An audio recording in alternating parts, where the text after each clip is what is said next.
Thank everyone for their patience. We have Peter Moon with us, and we are going to dive straight into the program. We are going to ask all of you to give us feedback on the quality of our sound, whether you can hear Peter when he responds. Please let us know. We are going to check in with our audience repeatedly. I just got home and we were completely unable to put up a promotional banner because I'm banned from activity on Facebook for a week. So we're going to count on all of you who appear, and I know that you're all going to start dribbling in very soon because you usually check in at this time. Perhaps all of you were waiting for a notice from Peter Moon, but he'll be sending that. So what I'm going to do is I'll go to the okay. So I'm going to basically turn on promotional banner because I'm banned from activity, and I hear myself. So that's good. We got one upvote already. So bless you, whoever you are. Tell us how we're sounding. And can you hear my voice? Please say whether you can hear myself or not. Yes, very important. I'm sure everybody can, but Mr. Ridwan says hello. Can you hear Peter and myself both, Mr. Ridwan? And let us know. Okay, and this is what we'll give to Peter. Give him. I'll give him this in the private messages. Let's see if it allows that. There's certain things they won't allow, but hopefully they allow this. So Peter, there's a link I'm sending you. There we are. And so if you can share that, that's the hyperlink. I will. And let us know. I will post it in just a second. T-Tank Berry says, good evening from San Carlos, loud and clear. Both loud and clear. Mr. Ridwan says, love your shoes. Sounds great. Fantastic sound. God bless you both. We love you both. Hugs to both of you. Wonderful human beings. Made rent today thanks to the help of all of our listeners. And aside from that, did a supply run from hell. So the image up there, as people may or may not realize, is the Dietrich Artelact. So it's the only thing I could think of that might have some semblance of relevance is that it's incredible. It's bless incredible. Bless you. Thank you so much. I appreciate that profoundly. Make it good fodder for good cover for the book. Fodder for the book. Thank you. I'm saying it should be the cover, but it's good fodder. It's beautiful art, so on and so forth. Yeah. Thank you.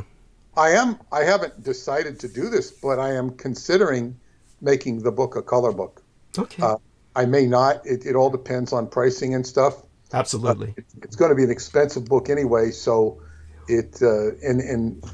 But I'm, it's all the production is under consideration, and I won't worry about that till I actually finish the book because first I got to get the book done. Understood. So what I'll do is I'll send the full image to you in email. I'll send that to you sometime during the time that you're with us in the next 3 hours at least. And so by all means, dear Peter, they hear us.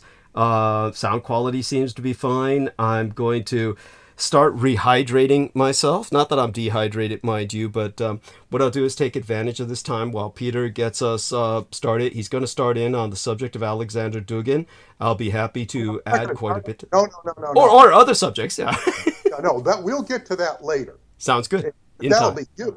That'll be you, not me. Understood. But okay. So I can just go in right now if you want to go. Absolutely. Oh well, I'll stay here with you. I'll be here, but what I'll do is take advantage of your kind of taking the stage so that I can inhale some of my inhalants and basically my nasal non-anabolic steroidal nasal sprays. Take advantage of that time to breathe in deeply and also just drink some of this water, this German mineral water that I purchased tons of today. We hit the jackpot and they were getting a shipment into Trader Joe's, so I'll be able to continue to refill my Japanese thermos with that and use that to make my tea and my cup of noodles and everything from this point forward. It was not easy. The lifting was heavy and hard. One of the first things that I did was I called food stamps. The CalFresh is the department. I called CalFresh to make certain that there was enough on my EBT, the Electronic Benefits Transfer Card, which to other people is known as SNAP or Supplemental Nutritional Assistance Program, food stamps, essentially. And I encountered something that does bear relating immediately. By the way, T Tank Berry says, "Nice graphic, one of your best, Doug." Thank you, sir. Deeply, profoundly appreciate it. And certainly the Dietrich Artelect deserves no less in terms of juror representation. But when it comes to the madness and the horror, Oceanus Prosalarum or Procalarum says, dropping in, welcome aboard, sir. And when it comes to the horror of what I encountered when I called CalFresh this morning, it was early in the morning.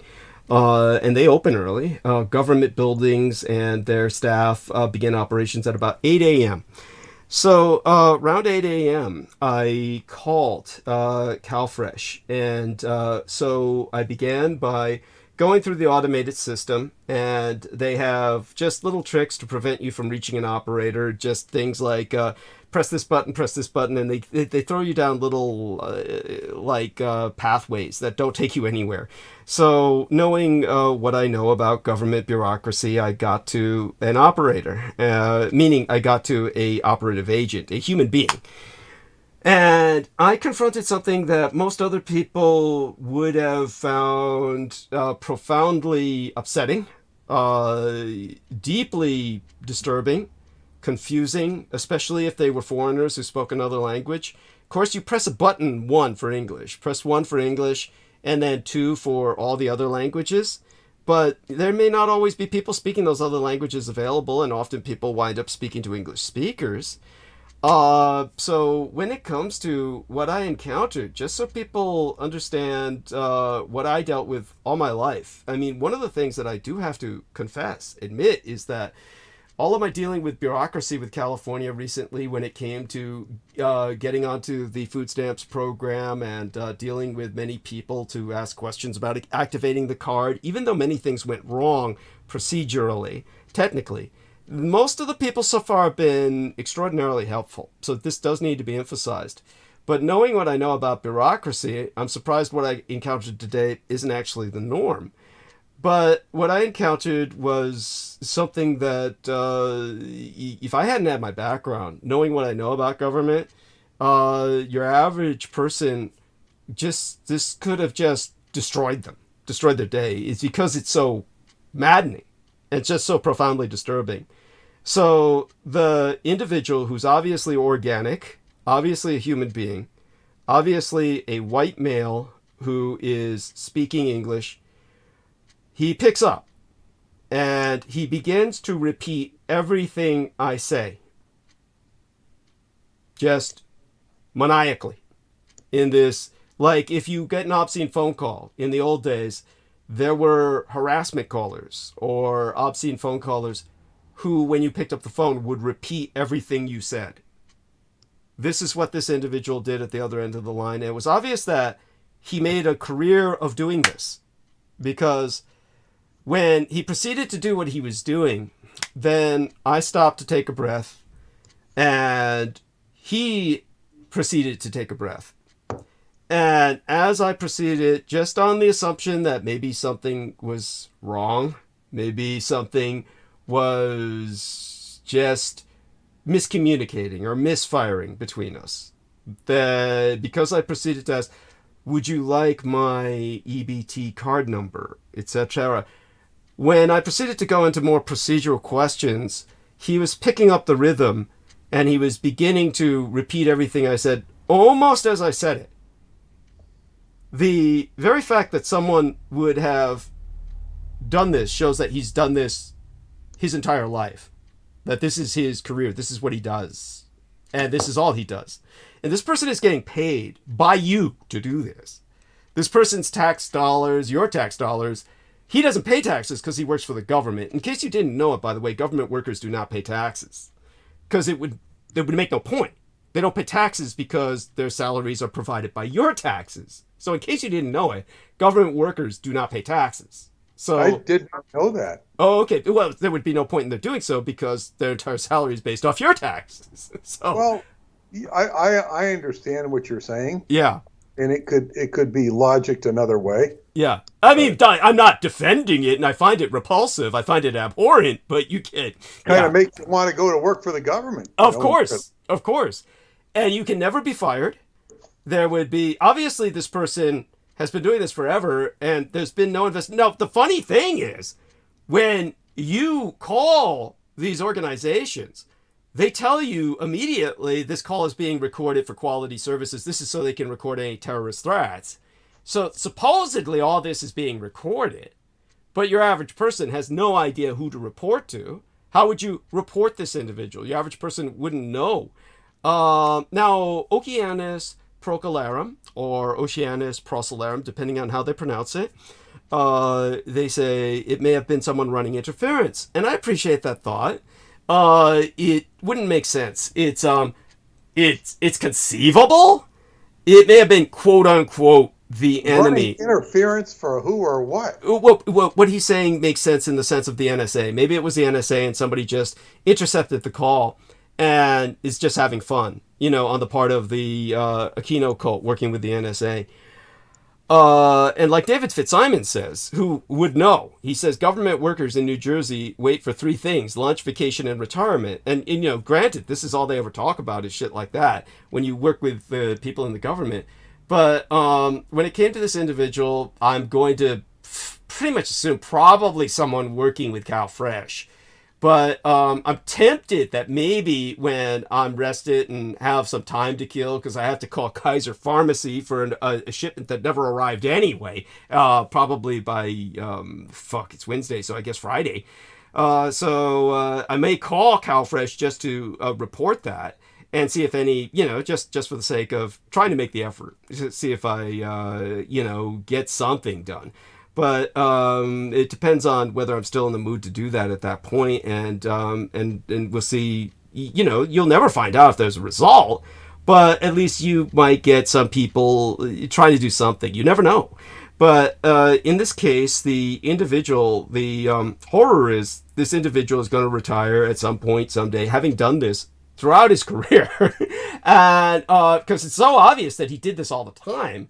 But like I said, the horror was, he was beginning to match my breathing, which of course was becoming a bit more laborious and pronounced as I became more agitated with the, sighing, taking a deep breath, understanding that I'm dealing with somebody who's pathological, truly psychotic. And even, by the way, as far as I'm concerned, this veers into the realm of the demonic. This is like diabolical, where somebody first thing in the morning would be doing this to somebody calling about food stamps. This is like, you can imagine the desperation that people are in, because many people got on food stamps who were fired or terminated or lost their jobs with COVID.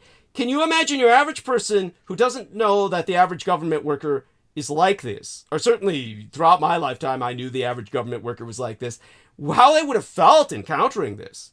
How that would have just twisted them or devastated them. Of course, I knew after a certain point, there's no point in dealing with the individual, so I just hung up. There's no point in any, may I speak to a supervisor, because he's just going to repeat that. Nothing's going to happen.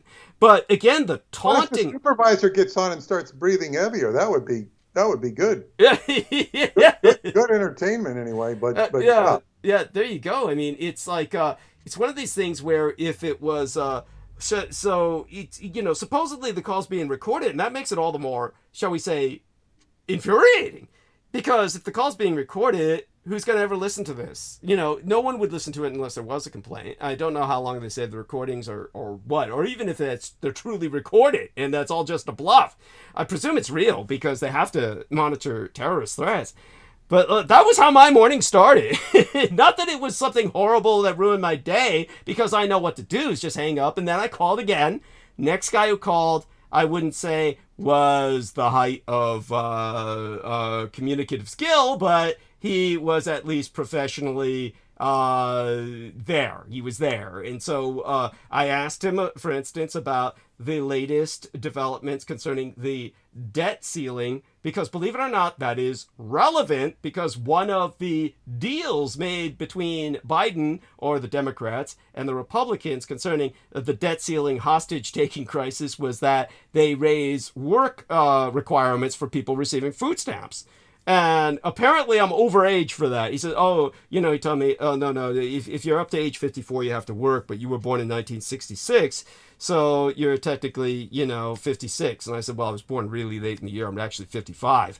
And he says, yeah, so you're, it ends before your age. So anybody a year beneath your age has to be working to earn food stamps and stuff like that. And, I would have passed anyway because I'm working, because I'm on the 250% working disabled program, which means I have to work to get on Medicare and Medi-Cal, even though nobody's monitoring that shit anymore from what I could see. But that being said, that's the way it was for years. I used to have people write me letters saying that they were my sponsors, paying me to work, like maybe, even just a few dollars a month in order to keep me on the radio as a regular stipend, so they could say I was underemployed, and that was all part of the 250% WDP, or working disabled program requirements for being on Medicare and Medi-Cal. But to my knowledge, COVID threw a whack and everything. People just stopped monitoring half this shit. They just stopped following up on any of it. But, I still live up to the requirements anyway. So, regardless, I would have met that requirement.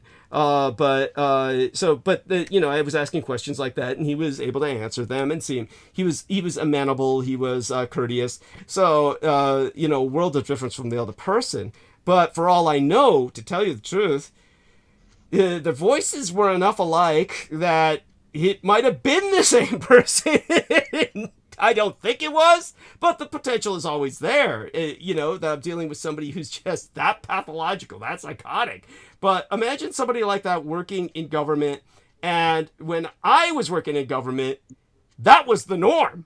That's why I said, actually, I've been pleasantly surprised by everything I've been dealing with lately with at least this program and some of the others that I've been trying to get on, where that hasn't been the case. But yeah, in the past, yeah, that was the norm. My operations manager, Andrew Mingeris, used to do that. It would be his greatest delight if he actually got an obscene caller at work, where somebody called just random numbers and was heavy breathing or something, and then he would just get into it with him because it would occupy his time, and just heavy breathe back until there was this back and forth between them like phone sex. So he would engage in this for hours if he could. But that's just the kind of people these guys are. So with that, Oceanus Procularum, or Oceanus Procularum, says, yeah, that's the MO. Thank you. Yes, very much so. So people are familiar with this, apparently, at least to a degree.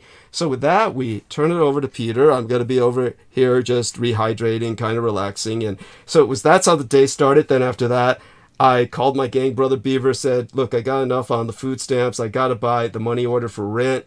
Why don't we do another supply run? Because, I'm going to be running out of that German spring water soon. I want to make certain I have enough, and maybe we'll look out. And we did. Bought 7 cases of the shit, a bunch of loose bottles, 27 loose bottles, 7 cases and 27 loose bottles. So I got enough to last me for a while. But imagine the carrying. I mean, that plus, I said, I run out of beer so quickly, and it's $16 for a 12-pack up at the corner store. I said, we better go to Bevmo, get them the 24-pack cases, and get as many as we can. So we got 4 of those. So all of this was covered along with my ability to pay the rent, basically because of help from my listeners, help from V, my medical cosmetologist. I will credit the listeners later, including Stephen Myers, including MAGA Flag Shop, including others. Some don't want to be named.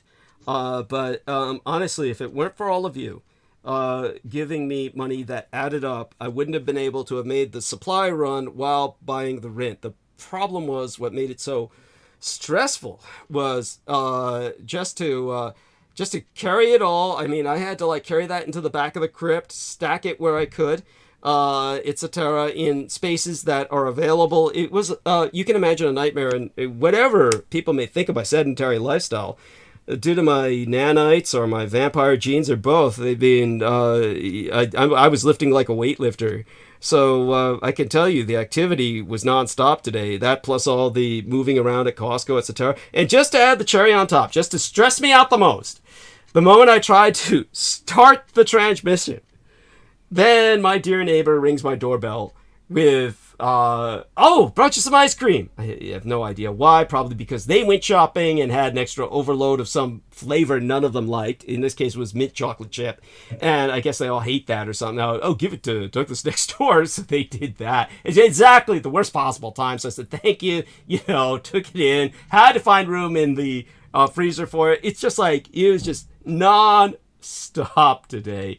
By the way, Oceanus Procalera says Latin pronunciation, the hard Kuh, as I thought. Kuh, Sea of Storms, topographical lunar feature. Incidentally, saw an article today about a pseudo moon of Earth and was reminded of a broadcast of yours on Moon, too. The moon, the second moon. Yes, we do have another pseudo moon that is now going to be orbiting the Earth for several thousand years. Probably a part of the moon itself is what they figure. And, and with that, we have the man, Mr. Moon. And I'll give it to him from here for a while. Yeah. Well, it's interesting how people monitor the skies. Yeah.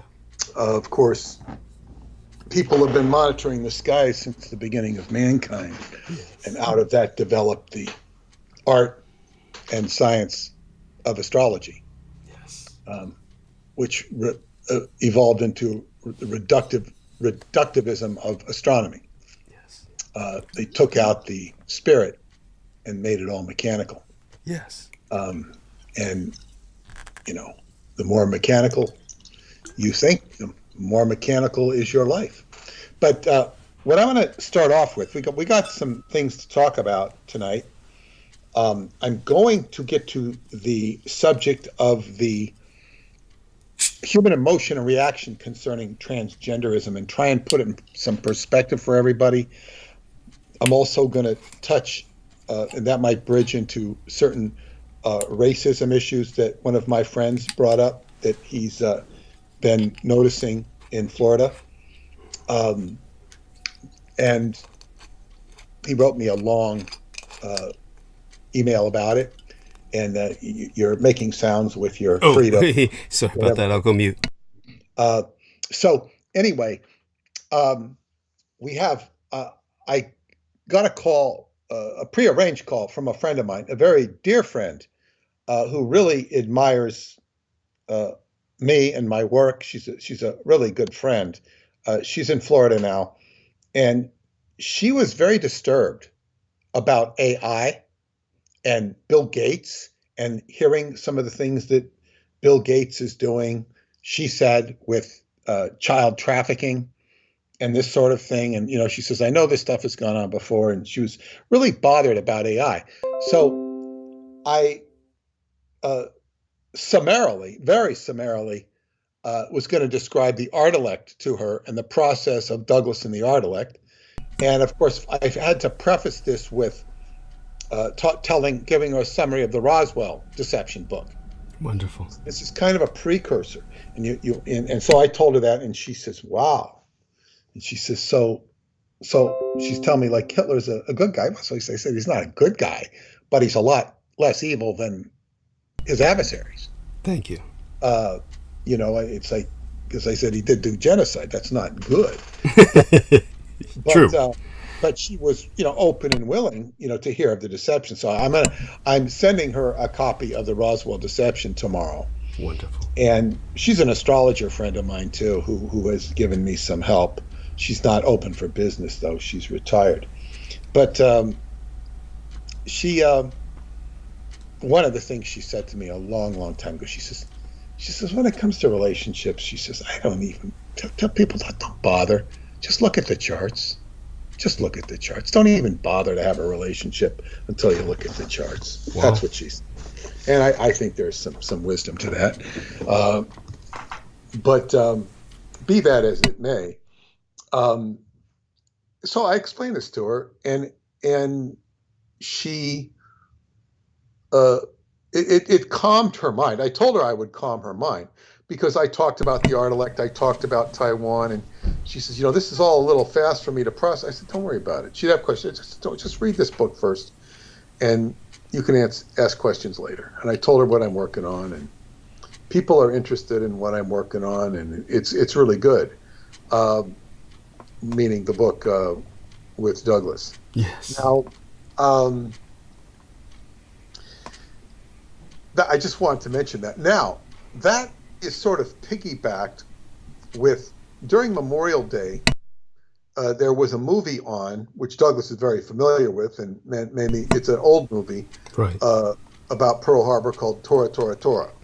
Now, I watched just the beginning of it. I wasn't going to watch the whole thing, I looked on the beginning, and the beginning of it shows sort of the gobbledygook going on before the war, and the Japanese protesting and whatnot. But I picked up something in that movie I had never noticed before, because I never saw the whole movie from start to finish. But at the beginning, towards the beginning of the movie, they show the American generals or admirals picking up the codes, and they're talking about it, and they're starting to get the drift that something's going to go down. And one of them, I forget the name, goes to a cabinet, and it's got a lock on it. And he says, "This is Operation Magic." He says, "Operation Magic," and there's only 12 of us that know of it. Right. Operation Magic. That's Majestic 12 right there. Yes. Magic 12. Yeah. And he opens the cabinet and says, "These are the 12 generals or admirals or whatever they were. And only we know about this. Nobody else knows. These people in the theater of war do not know about it. It's only us 12. Now, so I'm going to read to the audience what Operation Magic was. Thank you. This is from the encyclopedia.com. Operation Magic was the cryptonym given to United States efforts to break Japanese military and diplomatic codes during World War II. This is actually before World War II, unless you count 1937 as the beginning of World War II, which it actually is. Yes. The United States Army Signals Intelligence Section, SIS, Signals Intelligence Section.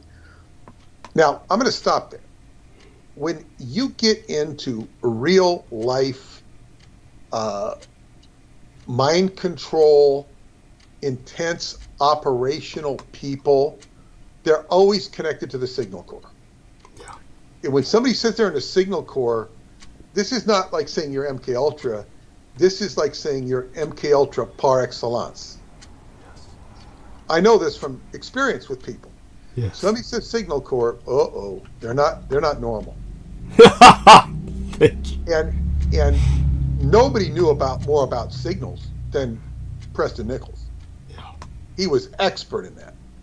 He could have taught the Signal Corps. Probably did. The United States Army Signals Intelligence Section, SIS, and the Navy Communications Special Unit worked in tandem to monitor, intercept, decode, and translate Japanese messages. Intelligence information gathered from the messages was sent to military command at the Office of Strategic Services, OSS. The ability to decipher and read Japanese communications was one of the key components of the Allied victory in the Pacific.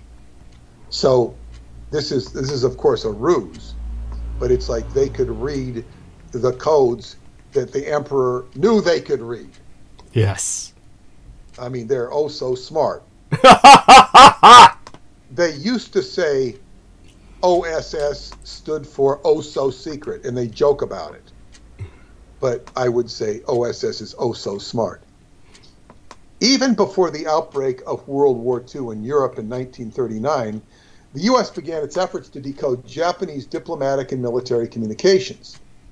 In 1923, a United States Navy intelligence officer obtained contraband copy of the World War I era Japanese Imperial Navy secret operating code. Photographs of the code book were passed on to the cryptologist at the research desk, where code was placed in red folders after the additive code keys were fully discovered. The simple additive code became known as red after the folders in which it was stored. And, the Japanese, I'm sure, were sitting back, or at least the higher level ones, going, ha, ha, ha, ha, ha. Yeah. Yes. You know what we're saying, and we know you know what we're saying. Yes. And this is how intelligence works. Yes. It's like in sports they call it a decoy. Yes. We think, oh, you're going this way. No, we're going this way. The end around play, the double reverse. For high-level communications, the Japanese replaced red with blue, a more sophisticated code in 1930. However, the new code too closely resembled its predecessor, allowing United States cryptologists to fully break the new cipher in less than 2 years. At the outbreak of World War II, the Japanese were still using both red and blue for various communications. U.S. military intelligence established listening stations throughout the Pacific to monitor ship-to-ship, command-to-fleet, the land-based communications. After war broke out in Europe, the Japanese received encryption and security help from Nazi Germany. The Germans had discovered that U.S. intelligence was monitoring and decoding Japanese communications as early as 1935, but they did not immediately inform the Japanese. Later, Germany sent a copy of their infamous Enigma encryption machine with a few modifications to help secure Japanese communications. As a result, U.S. intelligence could no longer read Japanese intercepts. The painstaking work of U.S. cryptologists began anew. They named the new code Purple, applied to several variations of the initial Enigma code. Purple provided the most significant challenge to both U.S. and British intelligence during the war. With the aid of information from Polish and Swedish cryptologists, the British Military Intelligence Cryptanalysis Unit at Bletchley Park first broke the German Enigma code. They then developed sophisticated decoding bombs and the first programmable computer to facilitate the deciphering of the complex Enigma code. By 1943, British intelligence was able to utilize almost real-time intelligence information received from translated Enigma intercepts. This goes on and on.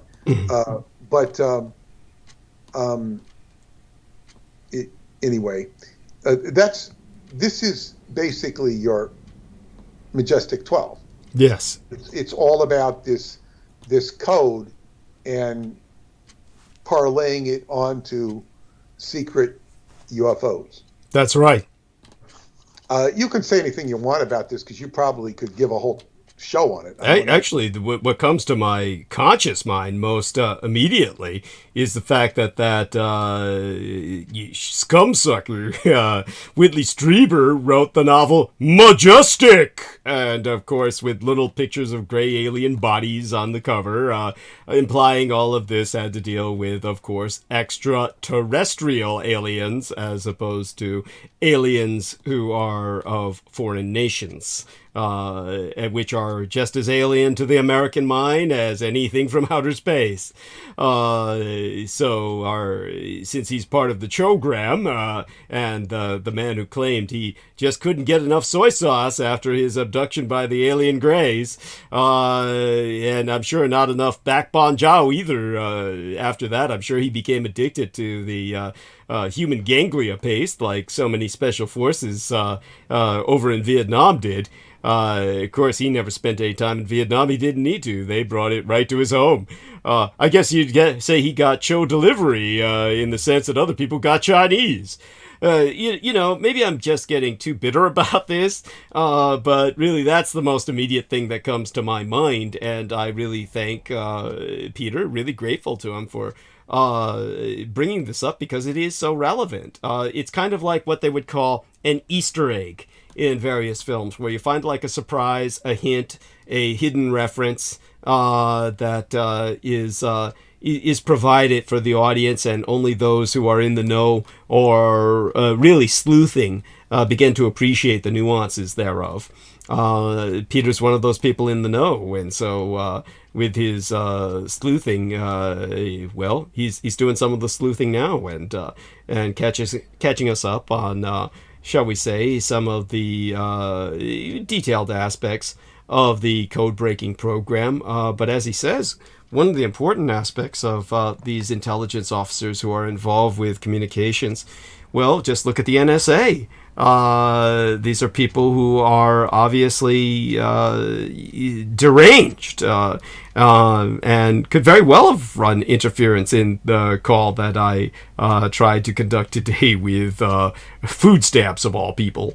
But more than likely, at all levels of governance, you're going to get these kinds of psychotics simply because of the lives of incredible stress-free privilege that they lead. James Arthur Yanchik said it best when he was driving his truck, and whenever he would drive his truck into civilian companies at the loading docks, all he saw were worried people, tense people, people with furrowed brows, people gathering hastily around the water cooler to basically express their concerns to each other about who's going to get terminated next, who's going to get the pink slip.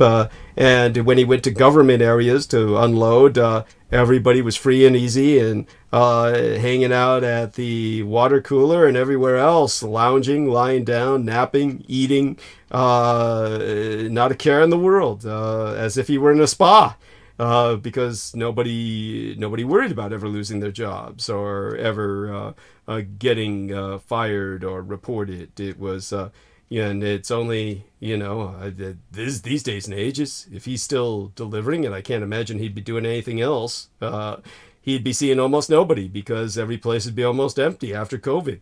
But all that being said, we turn it back to Peter, and I think this is profoundly important. It's a profoundly important insight historically.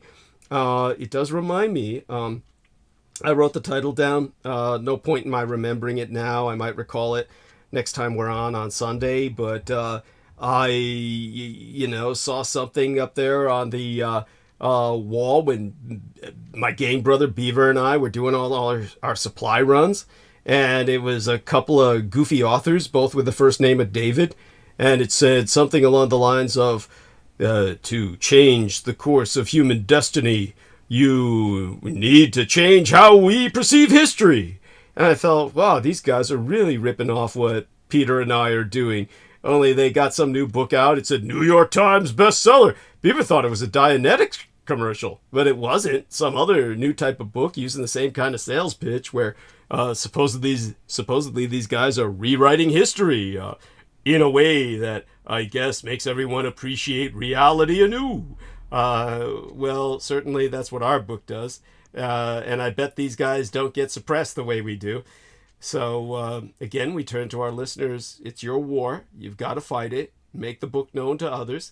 And by all means, if you can, buy extra copies and give them out as gifts. The more people are exposed, the better, and it will pay off. Now back to Peter.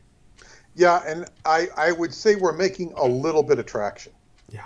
Because it's hard to make traction. It's just like, if you have a wheel in the mud and you're trying to, I remember when I moved into my new neighborhood in Long Island, we bought our first house. I remember some East Indians had moved down the block, and it was snowing. That was like the first heavy snow day in the winter.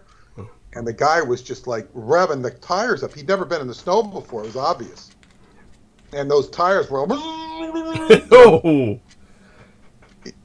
As a matter of fact, my friend Patricia I'm talking about, how I really got to know her. She had seen me once before, but she came to a lecture. And after the lecture, it was a snowy night in February or something, and she asked me if I would help her get her car out. It was stuck in the snow. And she just needed sort of a man to come there and slowly back her out of the snow. Just, it was more of a man thing than a woman thing to just slowly back her out of the snow. And I had another friend of mine there with me, and we all kind of, did it together, and she was so, that's how we became friends. And it's like getting traction in the snow. You got to go slow. You got to go slow and careful. And we've been going slow. And Qigong slow is better than fast. Yes. Is better than fast. So we're moving along here, and we're getting some traction. And all of you who are participating by contributing to Douglas and just listening is helping and spreading the word and getting it known. Every little bit helps. The $2-3 you send to Douglas, the $5, the 10, the 20, whatever it can be. Something is better than nothing, and it does help him, and it builds more momentum. Now,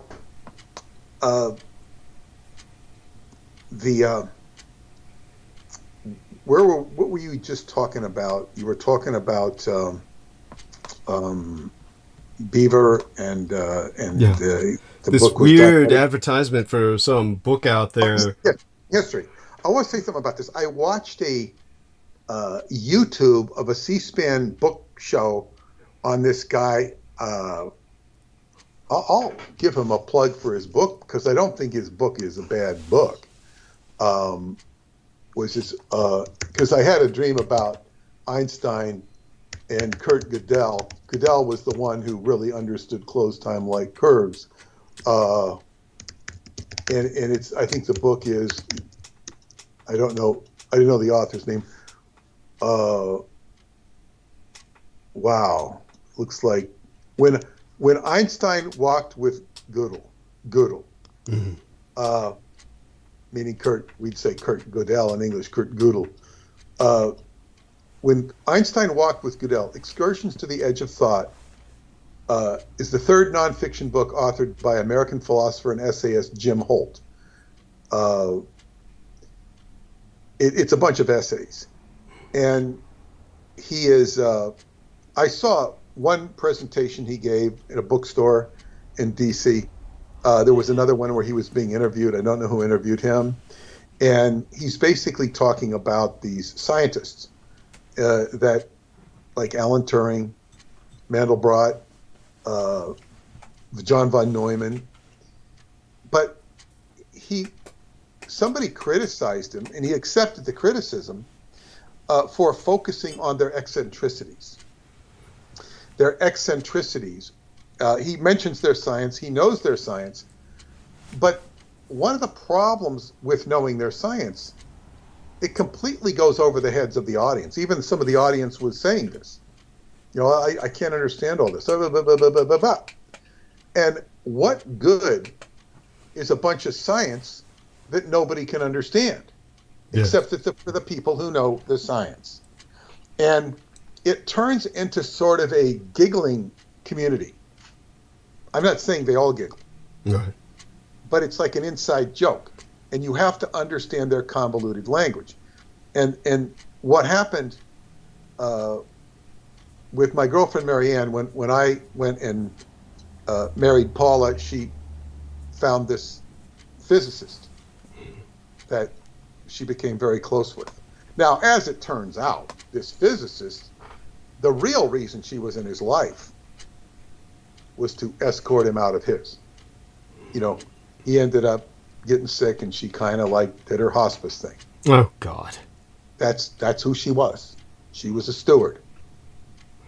But anyway, she would basically talk about my work and David Anderson's and kind of pin him down, and she got him to admit that the language of physics is sort of a convoluted language where they take the metaphysics out of it and then they introduce words. The most obvious example is taking out the word spirit and using observer. That's flagrant. And they do this with all other things. They take the ether and they turn it into something else because they're denying the bigger picture. Yes. And they have to reconvolute it into their materialistic framework. But one of the guys interviewing him, he said, well, yes. Then he referred to some book. He said, we went to Princeton. This was all the book we all pretended to read and understand. He was not the book that he was talking about, a book. And it's like, you see, how can you have that attitude in a school of learning? Oh, yes, we're all supercilious. Supercilious, which is like, being, superior, supercilious. It's like, we have, yes, we understand this. They're all pretending to understand because it's just sort of a peer attitude. And what it all comes down to, and he'd also talked about how passionate physicists would argue with each other, and they would become very inhuman with their arguments. It was more about the argument and the emotion than it was about real data. So, in other words, these scientists, as he presents them, were emotional wrecks, emotionally dysfunctional. And then he also referenced some theory or some book that's saying, if you want to be a genius, you've got to be, dysfunctional, emotional. Not the words he used. I don't remember the words he used. And certainly there's plenty of instances of that. But this is not right either. It's like, and this is the whole key. He did say one of the most endearing things about Alan Turing was that he could explain things to people. He was good at explaining things to people. And of course, this bridges right into what I'm talking about with the transgender issue, is he was castigated and castrated for his homosexuality. This was declared, and he had to accept castration, or what was the other choice he had? He could have chemical castration, or what was it, death? Or yeah, I believe it was execution. Yes. And he chose chemical castration. And he said he should have defended himself because he saved the whole British nation with breaking the Enigma code. So he should have been, he should have stood up for himself. But basically, and this was a very British thing to do, because you had a whole, basically, British government that was based on homosexuality, taking their most brilliant scientist and most brilliant homosexual and then torturing, Yes. And to the point of suicide, or they assassinated him. It's 50-50 as to what happened there.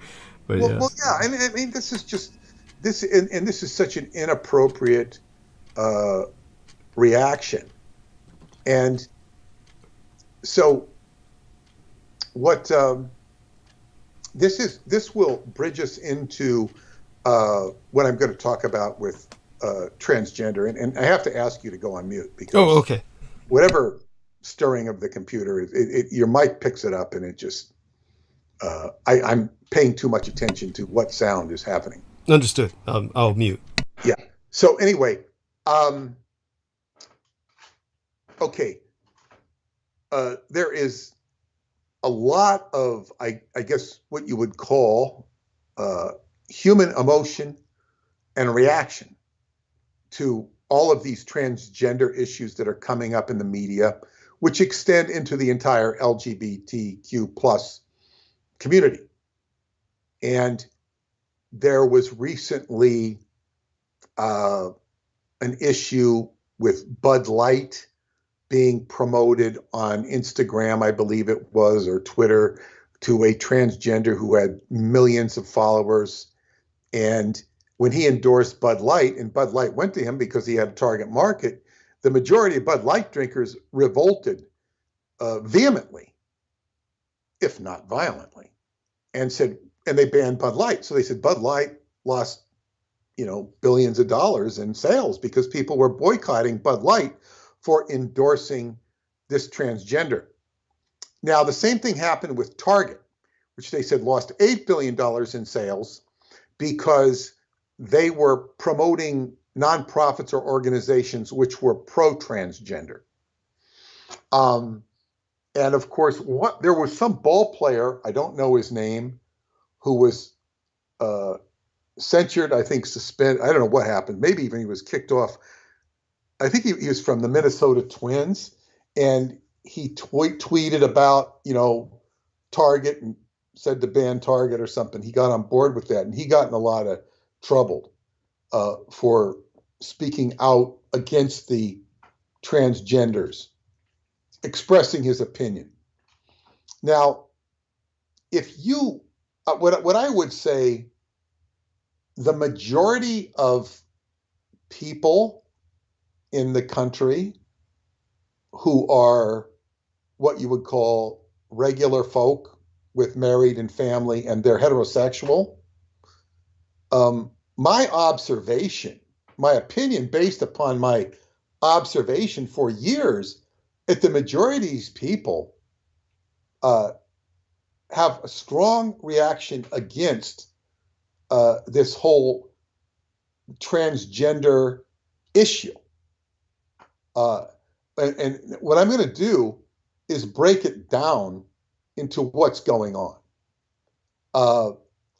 And I'm going to break it down from something I learned in Scientology, something that's very not understood and which in many respects saved my bacon in Scientology, enabled me to navigate with some of these formidable people who were doing things in Scientology.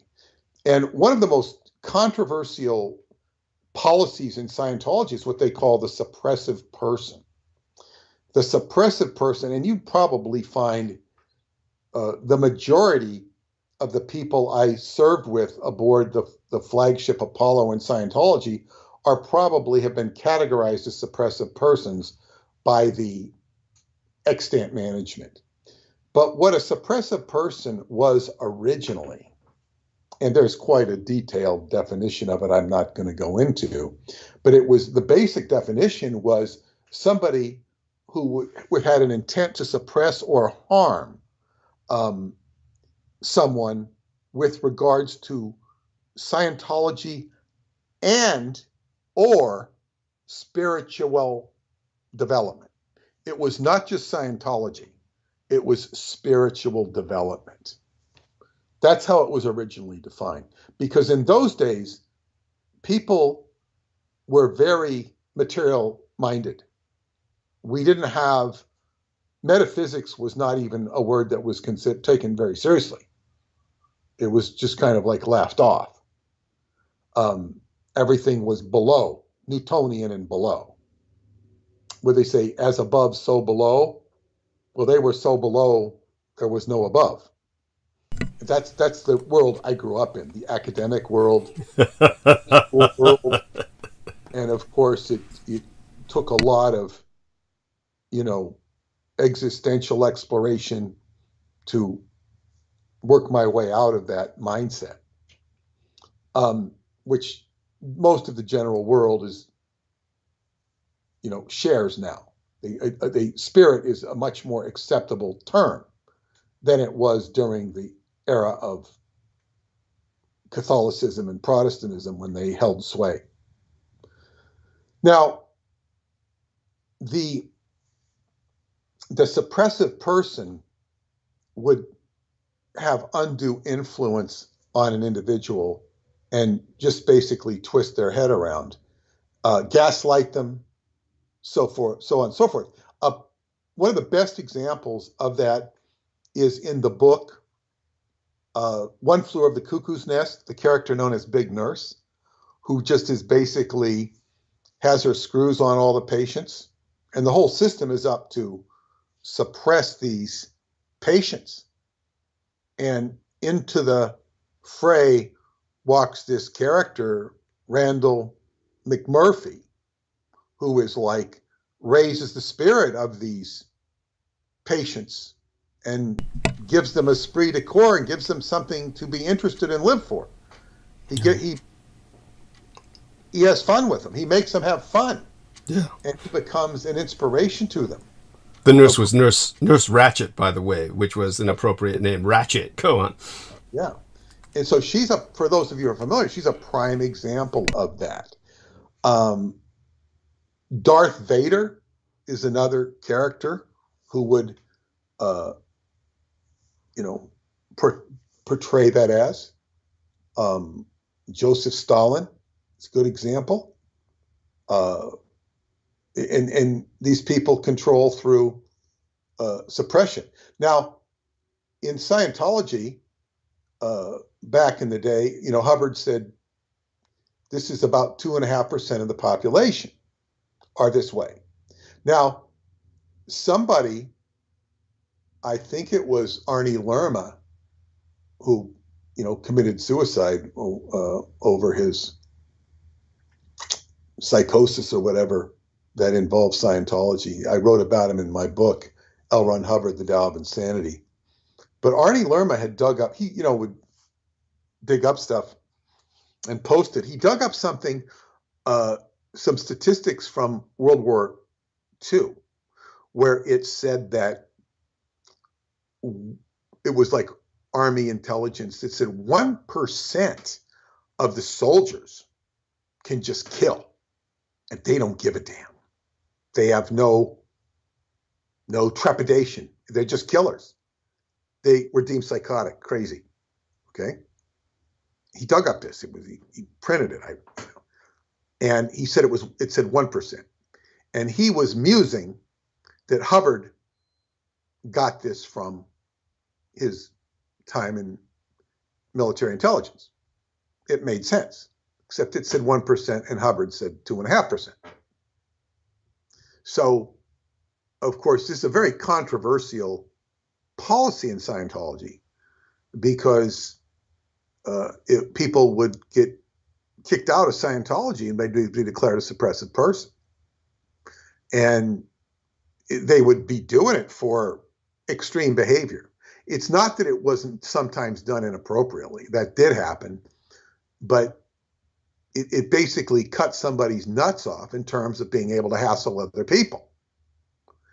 And one time, because of course I was at one time in charge of Hubbard's mail in terms of responses that were given to Hubbard. And we had an office there that was quite a few people, maybe half a dozen, between a half a dozen and a dozen. And two guys kept the files. They did nothing but file letters, and there was a whole huge room full of filing cabinets and files of people that wrote to Hubbard.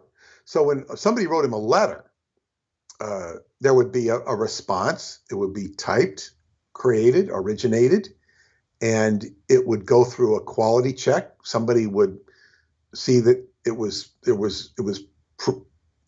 would proof it for typos and also for content. And in other words, everything was quality checked.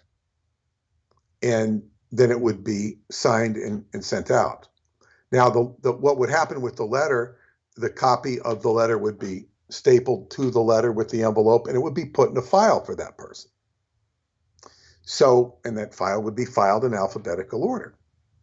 So, the guy who took care of the files, Ralph, who was also my friend, I said, and of course, if somebody wrote a disrespectful or negative letter, it would go into a different file called the dead files.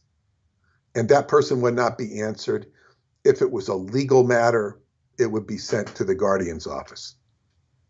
A copy would be sent to the guardian's office. The original letter would be kept intact. So there was cabinets that were dead files. And I said to Ralph, I said, why don't you count up all the cabinets and count up the dead file cabinets and see what the percent was, the percentage of dead files to regular letters. And he says, oh, that's interesting. Now, this was not an order because I was not over him. It was a curiosity.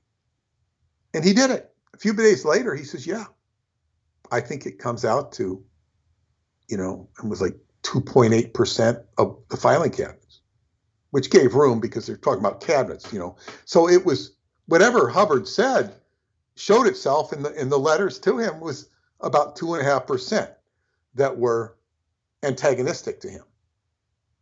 And that was very curious. Now it would be a much different percentage because everything's distorted. And you see all the former heads of Scientology back from the 60s have been declared suppressive. It's just nutty. It's just insane. But having said that, what I'm getting to is there was an actual, what they called a technology behind handling suppression.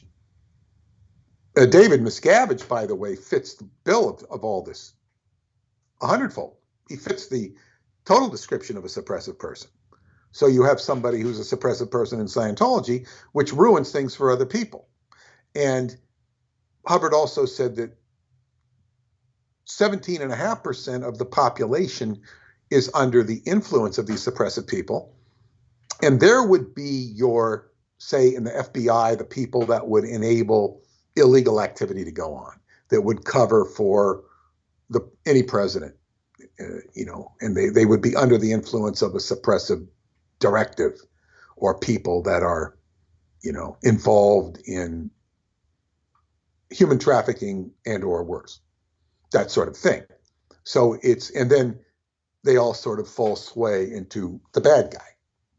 Now,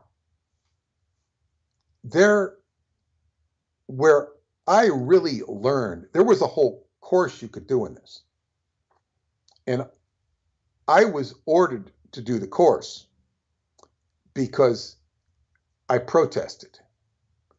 I protested the treatment I was being given because I said, I'm not going to tolerate this anymore. I'm not getting my own enhancement time. This is not worth staying here. And that's what you were supposed to do. So what they did is they said, okay, you're going to spend 2.5 hours a day learning this technology. And you know what? They also gave me an auditing session, which helped me tremendously. And then it was all about going into anybody who would stop or harm you and analyzing where that harm is coming from. Doing clay table demonstrations and really learning a whole set of procedures and information. I'm going to summarize it here, or summarize key points of it to help people understand with this LGBT and transgender stuff issue. But basically what that did is it was called detection, rooting, and handling. You detect the suppression, you root it, meaning you get it into, you report it, you get it into the right channels of the organization, and then you handle it. Now, you could have suppression, could be from a person in the public realm that you had to deal with public relations tactics. It could be a staff member who was acting inappropriately. But when you actually spot the source of things, it's like, wow, this is a way to handle things. So this became like a bulldozer for me. Now, that's the good side of it. There's also a dark side to it, which I'm not going to go into, at least right at this moment. Well, the dark side is you'll eventually come to a suppressive person that you can detect, but rooting and handling him is virtually impossible or extremely difficult. But that's the dark side of it. But like say, okay, so here's an example. And this was not done in Scientology. I was doing a shamanic retreat in upstate New York for my work. And part of that was a dream workshop. And in the meantime, my wife had called me because I think she hired a different landscaper while I was gone, or she hired him. And he was an Indian, Native American. And she was having a nightmare with him. Now, she was not good at interfacing with people at all. If it was a contractor, if I interfaced with him, it would be done businesslike, and never had any problems. But she hired this guy, and he was abusive in his attitude and his pricing, like extremely abusive and extremely expensive. And it was like an Indian getting revenge on a white person. I don't know what the hell it was. And I was doing my shamanic, whatever I was doing, and it came up in my dream. And boy, because she was calling me and complaining about it. Like she was, and it was more of the emotion than the money. And I don't know whatever happened. I processed it in the spirit realm. And when he came by to the house. I brought him in. He was a big guy. He was huge. And I just looked and I, was just, I wasn't angry at him. Mm-hmm. I think I wrote him a check for $150, which was about half of what he was demanding. Mm-hmm. And I just said, take this. And he took it and left. And the energy just cleared. It was done. Wow. I just gave him money. I gave him more than I probably should have. He was probably, what he did was worth 75 or 100. Whatever it was, I gave him half of and he just accepted it, and he took it, and he left. It was like, boom. That was all a result of the dream and spiritual stuff. I had no, he just accepted it, and it was done. It was gone. There was no ill feeling, except that this guy was on a crash course with something. Right. That was a very suppressive element, but that was mostly between him and her. I would have, figured out the price before I engaged him. Many people will hire somebody and not ask what the price is, which comes to surprise, surprise, surprise. So anyway, that's like kind of a small scale of a negative person. But now, when we get to what's going on in the public right now, and all of this hyper reaction to transgenderism and I will just preface this by saying, when my wife Paula first came to America, she was beside herself when we went to New York City, and she would see all these gay couples holding hands. It was like a culture shock to her, complete culture shock. And it was just like, what is this? This is not normal behavior for her. And of course, I just, I mean, I'm used to it.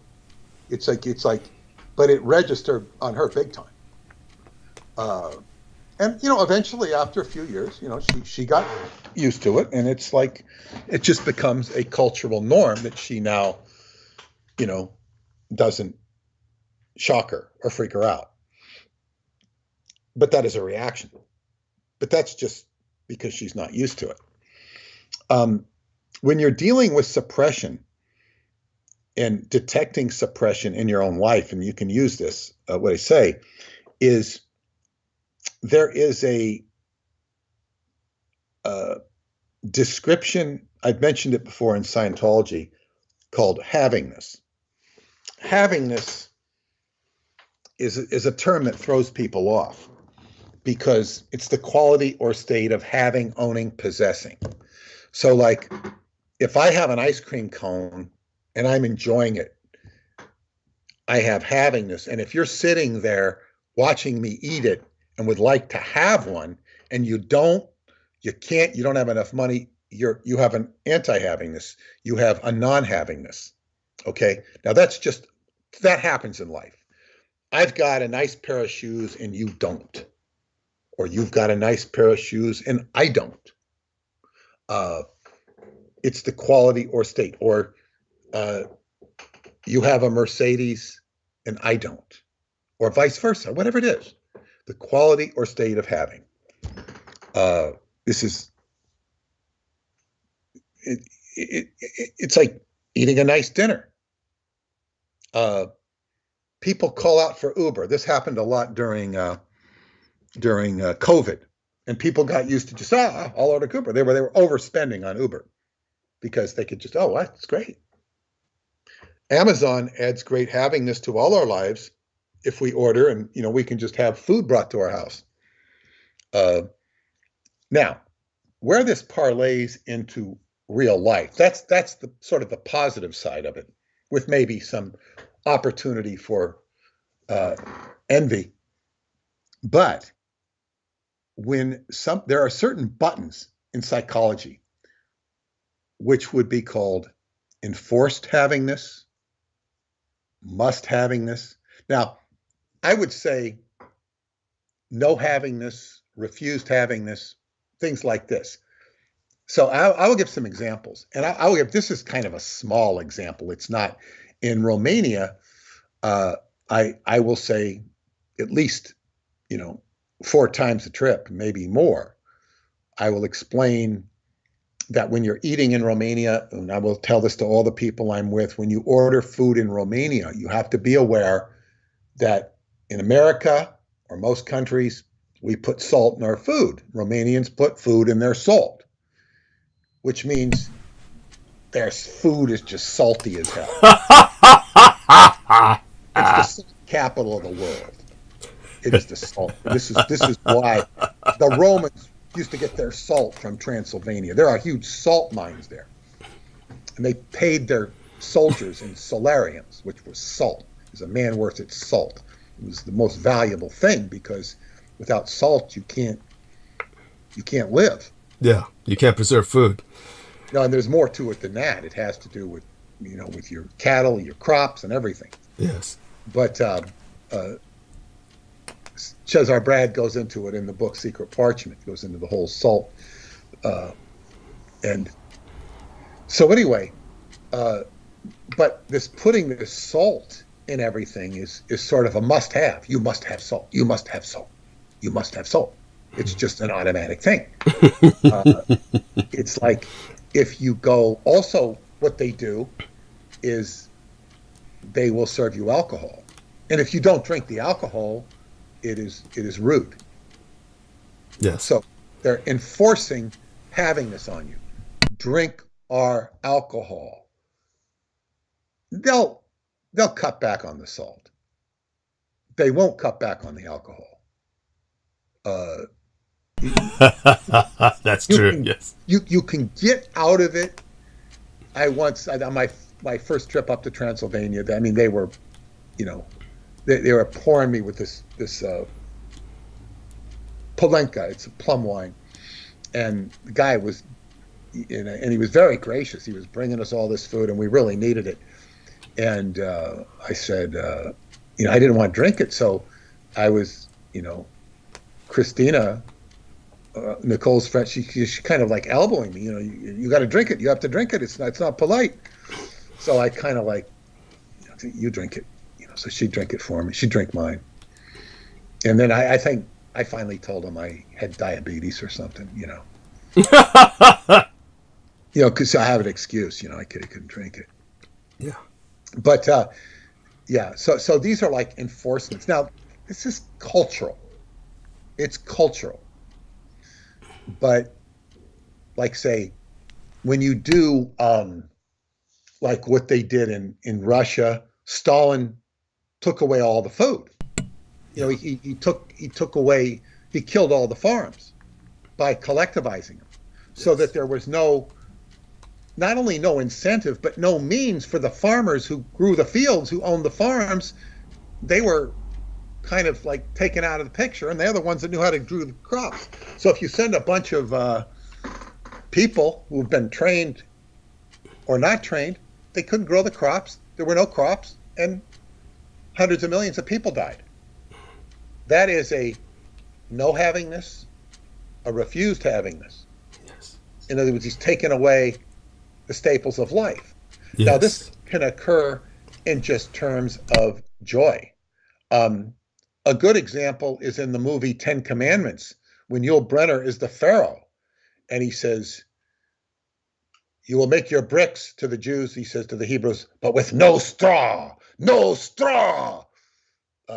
You'll have to make the same amount of bricks, but with no straw. They go, no straw, no straw. They're all upset because they can't use straw to make their bricks, which makes it much harder to make the bricks. So that's like a no havingness. You can enforce people. Now, there are so many examples one can give, and they can be quite nasty.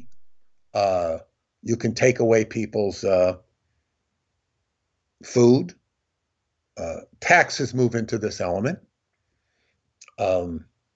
Blackmail, loan sharking, all this sort of things can move into enforcing enforcing things on people. Now, where this comes into play with the transgender movement is what you have a certain enforcement of cramming this stuff down people's throats. Now, people making issues, and of course, it goes both ways, because there are people who will go ape shit over the fact that people are transgender or homosexual. They will just lose their marbles completely, and they will deny that such things should exist. And this is what happens with Alan Turing. But the prosecution of Alan Turing has more to do with the self-hating homosexuals who killed him in the British government. These were not what you would call normal people. Right. They were sadistic. And so it goes both ways. So when you have a media, the media will create situations and force them down people's throats. Now, there are certain things that are done where they're sexualizing kids at a very early age, which parents protest. I frankly don't know how much of this is fabricated and how much of it is real.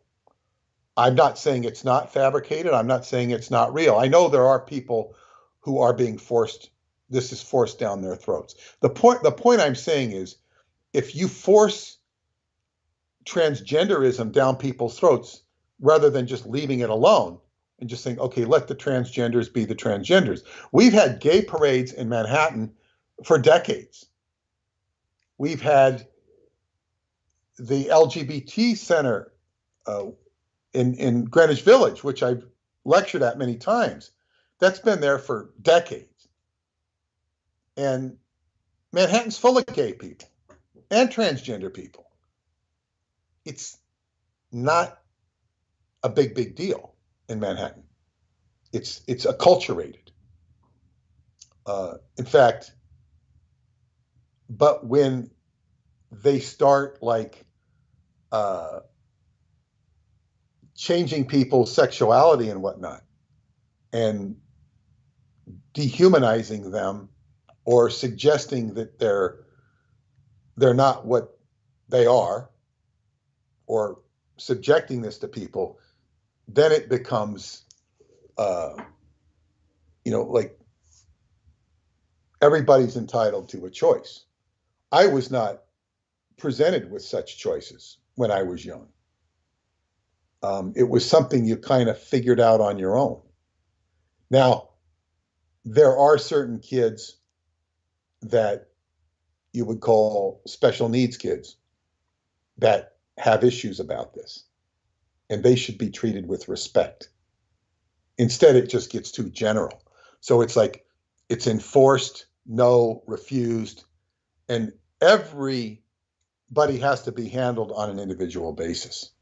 So what you have is a lot of drama and trauma, is you have and reaction, because there is a certain enforcements, and then there's reactions to those enforcements, which come down to all these buttons of refusing having this, like enforcing it on people, rather than just getting down to what is the real issue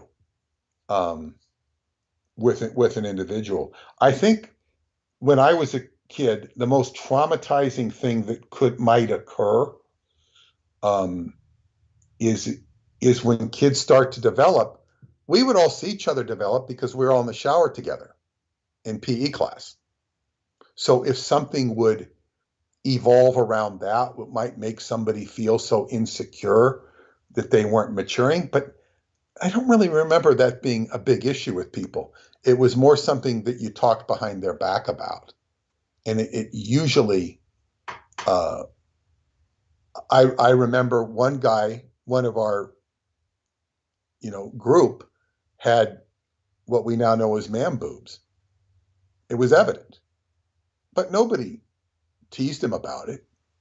They just commented about it behind his back. And, he was very much a male, but he just had what we now know as man boobs. But I don't remember, crisis situation over it. I mean, there might have been, but people just kind of fit into their own way. So I don't know if that clarifies anything for people. I would hope it does, but you can't force things down people's throats. But on the other hand, you have to accept what people are. You can't, it just gets so insane. And this is the problem with our culture. Anything to say on that, Douglas?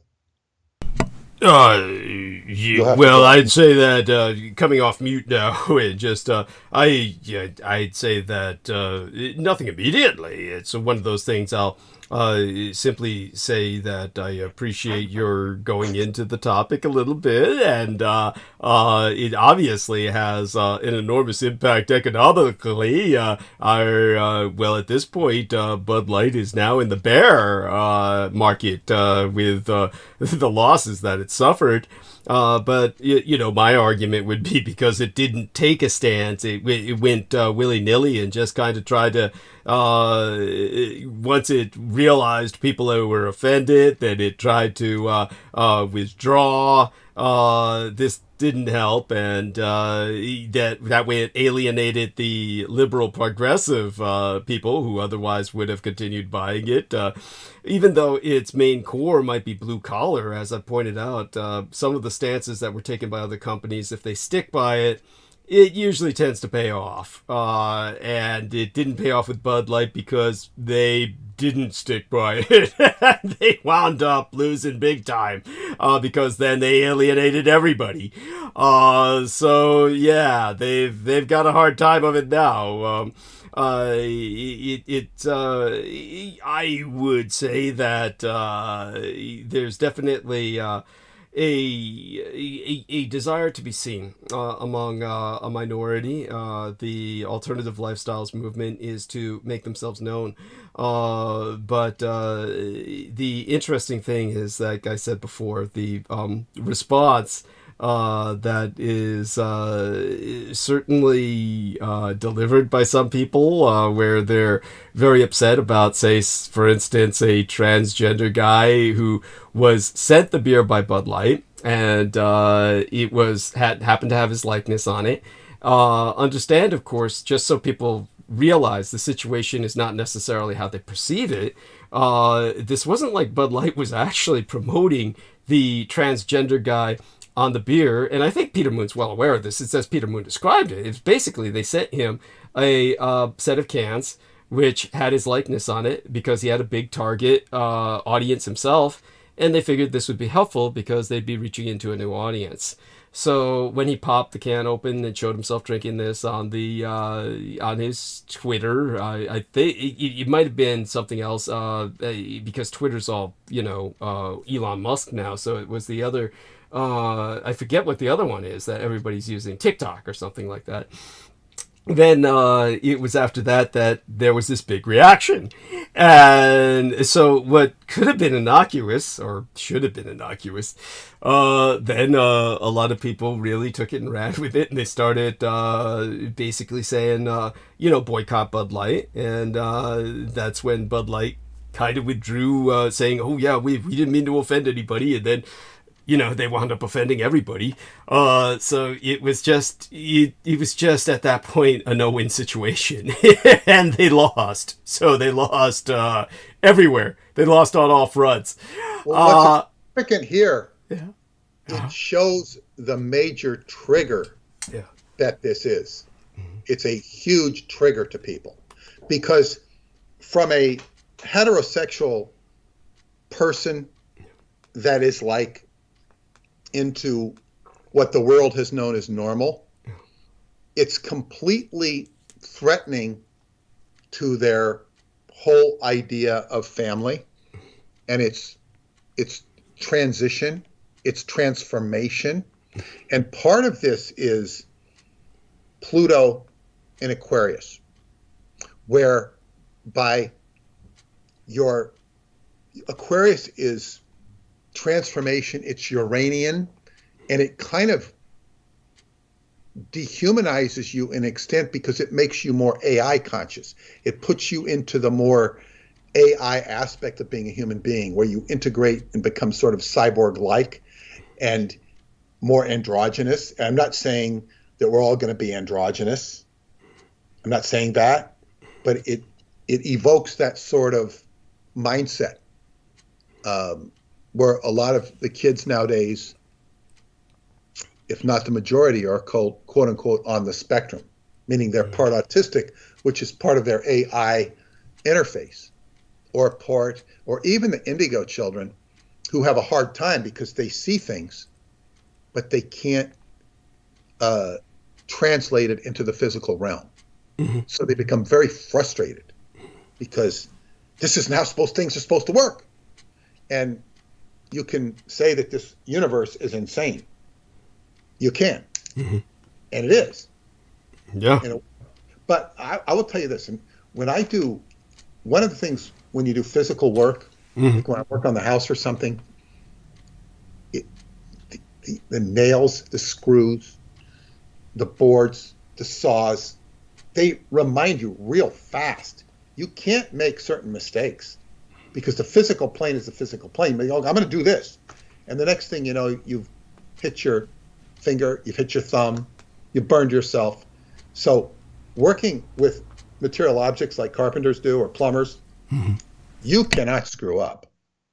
And to the degree you don't take the physical rules seriously, you will learn the hard way. It's inarguable. Now, when we get, that's working with physical objects.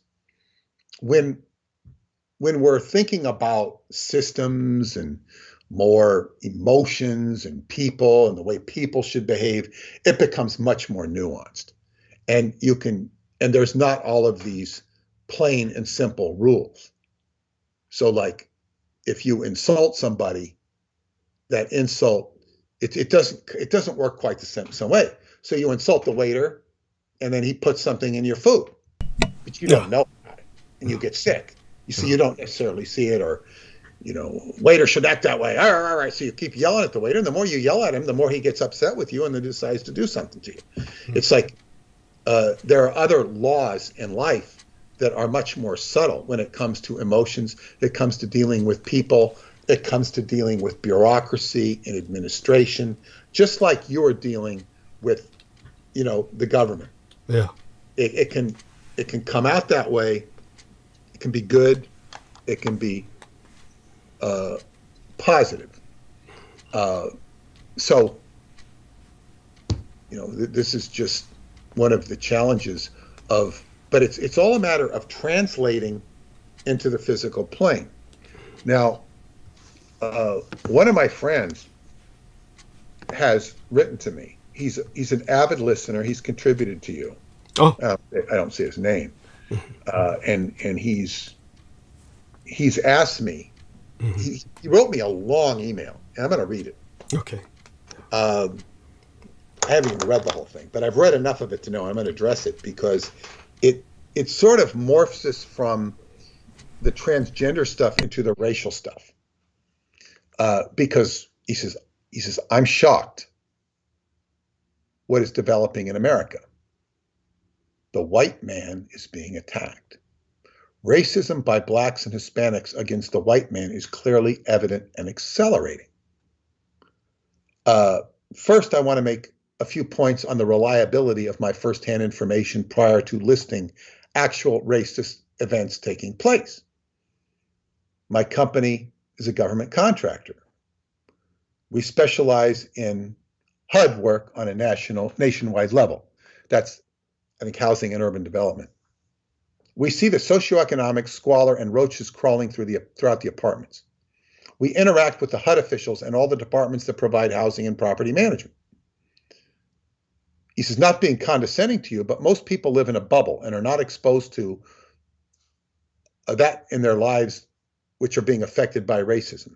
Here are examples, but first keep in mind that most government positions and other quasi-government institutions are now managed by Blacks and Hispanics. I will add that they are mostly incompetent.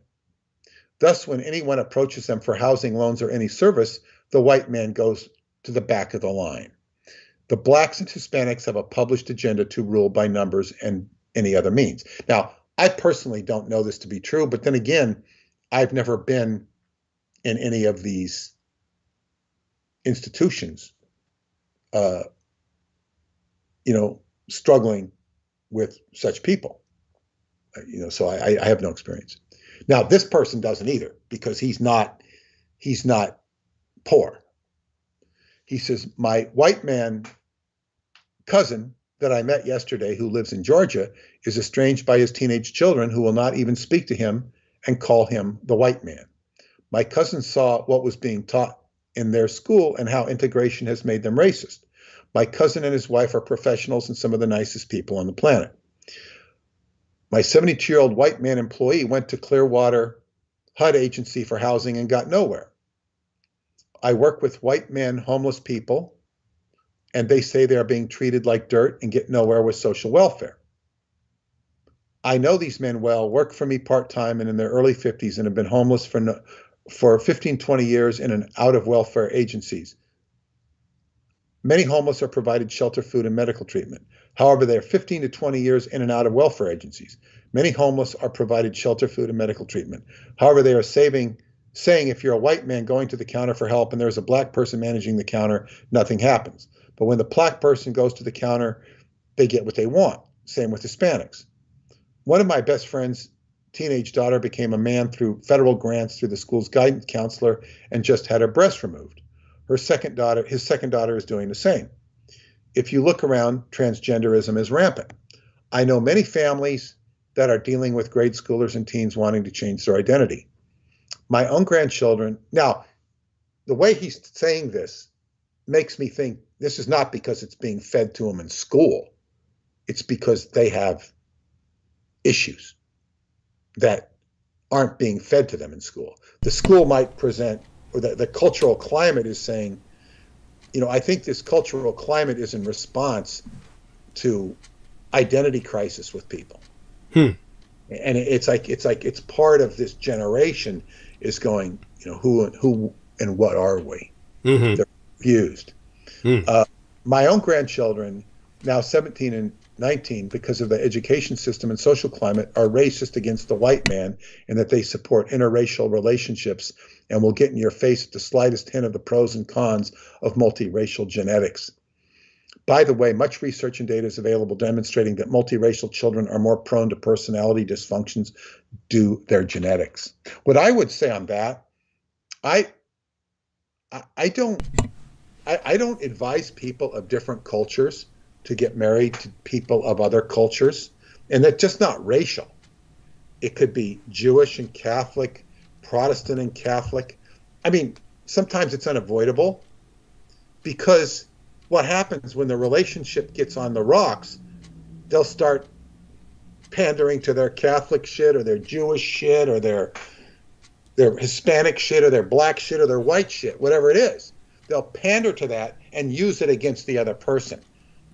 So it helps divide the people. It makes the relationships, I'm just saying as a general rule. If you're in love with somebody, you're in love with somebody, and certainly relationships. But it's like, this is what happens. Because when somebody's Jewish and the Catholic person is screwing up, they'll say, well, that's not how we do it in Judaism, and vice versa. That's not how we do it in Catholicism. And it's like, what does that have to do with it? That shouldn't be the basis of a divorce, but it often is used as as an excuse. That's just my own, and I've seen this happen. So whatever. As previously mentioned, there are Hispanic retailers and restaurants that will snub the white man. I walk into my bank and other government institutions, and 90% of the employees are black and Hispanic. Sometimes myself and others I know say we can't understand them when we speak to us after asking them to repeat themselves 3 times. And we have to say we want to speak to a manager or someone that does not have a heavy accent and can speak English. I hear and see these stories daily, and it's escalating. The list and testimony goes on, and I will stop here. Now let's add the white people reaction to all this, and everyone better lock and load. Florida just passed a law that anyone can carry a gun without a license, and sales are skyrocketing. He says, I hear you butting with your black footballers, which is good. I have black friends that go with us, white men, to the Masters golf tournament in Augusta, Georgia. Now, going to the Masters tournament is like, the Masters golf tournament was one of the most racist institutions in the history of sports. But, it's improved a little bit. And these same black men will clearly state what is going on about the black and Hispanic agenda. They are ashamed of it. The topic pertains to cultural groups. Today, I took a homeless friend to his temporary apartment that is provided through a homeless shelter program to get him off of the streets. To go to that neighborhood, you literally take your life in your hands. My point is, until people see how most of the world lives and how horrific it is, they don't know what they're talking about. I'm on the street interacting with professionals and homeless. My assessment is accurate. Nothing good can be said about racism and transgenderism. And then he asks a question, does Douglas say transgenderism and cutting off one's cock and breast is okay? Well, I can't speak for Douglas, but But what I want to say about this is that all of this injustice to white people, which he's talking about, is unfortunate. But I would also say, objectively, what happened 150 years ago? What happened 100 years ago when, even 50 years ago, when a black person wanted to eat in a restaurant in the South or perhaps elsewhere? That wasn't fair. And they had nobody to complain to. And it was worse than that. They were beaten. They were enslaved. Now, I'm not saying that's a justification for racism. None of it's right. But those people during those slave times or the racial prejudice time were on the short end of the stick. It was crap. So if a white person goes to the bank and is mistreated, that's crap. But it pales in comparison to what was done to black people 50, 100, 150 years ago. It pales. I'm not saying it's right, but it's like, wow, it sucks. But wow, the world is in a fair place. Now, if people are getting guns, he's saying like Florida is big on guns, that's unfortunate. But I don't see that, I mean, carrying a gun into the bank and say, give me somebody who speaks English. I mean, that's the implication here. What I would also say to my friend is that I don't see that in New York. I don't see this stuff in Long Island. People get along with each other. And at least what I see. I go to the bank not that often. In fact, most of my banking is done through the machine or the internet. Very seldom do I have to go and ask for help from a banker. And when I do, pretty much they all speak Spanish, but they also speak English. And they speak English decently. They speak it well. In fact, if they didn't, it wouldn't work. They want to do business. They want white people's business. They want Hispanic people's business. So what my girlfriend, Marianne, she used to have problems with black people in the bank. They would give her hell, she said. But I don't think I would have had the same problem with them. I just don't think I would have. Mm-hmm. And uh, it's all it's all about how you interact. And what I've even noticed with the guy, because we're playing with new guys in football, and like we're going to Queens because we go to Queens, we don't get run off the field. We're starting to get new momentum because we've been run off out of Nassau County. They don't want us playing there because they have schools and the parks, want us to pay. But they don't want us there. And the people of color would tell you it's because they're colored. I can't disagree with that, but we're kind of rogue. We're not playing, league. We're too organized. But we played non-organized. They didn't want us there because it's all become money. Well, if you're going to play in this park, we want money. We want $80 an hour to play on the crummy field. If you want to play on the good field, it's $200 an hour. This is ridiculous. The field's not being used otherwise. So, and then you have to have insurance before you can pay the $80 or $200 an hour, which we could have perhaps worked out, but we can't find out where to buy the insurance. That's been the big issue. So we found this place in Queens. In Queens, they don't care. And then we have these other players from Queens, and these guys I guess there's no sluggards on the teams. They're very good players. And then there's some conflict. Some of the guys don't like the other guys. Some of our guys don't like these guys. And I notice I get along with all of them. And there's, the white people are in the minority. Right? We're less than 10%. And it's like, I get along with these people because I just go up and communicate to them. And it's just easy to get along with them. Just easy. So I suppose one needs to improve their communication skills, and I know I've been in places, and I don't remember this happened very often, but I remember this Cuban girl in Los Angeles asking me to walk her across Los Angeles to Hollywood, to where, when we were in Scientology, because she knew me from the ship, and the women's were supposed to have escorts. So she asked me to escort her from one organization across to go to Hollywood with her. And it was a few miles or whatever. I'm going that way anyway. So I said, sure.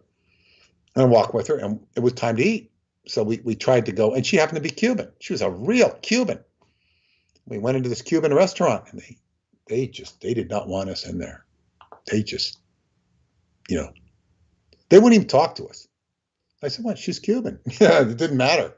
They didn't know she was Cuban. It was like, wow, you don't belong there. And there's a few places, sometimes some places particularly ethnic, and you're not wanted there. And, you have to read the, what do you call it? The tea leaves real fast in neighborhoods. I felt that in San Francisco one time, being let off by a hitchhiker in some part of town. I didn't even know where the part of town is anymore. I mean, it's south of Market. Maybe it's that area you were in. But it was very urban, but very empty and deserted. Wow. So Yeah. I gotta get out. I don't remember where it was. Sounds like the Tenderloin, yeah. But anyway, I'm trying to think where the hell I was going. I was probably going to Scientology. I must have been. And I got picked up in Berkeley and driven. This guy was going to a concert, and he drops me off. Okay, here, good. And I have to walk up. It probably was because I was going, well, where the hell? Anyway, I said, I got to get out of here fast.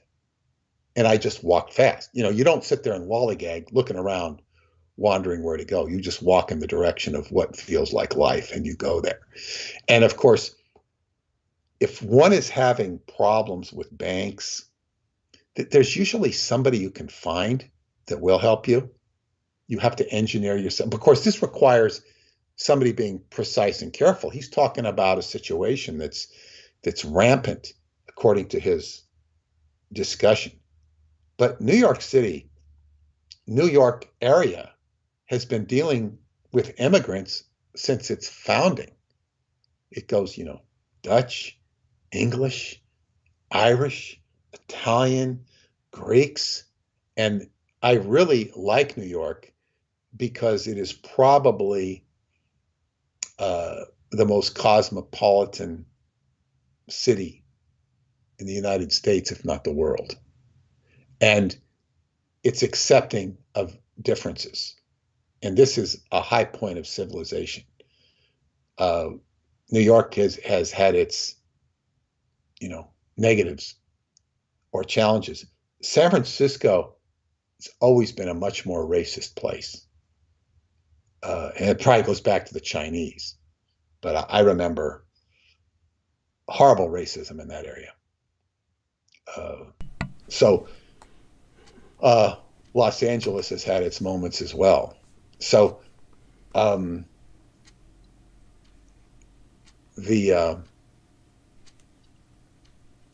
I say this guy's, and I would also say about Florida, when I lived there, and that was a long time ago, in the 70s, late 70s and early 80s, Florida was a nice beach town. I lived in Clearwater, and I would run every night for jogging, it was a 7-mile run back and forth to the Clearwater Beach.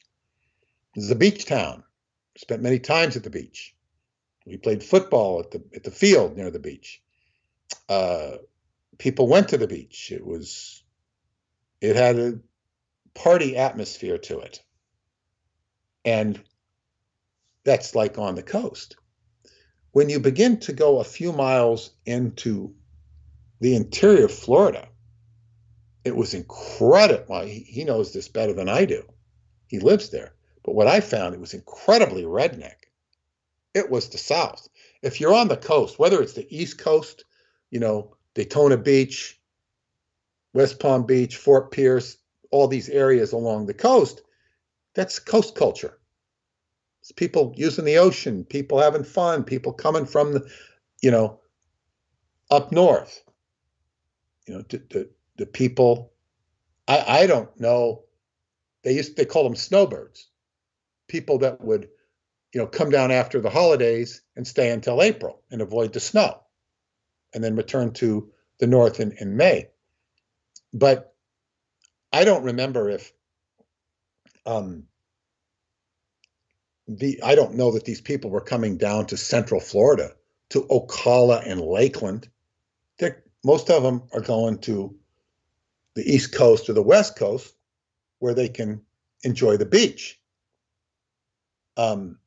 So, as you say, and then when you get northern Florida, it's deep south, and it wasn't much different than what you hear about in the deep south. The people were rednecks, and we're talking about white people.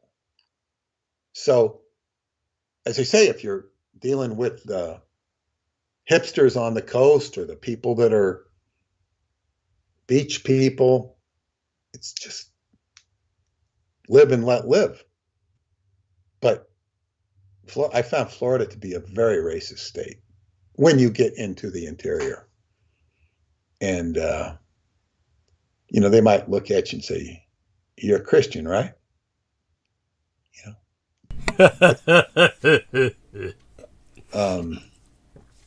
Yeah, I guess so.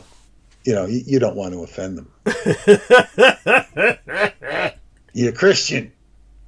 So, I don't know. You have anything to say about this racial drama that he's describing in Florida?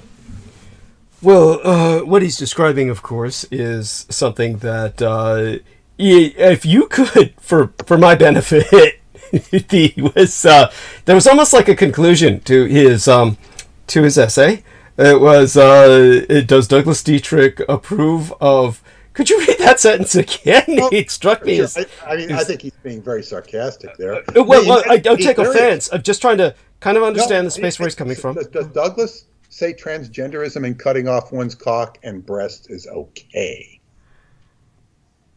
Interesting. Okay, so when he was talking about these women who were having the best breasts removed, this was not for cancer. Then this was essentially the two women. He said, No, it wasn't. It was it was like they had, it was their identity. like some kind of statement where they're trying to masculate themselves, become masculine. Well, through federal grants. Uh-huh. One of my best friend's teenage daughter became a man through federal grants through the school's guidance counselor and just had her breast removed. His second daughter is doing the same. And, the guidance counselor is steering him down the path. Now, I would really have to interview the guidance counselor to see where the guidance counselor was at. Well, I think I'd interview the parents. I mean, if they're both... That too. All of them. And I don't know. I've heard many reports that people who do the surgery later have regrets. But I don't know the statistics. Well, I'm not the person. Yeah, just put it this way. In terms of the quote unquote the people who have these surgeries and quote unquote later regret them, that's all a bunch of shit. It's basically you'll have a few people that feel like that, and these are the kind that are going to be paraded on Jerry Springer, and they will be. It's kind of like when they have people surrender their firearms, and when they say we want people to surrender their firearms in the hopes that people surrender assault weapons and shit, but everybody surrenders their old like goose shooters and these old like pea shooters and these bolt action rifles and shit, and nobody's surrendering their AK-47s. Now what happens is once in a while, like it happened in one case, some black mother had some argument with her drug dealer's son, and just to piss him off, turned in his AK-47. And this is like one case in all of the thousands of guns that were ever returned. There was like one single AK-47 turned in by some pissed off mother just trying to get back at her son. And they take that one AK-47 and they will pass that from state to state, like a golden party favor, where they all show that off to say, see, we asked people to turn in their guns, and look, we got some of these off the streets, and it's like the only one they ever got off the street in all recorded human history and shit. And they will parade that like it is, like there's hundreds of them that they got, and it's one single weapon that they ever got that was returned in these gun return drives. So it's like the one person who regrets their surgery, they will parade them on every reactionary show. It's like the same person will be tossed from one reactionary show to another and say, yeah, I had this surgery and I regretted it. That's a bit of an exaggeration, but you get my point. There's very few people that go through this surgery and regret it because it simply takes too long, it takes too much effort, and it takes too much money and medical pain. So when you have somebody who's committed to this, they're committed to it. It's not something that they're ever going to regret or go back on because... Well, I've heard that most people, and certainly my friend who was instrumental in getting tattoos legalized by Congress, she said that she did tattoos, and she said, invariably people regret having the tattoos. Yeah, that's different. That's different. But then this is not sex change. Tattoo is like... people get drunk and they say, I'm going to get tattooed. And they wake up the next... That's more in the old Navy days. I don't know if that's still the case. Oh, dude, that's like orders of magnitude more the case now than it ever was. This is like in the old Navy days, my dad regretted the rest of his life getting tattoos all over his arms, which I said was ridiculous. And tried to introduce him to people again and again. All modern people were getting tattoos, all these kids and grannies and everybody else. And he unfortunately died before it became so pervasive that... there was a stigma to it back then, and it was illegal. Yes, there was a stigma to it. It was illegal, with good reason. And if I had my choice, it would be illegal all over again. Because it destroys people and it renders them ugly and it makes them look stupid and it's just horrible. And besides all that, just to let people know this, it's ridiculous in porn because, of course, they have these role-playing porn scenarios, which are constantly part of this, shall we say, ongoing and perennial role-playing that goes on with porn. And you can't have these chicks who are legal age, they're legal age, 18 and older, pretending they're younger, which was always part of the pornographic role-playing scenario, the environment. And they can't pretend they're younger because they're all tattooed. It's ridiculous. So the role playing that they do is preposterous.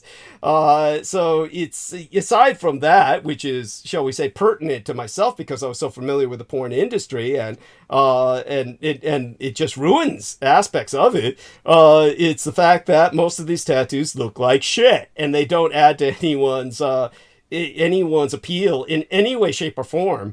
It's just horrible. And it gets worse as they get older because the tattoo becomes muddied with age. I mean, unless you go to a fucking Japanese tattooist who is using extraordinarily precise needles and they have very particular dyes like the Yakuza gangsters get, okay, your tattoo is going to fade within a matter of years. And it's just going to look, by the time, within decades, it's going to look like a blur. So all you're covered in is just blue crap all over your body. So it just, you're destroying people's bodies. And the fact that they made this a thing, like this is cool, is part of this self-loathing that people have for themselves. And they go out there and they're destroying themselves. So yes, I mean, as far as I'm concerned, the individual friend of yours who's engaging in tattoos is someone who shouldn't even be in business. Tattoos disgust me, but when it not on my father, of course, because it was different because he was a sailor. But I could understand it with sailors. I can understand it with gangsters because these are bonding mechanisms of, in one case, a kind of blue collar mafia, in the other case, a kind of underworld cult. So you're talking about, there's different cultic bonding rituals that tattoos are appropriate with.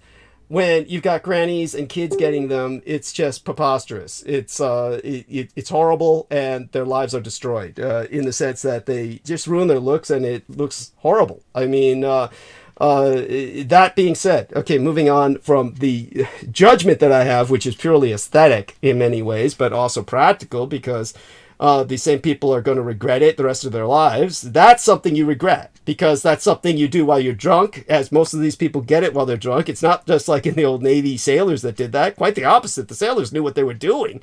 Maybe a lot of them got it while they were drunk, but they knew what they were doing because they were in that subculture where that was to be expected anyway. It wasn't like they were going to escape that. It was they had entered an environment that is like prison, that you're not going to get out of this unscarred. You're going to come out of it with tattoos, just like in prison. So it's one of those things where, okay, that's excusable. That's understandable. But when it comes to these other kids, no, they're doing it while they're high. They're doing it while they're drunk. They're doing it while they're stupid and thinking that everybody else expects them to get one. And it's just horrible. All of these tattoo parlors should be closed. And besides, they're a major source of hepatitis and all this other crap. I mean, that's how, one of the ways in which, I forget the actress's name, she contracted hepatitis through a tattoo artist. And it goes on and on. But there you have it with that. So you've got the tattoo parlors, and that's not like a sex change. It's a world of difference because you do that, just within minutes. It's walk in and walk out. Sex change is something you're investing years and years in. So when it comes to, say, for instance, school and the counselors, there's no counselor on earth who can guide your kids into going transgender because they don't have that power. They can present questions to the child and say, are you secure in your identity? They can say that, they could even go so far as saying, does it really matter if people say you're a sissy or if people say that you're dykish or, to whichever gender that they're talking to the point where they might have the child come to the conclusion that a non-binary attitude is healthier. They might Okay, not, by the way, and it's not something that I'm recommending or advocating. I'm just saying this is what a counselor might do if they feel the child is challenged by people calling them a faggot or a sissy or a girl being called a bull dyke. They might feel that it would be healthier for the child to come into a non-binary kind of attitude. But they can even plant something that could be interpreted as a seed that the child might think maybe I should change my sex, but there's nothing they can do after that. After that, it's the parents that are totally responsible. So if the child goes home and suddenly says, I want a sex change, that can't happen without parental permission. So that's like your friend was saying, apparently this woman had it. Then her daughter had it, so this might be a generational thing between the mother to the daughter, but there's the point. If you want to use the term, you could even say culprit. It's through the parents. So the child cannot get the sex change or any kind of gender reorientation without parental consent. It's not going to happen. There's no doctor who's going to say, oh, I'll do it. Oh, forget the parents. You don't need their permission. So whatever's going on is going to require parental consent. So it's the parents that need to be interviewed on this. So you would ask the parents about the question about, okay, why do you approve your child doing this? Why do you approve of your child doing this? Or do you think it will help them? Most of the time, the parents who are acquiescing to this, it's because the child is literally throwing themselves out windows at that point. That's literally what it comes down to. It's literally when parents are acquiescing to, okay, we're going to allow the child to get a sex change. Okay, there's no counselors involved at that point other than suicide counselors. It's because the child is literally going to kill themselves if the parent does not allow this. Now, we might say that this could be unhealthy in the sense that perhaps a misguided child would be threatening suicide simply to get what they want, and therefore the parents acquiesce under threat of this self-violence, this self-destructive behavior. So it might be a form of terrorism to force that. But in that case, the parents are still responsible because at that point they need to be taking the child to a counselor. The whole family needs to be in counseling, and they need to follow through with this. You can't just say, Dad just can't say, I'm too busy at work. Mom just can't say, I'm too busy with the community. At that point, the family is obligated, where they all need to be in counseling at that point to find out why the child is doing this.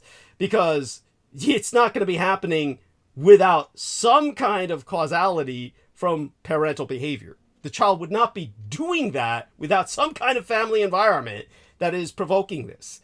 It could be something at school. And at that point, the parents need to be involved so that they could be talking to who is raping my child at school. So, but once the gender thing is undertaken, again, you're talking years, and then the pain involved, the surgery involved, the expenses involved. Okay, you get multiple chances to turn back. So it's not something that the overwhelming majority are ever going to regret because they've had too many chances to do so by the time they've undergone the transition. And it's only on Jerry Springer you'll see phonies, true phonies, that'll say something like, I was a man, and then a woman, and then a man, and then a woman. Okay, it doesn't work like that. It's not like you just go in, check in, and a simple procedure is performed and they redo or undo whatever they did. This person is simply role-playing. They may say, I was a man, and then a woman, meaning maybe they were on top and they were on bottom and they were in a relationship where they were dominant, and then a relationship where they were submissive or something of that nature, but they're not physically changing back and forth like that. It's simply physically impossible. So when it comes to these acts of transgenderism, the first thing people need to realize is there's a difference between a minority community that's trying to make itself known. And the reason that they're trying to make themselves known in case of transgender people is quite simple. It's survival. First off, the transgender community is the target of just murder that people can get away with. I pointed out in the past that you take 5 years worth of statistics, and in terms of most transgender people, of course, are never gendered correctly.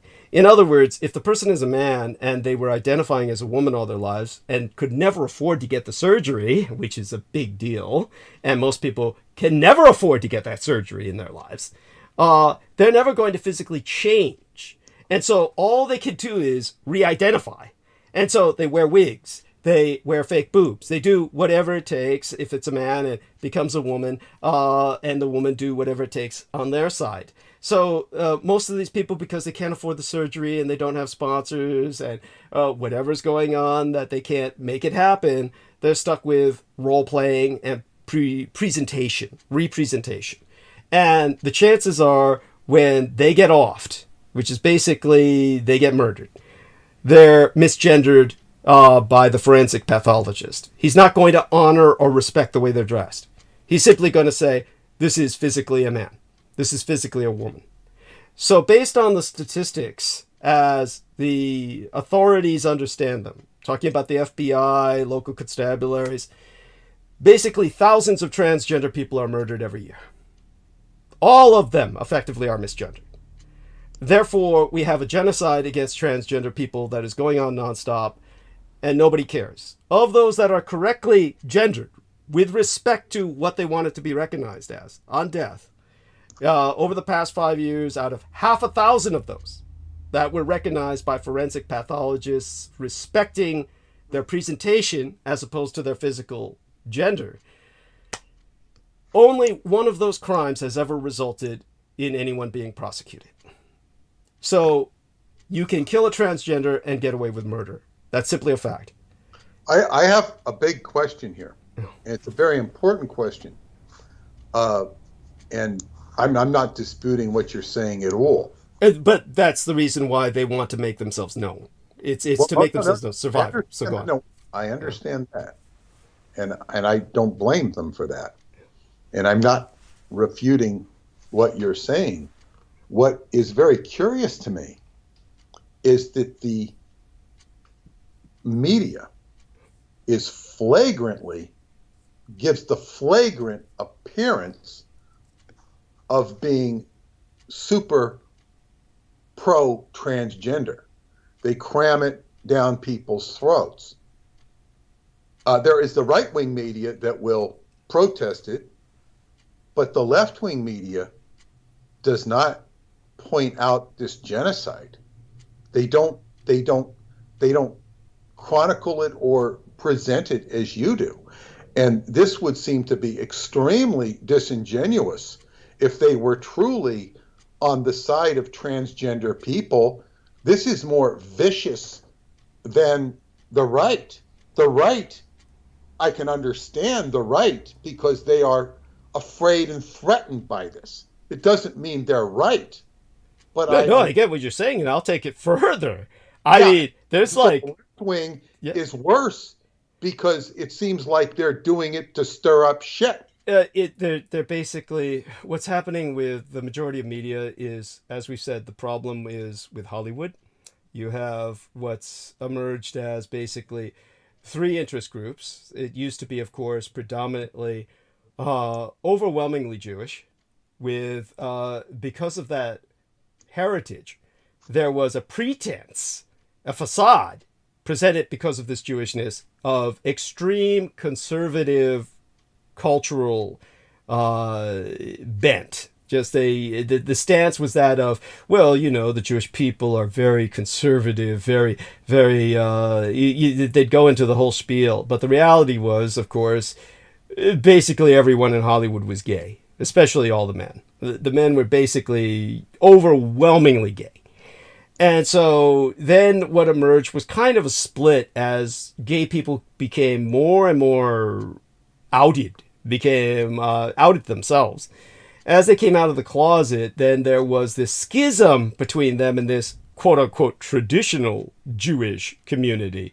And so you had this kind of schism between the gay community in Hollywood and the Jewish community. And then, of course, there was the Scientology factor, the third interest group, which was certainly not pro-gay.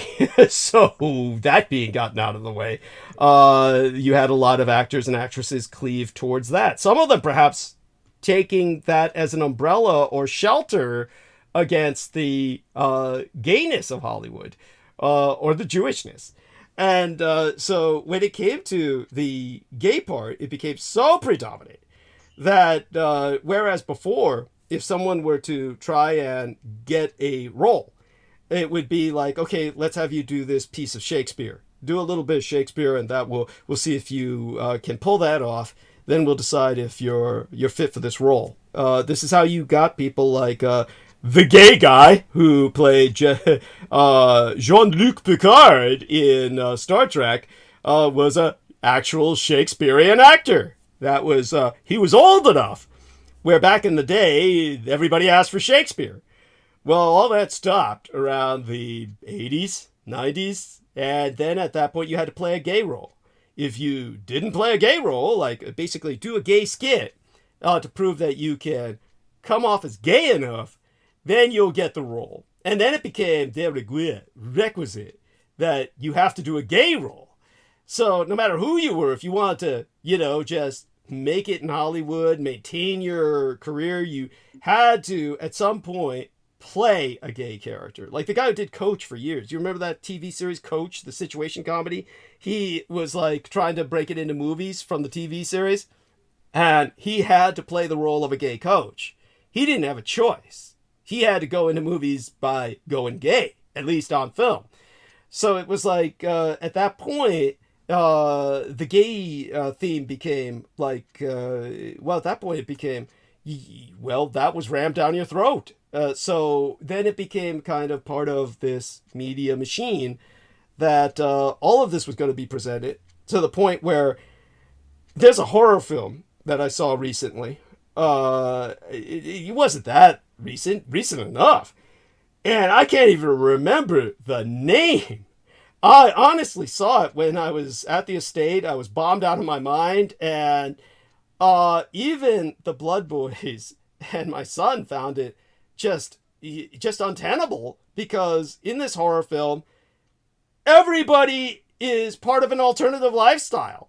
That was not the focus of the horror, by the way, though it easily could have been. It was on some stupid seaborne like oil platform, and it was like a environmentally dystopian future. People are fighting over the remains of resources, and there's these like warring ocean platforms where basically people on oil platforms are trying to sabotage each other. But everyone was like gay or had an alternative partner. The statistical chances of that, by the way, that I can imagine that as being a true horror film.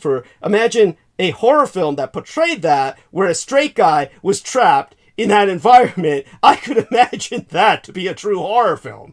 A straight guy trying to maintain himself in an environment where everybody's coupled in some bizarre fashion with, their dog, their boyfriend, girlfriend, and he's wandering among these people lost. I mean, that would be a horror film. But no, it didn't have that creativity. It's just somehow we're supposed to accept that this is the norm now, and that everybody is like this. It's like, this is the point that it's gotten to. So it's gotten to the point where, yes, it is unreal. That is untenable. That is where you get this reaction where people are no longer able to stand it, because they can't watch a film anymore. But it's kind of like, we have to ask, is this like a transitional phase? I mean, granted, some of these things are way over the top, and they're really, in the end, offensive.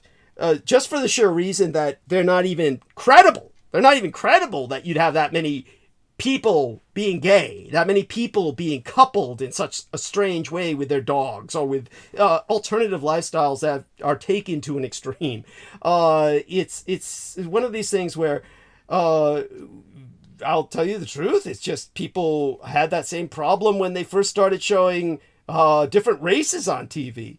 So, I mean, is it going to get to the point where it becomes de rigueur, or requisite, that you have to have the ridiculous presentation, which we finally just came to accept, even though it makes no sense, where you have multi-ethnic gangs, for instance.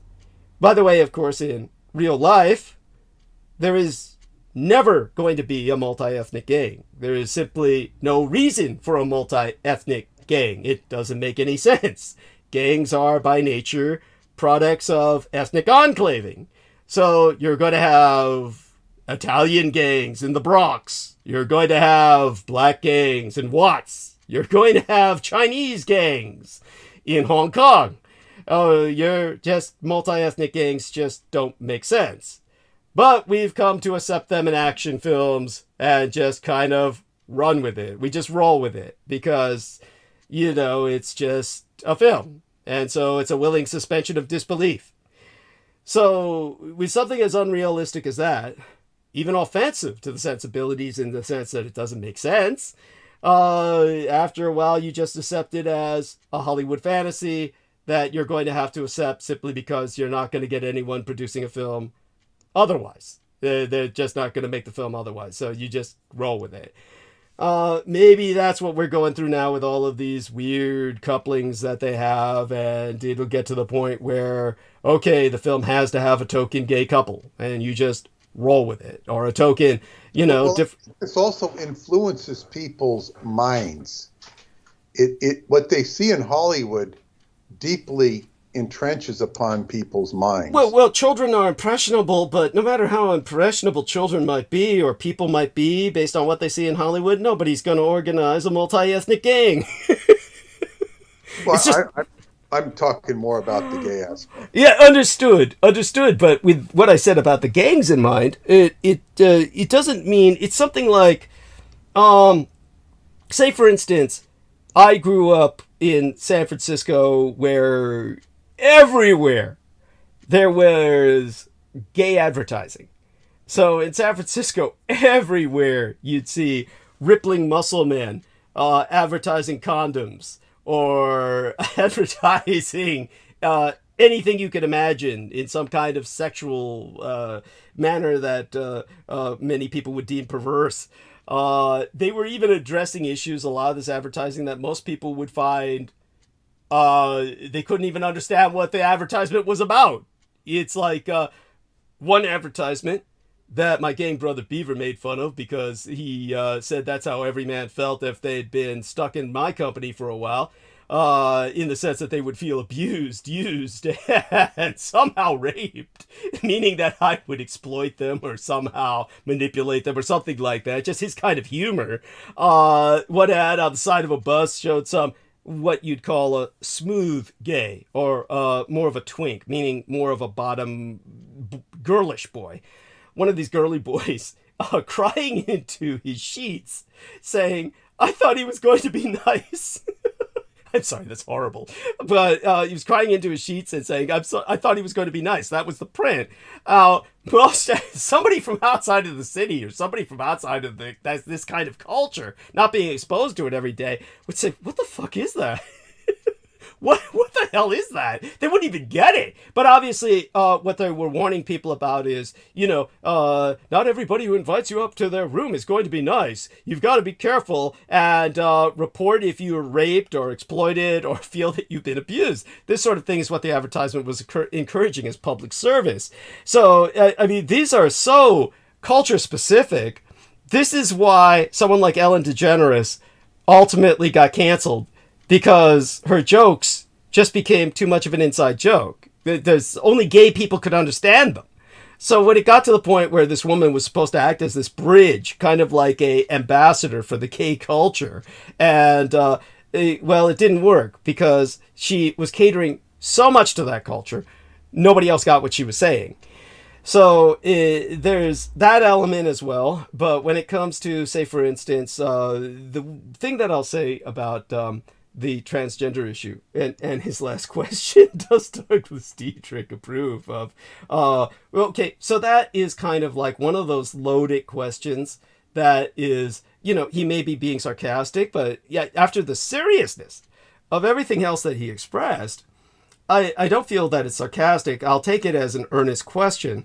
It's simply that if the person has felt all of their lives gender dysphoria, which I will be the first to confess, I do not understand or I'm not able to articulate, because I think it's one of those indefinable kinds of conditions where if unless you're someone who's related to the person or or truly has a relationship with them that may be physically intimate.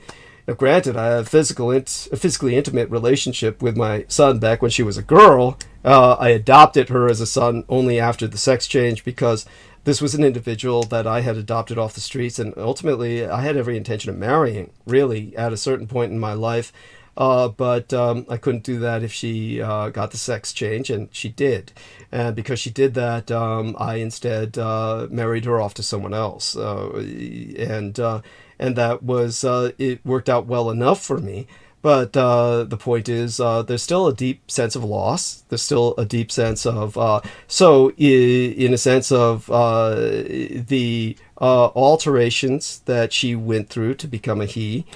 I just had to accept that. It's not something, it's not questionable. Can I stop you there for a second? Sure. And I want to say that must be, I mean, we've all heard you go through stuff, but I've never really quite understood before how deep that must have hurt. Yes. Really love this person and really love them, and they,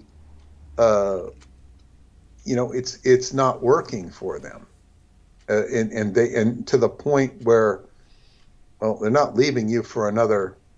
Well, they are essentially leaving you for another man, but it's like it's got to be a deep wound for you. And I never really understood the wound aspect, and it's obvious you both care for each other. Yes. Beyond this, because you saved his life. Yes. And so it's, I mean, I have compassion for that. It's very tough, and it's very visceral, and you have a lot more insight into this than those of us who have not been subjected to these sorts of situations. So I just wanted to say that, and thank you. No, yeah, it's appreciated. It's tough. So thank you for your insight, and carry on. Yes. So understand, it's not so much that I approve of this sort of thing, but we have to accept it. If the person is sincere about this, and this is truly something that they've always wanted to do, you're standing in the way of that is not going to help them. It's simply going to alienate them. It's not you either. Yeah. Yes. Thank you. Thank you. And when it came to that particular situation, I think we've covered the basics of that. But when it comes to the situation that Peter was pointing out, the fact that media does not help the situation for the community of transgendered people by presenting the dangers that they face, the horrors that they face, or the impediments or obstacles that they face, but instead just kind of throws them out there, and as if almost, I'd have to say it, like a freak show, and kind of throws it in your face, then and then the majority of people begin to feel that that's invasive. That's yes, the liberal progressive media is not doing the transgender community a favor. So there's a disconnect there. There's a disconnect there that comes from maybe an old school of the gay community in the left coast, the West Coast, or New York, where they just think that throwing these people out there and exposing enough people to them is somehow going to normalize them.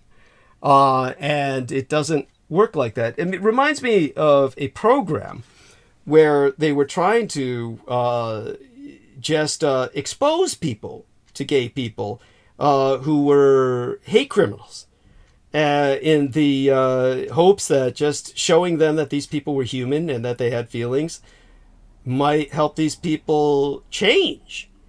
It's not that the basics of the program have a bad idea, but I think that might be, if we were to be generous, if we were to try and think of the positive, try and look at this from a positive perspective. I'm going to try and assume that's what liberal progressive Hollywood is doing, but they're doing a terrible job. And they're doing it simply by exposure of people without really presenting the humanity, which is the pain and the suffering that the overwhelming majority of these people experience. So all you're seeing is this kind of like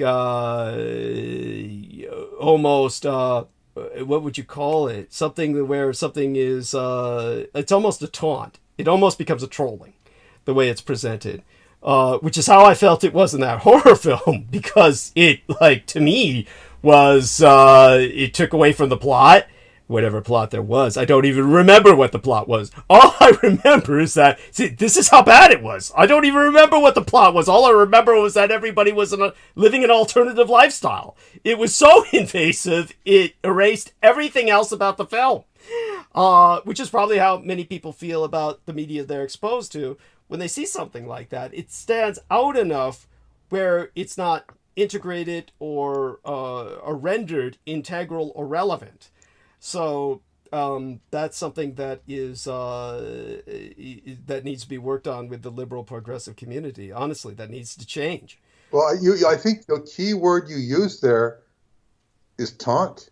Yes. It is a taunting, and you know, the white redneck mentality will accept the taunt, and that's a big mistake. And that's why, what is it? You know, if they take the Christian perspective, which many of them seem to be, is love thine enemy. You know, because you might get a lot more progress. Then again, it doesn't excuse the taunting either, because that's just stirring up hate and stirring up, and if you think about it, it's a very productive way to stir up hatred by going after which is probably the intent of the Edomites who are running Hollywood and much of the liberal progressive media. So that is where that would come from. This is like, say, for instance, when you point out, say, for instance, not you, Peter Moon, but when anyone, like I pointed out before about Schindler's List. I brought that up with Beaver today, my gang brother, when we were doing the supply run. And First he said, I never saw the film. Then I reminded him he had seen the film. And then he said, oh yeah, I had seen the film. And then I was pointing out, do you know that camp commandant, Gödel, in the film? And he was going, yeah. And I said, do you know his wife was black? Did they show that in the film? And he's going, well, then his mind flipped, because he couldn't accept the camp commandant as having a black wife. His mind flipped and he thought I was talking about Schindler.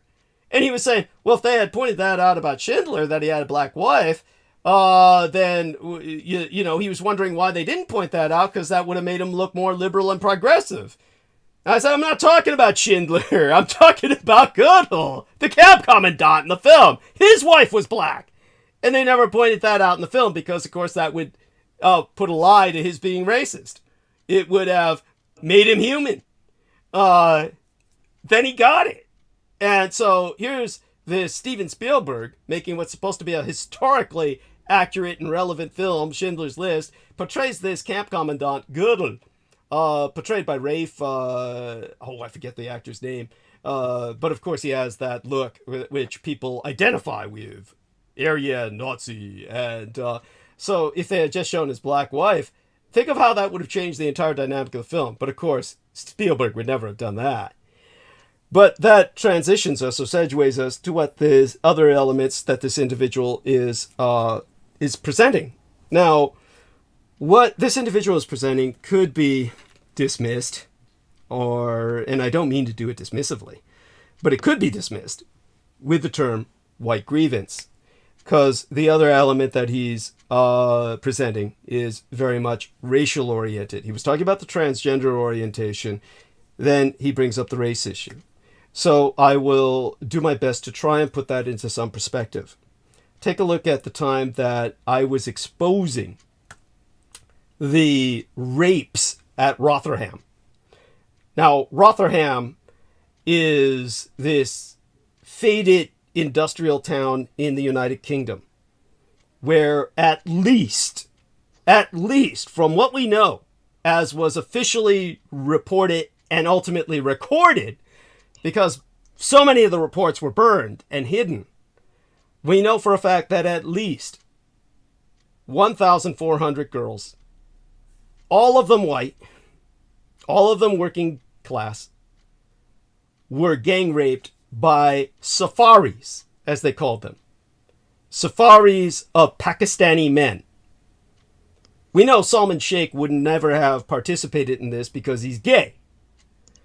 But his ilk were doing this. All while the local authorities did nothing. So, this was a waking nightmare throughout the late summer of 2014. All of these girls were not only gang raped, they were doused with gasoline and set on fire. 1,400 of them. How is that possible? And this wasn't in abandoned warehouses. This was in bus stations and alleyways. One of them who escaped, who was 12 years old, 12 years old, brought bags of her clothes as evidence, covered in sperm from a dozen Pakistani pieces of shit. As evidence. She said, there's the sperm from a dozen men on my clothes. The police beat her up, took her clothes, and burned them in an incinerator. Beat her up! Burned her clothes in an incinerator and said, get out of here, you whore. They said, get out of here, you child whore. Bearing witness is insufficient for this. We have to learn lessons. This is more than just a horror story. It's a case study in how exploitation can flourish in different cultural contexts, and how insufficient any set of pieties can be to its restraint. Now, when we face the fact that ultimately, officially, they had to admit that 1,400 children were subjected to unspeakable sexual exploitation in Rotherham between 1997 and 2013, where children as young as 9 years old were raped by multiple Pakistani predators, abducted, trafficked to other cities in England to be raped by other Muslims, beaten and intimidated, all with the help of the police. Then what has England come to? Now, the report was commissioned by the Rotherham Borough Council, which revealed that there had been 3 previous inquiries. Now, interpreted cruelly, what happened in Rotherham looks like an ideological mirror image of Roman Catholicism's sex abuse scandal.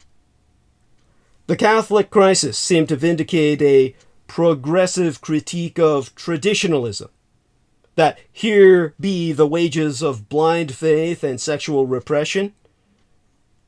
And here is a case study in how a culture of hierarchy and obedience gavest criminals free rein. But the crimes in Rotherham, by contrast, they vindicate a reactionary critique of liberal multiculturalism. Here are immigrant gangs of pieces of shit from Pakistan, where all pieces of shit like Salman Sheikh come from, exploiting an insanely self-destructive Western tolerance. Here are authorities so committed to diversity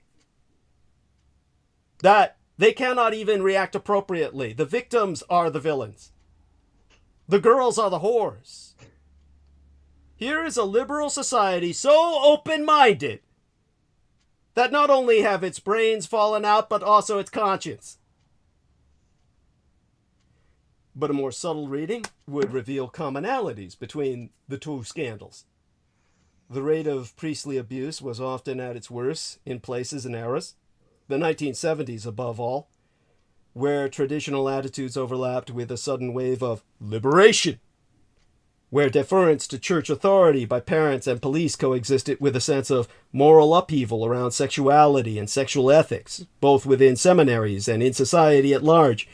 There was John Patrick Shanley's famous play titled Doubt, in which a hip and with it Kennedy-era priest relies on clericalism to evade accusations of abuse, and I think that remains the best dramatization of this tangle.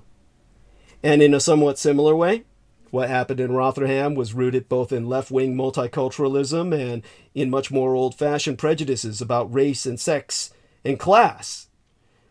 The local bureaucracy was most certainly too fearful of being labeled racist, too unwilling, as one former member of parliament put it then, to rock the multicultural community boat.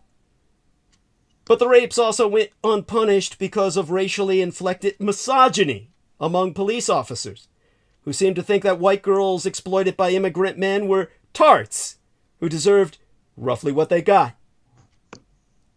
So the crucial issue in both scandals isn't some problem that's exclusive to traditionalism or progressivism.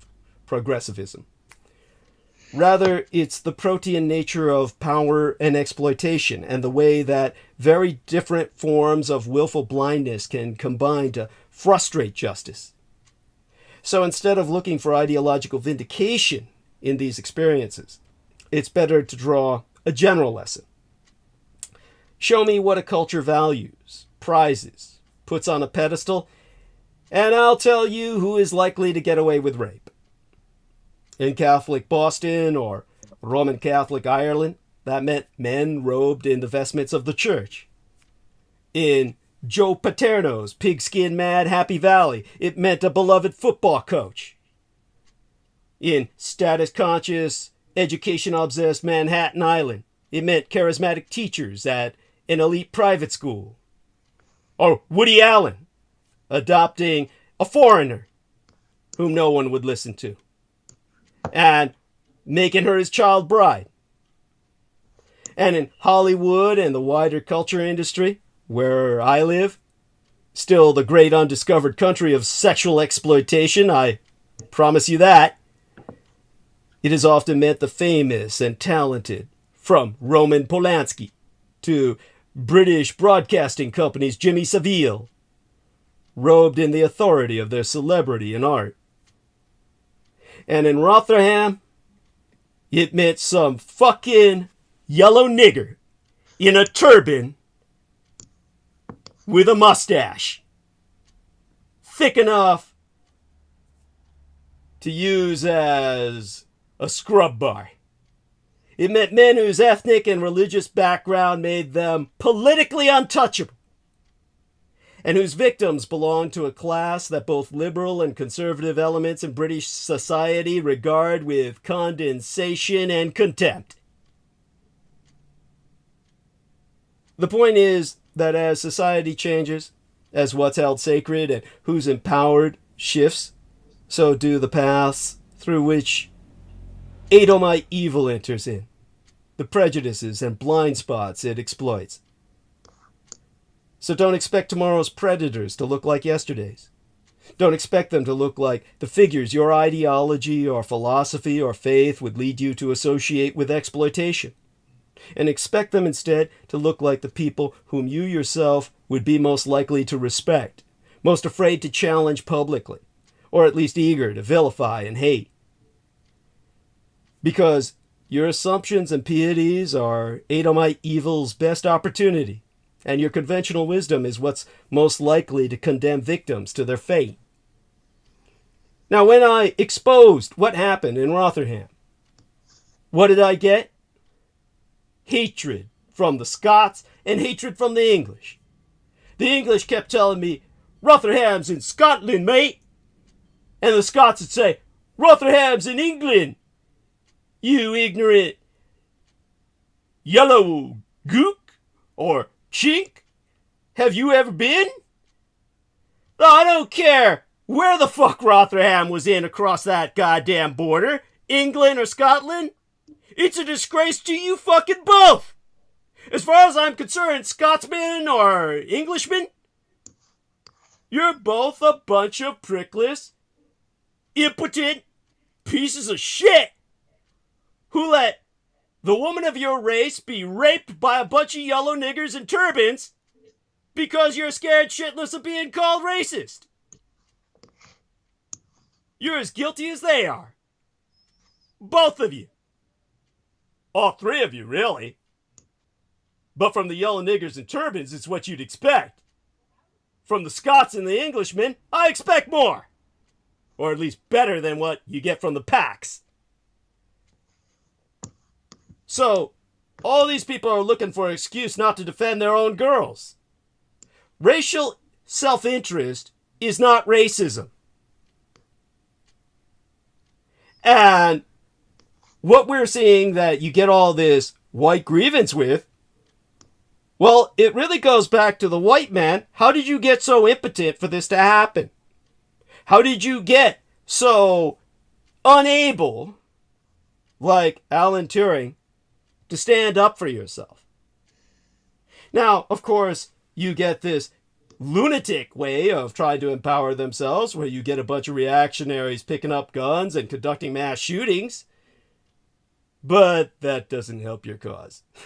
You get basically a sense where you're going to try and handle this in the most non-productive manner possible.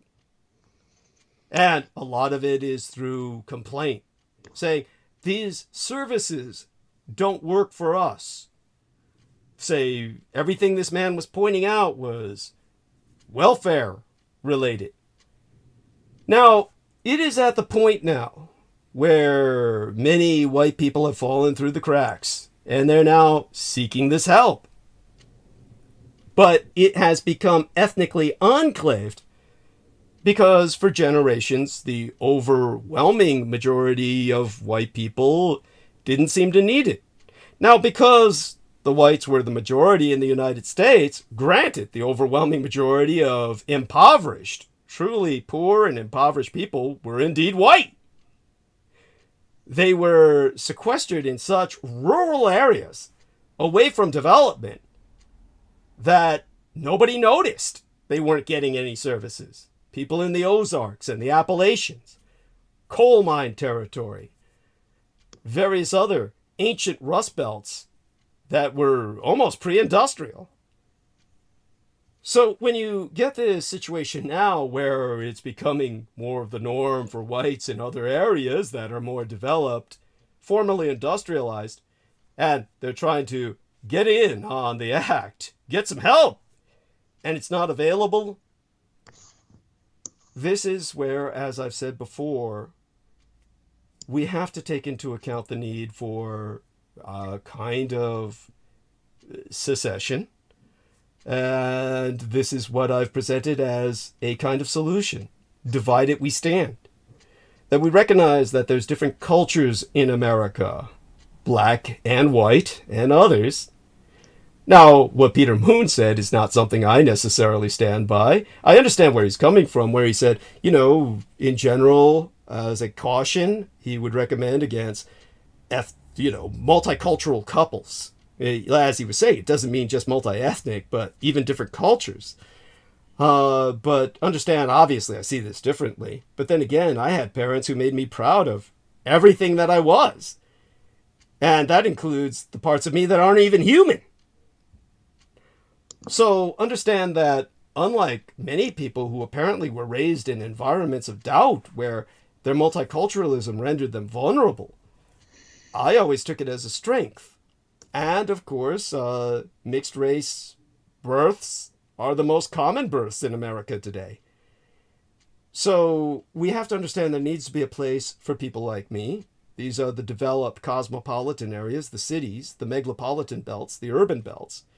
And then we have to understand that there is a need for basically almost ethnostates. outside of these developed regions, these safe zones, these free cities, that I imagine as the wave of our future, kind of super mayoralties, if you will. You will have areas that need to be recognized as essentially white land, black land, and yes, certain places that should be recognized as gay land. Key West, for instance. San Francisco, to a degree, maybe not even San Francisco really, but maybe a separate satellite city-state. San Francisco being heavily Chinese in many ways, ethnically. So I would say that we just have to accommodate these realities and make them part of a more diverse, yet thereby, ergo, more unified America in recognizing these differences. And these areas can have their own media machines where people wouldn't feel assaulted by something strange to them. We've come to accept the reality of black entertainment television. I cannot understand why we shouldn't have a white entertainment television. A wet white entertainment television, just like we have a bet black entertainment television. Why not? I think that would be healthy. So when we have this situation that we have now, and people are trying to force an integration, whether it's through putting alternative lifestyles in your face or other ethnicities, then yes, the reaction at this point, the transition, is ugly. So I'm recommending a kind of diversity and recognition thereof, as well as safe zones for people like myself who thrive in cosmopolitan and multicultural environments. That is the only healthy future. We can't have it otherwise, because otherwise it's going to be genocide of someone. And someone's going to pay the price if someone is going to take all power. This is why I feel that it takes someone like myself to really represent America. And this is why I'm such a threat to the Edomites who wish to prevent that from happening, who wish to see a future of genocide, who want to see a future of this hatred, this response to what they're promoting on their various media machines. A taunt. If we let them have their way, then the result will be genocide. But what I offer is something that threatens them so much, they're willing to suppress me completely, to the point where I'm banned on YouTube, banned on Facebook. This all happened within a matter of weeks. It doesn't even make any sense. There's no logical reason for it. All of this is, of course, something that Peter Moon is doing his best to, as someone who's perceived as a white male, is doing his best to try and overcome through his communicative skills and his publishing history. And with that, I turn it back to him. Well, you've brought up a lot of deep things and context that, I wasn't even really aware of. And because, people don't have time to think. And we're fed such a diatribe of misinformation from the media. And of course, the oldest trick in the book is the, divide and conquer strategy, polarizing two sides. What do they call it? Dialectic materialism. Yes. Getting two opposing sides, left and right, and just getting them fighting with each other and not looking at this, but particularly this genocidal issue, which is just beyond egregious. And it's like not putting the attention on it is. And it's like it makes both groups look incredibly stupid, which is pretty much everything you bring up makes people look stupid or uninformed, if we're going to put it kindly. And it is uninformed. But there's also a great willingness to stay uninformed. And that becomes a real a real problem that we're dealing with. So I thank you for your discussion and enlightenment on these matters, because I think you answered. I'd like to see Bob's or whoever's response to this, to what you said, because it's like something he's dealing with on a day in and day out basis.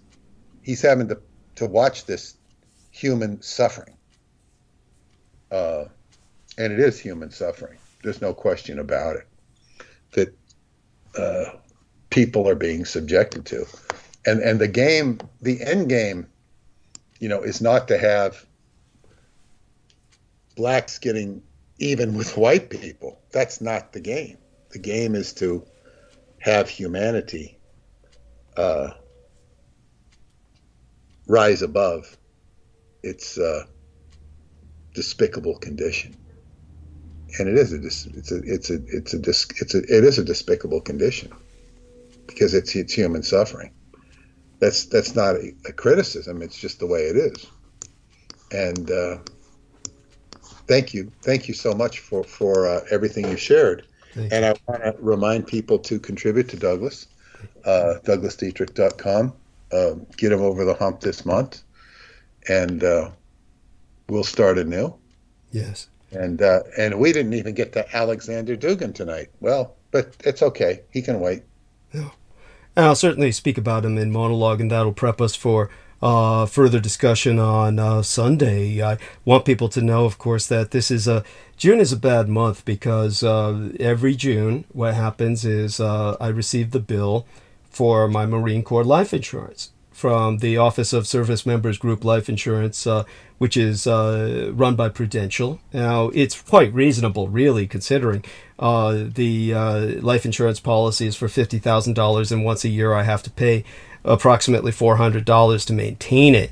But of course, it kills me for the month, and it takes much of my income. So I do want people to understand whatever you can contribute will be helping to pay for the maintaining of the Marine Corps life insurance. Obviously, people like my gang brother Beaver wonder why I even maintain it. Like, why? And I tell them, of course, it's the only evidence I have at this point that I was in the Marine Corps. Everything else has been destroyed in terms of documents. An ironic and almost karmic fate for a former documents destruction specialist, but also one that's almost inevitable since I became a public informant. So with that in mind, one of the few places that was immune to government eradication of their records was a private corporation. So because Prudential took over the insurance for the Marine Corps life insurance, as I said, one time, two full-blown officers. No, they were officers, because I had the girl describe them when she called me. A girl called me up one day and said, Mr. Dietrich, there's two men here who said they want said that they want your records, your life insurance policy, that they want to take control of it. And are you going to give them permission to do that? And I said, hell no. Who the hell are they? What do they look like? And she said, well, they're both wearing flat tops and they have epaulets. They look like there's gold bars on one of them and there's silver bars on another. And I said, they're fucking commissioned officers. I said, what are they doing there? Why are they asking about my insurance records? And she said, well, they want to take control of your policy. They said it belongs to the Marine Corps. I said, it doesn't belong to the Marine Corps. It belongs to me, and they're not paying for it. I am. Tell them to go to hell. Tell them they can go fuck themselves. And so she turned to them and politely said, I'm sorry, but you're going to have to leave or I'll call security to escort you out. And so that young girl sent the Marine Corps in full round. The reconnection was successful. So OBS, our online broadcasting studio software, shut down, and I was able to get it to reboot fairly quickly. We were lucky I was able to do that, but interesting that they shut us down at that very moment. So there you go, everyone. Need your contributions to maintain my evidence that I was in service, and they did try to take that away as well, but fortunately, because it's under the sway of a private corporation, they honored the wishes of their paying client rather than the U.S. government. which would have erased what evidence they could, all of it at that point, that I was in the Corps. So we maintain it for that evidence, and I'll need your help to do that. Whatever you can send, don't break yourself. But yes, if you can send anything at all, especially on a hard month like this, then it'll help me make rent by the end of the month. And with that, we turn it back to Peter again. I mean, so we've been on for about 3 hours, and it's around midnight. Where you're at, how you feeling? You going to retreat into the gentle night now? It's time for me to say goodnight, but it just really shows what, complete assholes these people are. I mean, and quite what a detriment you are to them. Thank you. And what do they stand for? Thank you. They stand for lies. Yeah, and passionately so, and they didn't get their job done. Yes, thank you, but we will. Yeah. So thank you, and thank you for everybody for listening. And I might be back in the morning with Douglas because he broadcasts late, and certainly we'll be back Sunday. Excellent. We love you dearly. Take care of yourself. Sleep well. Have a blessed night, and most pleasant be thy dreams. Okay. Good night. Good night, everybody. Bye for now. And skybooks.usa.com. We're going to restart the call. It looks like Ian West is active, so I'll start by giving him a call, and then we'll see if we can hit up Mark H and all the rest. As a matter of fact, I saw Mark H active as well in the chat. Oftentimes he doesn't answer when I call, though, so I'll start with Ian West. Let's see if we can make this happen.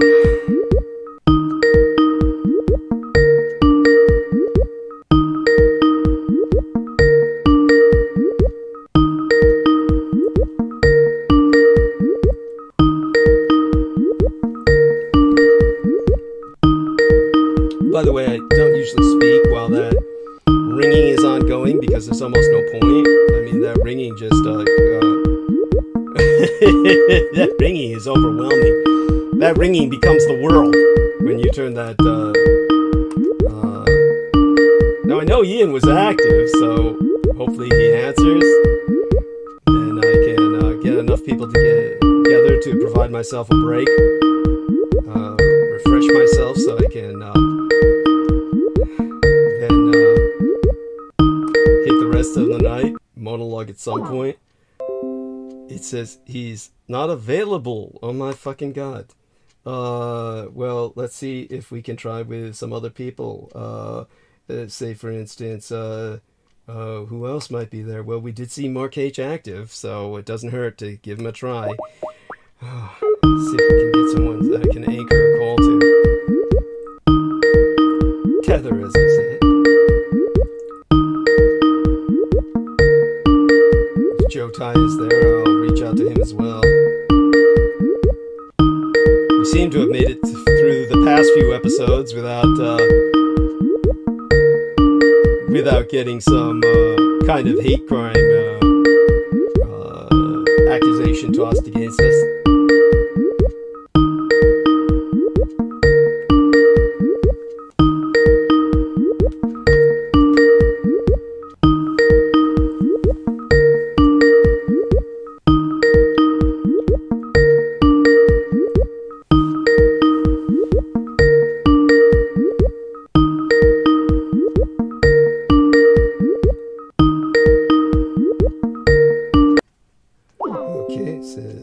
Mark is unavailable.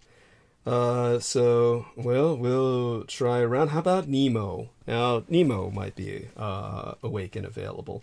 And I do, how do I say, miss him a lot when I'm trying to get the calls together. So let's see if this works. Okay. And, try and connect with him. He might not even be online. These are the worst parts of the show, by the way, trying to reestablish a call.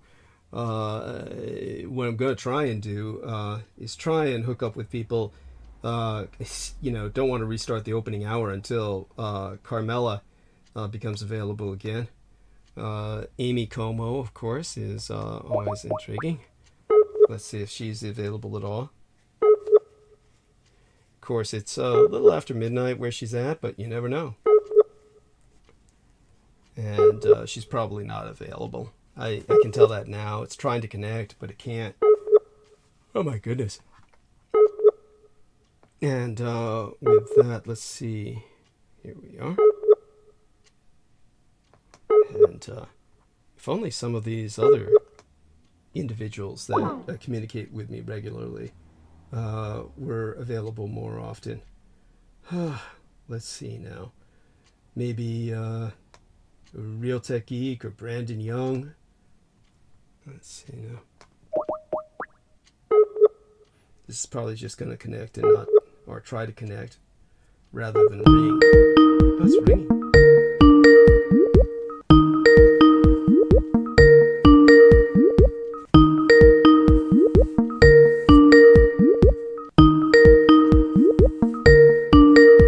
Okay, Brandon. Let's see if he's there. My God, what a day it's been.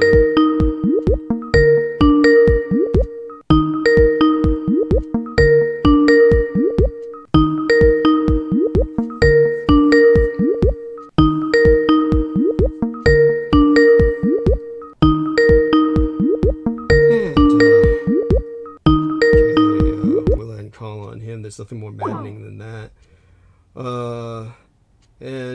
Let's see now. What about Viviana Sanchez? Says she's away. Oh, fuck. You know what? Just see if Michelle answers. Oh, God. She's someone who actually might.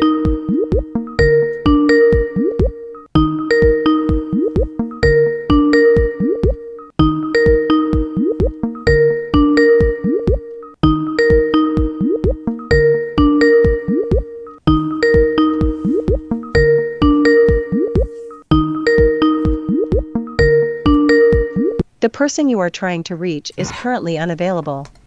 Hang up on that. Oh, this is so exciting. I can imagine for everyone. Thank you for your patience, of course. But, I try to break myself at around this point and then get myself... let's try Sammy Romero.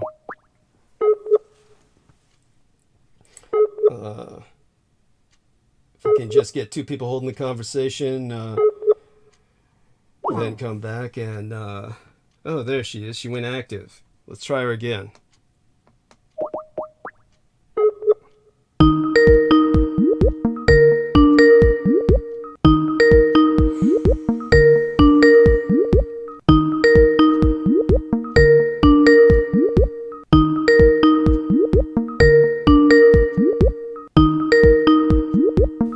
The person you are trying to reach is currently... So much for being active. And, I may have to go straight into monologue. That's something I don't want to do. Oh my God, not right now. I know I haven't had much of a chance to do monologuing over the past several days because we just went with roundtables for far too long. But then again, it's been a hard few weeks. It's one of those weeks where it was hard to get my head out of my ass and really give you any real analysis that would be worthy of the time it takes in monologue. I'm gonna try and aim for that tonight, but rather it be after I break myself and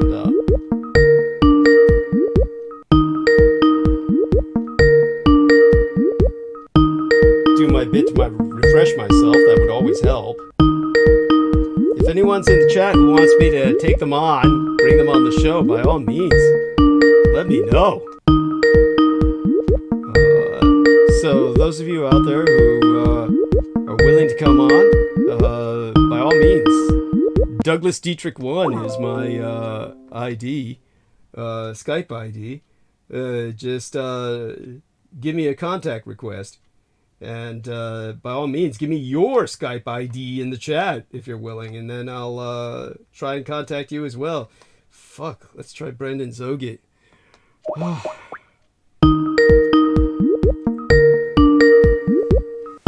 one thing. I certainly have a large crowd of people to try and choose from. Thank God. Oh my God, Brendan, it's been a nightmare. What shit? Says your connection is too weak. Please try again later. Thanks, God. It's like, oh my fucking God. Why? Why? Oh. Thank God. Much better. Thank God. Yes. Oh my God. Yes. Just trying to get enough people together to provide me a little break time. I can do my lines of coke, come back, then try to work my way towards monologue. We are live. How are things? You sound kind of like you're out there in the wilderness or something, or is it work? It's kind of all the same, isn't it? Yes, I'm at home. Everything is grand. Oh, Things fabulous. going well. Oh, thank God. So you're at home. Yes. Cool. Great. So let me try and use you as the anchor call. That way, if you have to hang up, somebody else can help maintain the call. So I'll start adding everybody. And God knows I'm kind of reluctant. I don't know if I should touch Brooke or not because of reasons that I don't need to go into publicly. But let me try everyone else and see if any of them show up with us. But in the meantime, whatever you're comfortable sharing about what's been going on in your world, by all means, feel free to share it. Okay. Oh, he's boiling. It's boiling point, people. Yes. So I was just making some tea. Yes. Oh, guess what? So what happened today was I basically had to pay rent, so I had to go out and get the money order for rent. And what I did was I called my gang brother Beaver, and I said, while I'm out there, I might as well get some shit done. I had called the food stamps and asked them how much was on my card, and still had a bit left on it. So we went to Trader Joe's, and I got 7 cases of Gerolsteiner plus 27 loose bottles. 27 loose bottles and 7 cases of Gerolsteiner. Brilliant. Which are about 14 bottles each. So I'll have enough now to replace those, the water that I use in my thermos, which is Gerolsteiner now, the new Japanese Zojirushi thermos that I got. So I can replace that as I use it, replace that water as I use it with more Gerolsteiner. So that was important to me. And oh my God, it was just all together. That was a triumph. And among other things, but of course carrying it was hell on earth, so I know one thing, I'm in good fucking shape because I had to put all that into the hallway and then put that in another part of the crypt where I could keep it. Oh God. And that night that's pretty good actually. Yeah, I had to chew all of that, along with the 4 cases of beer we bought because you should get a part-time at UPS. Yo, fuck that shit. Now, our man Brendan knows of what he's speaking of. Tell them, now, you were at one of their loading docks, right? Mm-hmm. Yeah, holy shit. At one of the hubs. Oh my God. And this is going to be a stupid question. Why did you quit? Aside from the fact that it kills people? I don't remember the exact reason. Oh, I think I just got laid off because it was the end of, it was just a seasonal position. Okay, it was seasonal. Yeah. Yeah, but while he was there, he talked to a Taiwanese guy about what I had said about it being a fascist democracy, and the guy said, yeah, and and again, you've talked with people about the Cho who were Asian, and the one lady you spoke to said, sure. Did you actually relay my last message about the? I can actually probably cover that now. Please, yeah, by all means. But do you mind looking at the photo real quick? Oh God! Let me take a look. No, I didn't even open it. Holy shit! Let me take a look, and let me open that photograph. And then I'll explain it a little bit while you're here, and then you can do what you gotta do. Yeah, because it was okay. So there we go. And what's going on is holy shit, yes. Elder so that creature Seizuchi, Yeah, so that creature, can you see the photo of him? Yeah, well, I see the illustration, and it's the illustration, Cho-like, yes. So if you click on it, it'll show like a little bit more detail. Okay, yes, I'm doing that, and does seem to show a little more detail. And then I'm seeing some of the other, trying to see. I guess this is it. He's holding his 2 fingers up, and the video above it actually is better. I don't know if you want to do that right now, but you get the gist. Yeah. It's yeah. So I'll try and get the video. So the video above it. Okay, I get what you're saying. So go over there and click on the. Well, this one Yeah, if you takes me just to. open that for a second. Yeah, It's like the first 3 seconds of it. You don't even have to watch it. Okay, so Unless let you me want to take see a cool anime fight scene. Understood. Understood. There we are. Okay, Rurouni Kenshin. Rurouni Kenshin. And Rurouni so Kenshin. here we are. I'm going to watch the first 3 seconds of it. There he goes. Okay, so you've got this grotesque little man being held in a huge palm. And he's basically like giving orders and manipulating the greater being. And of course, the young hero Which is will. a giant. Yes, the young hero will do something about this, but this this skeletal giant is being manipulated by the little being. So That's just his samurai armor. He gets like a reveal later, but he has armor on. Yes. So first of all, this is supposed to be a historical manga, which of course they're going to put fanciful stuff in it to make it a good story. Yes. But what they're insinuating is that there were giants and elves in Japan during the Meiji period. Yes. Which there are actual photos of the giants online that people have been spreading around for years. Yeah. That were clearly like giant beings. Yeah. But I think this is actually referring to a Cho, because I don't know how you feel about that, but I'll roll with it. Yeah. Right. Basically, that being that they show right there is in the anime. It's called Yupon Gatana, which is the 10 swords special attack force of elite warriors. Yeah. And these beings were assembled by, this is just in the storyline, Shishio Makato, for his purpose of leading his revolutionary army against the Meiji government. With Shishio's army behind them, they serve as the main antagonist group of the series, which is Rurouni Kenshin, mainly in the Kyoto arc. So this faction was basically the remnants of the Shinsengumi, which were against as you described before, they were against the new Meiji Restoration and the reinstatement of the emperor. Right. They were trying to keep Japan, what they called traditional, quote unquote. That was actually their main goal in the anime. Is that they dislike the Western influence, not necessarily the emperor himself. Understood. So, but in that one of these characters, he was a Shinsengumi, and this is just the storyline. He gets burned all over his body, so he has like burning vengeance for this, and that's who Shishio is. Okay. But he hires this being, who's obviously a Cho, in my opinion. Yeah. As part of this group called the Yupon Gatana, the 10 swords. Yeah. And but in actual historical fact, the inspiration for Shishio was the main commander of the Shinsengumi, Serizawa Kamo. Yeah. And Serizawa Kamo was the leader of the Shinsengumi, and he used his personal power for gain.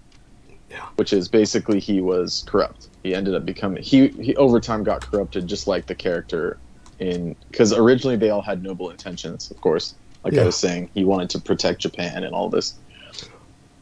And then, and this is the real life person, Serizawa Ko. What's his name? Serizawa Ko? Yeah, I'd have to look at it and read it, actually. I didn't memorize Serizawa it. Kamo. Kamo. Serizawa Kamo. Yeah, Kamo Serizawa would be another way of saying it. Yeah. Mm-hmm. Just, but the family names presented first here properly. Yes, go on.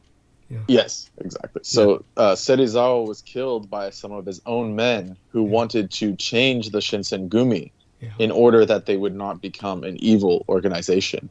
Right. So perhaps even in history, this being started hiring like nefarious yokai and Cho and different things to like, in a noble way, the classic story where any means to an end is, what's the word for it?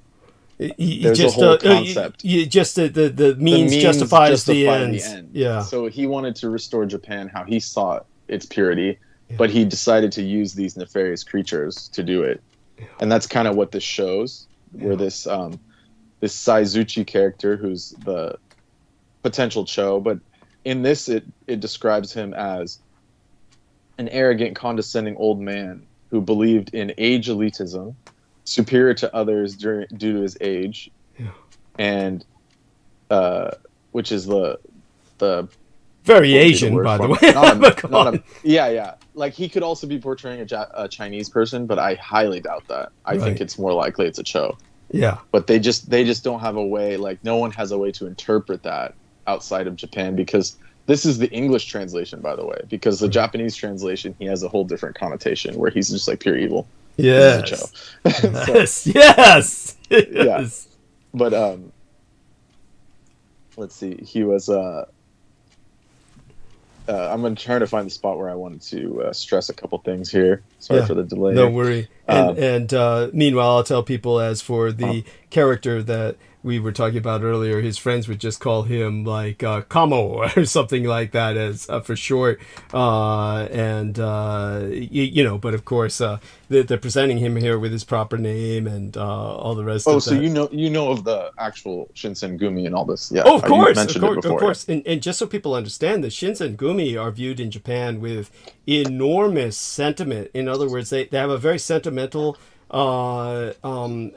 attachment to them. A national fondness. There is a great national fondness for the Shinsengumi. And because the Shinsengumi kind of represent everything. They kind of represent everything. They represent an attempt to modernize. They represent the old samurai ways. And yet they represent also a willingness for the samurai class to accept other people from other classes, like farmers and the like, to become samurai, because this was that point in which they were willing to do anything to adapt and just say, well, at this point, because the modernization is hitting us, we have to get people on our side, so let's recruit other people to be samurai too. And it was almost like all they had left to offer was, we can make you a samurai too. And people said that's great, because that was a noble caste, and so they often are wearing combinations of both Western clothing and samurai traditional clothing,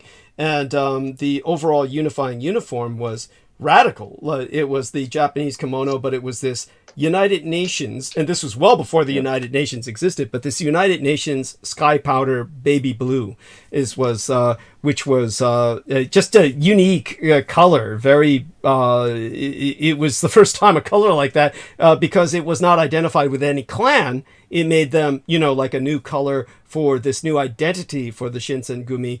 And so it's definitely remembered, and they're definitely held in the cultural memory of Japan very fondly, as people who were doing their best to try and fight for the right thing as they understood it. But of course, in the end, the emperor reasserted secular power, which he had not reasserted in, hundreds of years. And that was the end of the Shinsengumi. They were at that point like an anachronism. But yes, by all means, go on. And, because I'm so fascinated, I'm staying with you until I feel, when I leave to take a break, I'll let you know. It's like we try to contact whenever everybody. You feel like it, but I wanted to kind of give you this spiel. Oh, definitely. I'm here for it. I'll stay for it until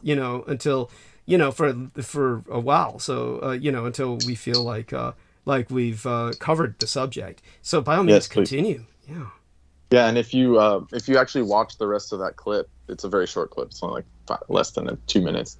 But if you watch the rest of the clip and you notice the character design of Rurouni Kenshin's master, the master of the sword style that he uses, he's actually wearing that like baby blue kimono underneath like this like ridiculous like Western superhero cape thing. So they kind of show a little bit of that, like, it's exaggerated for looks, but it's like they show a little bit of that kind of style. Because Rurouni Kenshin wasn't just a Ronin, but his master was part of the Shinsengumi, but they had left due to this whole conflict, and and that's why Kenshin, he used to be called Batosai the Manslayer. He's based off of a real character in history, where he killed many, many people, and like in this kind of Meiji, what would be the word? Not a revolution, but it was like a civil war of sorts. Yes, it was a civil war, and there was a period of anarchy. So the Shinsengumi were trying to maintain order, and so yes, by all means, go on. Yeah. And the way in this anime it shows that Batosai the Manslayer, who is Rurouni Kenshin, he went from this like almost he went from this like literal bestial kind of slayer back to a noble swordsman. And in the story, Rurouni Kenshin, who's a really noble character, you don't find out about his background till later in the arc. He vows to never kill anyone again after that whole incident, because the whole thing is so convoluted that he realizes he was just fighting for nothing, and it's a whole storyline. But basically, he vows to never kill anyone again. So his sword in the whole anime is it's a reverse blade blunted sword. Yes. So through that entire, and which actually happened, I believe this is based off the real character. Well, the samurai had this trick where if they Yes. simply wanted to render a person unconscious, they would use Yes. the blunt side of the sword. So They for use peop- the back end. Of the Yeah, sword, so right. for people who don't understand why the samurai sword has a blunt end, because people often ask, Yes. why isn't it sharpened at both ends, like a Western sword? That's the Western sword, yeah. reason why. Understand that a samurai is not just a killing machine. They have other functions in society. But yes, by all means, go on. And what happened Right. was certain individuals who took a certain vow would do that, where they would use the blunted end from that point forward, or like you said, even specially redesign a sword so that it had In that. this case, in the anime itself, he has it built by his like smith Yes. Yeah. to be even on the sharp edge is blunted as well. Yes. But he uses a reverse hand style. Yeah. So he's using it backwards. Yes. But when he gets really serious, he'll switch it to the front side, but it's still blunted. Right. Right. So it's this kind of like, it's clear that even to his enemies, that he's no longer trying to kill people. Yes. And he goes through this whole arc about he like has to regain his fighting spirit and become a manslayer again. It's a whole spiel. Wow. But I love it. but Yeah, back- no, that's wonderful. it's And- a really good anime. If you have enough attention span, you might want to check it out. Thank you. Yeah, It's a really famous one too. Yeah. Yes, I should. Thank you. And And go on. They show the reason the Meiji Restoration, and it's interesting because, like you were saying, that the Japanese culture reflects on the Shinsengumi positively, Yeah. but yet they're the main antagonist. Yes. So I noticed in these 90s animes, there's this kind of, even in the one, the Nazca one, I don't know if I told you about it or even spoke of it on air, but there's one about Nazca, but it's like this, they were really masterful. They don't do it as much anymore because they just want to churn these out and they don't want to be as philosophical, but in these older 90s animes, it's like you can't tell who the villain is really. Like there's a clear side of definition, but it's like you can be sympathetic to both sides by the end of the story. You're like, wait, was he the villain really, or is he just have different motivations and he's seeing it in a different light? And so that's what they kind of do with this. So it shows the Shinsengumi as being the villains, and then the being that was, Shishio, he's like pure evil. But you find out later that the reason why he was like that is because the Meiji government started using Western Gatling guns and weapons against them. Yes. So it shows that the government was actually in this kind of dark mode as well. So you kind of don't know who to root for. Yes. So they really put the focus on the characters after that. Yes. Does that make sense? Yes. Like these older animes have this kind of like ambiguity to this who's good or who's evil. It's a very interesting storytelling method, but I like it. Yes. Like I'd rather be like, at the end of it, it's even especially with the one called Nazca, Jinko. It's called Jinko Tensho Nazca, the mystery of the Nazca lines. Yeah. This is a different anime I'm speaking of. That one is like by the end of it, like the last episode, you're like, wait, did he just like, was he evil the whole time, or like what just happened? Right. So there's this kind of really cool. It makes you have more questions at the end. Moral That's what I was trying to ambiguity. stress. Moral Moral ambiguity. ambiguity. Yes. Thank you. That's, Yeah, moral ambiguity. Yeah. And so, but in this one, it shows that the Meiji government was in fact not so nice, and they ended up using like Western weapons against these people with just swords and shit. Yes. And that's why that Shishio guy turned evil. Yeah. And then that's what justified his means of using these supernatural creatures. So I'm going to go back to that. Basically, that supernatural creature he used was that Cho-looking being, and this is what they say about it in that article. and this is based off the English translation. Yeah. It says here, the model for Saizuchi, which is the Cho-Cho, basically, Yes. is an evil elf who tricks the giant in the Frost Giant story, quote unquote, which is an ancient Japanese story, which...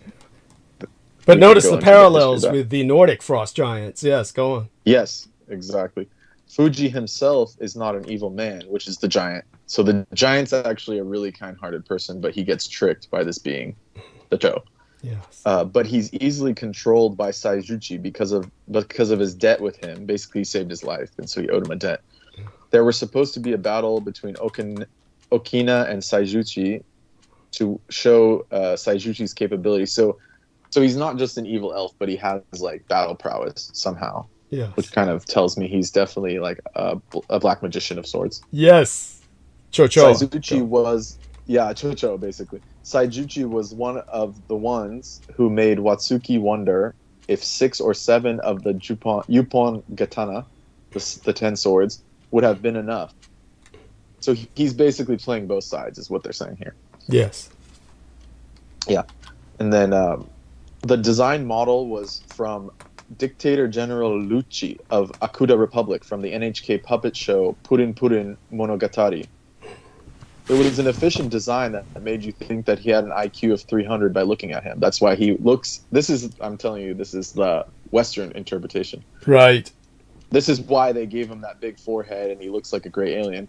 It's also made... Well, this is what it says here. Yes. This is why I wanted to bring it up to you, Douglas. It says, it also made him look like he was an alien from outer space who fell to Earth, as the brain was his main part of his body. So that's their reasoning for making him look almost like a gray alien. Oh my God. God. The real reason we know is that what you've described is he's most likely the creator was trying to sequester, or what's the word, secrete the information even a little bit that there are these Cho. Yes. And so that can like control other beings and do various things. Yes. So so that was basically my whole spiel. That's wonderful. I want to thank you so much for sharing that, and it's so important. And I definitely am looking right now through my files for a photograph that does Cho justice. I know I was sent one by Peter, so if I can't find it, then I'll scroll up through Peter's communications with me. Didn't you show me one time, and I was so sickened I can't even remember it. It could be. It could be. I hope I don't sicken you again. I don't believe I showed this photograph to you, but I might have, so you can tell me if I have before. I want to find it before I take off for a short break. But I want you to know, I was speaking to Mark Cage privately the other day. It was after my interview with the Brett Loiter. Luder,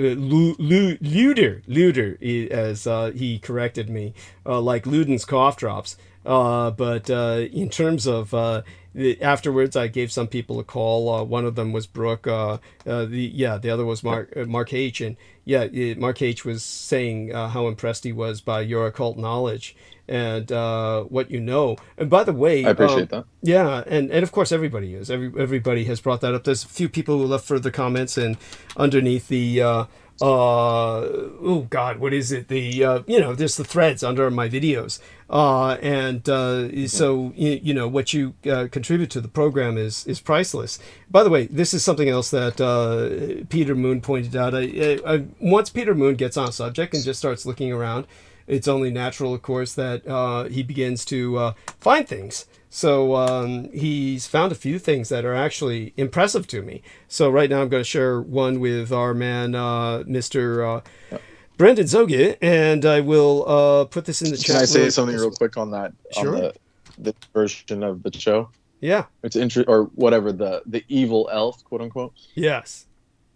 It's interesting that they put little whiskers on him, but that could just be more to make him look more, rat-like. So it's like you hate him or something, it's just a design, basically. No, I get it. I totally get it. And it's also such things could be affected. So Peter Moon pointed out this guy's name is almost Cho-Cho, and this is the Asian officer who kept people away. While the white officer, what was his name again, sat on George Floyd and broke his neck. Yeah, I mean, that's something to be pointed out. By the way, I will, I see what you're saying. yeah, add Ian West soon enough. That way you have someone to bounce off of when I do take a break. Let me, yeah, is it okay if I add him now? Oh yeah, of course. Yeah. So he says he's back. So let's see if he lives up to that. Here we are, the real Ian West, and see if we can get him on here. That way we have some bounce between the two of you while I do some lines of coke. And he actually sent me a coke user's manual or something like that, which I found moderately amusing. Anyhow, it says the real Ian West is unavailable. Right. As if you couldn't write that by now. Thank you. As if I couldn't have written that book myself. So let me tell him this. Skype. I remember a couple of months ago, I was explaining to you like what like fish scale is, and you're like, yes, of course. yes. Yeah, that's right. And available is Skype says Ian West is. And I want to give context to that. The only time I've ever seen it was in the Bay Area with interesting, with that type of crowd that you associate with, let's say. Yes. And so there's no shortage of real shit up there. Yes, that's right. That's right. It's not like the Florida shit that Ian had. Hopefully that taunts him enough to come on. Oh, there he is. Right. Now he's trying to call, so I'll merge his call, see if that works. Wow, that worked quick. Yeah, that's there we are. Yeah, taunt him about that, and then he comes on. Ian, can you hear us? Well, he seems to be on. Ian, I can't hear anyone. Yeah, he's muted. Probably. I can always spiel. I can go off on a spiel on the city Danyas and stuff. Oh, by all means, please. And it's very much appreciated by people, and hopefully that gives Ian time to get his equipment working. He has issues with his equipment. He puts it all together himself, so you got to be impressed by that. So that being said, yeah, by all means, I don't know. Were you able to see? I think I sent you the link with the interview with Brett Luter. Did he have just a part one? He didn't even do a part two. Well, I don't think you sent me that. You didn't send me the link. Oh, okay. Let me see if I can send Unless you that. I missed it or something. Yeah. Ian. You say you're here. By all means, speak. Say hello. Let's just see if we can hear you. Let's test out your audio. He says, let me turn all the air filters off. Yes, thank you. That would probably help. What is he filtering? Florida air. So right now, our man Brendan is putting up a kind of ward, having seen one of these show figures. He's putting up a I'm ward. glad you know what these are for. Yes, definitely, I understand. So let me see if I can find the Brett Loiter thing that I had sent to other people, and then send it to you. I'm going to try and do this without say. Oh, here we are. So, okay, let me do this. Because you've mentioned it before. It's just even energetically thinking about them will. Yeah. That's yeah. No, it's true. Not necessarily attract them, but it puts you on that frequency. Yeah. Yeah, definitely. I'm not keen on getting on that. Yeah, no, I get it, and it's wise. To be although I suspect that I have some sort of DNA that prevents them from attacking me. I agree. I'm not saying I'm impervious, but understood. That's my suspect. I suspect such because I've never really had any kind of situation like that. Right. Now, no, I get it. By the way, what disturbs me here... Hi. Oh, there you are. Hi. Greetings, Ian. Ian? You gotta be kidding me. Well, we hear that. No, I can hear you. We hear that. Yeah.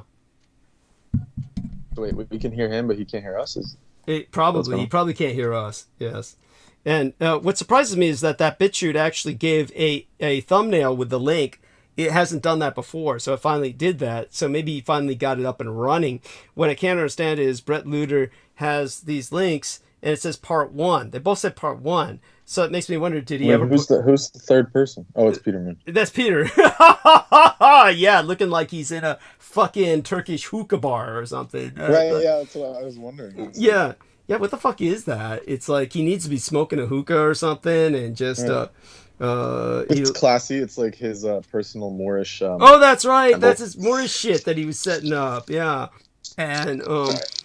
but but anyhow, with Brett Luter, it was like he's working with this Mashallah. yeah. Yes. Yeah. And And that was a deliberately bad accent. I could clearly say it better, but yeah, got it. And so let me see if I can find out that other Cho photograph before I go, because we want to also see if we can get our man Ian in a talking mode, and that will help immensely. So let me I see. mean, he's welcome to come on anytime. I can spiel. Yeah, yeah. I sampled some of. I don't really want to say this publicly, but I sampled some plant-based latex liquid drug thing. Cool. That's just making it sound worse. Yeah, that sounds synthetic. Poppy CT. Okay, cool. Poppy CT. No, it's completely natural. Excellent. So I'm on a little bit of I'm chill. All right. No, that's cool, and I'm glad. All right, guys, can you hear me now? Yeah. Okay, sorry about that. Seems like every time I talk about drugs, he comes back. Yeah. Yeah. Speak of the devil. Yes. So, dear Ian, so what I'm so glad you were able to make it with us. Our man Brendan Zoget is gonna go on for a bit about certain subjects, and by all means, if you feel you have something constructive to interject, by all means interject. But other than that, Ian, just a short introduction from yourself to our listeners. We always have new listeners. What is it that you want to point out in particular about yourself, and whatever else, a little bit about what's happened to you lately. Share a little bit of that with us before I take my, refreshment break. You're going to want to hear what I did today, so just go take a break and I'll tell you when you get back. Oh, okay. Hopefully it's nothing that'll get me in trouble, right? No, there's no hate. No, it's not hateful. It's more scientific. Yeah, yes, we love Well, to everybody. be fair, we were never hateful, but yeah, I agree. Well, apparently the YouTube terms of service, Yeah. Yeah, as defined by some Bulgarian bozos, yes, that then contacted the YouTube, and here we are. This is the I found the photo. Wait, Did they ever call you back or try? Of course and not. contact you? Thank God, no. It's not like they were out to make amends or something. It was like, it's like you said. Peter Moon better watch his back. He's going to be in the forest with these guys. He better be concerned for his physical safety. Sure. Yeah, and He probably thinks he's safe because he's. Never mind. Yeah. There we are. So let me download this. And if I I guess I didn't download it before because it was so repulsive. But here we are. This is a photograph essentially of HO, and so that let's get this back to our man Brendan Zoget, and we'll upload it in the text box as well. So let's start with the text box so that it's kind of available to whoever joins us later. And let me see if I can upload the photo. Share the pain. Yeah, share the pain. Yes, and do this without screen shares, of course, because of. Did you hear what I said earlier about tattoos? I don't know if you caught that when Peter Moon was saying. Oh yeah. yeah. Did Peter Moon comparing? How did you intuit that that was the one thing that I was actually commenting on? You somehow just knew. Yeah, let's just put it this way. Yeah. I was saying to myself, I was like, that's one of the only things that I've ever agreed with Douglas on outside of history. But I was being facetious, of course. And understood. Yes, and I'm like right up there with you on that. It's like it should be outlawed. Yeah, thank you. Especially for like 99% of people that just don't know what they're doing. Thank you. Thank you. I mean, it's so fucking, it definitely ruins the mystique, the role playing. Yeah, yes. Yeah, I didn't say this in front of Peter because it would have cut too close to home. but I had a feeling. Yeah, but honestly, people, half of the point, you get these 18-year-old girls, and they're pretending, they're role-playing to be under 18, right? I mean, it's just role-playing. But the point is, they can't do that when they're all tatted up. It just doesn't work. It ruins the whole And they're always like, the ones that get me, like, even if we're like, they're not showing their face, it's like, once you see like the tramp stamp, it's like immediately like, wah. Thank you.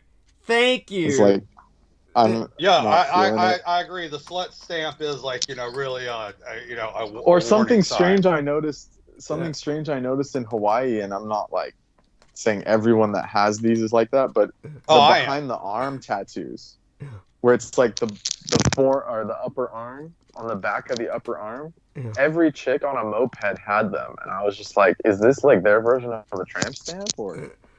It's just bizarre to me, and who needs it? It's just, come on, ladies, you look so much better without violating your bodily temple with all these graphics. Thank you. Yes, I mean Lois, why'd you have to send this? Oh yes, I know. Well, guess what? I can't send it to you in private messenger because my account's still restricted for 3 more days. So it says your account activity didn't follow our community standards, so you can't do one or more things you usually do.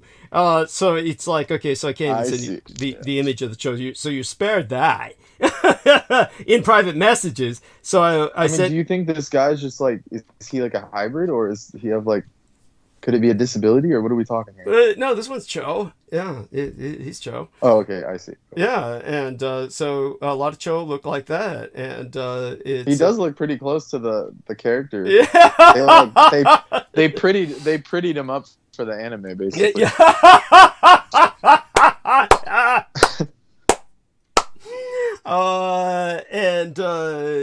So there you go, and it's some Cho look different. Now this one Cho looks his way, and some of them have more pointed faces, more rodent-like, and others, have more of the bigger brains, like you saw with that guy, and those are the kinds. I mean, I'm gonna say anthropologically that this is not humanoid. Yeah. Not that. I mean, thank you.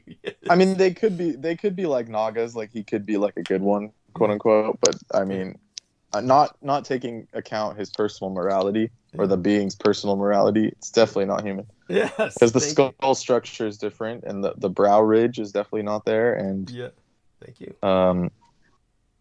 They're like the jawbone's definitely not. Yeah. Like, even like a developmentally disabled altered person would not have that kind of jaw structure. Thank you. Yeah. Yes. Ian, are you there? Yeah, thank you. Ian. You scared him away. Yeah. Ian, are you still turning off your filters? Ian? Jesus Christ. Well, like you said, you can. Last thing I heard, I'm here. I'm sorry, guys. Yeah, okay. I'm here. Oh, okay. Just making sure that. Can you see the photograph? I've seen that face before. I don't know where, but I've seen that shape of face before. Jesus, I'm not surprised with the circles that you hang out in. Yeah, exactly. Have you ever heard of Gibson Town? Gibson Town? What, are they full of people like this? Right. That would be a revelation. Look it up. Look up Gibson Town. Shit, I'm afraid to now. We'll be happy to do that. What I'm going to do, Ian, what I'm going to do is I'm going to take a refreshment break. Yeah. Brandon's going to read from a book, right? Or something. He'll go on. Okay, good. Yeah. Okay. Yeah, good. You're good. Okay. Thank you. Okay, but if for something, like if my phone dies or something, you have to be standby. Yes. Maybe? Yes. Yeah. I got you. Don't worry about it, man. You're good. Okay. Excellent. It's been a weird fucking last 5 hours, so that's why I'm trying to get settled down. Jeez, I'm glad your last 5 hours were weird instead of mine was the last 24 hours. It's like, I want people to maintain Brooke Gibson in thought and prayer. I did not call her tonight because, thank God. Yeah, she called me the other night. She's dealing with a lot of terrorism, and so she was telling me, let's be positive and take on this positive MEIN, MEIN, this positive like presentation of ourselves. And when I come back, I see this message from her, "Fuck you, bitch," and it's like, well, how long did that last? I'll show you what she sent me. Oh, gotcha. When you get back. Oh, okay. Oh my God. This is gonna be okay. All right. I'm gonna go mute. And both these gentlemen have the stage, especially Brendan for right now. And thank God. And he has a lot he can cover. So you're in expert hands with both these gentlemen. Brendan is going to take the stage in particular for a little bit. And any requests? oh yeah, any just requests go from off. anybody in the Stream chat conscious. concerning Brendan, because he's multifaceted and certainly he's more than up to answering questions that some of you may have. What were you talking about last time? You were talking about something good last time. Fuck, what was it? I was listening to it today. I was like, Well, he was covering. It was something that Peter brought up and asked him about. So Peter was asking you about. Remember, we were talking about the Reiko and the Hengi and the foxes and stuff, and you were talking about before that the well, basically this is like a tulpa where the woman created Ganesh, and this is the ultimate ideal, and she that was made a couple shows ago. Yeah, so yes, yeah, that was that's what I remember, and that stood out, and you had to kind of render that explicable to Peter because he got lost in the narrative, and because I didn't want it to be because you no offense Douglas, but you're good at the dark stuff. I kind of wanted to keep it more higher and divine. Got it. Higher and divine, to kind of keep a balance. It's true. Instead of just keep talking about like super dark shit. And it's appreciated. No, and it's appreciated. So I brought up like the highest aspect of that concept of tulpa and like how like thought can create a being or like an intent can create a being. Excellent. From what I thought, what I excellent. And so that being said, so that's what I remembered. Nobody seems to be asking any particular questions in chat, but we're still maintaining numbers. So that's the good news. Well, I just meant either of you. So or if you had like a primer you wanted to throw out. I think whatever you choose is fine. And Ian, when I brought up what I brought up, was that what you were thinking of, Ian? Was that what I'm digging through my phone right now to watch to find that clip from last week, and I'll get back with it. Okay, great. And I was just going on a spiel. I remember. I was chatting fine. For a while that last time. And that's fine. You were saying something like really good last time. Okay, yeah.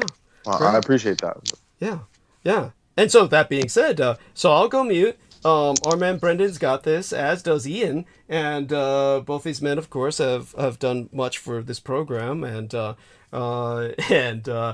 actually, yes, just so people know, I consulted Ian about getting the online broadcasting software to recognize Peter Moon on my microphone to work with that band, which actually Brendan would have helped us with, but they knocked him off Skype. They truly did. Brendan, tell them about that. They knocked you off Skype, and you didn't even realize it till after the show was over or something like that, right? Yeah, well, that happened for like 2 or 3 shows in a row, and then I like eventually got back. I was like, oh, Douglas probably doesn't really need help, and then like I just started listening, and you were like off air, and Ian was helping you, and I was like, that's weird. Yeah. And then I went to my Skype; it was completely logged out. Like as if I never downloaded it. So fucked up. And it didn't update. It didn't like update or anything. It was just like a force log out from the back end. It was strange. Which has never done that before. Of course not. No, this Did somebody steal your cookies? It's NSA shit. Cookies?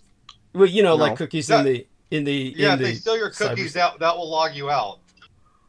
Yeah, CyberSense. But yeah, whatever they did. Because it was like a phone app, and like all my other apps were fine, so I don't think it was any kind of compromise. Right. Rather, it's I do get a ton of spam calls though. Yeah. But that's like normal nowadays. Yeah, it's definitely NSA shit, and we have to remember Michael Aquino was deputy director of the NSA, so his cult's still very active there, and they pull all kinds of shit. It's incredible that we get on it all.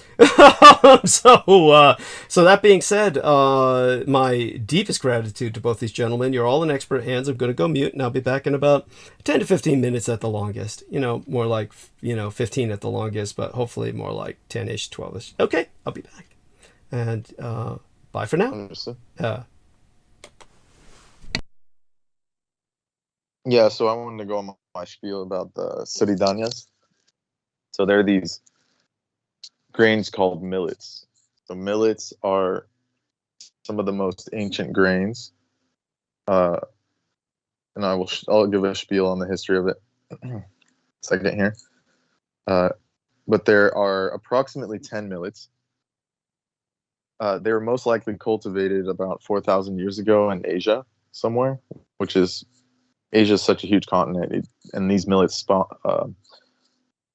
were naturalized for human consumption, like from Mesopotamia all the way to ancient China to Japan, and later on during the colonial periods, they were transferred to places like Hawaii, United States, South America, like everywhere basically.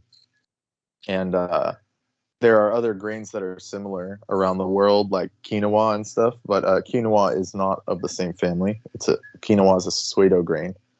It's like a different type of thing entirely, but it serves the same purpose. Is these ancient peoples would survive on these staple crops that were easy to grow with minimal water, and they're beyond ecological. Like if the world switched to these grains, then we would have basically infinite food and no health issues, pretty much minimized health issues from food at least. There'd be no need to GMO anything. We would be able to revert to natural agricultural practices. And I'll go into why I'm saying this. I'll kind of give a caveat later, or not a caveat, some evidence of this later, but they're some of the most easiest grains to grow. So they're major grains of Europe during the Middle Ages. So this is a forgotten grain. Even here in the United States, we've never grown them. The most that we grow is in Colorado, apparently. In Colorado, they just use it for animal fodder or bird seed, bird feed, same thing. But humans don't typically use these millets. And then the millets that we usually have commercially available, like Bob's Red Mill, first of all, they're polished, which is like removing a lot of the nutrients. And secondly, they're like, I don't know what's going on with them, but they're like, because no one buys them, they're not fresh and they don't taste very good. So this is why a lot of people in the West, they're like, yeah, I've tried millet, I don't like it. Or, there are a few vegan places around my town. One place has it, like a millet burger, but they have to like fry it with a bunch of onions and stuff to make it taste good, which is, still good. Now, why are millets so crucial to human health? Very simple. They're the grains with the highest fiber content. And that's more than brown rice, more than basmati rice, more than any rice. Wheat, more than any wheat. Even the natural wheats like burgol and what are these older wheats? I'm spacing on the name right now, but there's like many heirloom varieties of wheat, like barley and stuff. These old ones, rye. And they even let me actually compare it to buckwheat as well. Buckwheat is also not a grain; it's a pseudo grain. But let me check the fiber content of buckwheat so I don't misspeak here. What about rye? Or did you say that? Yeah, I mentioned rye. So it's okay. Rye is very healthy. No worries. Rye is very healthy, and it's but the problem with all these grains is that there is not a proper fiber content. Now, there's some fiber because they all have fiber because fiber is cellulose, and et cetera, et cetera. But just the millets in general have the highest fiber content of any grain. Let's see. So buckwheat. Buckwheat's also pretty good. So buckwheat is a staple food in Eastern Europe, like Russia and stuff. And in the United States, it was popular in the early days. But so it seems like this is why buckwheat is so healthy, because the fiber content is 2.7%, which has a lot of cellulose and lignans, which are what give millets their health benefits as well. So it's basically just a type of soluble fiber and insoluble both. Now, while that sounds really good, 2%, 2.7%, we're talking about these positive millets and even the neutral millets, which I'll go into if I have time or if my phone stays alive here. The neutral millets and the positive millets. Now, the positive millets are positive because they have these comparatively astronomical fiber content than the other grains, or even buckwheat, which is considered the healthiest grain, one of the healthiest. Now, the positive millets have anywhere from 8% to 12% fiber content. Now let's compare that to the staple crops, which are wheat and rice. So let's check out white rice fiber content. I don't know these off the top of my head, so I know generally and this is out of 100 grams typically is what I'm pulling these numbers from, and even with the millets. So the millets would be like, if there's like little millet has 10%, 10.2%, or whatever it is. I'm going to get the values soon, but whatever millet it is, if it's 10%, that means there's 10 grams out of 100 grams of the grain of fiber content. So this is really high fiber content, which is why it's so good for digestion. And it's these fibers, these specialized lignins that nature has given that give benefits, and each grain has a different makeup of these lignins and cellulose and compounds, like soluble and insoluble fiber compounds they actually, each one cleans a system of the body. And it sounds, when I first heard this, I was like, this is crazy. Like, how can fiber get into the bloodstream and clean different organs? Like, that doesn't sound right? Like, intuitively didn't sound right. But it turns out that your body can absorb the soluble fiber, and it does go into your bloodstream as a type of carbohydrate, and it does get absorbed into some of these body systems. So that's why it has the ability to cleanse, which is, I'll get into like why the 5 positive millets are called 5 positive millets, because each one can cleanse a different part of the body and system, not just one single part, but entire systems it can balance, and which is why they're so beneficial. Now, back to the fiber content. This is just the main point why it's the best grain. So fiber content of white rice is 0.6%, less than 1%. So already buckwheat's sounding great at 2.5% or 2.7, right? Compared to white rice. So that's like almost no fiber. That's why when people eat white rice, you get glucose spike, instant glucose spike. So you get energy, it feels good, but then the energy runs out, you get a crash, and then you get hungry again. That's why, and people like me with more kapha, and I'm switching between systems, Western scientific system and Ayurvedic, but that's just how my brain works. So, but people with kapha like me, if I eat rice, like I'll get the glucose spike and then I'll get hungry again. So like in the past, I've eaten like literally 10 onigiri rice balls in a row, just back to back, and then I was hungry again later. So it's like, it's really for people like me, like if I'm not eating fiber, I'll just get glucose spike after glucose spike and just keep eating. And that's why I would, when I was like super overweight. I still am slightly, but nothing compared to what I was. But I can just, eat too much and get overweight within days, literal days. I can gain weight. But this is the reason why. Do you attribute the weight gain to the breads that you ate? Oh, for sure. Yeah. Dude, I think that's where I'm fucking up. Oh, yeah. And yeah, I haven't even got to the wheat yet. This is just rice. I'm just talking on rice.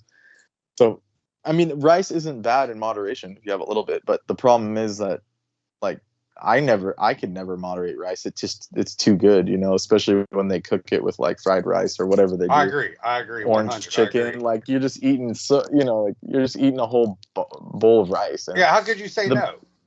Yeah, exactly. It's just like a loaf of bread with a bunch of butter. Like myself, I couldn't resist. That's why I can't buy it. And even when I buy good, like so-called good bread, like sprouted grain bread, which is called like Ezekiel bread, if you've ever heard of this. It's like this health nut bread, but it's like it's made with millets too, even. But I just eat the whole loaf, so I can't even have it around me. Like I'll just keep making toast all night with butter, even if it's vegan butter or coconut oil. It's like I'll just keep making it. So it's kind of funny. So, but this is why white rice is problematic. It's not that it's a negative grain, and it's not neutral either. It's this kind of like, the reason why beings used it for thousands of years is because they were agricultural people, and so they burnt the energy right away. So, like ancient China, ancient Japan, all these cultures that were heavily rice based, India, the Middle East, parts of the Middle East that could sustain rice, rice paddies and all this. These people were working all day. So it was just like, it's like nowadays when we have coffee or candy, it's like you ate a bowl of rice and you worked all day and then you felt great because you're burning all that glucose. But the more and more we get comfortable and, we'll do less manual work, then this stuff starts becoming detrimental. Tons of rice, tons of bread. And then to kind of just switch a little bit to the wheat, the reason why bread was important was you could take the wheat, save it all year, and then make bread out of it, ferment it over time, and make, it was a survival mechanism for the Europeans and Middle Eastern people, this bread. And they would make beer out of it too in the Mesopotamian kind of period. They would ferment it to save it over the winter and times when they didn't have food. So there was a purpose to it, which again, then they weren't just eating all day. They were using it whilst doing work. They were, working the fields, whatever kind of jobs they had to do to survive, just keep the body going. So it's not like me right now where I just ate a huge meal and I'm just sitting here, relaxing. Like, we have especially the last 5,000 years, we have actually the best time as humans, as far as not having to work for everything. Like, we do work hard. Everyone works hard, but comparatively speaking to what our ancestors toiled in the fields for like hundreds of years and thousands of years, we kind of have it relatively easy. So this is where these grains start becoming problematic. So like, that's why I don't really call rice and wheat negative grains, but they basically are at this point in history negative grains. So this is like 0.6% rice, 0.6% dietary fiber content. That's nothing compared to millets. So we're going to go to like just wheat. Let's check out wheat fiber. And then this is not even considering, what's that? Like whole wheat. So whole wheat has a little bit more, but even then, I'm going to tell you how measly it is here. So it's claiming that the dry content of wheat is 9 to 20%. Now, in this study, they're actually not considering the refined wheat. They're considering the entire husk and everything, which no one's going to eat the husk of the grain. I don't. I've never even seen it. Like, you can't buy wheat with the husk on it anymore. So even whole grain, when it's refined, quote unquote, it ends up being 2 to 3 grams of fiber per 100 grams. So that's 2%, 3%. Same as the other ones here. So brown rice, 3.5%. Barley's much higher, but we don't eat barley anymore, 17%. Barley's what they use for like making, beer and stuff, right? Yeah, beers. Yeah. Yeah, exactly. So they take the healthiest grains and they don't even use them for food, which is funny. So let's see. Percentages, here we go. Amaranth, which is a type of pseudo grain as well, 6%. So it's pretty high, but we don't use that. Buckwheat can be as high as 10%. So that's healthy. Burghol wheat, which is this ancient hard wheat. So this is where hybridization comes in. So the ancient wheats were much more beneficial. They were hard wheats. They were much more fibrous and much less glutinous. Now, as they start hybridizing the wheats, that's when we get this gluten through the roof, because people wanted to make bread. So they wanted as much gluten as possible to make the breads delicious and all that. So that's where we're getting these problems. So this is why so many people are like, I can't tolerate gluten, because the gluten to fiber balance, to carb balance, there's like a triplicity there. Gluten, fiber, carbs is totally messed with because of the hybridization and modification of the modern wheat, especially in America. Like, we have our wheat, even though it's not like genetically spliced, it's hybridized to the point of ridiculousness. Like American wheat is one of the worst things you could eat, which is why I've seen people on social media recently saying we can go to Europe like and eat it, and they're like over here they would be considered gluten intolerant, like they would be like gluten-free diet, right? Because they couldn't survive, their stomach would inflate and they'd get bloated and inflammation. And they said that these same people were saying anecdotes like they would go to Europe and they were eating pasta and bread and whatever, like they go to Italy or wherever where the food is so good they can't resist. So they're eating like pasta and bread and cookies and cakes. And they said that they were like losing weight because the inflammation isn't there, So there is something to that. This hybridization is really messing with the wheat and all the glyphosate that is sprayed on it and all this different madness that is done to it. I totally believe you. Like, seriously. Yeah. I've heard other stories like that. Right. Especially with the Italian thing. Especially with the Italians. Right, exactly. And I see it all the time with these different social media people. And those chicks eat like 2 or 3 plates a sitting and they're still fucking fine, Yeah, that's what these... Yeah, I didn't want to go there, but I will because it's funny. The people... sure. The people that say that, they're like, we went to Italy and not a single person was fat. No one, not a single person. Everyone was hot. All the chicks were hot. All the guys were fucking yoked. It's true. I hate to admit it, but it's fucking true. Yeah, so... I mean, there's some fat grandmas, but that's about it. Yeah, well, when it's older people, and also in Europe, they're very meat heavy and they eat cheese and shit, so that's part of it. But the younger people in Europe are like, they're all lean and they're all like attractive. Yeah, they're all cover of the GQ magazine, Yeah, exactly. For the majority, and not everyone. Yeah, I mean, there are some ugly Italians, but not a lot. There's not a lot. But body wise, they're just like fit and our thin. standards, they're thin and lean and all that. So we let them work the back of a duck. So that's part of the reason why. Yeah. Good evening, gentlemen. You there, I had to plug the phone in. Oh yeah, okay, cool. But no, I've noticed that about the Italians. Knocking on wood. Oh, you're talking. Oh, I see. I just read your message about the knocking on wood. Yeah, around that part, that caught my attention last week. So right, okay, yeah. That was definitely a cool point because did I mention that it was the dryads? They were calling upon the spirits of the trees, the dryads. Yes, yeah, and they're like, you're doing witchcraft and shit. I thought it was a good point taken, Well, yeah, it was funny because I'd known about this before, but I got reminded by one of these Christian preachers that was like, knocking on wood releases spirits of the devil and shit. Yeah, fuck it that. was What just do they funny. know? I mean, come on, let's be real. It was funny, but his point was that the Druids would do it to call upon the spirits to help them. But the reality is they were calling upon the dryads. There were these nature spirits, the Spriggans and the dryads and the green man. These spirits were actually benevolent spirits that would assist them and protect them and that thing against the Christians that were slaughtering them, genociding them out. So that's why it comes down like that. Yeah. So it's kind of funny how it gets turned around. And then we still do it. Like if someone's like, oh, knock on wood, right? Like, why are they doing that? Because they don't even know why they're doing that. But that's why. Because the Druids used to do it.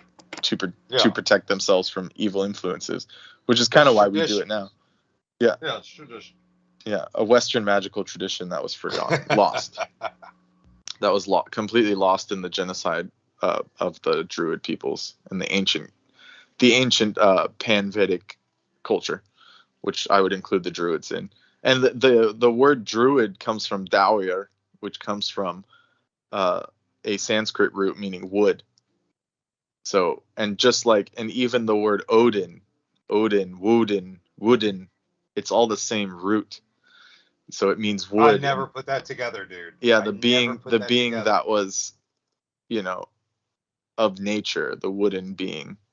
So it's all, and the ancient peoples, they made their boats from that, and they made their houses from it. So they had this visceral connection with the wood element. So well, I've heard it on Archer enough, to really not think to cross-reference that. On what? Yeah. On Archer. What? Knock on wood? No. Odin. I never thought to cross-reference Odin from hearing on Archer like all these years. Oh, yes. Yeah, Odin the god. I'm saying the god. I think that was like an organization. Yeah. I was talking about the organization. Yeah. Well, they were kind of, that was basically the Nazis in that show. In other words. Yeah. I could tell. Yeah. So, but did you ever watch Archer? I've seen. Yeah, I saw the whole thing. Yeah, pretty much, except for maybe the last couple seasons. Yeah, we used to watch it all the time. Yeah, that's one of my favorite shows.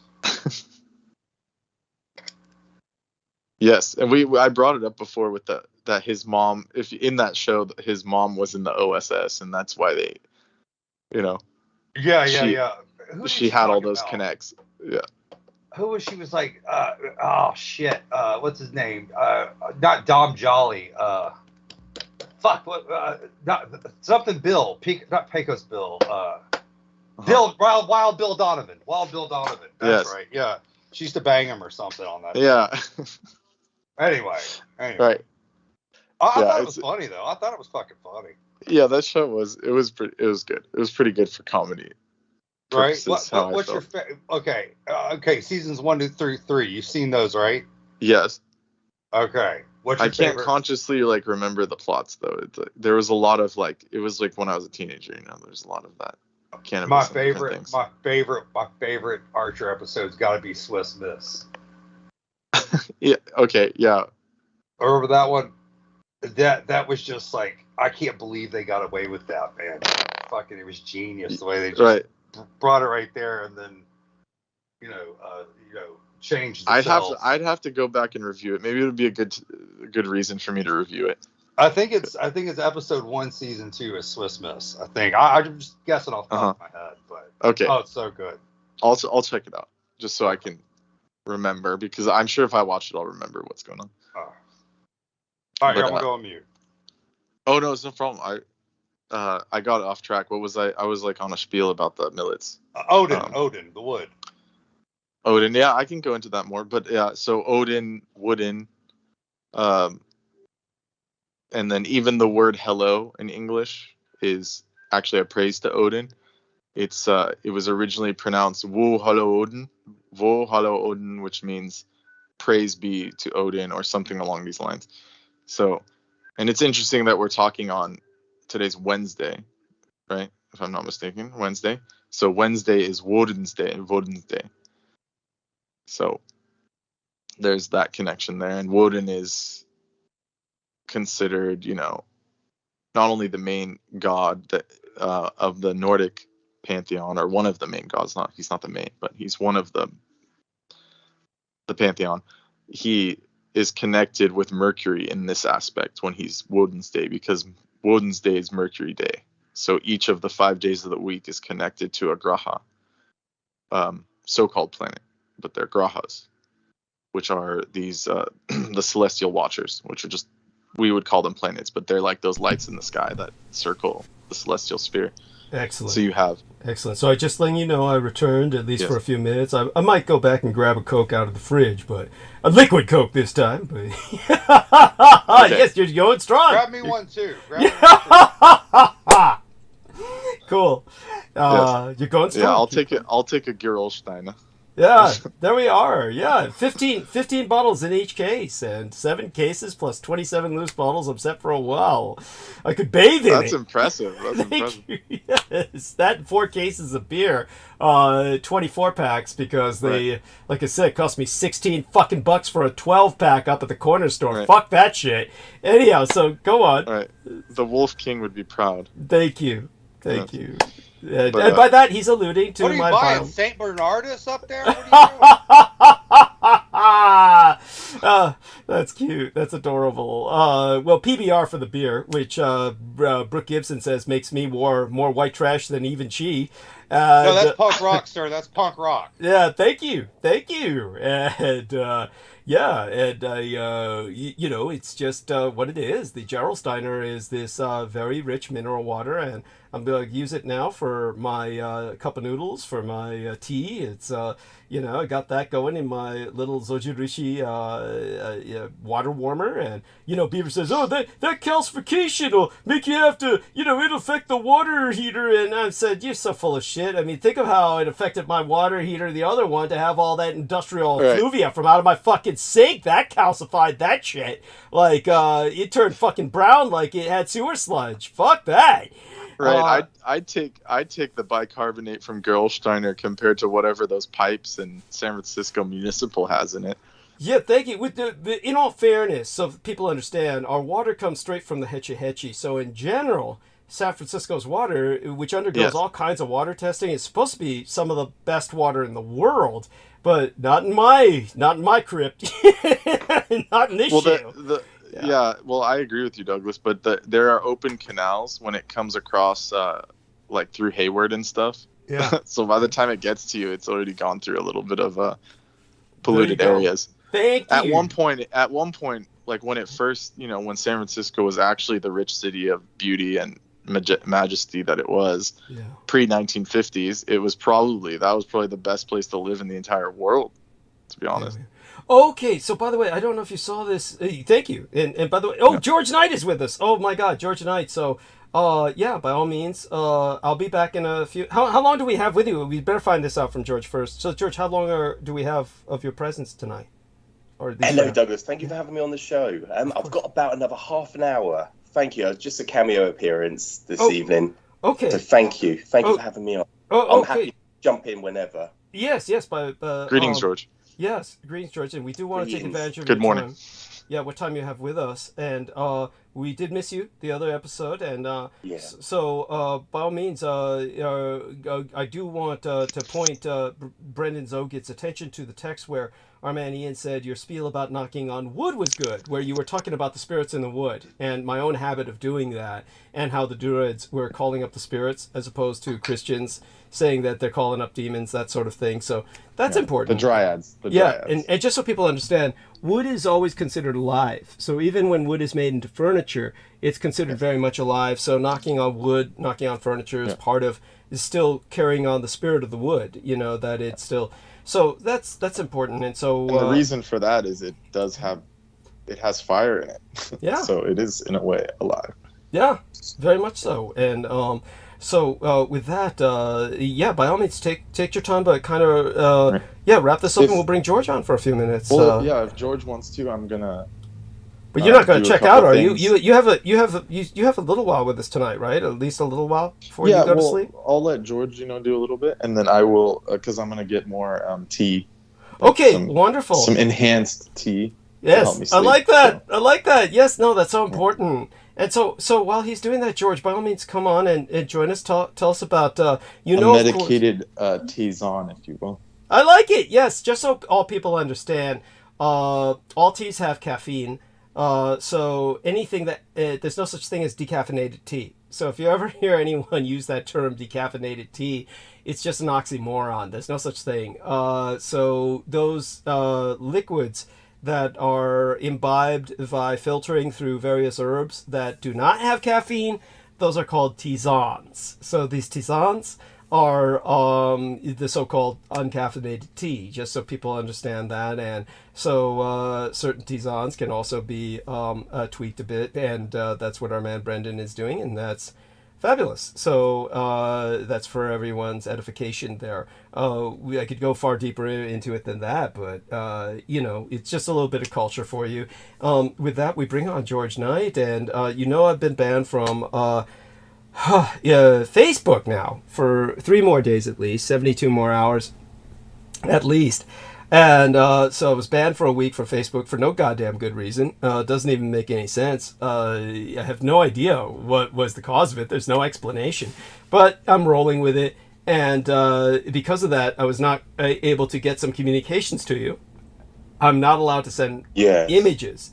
But that being said, you're aware of that. You're also aware that before that, I was banned for a week on YouTube.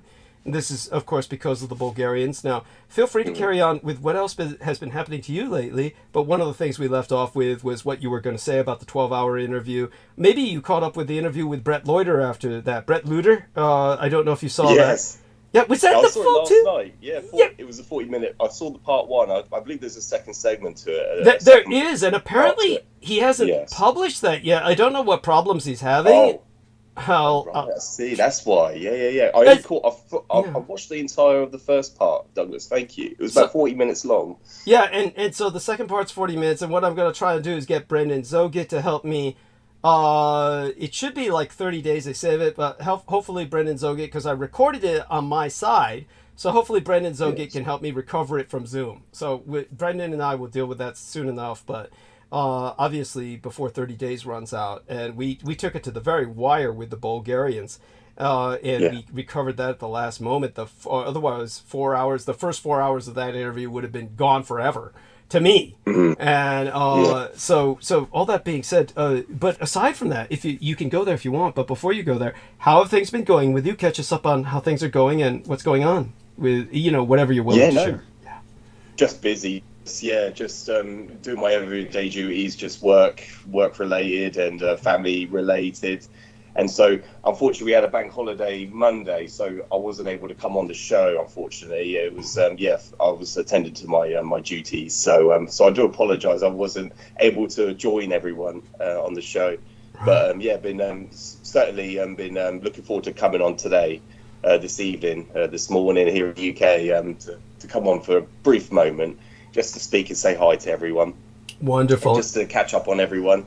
Yeah, so, it's appreciated. Don't worry, George. Brooke's not coming on. You're safe. She was on the last show, wasn't she? Did yeah. Oh yeah, it was the Brooke show last time. It was the Brooke show. It became such to a degree. No, it was. Go on. Yeah, great impressions of that Brett Lloyd interview, Douglas. It was that was a great interview. I thought that was very remarkable, and I always like reminiscing or catching up with from what you've taught and teached everyone. So it was a wonderful interview, which I recommend anyone to review. And it was a shame that he cut you off just before you were just elaborating and explaining about the American Army and Navy flu. So that was just cut off to turn towards Peter Moon, unfortunately. But that was that would have been. I don't know if that was in the part 2. If you carried on with that. I might have. It's hard for me to remember now. Like I said, yes. Hopefully Brendan and I will recover that. If anything, the thing about Brett Leuter was that he used to also work with Lorian Ann Fenton. His experience with her was apparently, she stole like thousands of dollars from me, and I just moved on. She did something horrible that just fucked up his life and ultimately rendered him homeless. So he was like homeless effectively till now. It's essentially so it's like he's dealing with a lot, so everybody hold him in your thoughts and prayers. I don't know if you saw the image in text, but if you look in our text here on Skype, that's a chochoa, so there's a photograph, so you can I can't send that to anyone in private messages because Facebook won't let me send images, so I entered it here. No. You can download that for your files if need be. Brendan, of course, is just offended in terms of his sensibilities that I uploaded it at all. It does ruin one's appetite.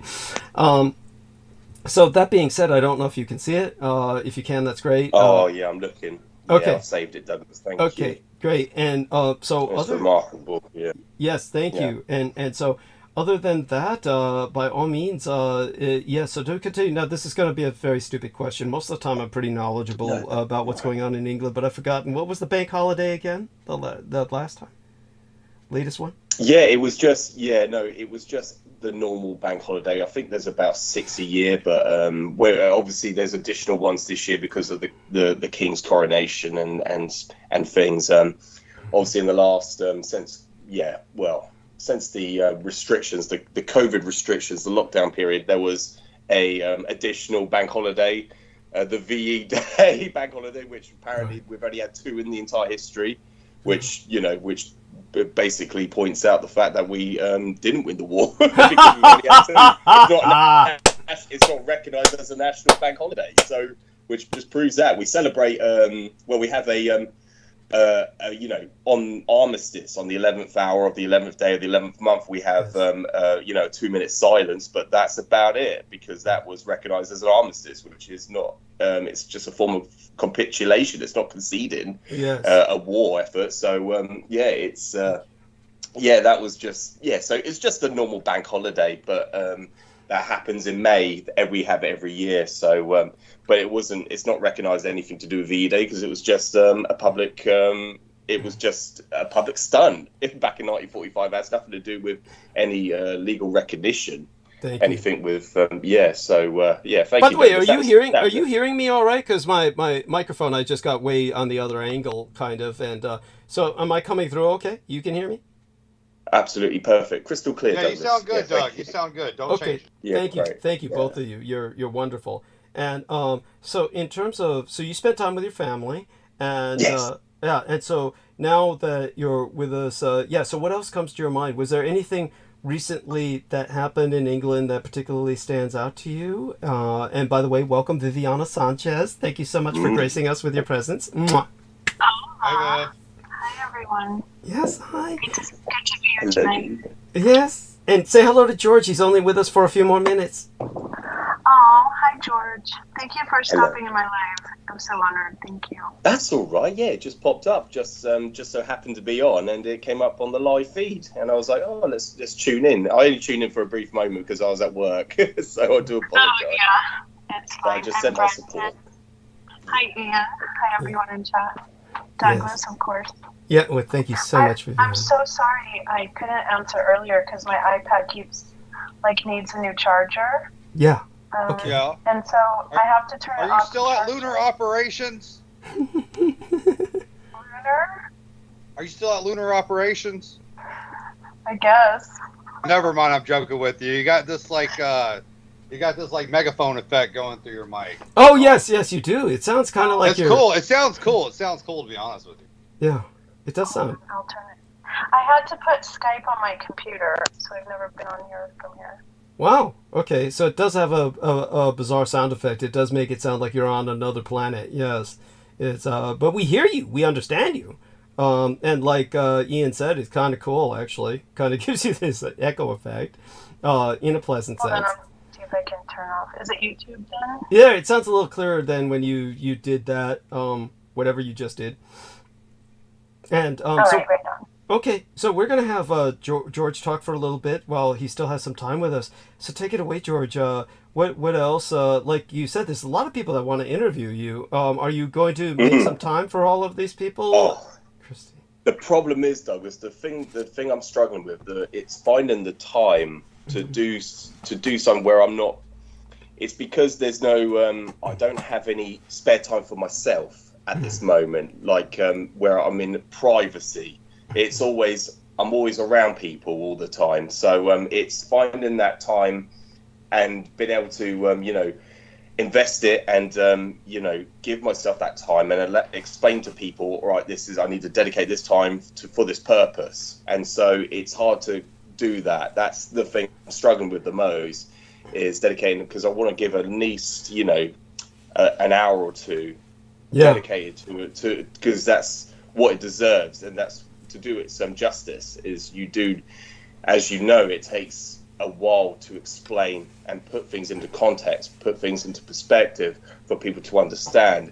It's very easy, and I'm very good at just summarizing something very, very briefly, but it deserves time and investment. You need to give it that time in order to explain, in order for it to make sense coherently, because it is, when you're putting history into perspective, it's very hard for people to basically, what you want to call it, just drift away, segue away from it. They will pan out. They won't absorb the information, and that's why I always advise people you have to dedicate and invest time into actually going over to digest information, to disseminate it. It does take a long time. It's a struggle, but for but in my case, for instance, it's dedicating that time in order to conduct an interview. I wish I had more time to spare. With, well, I mean, that's the price of fatherhood. Understandably, that's fatherhood does that, and of course your work as well. So by all means, again, the last time that we spoke, you didn't have much time to talk about the 12-hour interview with the Bulgarians and your review of that. So anything you have to say about that's appreciated as well. Yeah, thank you, Douglas. Yeah, and it's even just responding to messages. I don't have the time to even respond to a simple message. It will only take literally seconds. It's such as such the messages I've received from yourself recently that I'm able to access on Skype. I haven't been able to respond to them, and then I jump on the Skype call. I know on a Thursday morning, and I know I can join you, and it's only for a brief hour, and that's the time where I actually see messages for the first time. So it's very hard to try and get that time. Time is very valuable, and that's something that people need to realise. It's more valuable than money. Ultimately, but money is important, but time is something that is so valuable, and then once it's gone, you can never regain it. That's the struggle I'm facing. It's just finding that time. Yes, I know the feeling, George. I know I don't have as many responsibilities like you, but it's like, do you work extra time as well? I'm sure. Yeah, the long days. They are long days. Also, it's traveling time as well. It's the commuting time and the traveling time as well that all contributes to that. Actually time. Is more taxing, if anything, because I by the time I get home, I'm like 12, 13, 14 hours, and it's Jeez. I know the feeling. That's awful. I had no idea that Brendan was so far away from his workplaces, but I guess they're sending him to work in the fucking boondocks. Well, it varies, but it's like. And it depends on when I get off, and if the traffic is there, it's like some days it's really annoying. Yeah, and George, I have to travel between two different schools occasionally. Oh, or pretty much every time I work overtime, it's like 2 or 3 places. Yeah, I know, and this overtime thing you've been taking a lot. And George too, he drives to different. You said you have different job sites. I remember you saying that. Right. Yeah. Where the work is demanded, that's where I have to go. Exactly. Also, that's why I don't go to the gym anymore. There's no time for the gym. Yes. I will lose out on that valuable time that I have with family and such and such. So that is the trouble. That's the struggle I'm facing. And even, to do things that I'm passionately things that I love to do and the things I want to do, I can't accomplish, unfortunately. And that's why people stay up late. That's why people stay up longer. Yeah. And I think that's what I've got to do in order to well, definitely. I'm a living testimony to that. Don't sacrifice sleep, no matter what. It's unless you have obviously children are different, but anything other than that is not worth it. Thank you. Just don't sacrifice sleep. Whatever people do, I want you all to be encouraged to sleep as much as you can. Obviously, sleep is one of the most important things you can do in life, really. Just try and remember that. It's so important because, honestly, all of the majority of humanity these days in the developed world has a sleep deficit. It's incredible to me. They don't really function at all. So do go on, George. Yeah, with what else? Thank you, Doug. Yeah. And that just brings to mind, with the whole emergency war statute that's still in to this day with daylight saving time. It's so detrimental to the health of the general public. It's because they altered this clock change, and why would anyone want it in effect to this day? It's something that needs to be completely redacted and retracted. They need to end the war. They need to get rid of it. It's sacrificing lots of lives, and it's people are completely unfamiliar with that, unaware of that. But that just brings to mind, Douglas. I just wanted to bring that up. Thank you. Thank you. No, it's important, very important. And so in terms of anything going on in England politically that you've noticed that bears telling us about, or anything you want to talk about while you're with us? No, the only thing that's appearing on my newsfeed recently, and yesterday I just stopped by to see my colleague Eric to help him on his last job. And he just brought up the news feed. It was a live feed that NASA was publishing. It was the NASA UAP, quote unquote. The acronym that me and Douglas, WAP. And it was great with that. WAP.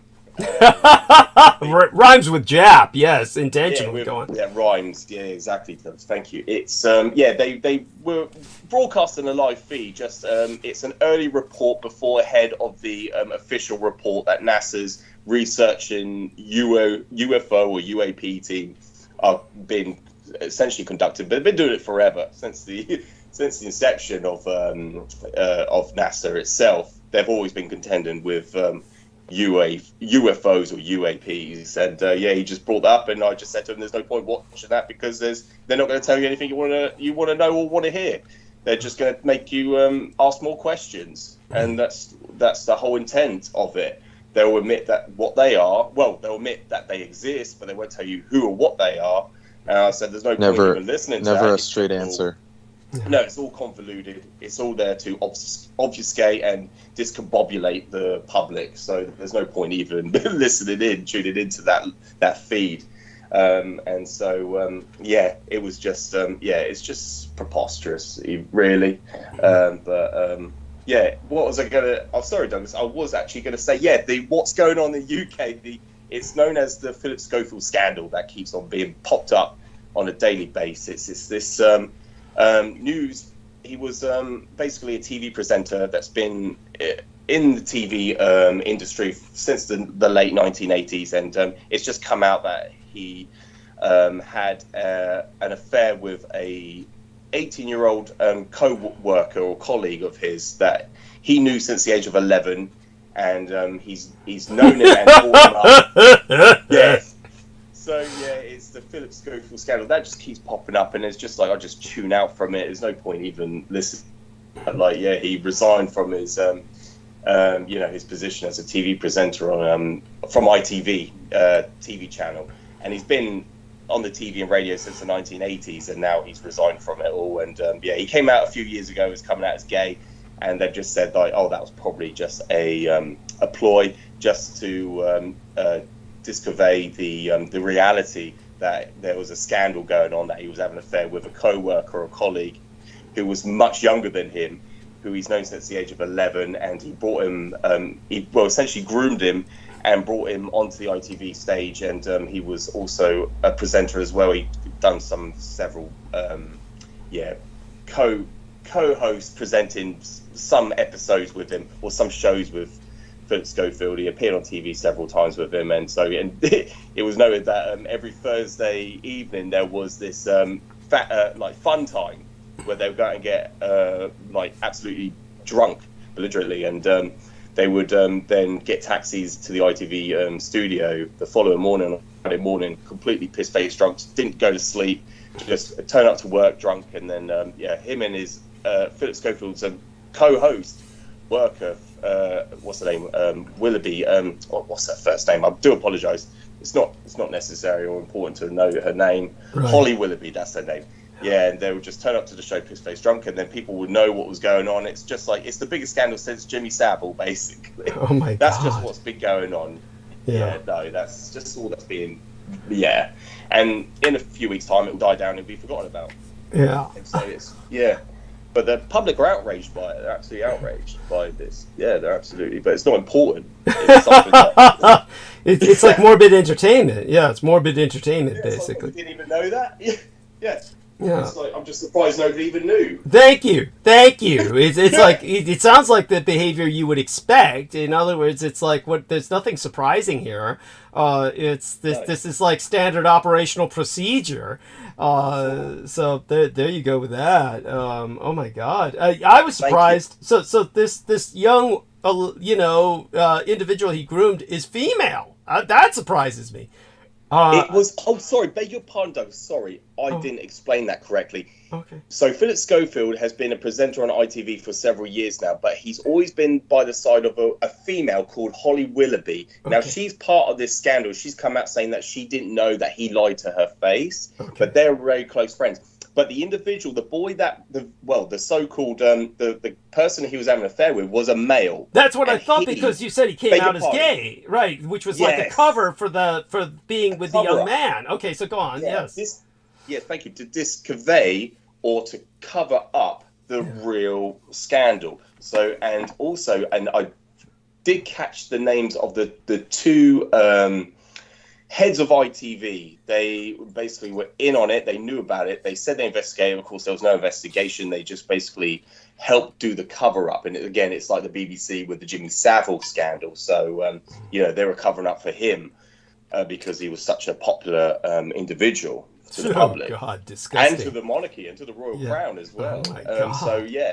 That's the latest that's been basically been going on in the UK.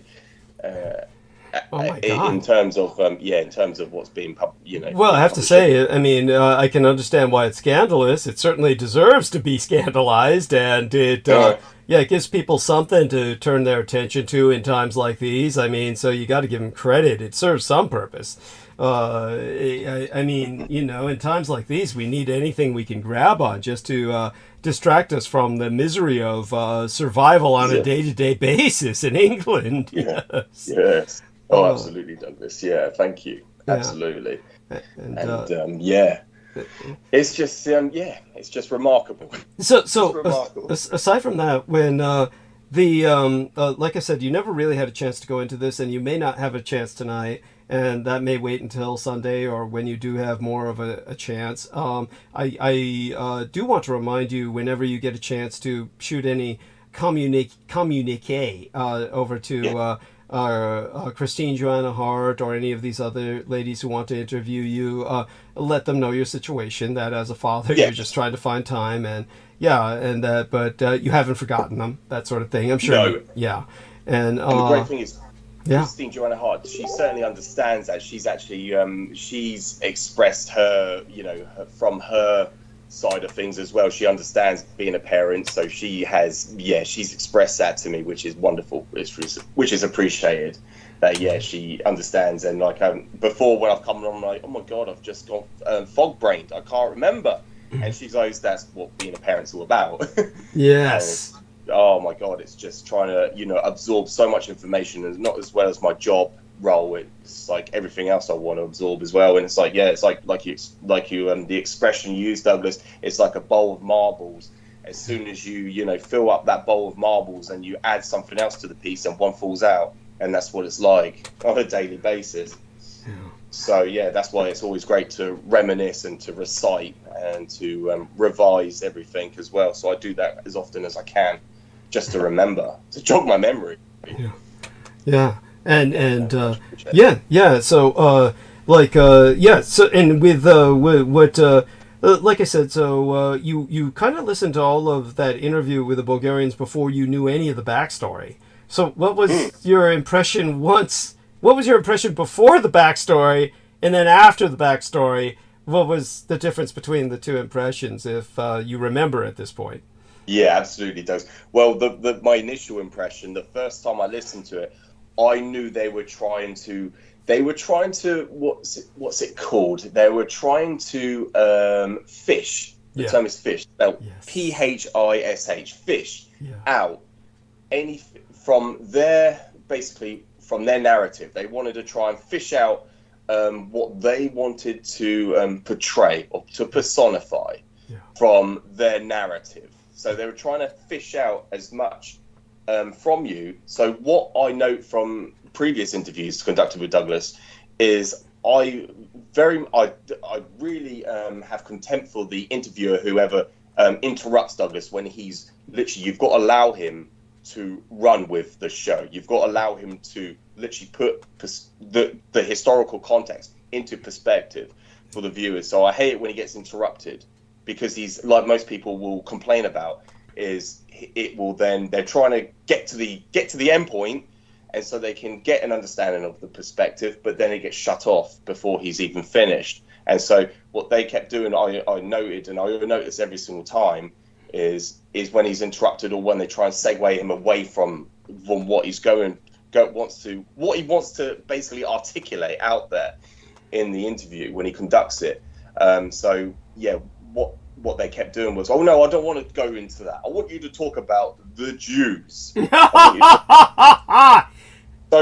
what was it again? It was, I think, it's the same thing with that MUFON interview as well. And it's like, we want to get back to the UFO. They kept saying, let's get back to Roswell. let's get back to Roswell, is what the fucker kept saying. And you remember I kept saying I thought we were talking about Roswell.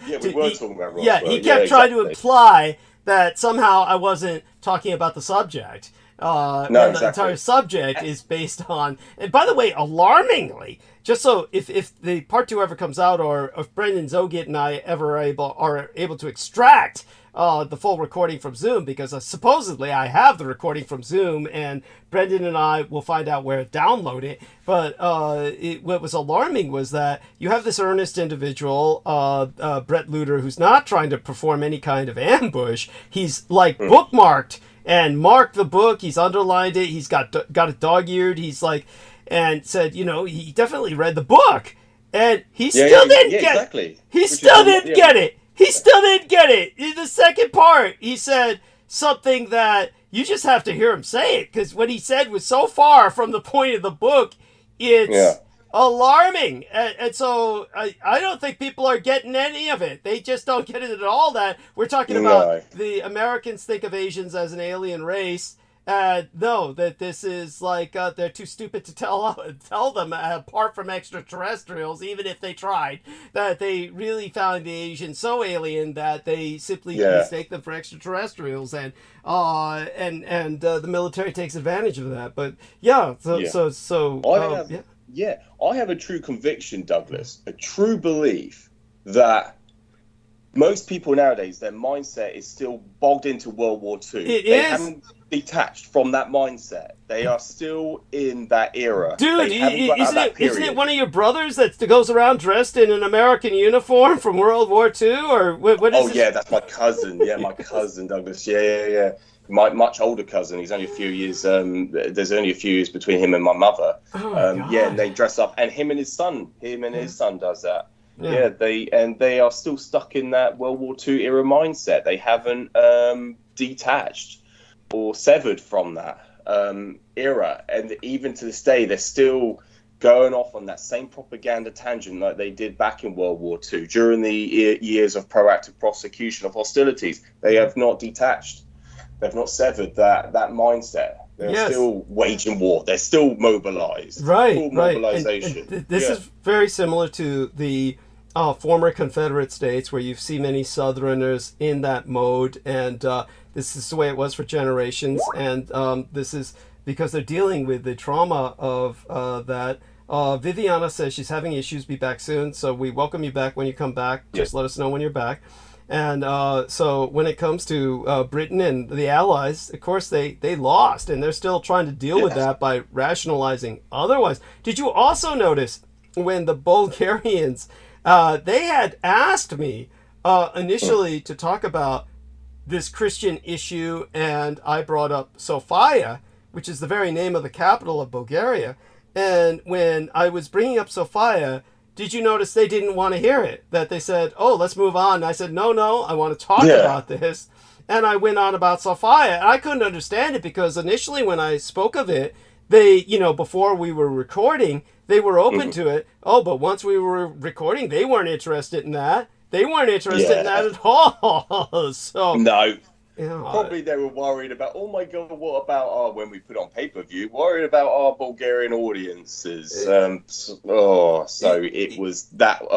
But that didn't even make any sense, because I'm trying to say their very capital is named after Sofia, and that without this Sofia, you're left with this mad Jewish god of the desert that doesn't have, but you would think this is to be, but they're not looking for that. They're not looking for that. They're looking for some kind of vulgar their own agenda. Vulgar Judeophobia, or as you said, maybe even just beyond that, just some kind of ambush agenda. So by all means, go on.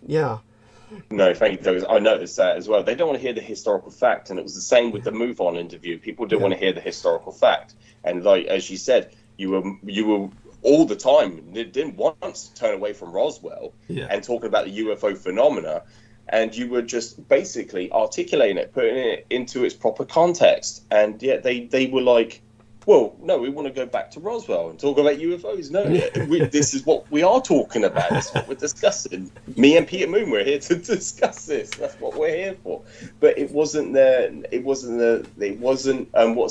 cleaving to the agenda or narrative that they wanted to hear, or what the viewers wanted to hear from their community, from their cult. Yes, and what it came back down to, even more than alien worship, it's military worship. You know, the guy who came on at the end of the MUFON thing was, the military doesn't have a sense of humor. They don't even know what a sense of humor is. And, the military's entire sense of humor is based on a joke against you. You're the butt of the joke, and the joke's on you. But then Peter Moon was saying, you're getting disclosure now. You remember he said that, and they're like, no, but they want to hear the military. He kept saying the military is going to give disclosures to. The military is going to give disclosures to the very people who are giving you the lies all these years. Is the military. Thank you, Douglas. Yes. Sorry. Yeah. So Viviana's back, and aside from that, George, how many more minutes have we got with you? No, I'll just what I'll do. I'll say just quickly. I'll just go over some briefly, and then I'll make a move, Douglas. I do have to make a move. I've got a schedule to attend to. Yeah, I've got appointments to attend to. So basically that's what I was trying to explain to Eric. And you mentioned it when I watched the interview you did with Brett last night. You mentioned the same thing that I've been actually, and it's something I've not actually heard you say before, Douglas, as well. But thankfully, I have an understanding of what happened. Is during World War II, it was the military that took control of the United States. It became effectively a military junta, and it was effectively the government had to basically step back and stand down to the military after proactive prosecution of hostilities. And I said it wasn't the government that was projecting that propaganda about extraterrestrials existing. It was the military took that term enemy alien and run with it, because the public's interpretation of alien was extraterrestrial. They completely didn't, disseminate what the term actually meant. And it was the military that ran with that. And it's, we can go on about the Battle of Los Angeles, the way that the military responded to the event of February 24th to the night of 25th, but through the night of the 25th. But but that's what I was explaining to Eric. I said what the United States government and the British government have is they have to contend with making sure the public pay their taxations. That's their ultimate goal. So they need the public to basically abide by paying their taxes. Whereas with the military, they're the ones promoting that, the extraterrestrial, what do you want to call it? The extraterrestrial propaganda. Yes. They're the ones that are promoting that. So there is a fine line that they have to disambiguate between what propaganda is, what the government is, what the government believes, and what they know. And I said there's a very fine line. They have to abide by what the military are. It's a very, and how to put that into context is very, very hard for me right now, Douglas. But if you can understand what I'm saying, I'm trying to make it sound coherent. But what the government's what the government wants and what the government need the public to do is different. It's a different purpose, a different agenda from what the military are doing. What the military want, they want basic, and this requires me to go into the historical context of it, the historical the historical narrative of where the after World War II, the military, such as the Air Force, for instance, they needed basically a bottomless pit budget. They wanted, they didn't want any Senate committee oversights overlooking what they were spending, what the expenditure of the military was spending. So the majority of the taxations, which equate to the majority of the discretionary income of the United States annually, equates to the majority of the taxations, and it goes into a defense budget. It goes into a defense pot for the military to spend on black projects. It's all black, all covert. So it's black, and that's been like that ever since post 1945. It's been like that since the establishment of the United States Air Force, which is a separate branch of service, and it's been the military promoting the extraterrestrial phenomena. And including with these latest Hollywood movies, even from the 1995 Independence Day movie, the military actually asked the film crew to go film in their installation base, one of the high secured installation bases. They invited them because it was a military agenda, because they were promoting the extraterrestrial phenomena being real. And whereas the government, they are trying to keep the public at bay, trying to keep them from, try to basically hold them from knowing that, and to keep them paying their taxations. Whereas if the public knew the reality that they're still legally unstable, then that will just basically, they will have a transparent understanding of what's been, what they've been living through the past several generations, the last 3 or 4 generations, all these decades of still being in a legal state of war, with the real phenomena, or the real, because of course it's important to disambiguate between the mechanical phenomena to the biological entity. So it takes a lot of explaining, doesn't it, Douglas? And I think you've done admirably. You've done that admirably in a short period of time. Thank you. Yeah, it's the government they are concerned with national security, and they have to they rely on the military for their national security, and because of what they had to contend with the peace talk down process with the Empire of Japan, they had to dismantle the Department of War. So that's why they have the Department of Defense. And so they had to promote to the public that the strategic bombing worked, in order for them to have an air force, which was a separate branch of service, so they can have that bottomless pit, an unlimited budget to spend their money. By the way, to provide an example of this kind of fantasy that they push on the public so that the public accepts this as somehow being a positive, think about the movie Stargate and the series that was based on Stargate, the movie, for the next, half 100 seasons. It lasted maybe about 10 years or something. I mean, you had this series that went on forever about this quote-unquote Stargate. These were all supposed to be Air Force. These were all supposed to be Air Force Special Forces that are literally waging interstellar wars in space and traveling to other worlds, constantly expanding this airsats or shadow American empire far beyond the reaches of Earth itself, negotiating and making boundaries in space with alien races, which some of them, by the way, in that series, they show Asians as aliens. They truly do. To the point where they're wearing the Chinese character for China, literally Zhonghua, the center of the world, that character that implies China itself, on their fucking armor. So their armor... That's so racist, Doug. That's so racist. Thank you. Yes, their armor literally says China on it. And this is like one of the alien races they're running across. So just the fact that you have the Air Force presenting itself as doing all this without the public being given any hint of what they're doing, and it's presented as a positive, and people eat this shit up for years, shows you the ultimate result that they want from their alien agenda. They want you to accept this, and most of the public is willing to accept it and say, oh, it's okay because it's the military and they're doing this to defend us. It's all for our sake. I mean, this is like a retarded child who's saying, oh, daddy can do this. Yes, he can butt fuck me and all that stuff because what he ejaculates in me and all that sperm he sprays down my throat is supposed to help me grow. I mean, this is what he tells me. This is like the equivalent of that kind of abuse and loving it. There you go. You can bring that up with your friends as a perfect example. No, thank you, Douglas. Yeah. It was even mentioned in Michael Aquino's book, Mind War. He mentions about the Stargate movie as well. And it's just, starring the actor Kurt Russell when he was younger. This was in the 90s because it was the movie that came out first and then the series, wasn't it? And and and then they in the movie itself, and then it turned into a franchise. In the movie itself, you're presented with Set itself as the villain. You're presented with fighting Set.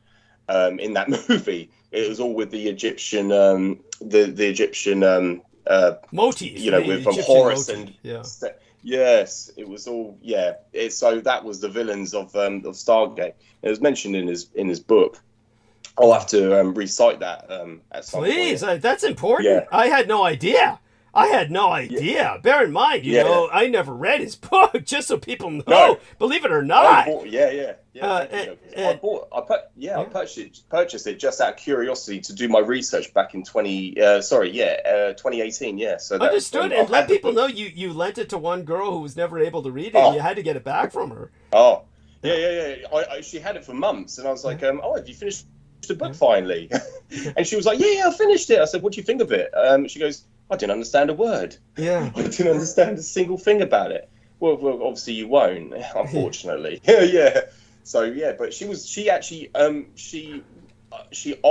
basically requested to borrow it, and I said, yeah, absolutely, borrow it, but not that you're going to get anything out of it. There's nothing to get out of it. It just puts everything to perspective. He talks about deism, the democratization of statelets, of balkanization. He refers to many things that I wanted to basically, it's everything that Douglas has said. So it just shows you everything that Douglas knows. It was keen of himself as well. Yeah. So that's what it's so important that everything Douglas did, especially with deism, going back to the founding fathers of the United States. And that was the other thing, Douglas. I mentioned to Eric the other day that the United States Army was established in 1775. Yes. The year before the Constitutional Republic was established. So I said there was a United States Army. Yeah. A United States Army and Marine Corps and Army, Navy, and Marine Corps. Yes. I was going to say that. Yeah. Yeah. All established before. And he couldn't believe it. He could not believe it, and I just said, "Well, look, here you go," and I just popped it up on my phone and I showed him. Yeah, and by the way, that's the ultimate proof. That's the ultimate proof that the American rebellion was an insurgency. That's a terrorist insurgency where you have the terrorist network before you have the nation.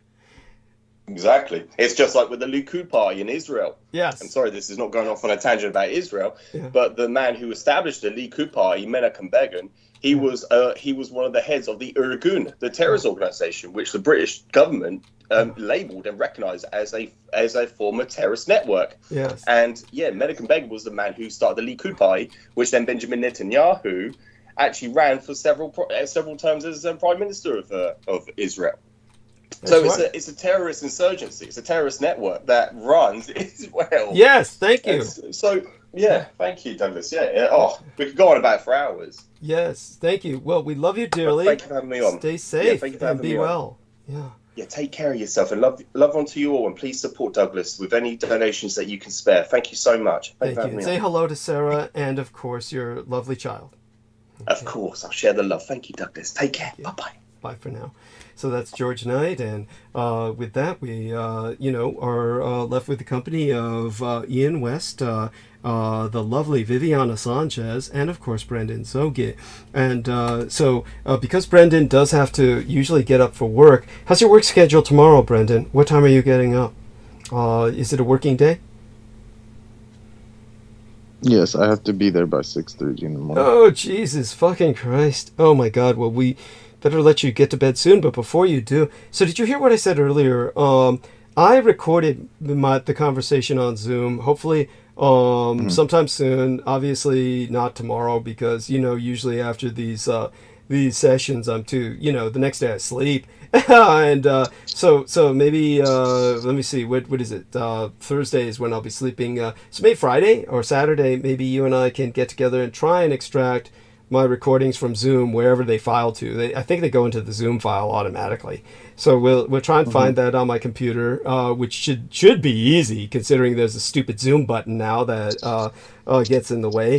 So hopefully we'll be able to recover when that. you started the call, did it say it was recording? No, he taught me to press the button, which I didn't know anything about when I was dealing with the idiots at MUFON.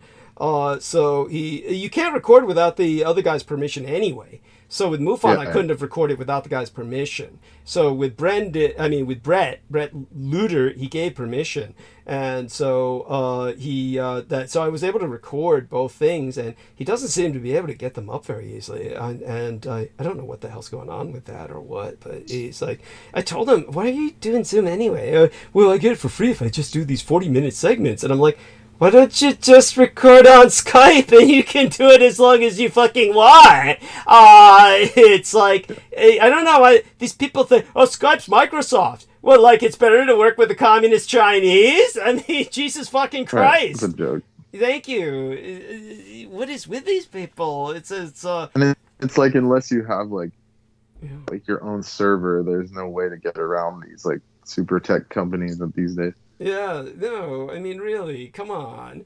And so, at any rate, so Viviana sent a GIF. That's so cute. That's adorable. And she says, good day to you at George. Yes, so hopefully George sees that. By the way, Viviana, if you look further up in the text, you'll see a very strange-looking individual. That's a Chochoa that you often hear us speak about. So, there you have that. Have you shown Peter that photo? Yeah, and he's like, of course. What do you think? He was. What do you call it? Captivated? Yes. And we'll just leave it at that. he was like, are you sure that's not someone your friend Beaver ran over with the car? Yeah, a few times. Yeah. And am I echoing? No, you're so much better. Not anymore. Yeah, thank God. So they are not that intimidating now that I see that photo. Yeah, there you go. What did you think they were? What did you think they looked like? I mean, what was in your imagination? Well, I was thinking like something more in the terms of skinwalkers, shape-shifting entities that are dark and nefarious and bloodthirsty. It doesn't mean they're not all that. They're that too, in a sense. Yeah. George's inbred brother. Yes. Yeah. Someone did a spin out on his face. Oh my God. Yes. I gotta see that one. Yes. Oh my God, honey, that's beautiful. I love that. And so Brendan, in terms of the subject matter you were on before, how's the tea holding you? By the way, the tea's on with a little extra of the stimulant in it, or it's not really a stimulant. Oh, it's great. It's helping my back pain, so it's good. Cool. How bad has your back pain been? Is this chronic, or is this something that what's been going on with that? No, it was a recent. Okay. I strained something, and so it's like I'm trying to heal up before I have to travel. So I'm gonna have to go to a chiro, or like an acupuncturist at some point. But I'm just I'm doing all right. Okay, good. In the meantime, I have a little bit of herbal support. Yes, and so Ian is saying, "Hey y'all, give me a minute. Some shit is hitting the fan. So we'll give him our thoughts and prayers.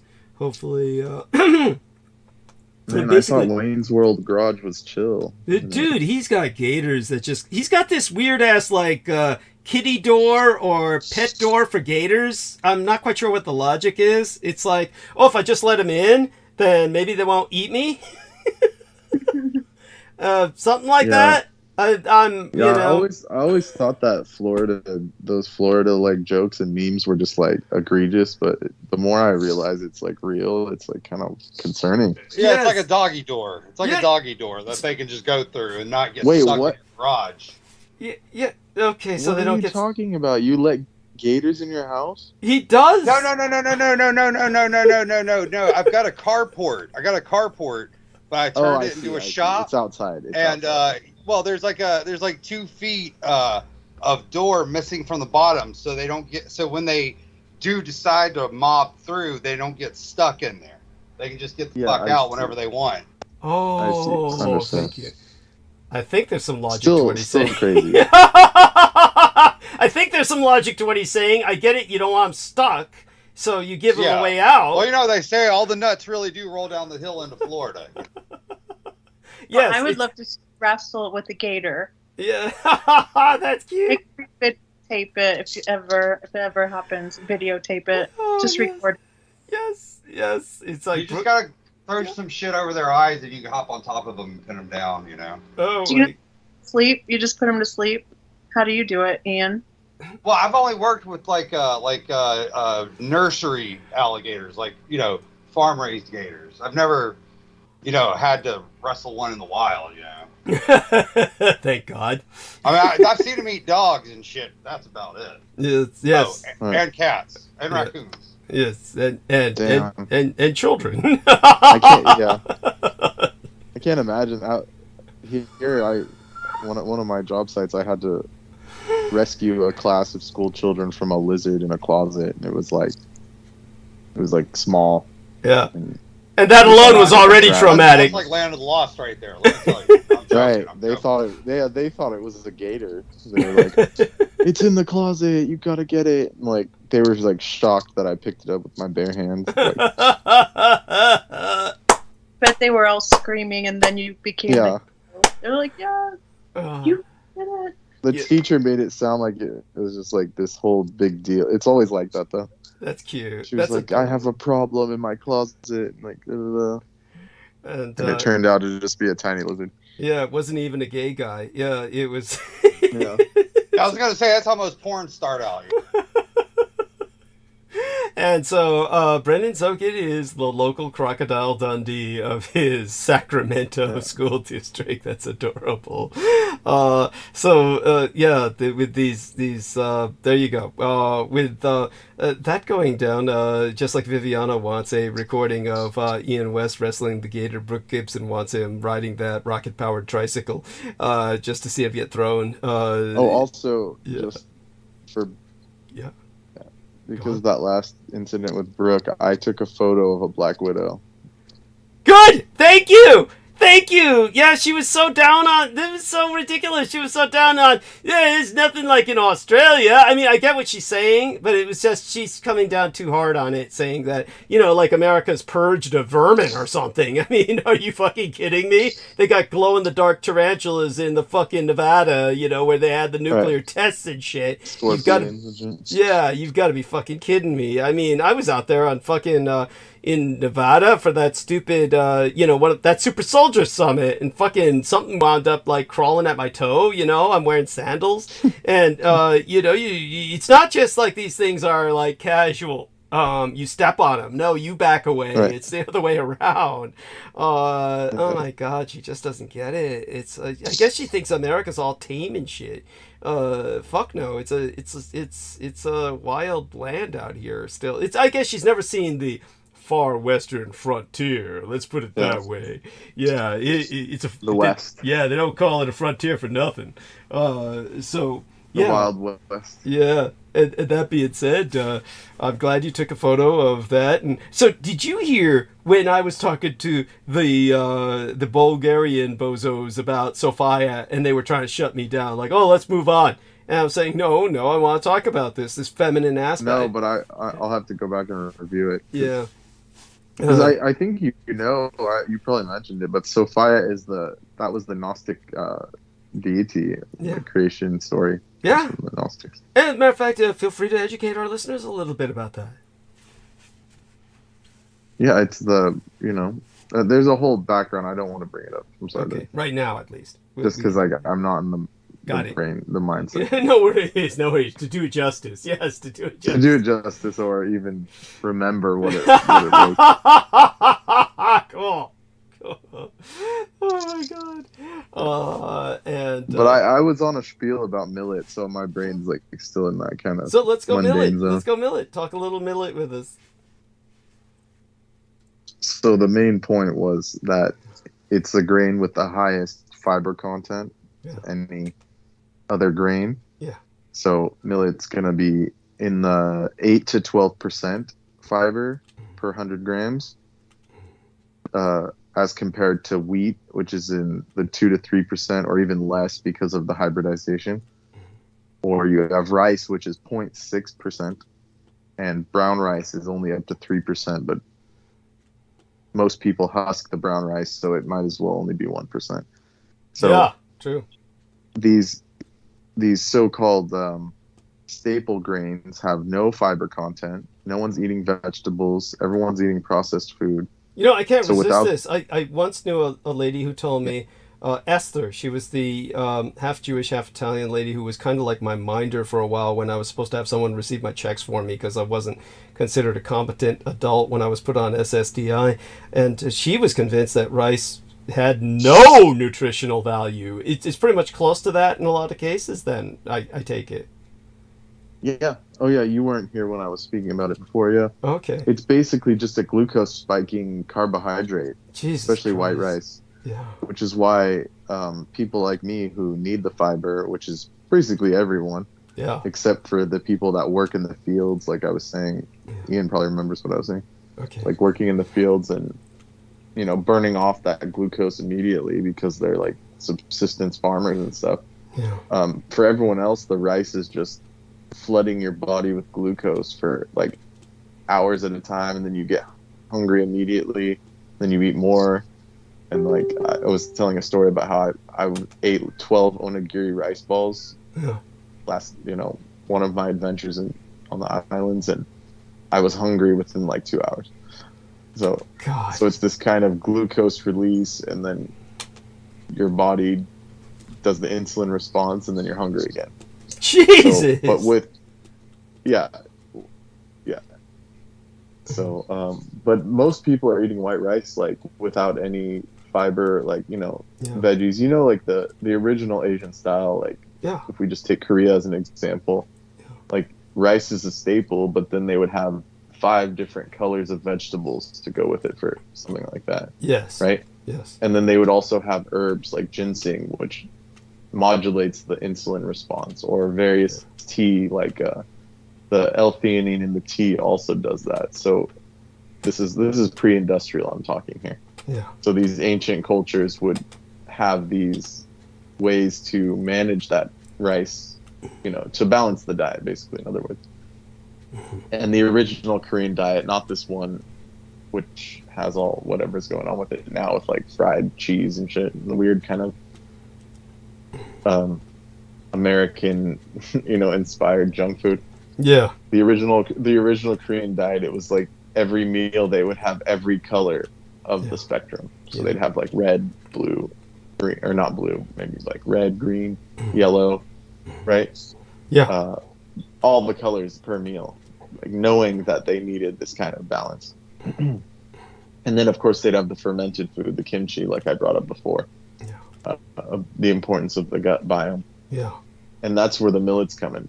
Yeah. Where the millets were a food that has a use for 4,000 plus years of use, because it was a staple human food before the Industrial Revolution, all the way back to ancient times, like literally since the dawn of time. Yeah.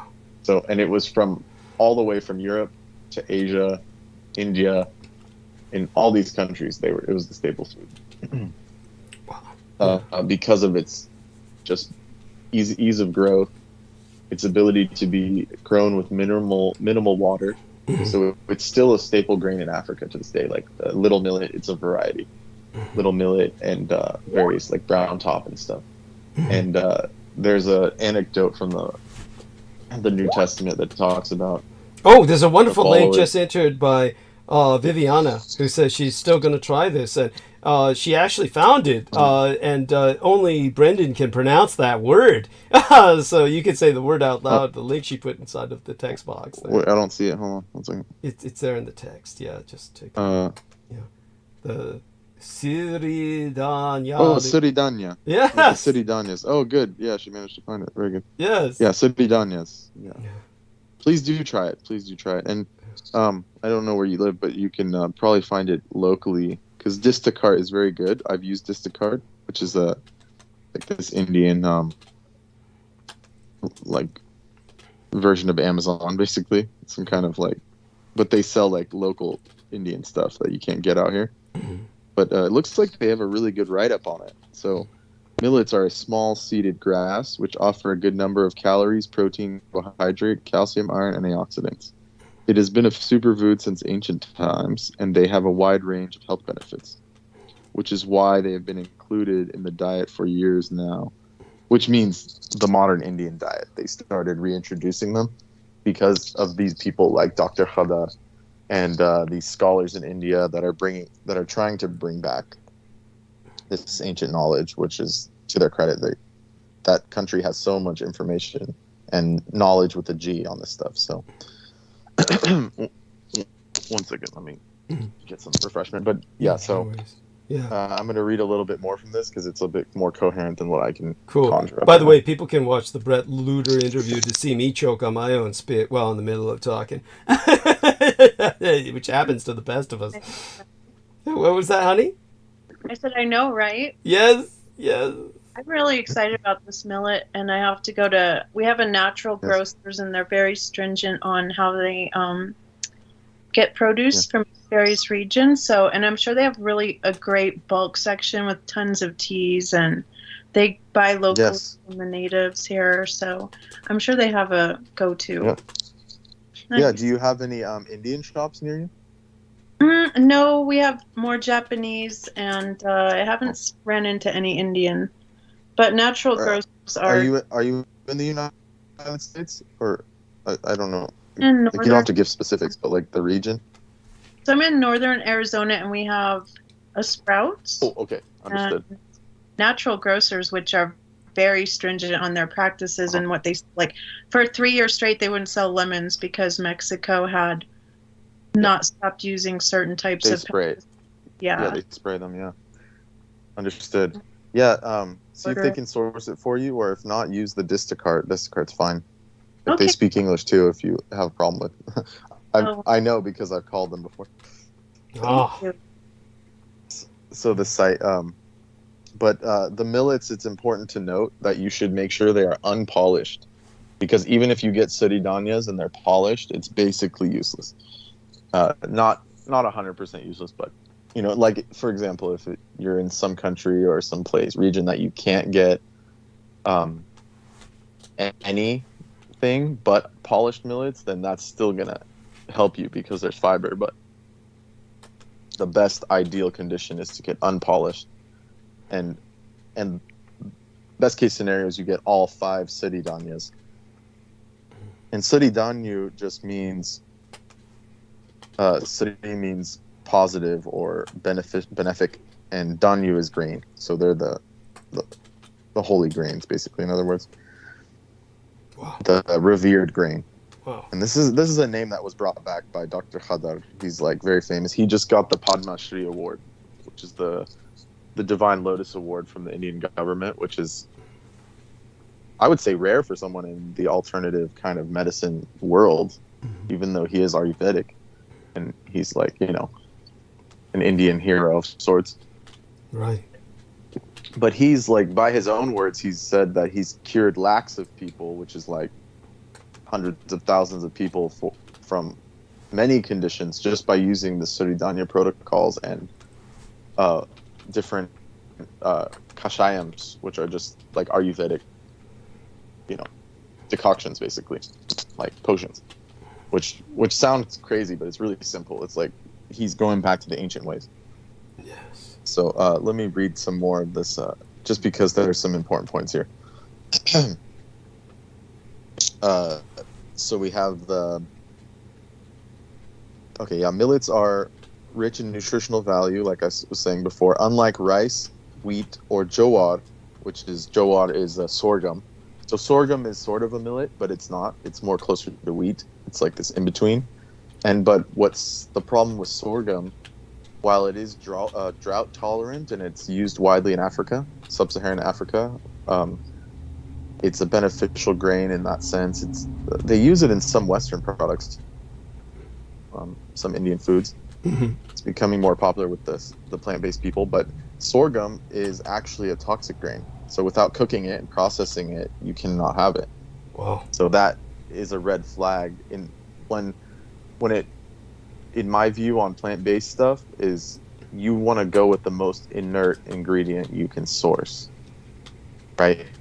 Mm-hmm. Just, you know, just because it's plant-based doesn't mean it's healthy. Like I've gone over this before, and you have too, Douglas. It's just like people say, oh, it's healthy, you know, it comes from plants, so therefore it's healthy. But some of the most poisonous substances are all pretty much from nature. Plants like poison hemlock and all these, you know, so you can't just be like, oh, it's from a plant. Yeah. Oh God, yeah. So that's why a lot of these fads that come up, like quinoa, for example, quinoa is high in saponins.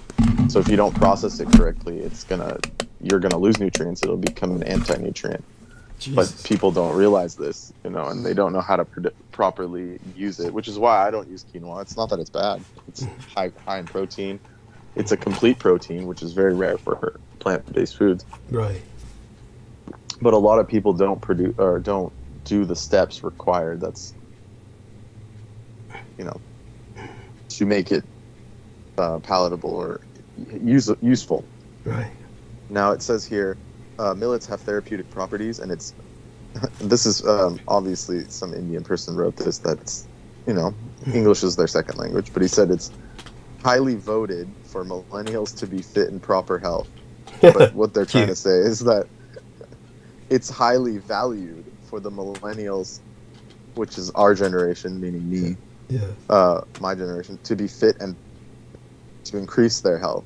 It improves bowel health, relieves constipation, increases vitamins, minerals, regulates blood sugar, eases digestion, flushes toxins, manages weight, combats obesity, suitable for men and women, which I don't know why they would include that on, and results in any other health benefits and conditions. Millets are enriched, which in our context of enriched, it would mean they are added afterwards, but that's not the case. They just don't know how to say it properly. Right. They have this is so bad I'm going to have to paraphrase it. It has clean minerals, high vitamins, insoluble fiber, moderate fiber. Yeah, this is so bad. The English is really bad. I'm so sorry about this. It's like I can just do this when they better say on my for own. both men and women, that reveals that Asian Indian sexism. Go on. Oh yeah, that's exactly right. Yeah. And they have because it's such a vast, the Indian subcontinent's huge. I've never been there, but just it's dizzying just getting into the cultures and the languages, and for just normal people, it's so much stuff that it's easy for people just to be like, oh, they're Indians, just whatever, stereotyping. But it's one of those countries, kind of like the United States, where you can't stereotype because it's so the culture's so crazy. Well, it's so much worse than places. the United States. The United States, of course, is much more regional than people realize. So India is orders of magnitude beyond that. I mean, it's like different planets from one end of the subcontinent to the other. Go on, yes. Right, and even these groups are close to each other too, as far as geography, and it'll be a completely different language. Yeah.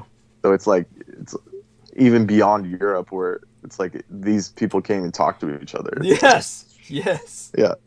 So well, I forgot where I was going with that, but So you were reading it. What the guy was saying was so bad, you had to paraphrase it. His English was. And then it just got worse from there. Yeah. Yes. Oh, the sexism, and it's I was gonna say that there's weird, really bizarre,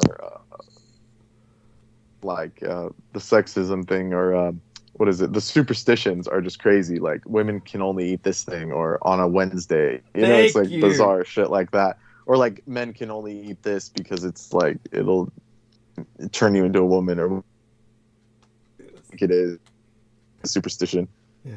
Only women can eat this on this day. It's and not 99% of them are not based in science or biology or reality at all. Incredible. They literally are there's literal color schemes. You can't they'll attack you if you wear green on a certain day or something. It's in some of these regions.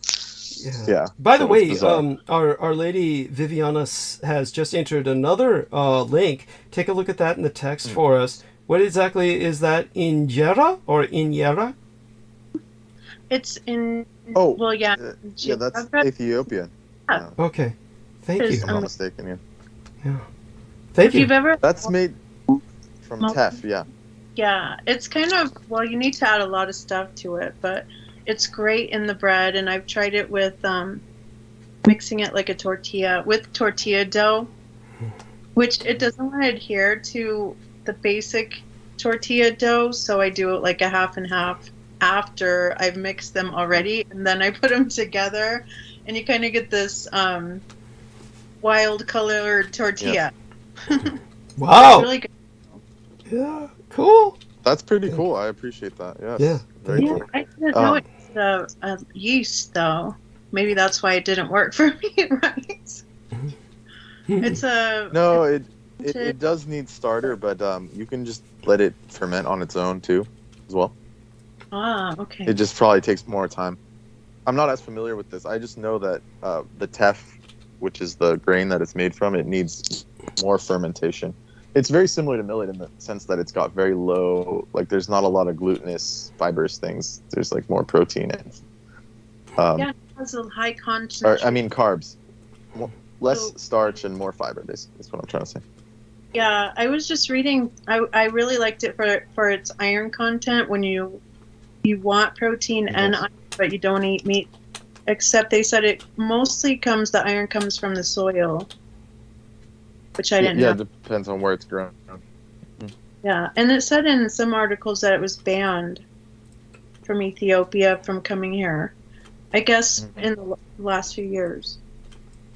It's Which I didn't because I actually have a story about, or not a story, but this is just like why it's like that. It's because the Ethiopian government wants to protect it as their cultural asset, because some assholes from Denmark came in there and they started experimenting on hybridizing it, and then they started patenting the grain to, like, it was some classic colonial bullshit where they went down there and they started experimenting on the grain, and then they started to patent it, and the Ethiopian government got pissed off and they literally had to exile them from the country, and because the company they started is selling it as if they created it in Denmark or something. Jesus. It's really that crazy. Jesus. Yeah, it was just some insane shit, which is like beyond colonial, like pretty evil in my opinion. To take someone's like ancient grain that they've been growing in the mountains for thousands of years. I mean, it's no different than other colonialism, but that one's almost worse because it's like a livelihood. It's like that's how these people live. Yeah. It's like subsistence survival, not just money. Yeah. You know. Well, it's kind of like those Bulgarian guys giving me $1,000 and then saying, "Now we're going to put this on pay-per-view and sell your life story for eternity and make money off of it as an exclusive, quote unquote." That's basically what they did. They scammed like the people in the mountains in Ethiopia without the government's knowledge, and then they're like, "Well, we own the patent now because we paid these guys like a couple glass beads and some water." Yeah. Like, it's almost like that. It's like, might as well be. So that's why the government's very touchy on exporting it, because they don't want that to keep happening. Because the reason why is because of all these plant-based fads. Like, these companies just want to make a profit, so they'll hype something up, you know, take it, hype it up, sell it off, and then that thing just becomes like a mockery. I'm trying to think of an example of this. It's like what they've done with like tofu and all kinds of stuff. You know, they've done so many different things. It's like dizzying. Can't even think of it all. Wow. Sinister. Yeah. So sinister. It's sinister, and it's the dark side of so-called capitalism when it's not actually capitalism. It's just like... That's just plunder. Yeah, plunder. Yeah, like pirates and worse. Yes. Yeah, but you should. So, Viviana, are you still here? Viviana, Hunt. Still here, yeah, I'm yeah, still she's here. Oh, okay. I was just curious because I was gonna tell you directly that if you're interested in iron and all this, the good stuff, without having to get a fermentable grain, is just straight up the Sodidanias, the millets. I mean, there's beautiful. Like, I'll send you the PDF once I find it in just a second, and it has all the nutritional content, everything, and it's just, the millets are just, they're set up for human health and wellness from God, from divine itself. Yes. Oh, nice. There's no doubt. And I would dig that.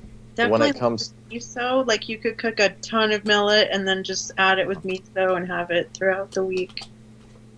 oh yeah, yeah. Okay. In fact, the hippies in the '60s, which I just spoke to a friend of mine. His mom was like one of these old school real hippies, the real spiritual good ones, not the later messed up ones.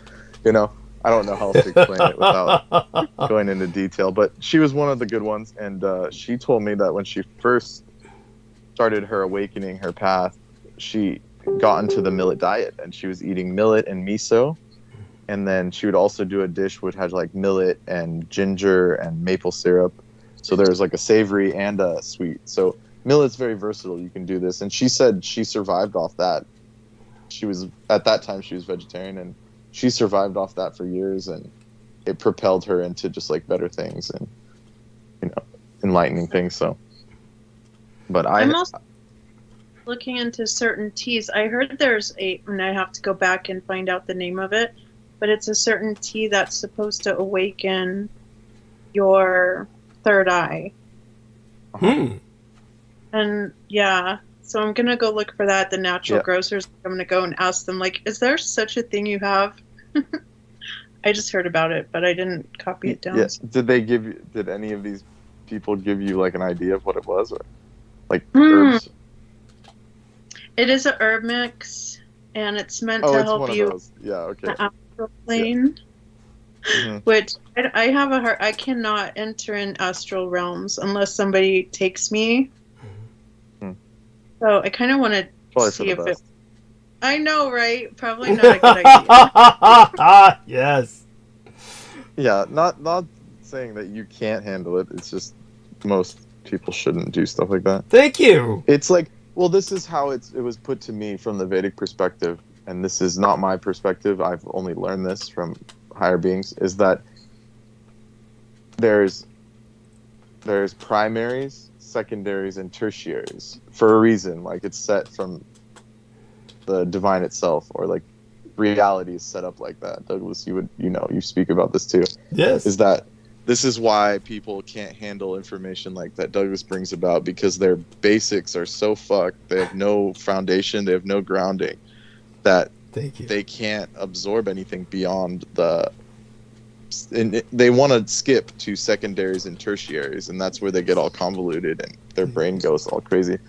So the best thing to do is to do the primaries first: grounding, centering, centered speech, proper posture. Like, it sounds cheesy, and everyone gets like the ego. Not you, but like most people have like the ego. Or not Vivian. Yeah, I understand. We understand. Yeah. Vivian knows you're not talking about her personally. Yes. Yeah, but people, they get so offended when I say that, or like, I was able to absorb it easily because of my chart and my background and different things. But when other people hear it, they think, "Oh, I'm older than that. I've done all this. I'm not going back to primaries, right?" That's like their first thought. I would never. I don't need to do that. It's for children. But everyone in this kind of world needs to go back to grounding, touching their feet on the ground.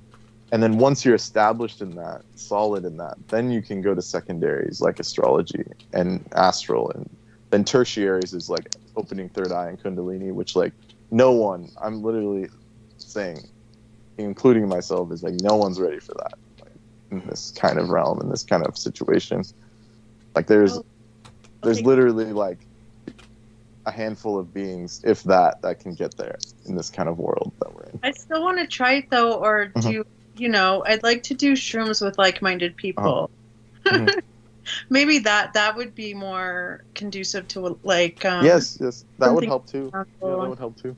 I mean, but those things, you can do like microdose or something, or just like, and this tea you speak of is actually what they use is just mugwort, so that's what allows you to do that. So what was the significance? Blue lotus and mugwort. What was the significant? I'm sorry. Go on, Viviana. You first. Is it considered a drug then? No, they're just herbs. Oh, okay. Yeah. But I mean, drug is just one of those really. I don't like that word because. Well, obviously, it has a negative caffeine's connotation. a drug. Yes. Thank you. Like, everything's a drug, basically. Thank you. It's a substance that affects your brain. Thank you. Jesus fucking Christ, yes. But it's not like a standard drug. Like mugwort is an herb that's used in cooking. Like, there's a Japanese use it a lot. It's called yomogi. The Japanese mugwort is used in cooking. And the blue lotus was an herb used by the ancient Egyptians. It's very revered and ancient herb. Yeah. But those can induce these kind of like so-called astral experiences. Right. So what is the significance of J.K. Rowling's, or rather her ghostwriter, whoever wrote Harry Potter, of the term mugworts? Where they Muggles, yeah, aren't they kind of like talking about commoners as muggles, and is that derived from this mugworts thing? No, not from mugwort. No, it's from. So it's muggles. Muggles would be the beings that can't use magic, and they're so like ignorant that they, even when magic happens right in front of them, they can't even see it. Okay. Like it's literally, that's why in Harry Potter all the wizarding stuff is like invisible. Because muggles are so just in their mundane shit, they can't even, like, even if someone like teleports in front of them, and like if you ever watch the movies, they make it really funny where it's like these people are so out of it spiritually that they can't even see magic happening, like real magic happening in front of them. So that actually comes from the initiated elites of Europe, so such as the Mason, Freemason, Illuminatis, whoever these beings were, the different secret societies, they had knowledge of magic and real science and stuff. Yes. So they would call the regular people, which was everyone else, muggers. Okay. So they'd say, watch out for the muggers in the streets, right? Like, don't tell the muggers about this. And it's not like someone's going to steal your stuff, like how we say it now, like you're getting mugged. Right. But they meant it as like these people that are so ignorant, deliberately kept like that, but these ignorant people that didn't know anything about magic or knowledge with a G-N-O, like real knowledge. So they called them muggers, and so she just took that from, or whoever wrote the story took it from that. So they're basically Masons, whoever wrote the story, anyways. Yes, and incredible. But now it's like it's like a joke for people that like. The people so-called awakened, they're not really awakened, but the people that know more nowadays, they would say, oh yeah, everyone that doesn't know about like chemtrails is a muggle because they can't see shit right in front of them, right? Or something like that. Interesting. Okay. That's but mugwort is something else. Okay, thank you. Mug is like, I don't know where that comes from etymologically, but wart means herb. Right. In Old English. Okay, thank you. You were going to say something, Viviana? Ask something? I was going to say... please interject anytime. The commoners. Thank you. Yeah, the commoners, the people who are less than, or what they call us useless eaters, whatever. Yes, yeah, there's other terms now. I really like dandelion root, and yes. Was marshmallows good for your liver? Marshmallow tea, marshmallow herb. Yes. Okay, is that those the case? Those are local here. Yeah. We have a variety of tribes who will go and pick the herbs, and then they sell them here at Winter Sun Trading. You can buy anything online there, and they'll also mix you like medicinal herbs, and but it's a really great place to get your needs taken care of, and it's pretty cheap. Like I can get a lot of the extracts or oils that I like, and they're like a fraction of the cost anywhere else, but they're more concentrate and they last longer. So Winter Sun Trading, if you ever are interested here in Flagstaff, you can find it. Oh, you're up north. Yes. Yeah. I visited Tucson recently, and I was like, I'd rather stay near Phoenix if I had a choice. But if the two of you can get together, you could help guide her through a use of some of these psychedelic herbs. I don't know if I'm okay, I might go on a quest. That would be fun. That'd be cool. I've always found them best to be used with like an adventure in mind, because a lot of people they just kind of get stuck in these, like, they don't do it properly. You have to kind of be in this balance between comfort and adventure. Otherwise, it's not going to be useful. That's how I would put it. Yeah. Yes. And the third eye tea is, I just looked it up. What people call third eye awakening tea is it's Nymphaea cerulea, which is blue lotus.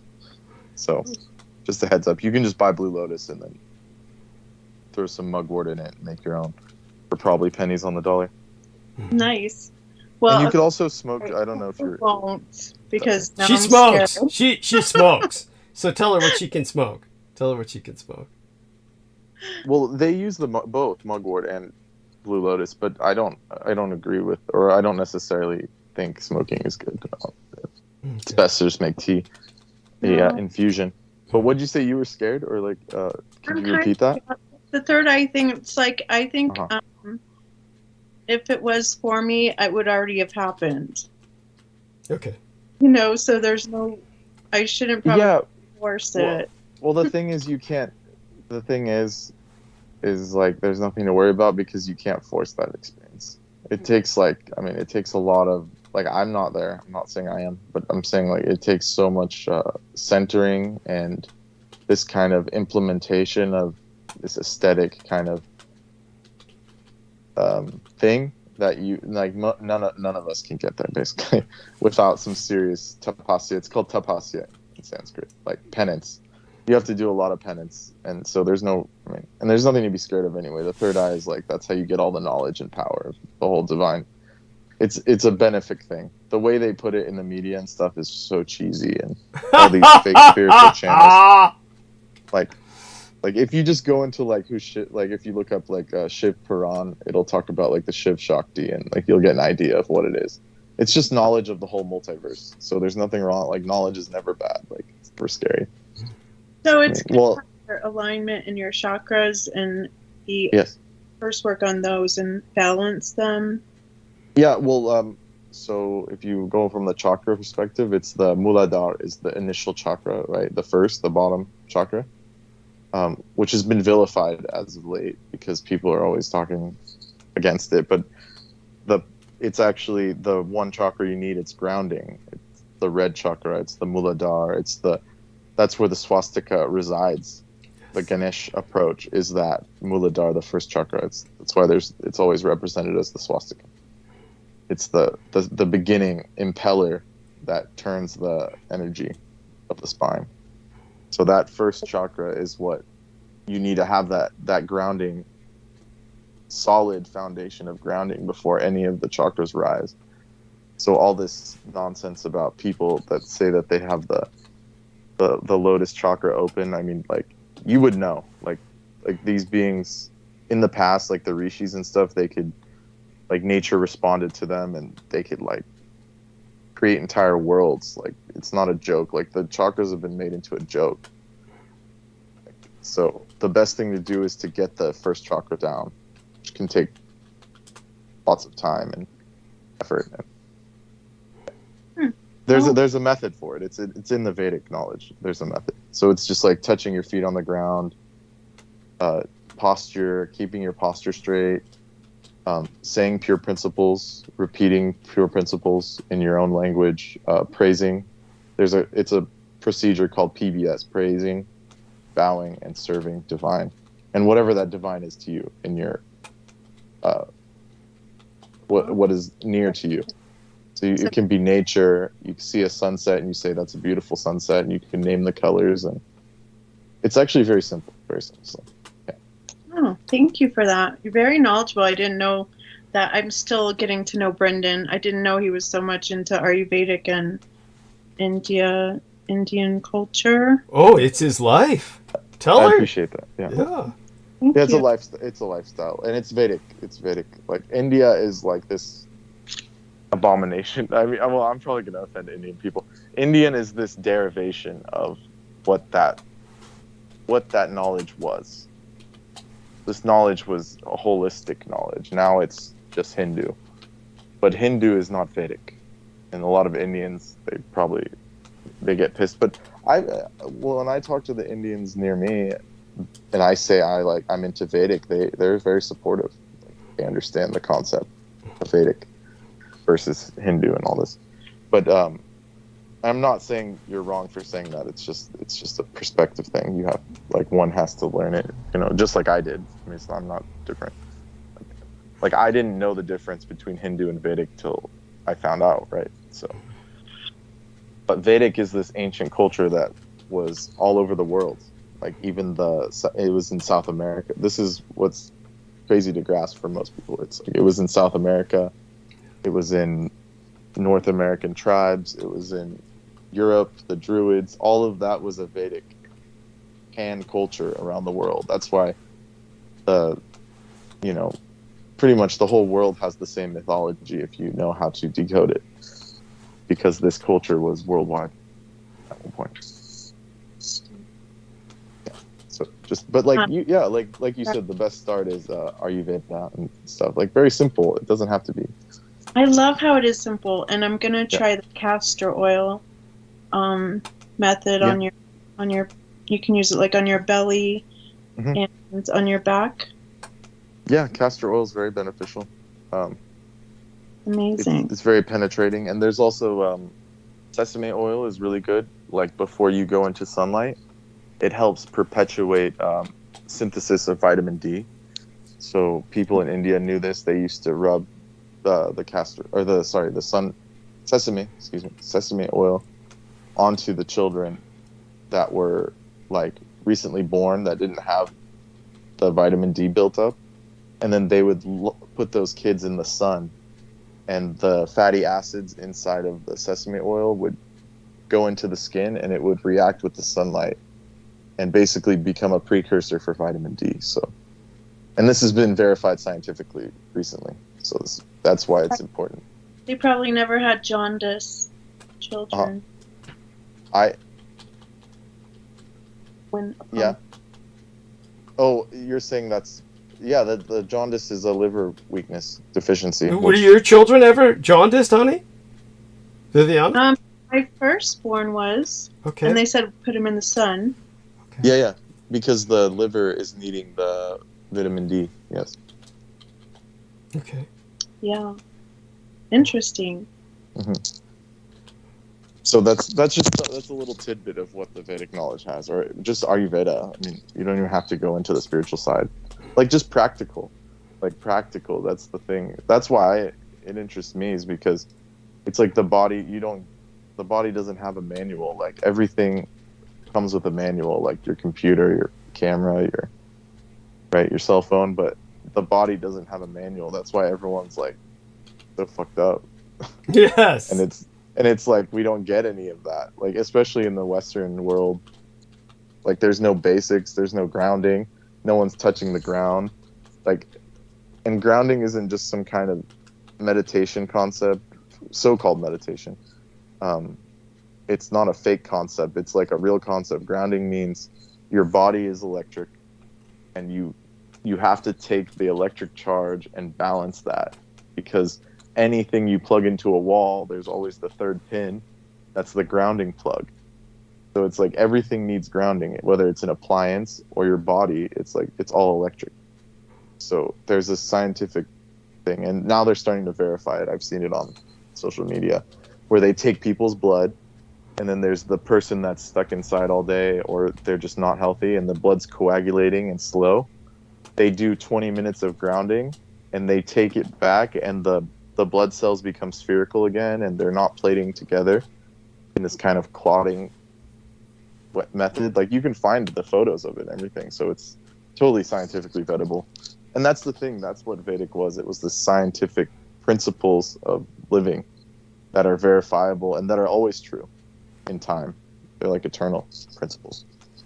And science is still, I mean, it's catching up, but it was a science in and of itself before. Divine science. So, interesting. And it's a huge topic. I'm just rambling, but it's huge. Like it's massive. Yeah, and I'm so that's glad. why the foundation is important. So glad you're covering this, and obviously people like Viviana really appreciate it. Yeah, wow.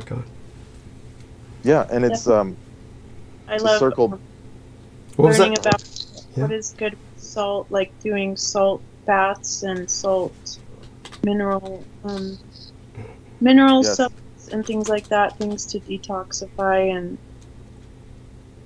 de-stress. Yes. Is that are you Vedic? I can't ever say it. Ayurvedic? Ayurveda, but you don't need to say that. You can just say Vedic. Vedic is best. Like Western people say Vedic. Vedic knowledge. All right. That of course that's there. Like just like how the Native Americans would go bathe in the mineral pools. I mean, that's just like a normal thing. Humans have always done that. Japan, they use onsen, which are like what's the word in English? I'm sorry. Go on. What are we talking? Spring. Yeah, the hot springs. Yeah, there you go. Yeah. So like there would be minerals in the hot spring, and then you get that absorbed in. And the main one is obviously magnesium. So like I always go off on magnesium, and everyone's like sick of hearing it from me. Like it's fine by me. It's become a joke. It's become what? It's fine by me that you go off on magnesium. Right, and now that you're drinking Gerolsteiner, I'm sure you feel like more chill. You seem more chill. Thank you. I appreciate that. So it's because it's very high in Um, magnesium. Yeah. I was looking for it. I couldn't find that water. Oh, well, honey, it's at Trader Joe's. Do you have any Trader Joe's in your world, your area?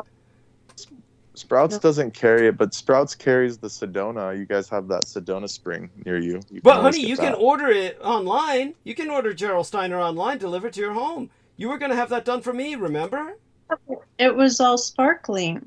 Yeah, I know. I finally just settled for it. They only sell still water in Germany, so they only import one type. But in Germany, there's a Gerolsteiner has about a dozen varieties and more. It's like 24, 25 varieties. Wow, holy shit! Yeah, Mm-hmm. but definitely, and they're way cheaper than here. But let's not go into that. Yeah, and what Brendan explained to me was that the carbonation is actually necessary to retain all of those minerals that they otherwise couldn't balance them out. Yeah. So because otherwise they couldn't ship it. They would all like precipitate, which means it would just separate and eventually, not right away, but eventually they would separate, and you would be like drinking a clean cup of water with like baking soda at the bottom of it. It would be like disgusting. So they obviously couldn't make money off that. Yes. Yeah. I learned of a drink that's good for helping you be more. What's the opposite of acidic? Alkaline. Alkaline. Yeah. And it was water with baking soda, molasses, and Himalayan salt. Mm-hmm. Yes, blackstrap molasses. Yes, blackstrap. But you kind of had to measure it to make sure that it was a proper type of alkaline. But yeah, I've tried that, and that was really beneficial. I like being alkaline. That really helps in just riding, exercising up in higher elevations, giving you more endurance and stamina to just go further in distance. And then, you train up on a high level, or like in where I'm at in the 7,500 feet. And then you go just down like 1,000 feet, 2,000 feet, and you can freaking run for days. Yes. Yeah. Really awesome. Fascinating. The big difference. I think it helps with what oxygen in your blood. Yes. Yeah. So I learned that from a lady. She was a Canadian black. She was a bear tribe. But she was talking about like how it's curing cancer and stuff like that, which I don't know, but I did try it out and I was like, this is amazing for health benefits in healing and exercise. So definitely. Yeah, and that's an ancient technique too. Yeah, like exactly as she's saying. Like the Sherpas and all these beings in the Himalayas and stuff. Like they can handle like less oxygen. Yeah, so like if you just drink baking soda and salt, it won't have the same effect. You'll probably have a nice diuretic, but it won't absorb. So that's why you need the molasses. Yes, it helps with absorption, and it has many minerals. The blackstrap has tons of minerals. There's also a very easy alkalizing trick as well that's very beneficial. It's just key limes. If you get some good key limes, you just squeeze it in water, and even though it's citrus, it's actually the most alkalizing fruit. I've experimented with this, but it has to be the small round key limes, not like a Western lime. Western limes are still good if you want vitamin C and you want to flavor your food, but the key limes, they're not just for Corona beer. That's like a waste of them. Ooh, I'm gonna try that. Yeah, you just squeeze one in your water every morning, and it alkalizes your system. Oh, And nice. yeah, I so didn't know that. Yeah, you wouldn't think that citrus is ever alkaline. yes, Oh, right, cool. Good to know. yeah, so it can make that happen, and the body's a intelligent system, so you don't need like the way, like you were saying, people do weird stuff, like they start measuring this and measuring that. It's like over time you can just feel the difference, like what's good and what's not. Like your body's intelligent, you just got to trust that. So that's important to note. Like body is the highest technology on earth. It's higher than any technology in existence, basically, but people haven't gotten to that point. I haven't gotten there. No one's gotten to that point. Very few people. But the ancients knew that. That's why the Egyptians were always, like, look what they knew about the body, and they preserved it. And some of these pharaohs, like I went to see a Ramses exhibit, and he lived to age like 98. And this is in like the 3,000 years ago. He's living to 98. I mean, that's not Common. That's not a fluke. Yes. That's not a fluke. Like they knew something about how the body worked. Yes. And in fact, I saw some of the sculptures of him while he was alive. Like they had little votive sculptures of him and different things. And what he did every day was PBS. He would wake up, give offerings to the gods and praise them, and give gratitude and all these different things, not only to favor the gods, but because that was the right thing to do. And he knew that you have to give reverence to the earth that sustains you, the 5 elements that bring you all this wealth and everything. Everything comes from earth: the house, the money, the gasoline, the food.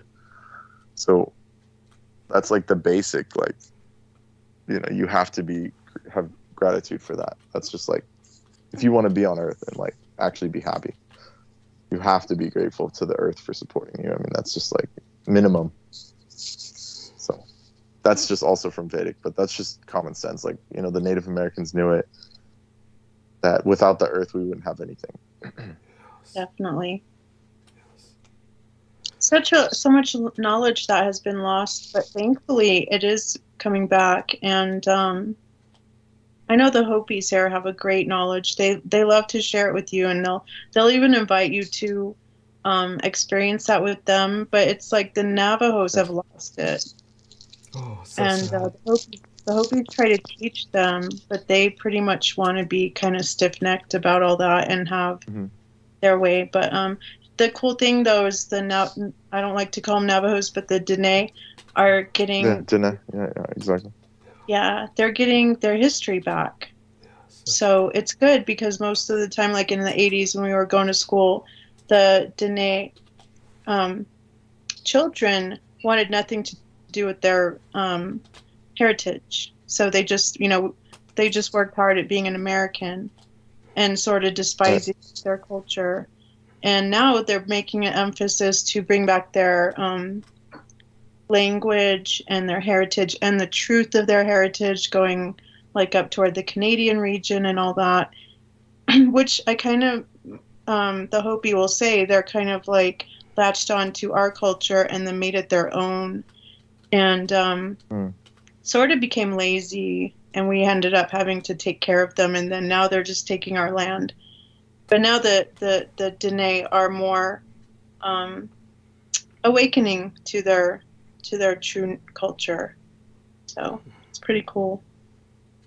Yes. I like to see that they all have, like, they fight over whether they can graduate in their tribal colors. I mean, Arizona had no problem with that, but it's still a argument in so many other regions where they just want to, denounce them continually. Like, you don't matter, your culture doesn't matter, you don't want any part of it.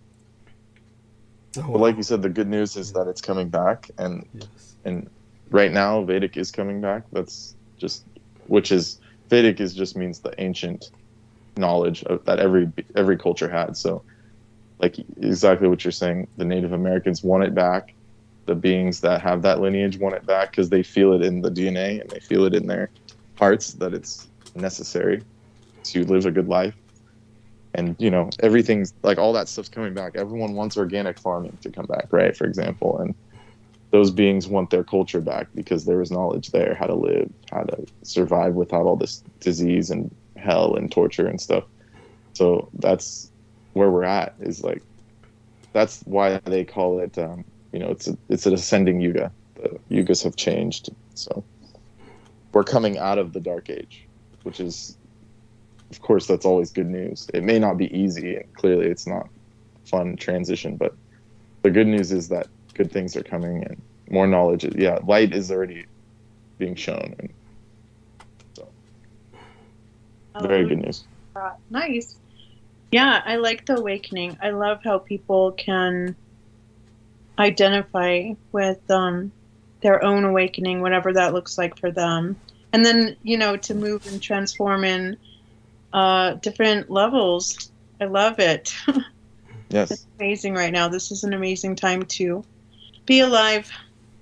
I mean, and we made it this far. Hallelujah. Best time. Yes. It's the best time in fact.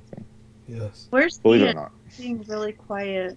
Yeah, Sorry Ian, are you all right? You okay there? Ian? I think we lost him. Oh my God! Let me take a look and see what Ian. Oh my God! Oh, Mark H joined us. So, Mark, oh my God, welcome aboard. By the way, Brendan's probably going to have to go to sleep soon, simply for his health. So, by all means, share with him how much you appreciate his erudite knowledge, if you would be so kind. Absolutely. Well, thank you so much, Douglas. And how you doing, Viviana? Brendan, how's it going? And everybody, it took a while. There was a delayed response. I appreciate that. Yeah, don't jump on it all at once, but I'm glad everyone's for it. Well, it's like, ladies first, of course. Ah, there you go. It's a gentleman. Yes. And so, Viviana, say hi to Mark. Viviana. Hello, Mark. Hello, Viviana. How are you? Thank you for coming. Yes. Thank you for having me. Yeah. Nice to meet you tonight. Thank you.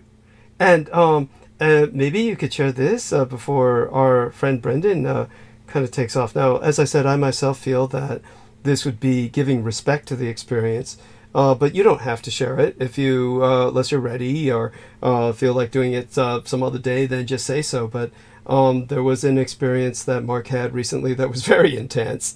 So up to you if you want to share it or not. But I feel that this kind of shares a kind of object lesson to everyone out there to listen to their gut instinct, really follow their intuition. So yeah, by all means, if you want to share that or defer on it, your choice. Yeah, I'd be happy to, Douglas, and whatever I feel like, I think everyone, I do feel like everyone has something watching them or following them or protecting them.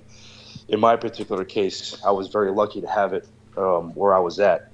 So before I say it, whatever was protecting me and I feel like it wants me to basically put out a blessing to yourself, Douglas, and to everyone that's listening to the show right now, as well as the speakers, just to, I guess, show respect for what, and appreciation for what I obtained.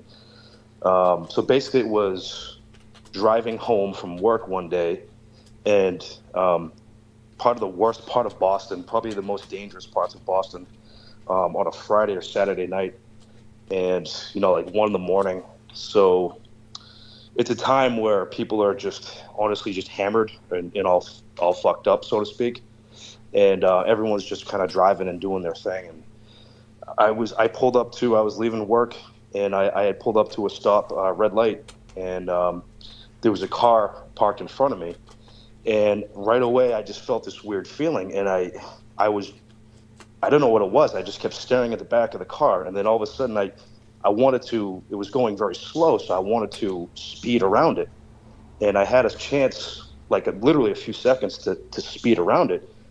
Something literally just held me there and said, "Don't move."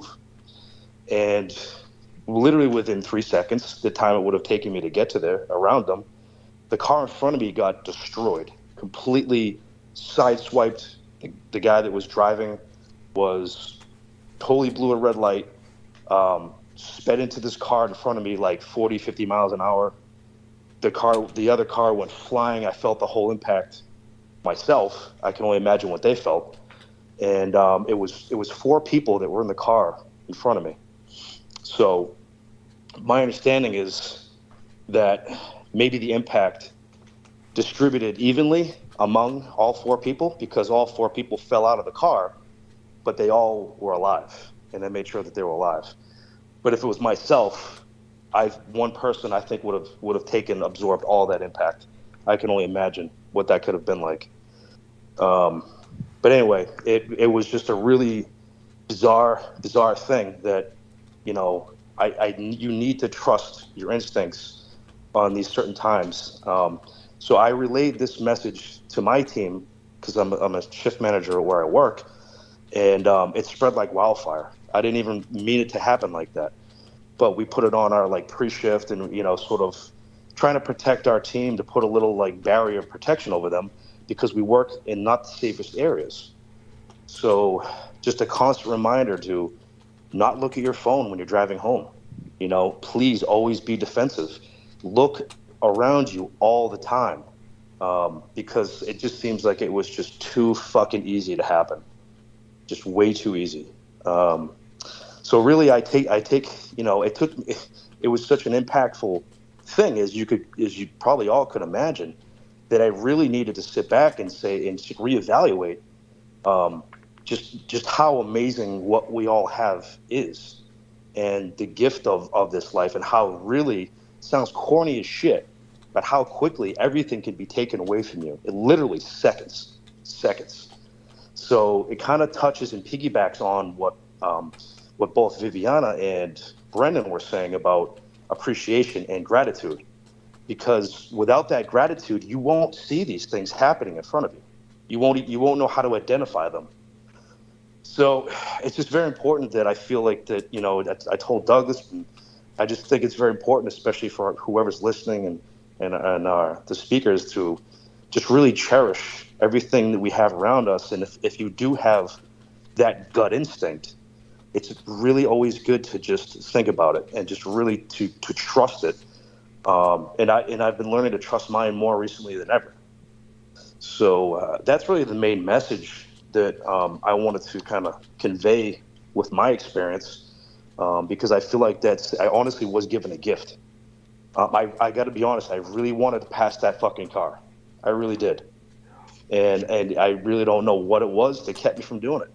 But the fact that you just got to listen to your gut, listen to that voice, whatever it is. So that's really the message that I wanted to convey in that particular segment, Douglas. Thank you. That was beautiful. Important. And what do you feel about that, the both of you, Viviana and Brent?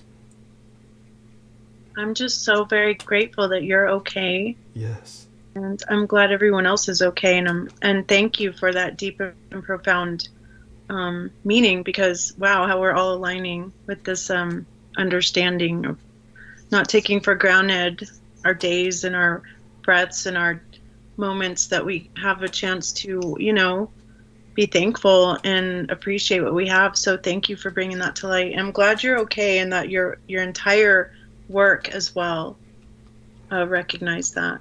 Yes, that's so important. Thank you so much. Yeah, and Brendan, I want you to know that there's this individual named Bike Tweet, or goes by the name of Bike Tweet. I hope to hell their parents didn't hate him so much they gave him that name for real. Who in the chat room was basically saying, "I love the show, but it's so long. I'm only able to listen like 3 hours a week. Love the books, Peter, but you fascinated them with what you were speaking of enough for them to stay, and that's why they respond." Yeah, one tip. Yeah, I was going to say, he's been here longer than 3 hours. Yeah. Yes, thank you. He said, one tip, the chakra system It's been that long. still a system to divide, keeps you from the whole. For me, the best way to connect and travel interdimensional is through the heart portal. So there you go. I don't know what you make of that. So you can answer that and respond to what our dear friend Mark Hayes shared simultaneously. It's all kind of connected, really. Yes.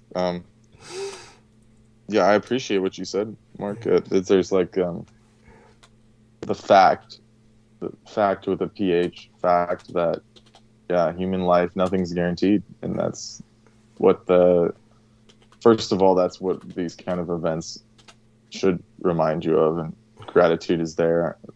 Your perspective on it's very beneficial, because people could get like, you know, scared or depressed or whatever negative things, but it's a positive, even though it's a negative situation. But I don't know, like, the karmas involved, so-called karmas, the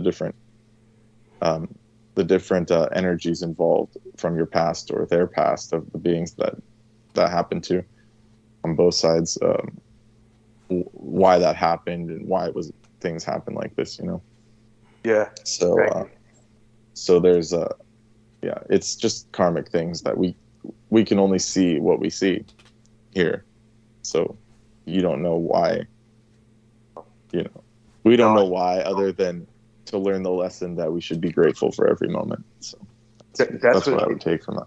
I absolutely do, and I appreciate that so much. And it was kind of like, really, like, I felt like I was making out with a steel, like, you know, like Final Destination. Like, is this going to catch back up with me? You know, I hope not, but I think that the fact that what you just said, I mean, it's so easy to just forget. You know, when you have these similar experiences, which I don't by any means call it. I mean, it was traumatic, but it wasn't traumatic in the sense that, you know, life changing. It's definitely an eye opener. But it's definitely enough to say, hey, listen, it's too easy to just forget about these things. It's too easy to just forget about how amazing life is and the amount of gifts we're given, the amount of chances we're given. It's too easy. We forget so fucking quickly. And I think that's a failure mechanism. I think that, you know, we need to constantly remind ourselves of these things, and it makes us, yeah, that's key. Absolutely. But and actually, that's why, from a nature perspective, that's why these things happen in nature. Like, so many beings are so ungrateful and stuck in their ways that without, like, the natural disasters and these various things happening, like, it would just be status quo. And Earth wants you to evolve, or like the nature and divine wants you to evolve. It doesn't want you to devolve and absolutely become stagnant. So there's a reason for it.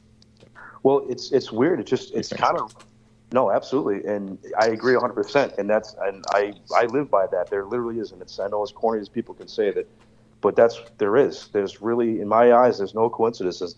And the only thing that really kind of discouraging is that there's people like this just driving around, just hammered out of their fucking minds and playing bumper cars at night.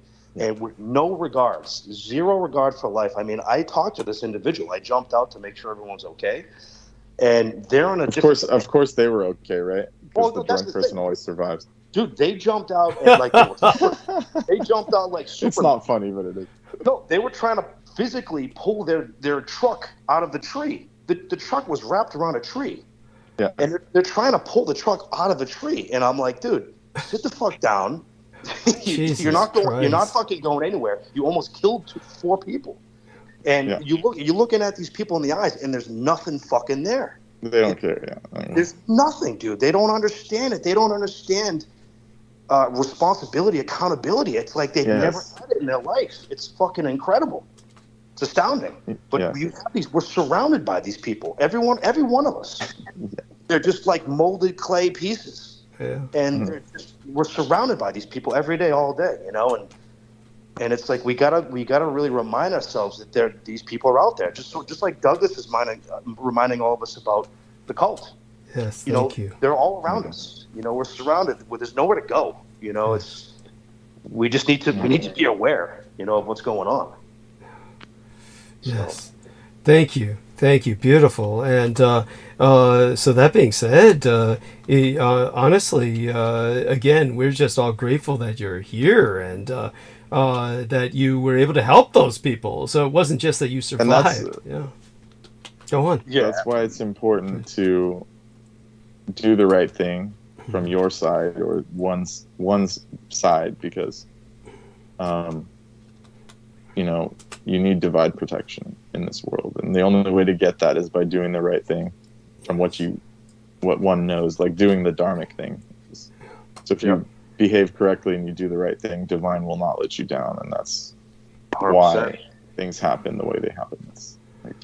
That's why, like, in an earthquake, like 100 homes can get destroyed, and then there's one home that's totally unscathed, and it's just divine will. Like there's no scientific reason or any reason. It's like just like how you couldn't comprehend how that happened to you. It's like you don't know, like divine's will. Like it has its own will. Yeah, it's almost like I always try to reevaluate things in my mind, and I just kept trying to think about possibilities, and I'm like, it felt like something was traveling with that car and letting me know it was on their way or something. It was really fucking creepy. Mm-hmm. Really fucking creepy. I mean, the guy had. Well, a lot of like the people that drink, they get like the spirits can use their. They become possessed. They call them spirits. Yeah.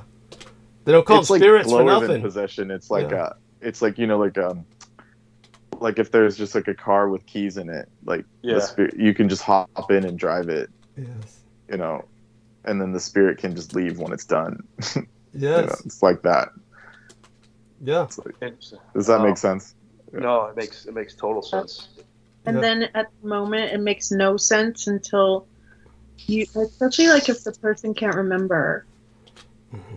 And they call it like blackout drunk or something. Oh, no way that guy's gonna remember shit. There's no fucking way. No way. It's probably because it's so traumatic. I mean, so it's better to forget, but to be able to be taken over like that and not remember. That's why it's called, like, alcohol is called spirits, and in Arabic it's called alcohol. It's possessive. It can open you up for beings to come in. Yes. That's the whole reason why it's named spirits. Like they even call it spirits now. Yes. Yeah. Alcohol. Alcohol is an Arabic word. Al-Gahul. Yeah. Gahul is a spirit. Yeah. Ghoul would be more physical manifestation, but Kuhul is more. Kahul. Yeah. Kahul. More. Kahul is more the spiritual manifestation of something similar. Really, I mean, when you go into a bar, you can sense all of these entities just lurking around everyone. Yeah. And, clubs. I mean, festivals. Yeah. Festival is just like a. What would be the word for it? It's just a shortened form of festering evil. Yeah. Yes. True. I mean, that's Burning Man is all that. Yeah, Burning Man is exemplary. Yeah, those kind of festivals is what I'm talking about. Yeah, and Mark, tell them about the cop, the 16-year-old cop who showed up. Yeah, so that's the thing too. So I see this happen, right? I see these people. I thought they were dead. I really did, because the truck destroyed this car and sent it flying like 100 yards down the street. Jesus. All right. So that's what I said. Like, if this was one person, like if he hit a car with one person in it, I don't know if the impact would have distributed evenly. But all four of these people literally fell out of the car, and I just ran over. I'm like, they couldn't speak English. That almost sounds like divine, supernatural in and of itself. Like they were still alive. Yes. Yeah, that they were even okay after that. Yeah, I think whatever was alive, not okay. But. Yeah, I think whatever was looking after me spilled over to them as well. I hope. Wait, did they go through the window? He basically, he was full on 45 miles an hour, and he was going straight. He blew the red light. This car, the light turned green in front of me, and they were going slow, and it was a perfect full impact from the side. And they got sideswiped. Yeah, the classic T-bone. Classic T-bone, yeah. So, yeah, and I just ran out, and the guy, like I said, that's why they always tell you to wait 3 seconds at a green light, or at least observe for that much time. 100%. 100%. And I don't know, this guy was going so fast, honestly, Brendan, I don't even know if they would have even noticed it, to be honest. But yeah. But no, like I said, he started pulling shit out of his car. He was trying to he already had his getaway plan ready, So Jesus. Yeah, of course. Yeah. So I was just screaming at him, just yelling at him, sit the fuck down, don't move, and he chilled out. And then the cop came 10 minutes later, 5 minutes later, and he literally looked like he just got out of high school. I'm not even fucking, it was and he had no idea what was going on. Not only did it look like he had an idea, he just didn't really seem like he gave a shit. This is an everyday, it's an everyday thing. Okay, it's just reports. I don't have to worry about, And it just kind of made me sick to my stomach because I know police departments are so desperate now for anybody that Oh yeah. they're I got a retired cop when my car got totaled, and he was fucking terrible. Oh, it's a joke. So man. yeah, I know what you're saying. It's like these people are just crazed. They don't even want to be there. They don't. No, they don't want to be there, and they're not allowed to do anything. I mean, I'm convinced that after COVID, I don't even see patrols out anymore anymore. I'm convinced that they told everyone to just let shit go. What region are you in? Just like Boston. Yeah, I'm in Boston. Yeah. Boston. Right. Yeah. So I mean, like, I just think they want everyone to take the hands off the wheel and just figure it out from there, or they're just trying to prevent any kind of interaction. I think they're trying to minimize any interactions with the public at all. Yes. Unless it's reactive, unless it's reactionary. Yeah. I mean, in their defense, I mean, that's kind of like the public has kind of pushed them into that corner. That's true. As far as like, Yep. Like you can get sued for like looking at someone nowadays, or like whatever. So. Yeah. But by the way, I'm not saying they're innocent, but right. Yeah. Our man Ian says, "Don't you just dread to think one of those little cops would arrest you?" Well, that would imply that they would give a shit enough to do so, Yeah. Ian. Hopefully, they just don't give a shit with any of us any more than they did for that migrant family. But when one of the things that my gang brother Beaver pointed out was, first off, my cosmetologist V was talking about how she just felt nobody was driving safely anymore. And I didn't know whether that was just she felt that way, but then, because I don't drive. But then my gang brother... accurate. Yeah, then my gang brother Beaver pointed out, well, what happened in San Francisco was as a result of the defund the cops movement, defund the police movement. The San Francisco police... Same thing here, yeah. by the way, Douglas. Yeah, there you go, in Sacramento, the capital of the state. And the sheriff, when that happened, the sheriff he was a black guy too, he publicly came out and said, if you want to defund me, then you guys aren't getting help. And they weren't joking. Yeah. And just the San Francisco Police Department just said lay off any enforcement of traffic. And so they just let everybody run. That was their punishment. They just let everyone run wild in San Francisco with their driving. So nobody gives a shit about driving anymore because there's no repercussions. No cops are around. No one's handing out tickets. So people are just going wild with their driving. And so there you go. They only show up to count the bodies. And literally. So there you go with that. That puts it into the perspective. So I shared that with V, so let her know that wasn't in her imagination, that the driving's gone to shit. Yeah, everywhere. It's pretty much, there's so many illegal immigrants where Mark H is working that they it was like, the cops just look at it as migrant on migrant crime, basically. This incident. Yeah. And they were both like they were both. I mean, the people they hit kind were of an archaic term, but no, I mean the people they hit were most likely new arrivals to United States. I see, understood. The guy FOB. the guy that hit them was a Spanish-speaking American. He was Americanized, but right. Okay, those people did not speak. They just spoke fluently Spanish. But interesting. Okay. Well, I mean, it's kind of the same. The weird part is, 2 weeks before that, a drunk driver, the same fucking scenario, except I was the one who was like driving, and I had the green light, and someone blew their light, and then made me hit them because they were fucking drunk. The same, like, just a different scenario, just not so. You're having a lot of kind of driving incidents. See, this is the thing is. I work late, so sometimes I like to get food late, and there's only like one place around that like really stays open that late. So I unfortunately have to drive. Is it a Mexican restaurant? Well, no, it's not. Okay. But it's like because out here where I'm at, that's like the only thing open after. I would presume it was Chinese back in the old days, but is it ethnic at all? What is it? No, it's the Greeks and Albanians run it. It's just basically fast food. They have like calzone. Mm-hmm. I mean the calzones, pizzas, just like fried food crap. Jesus, sad. Go on.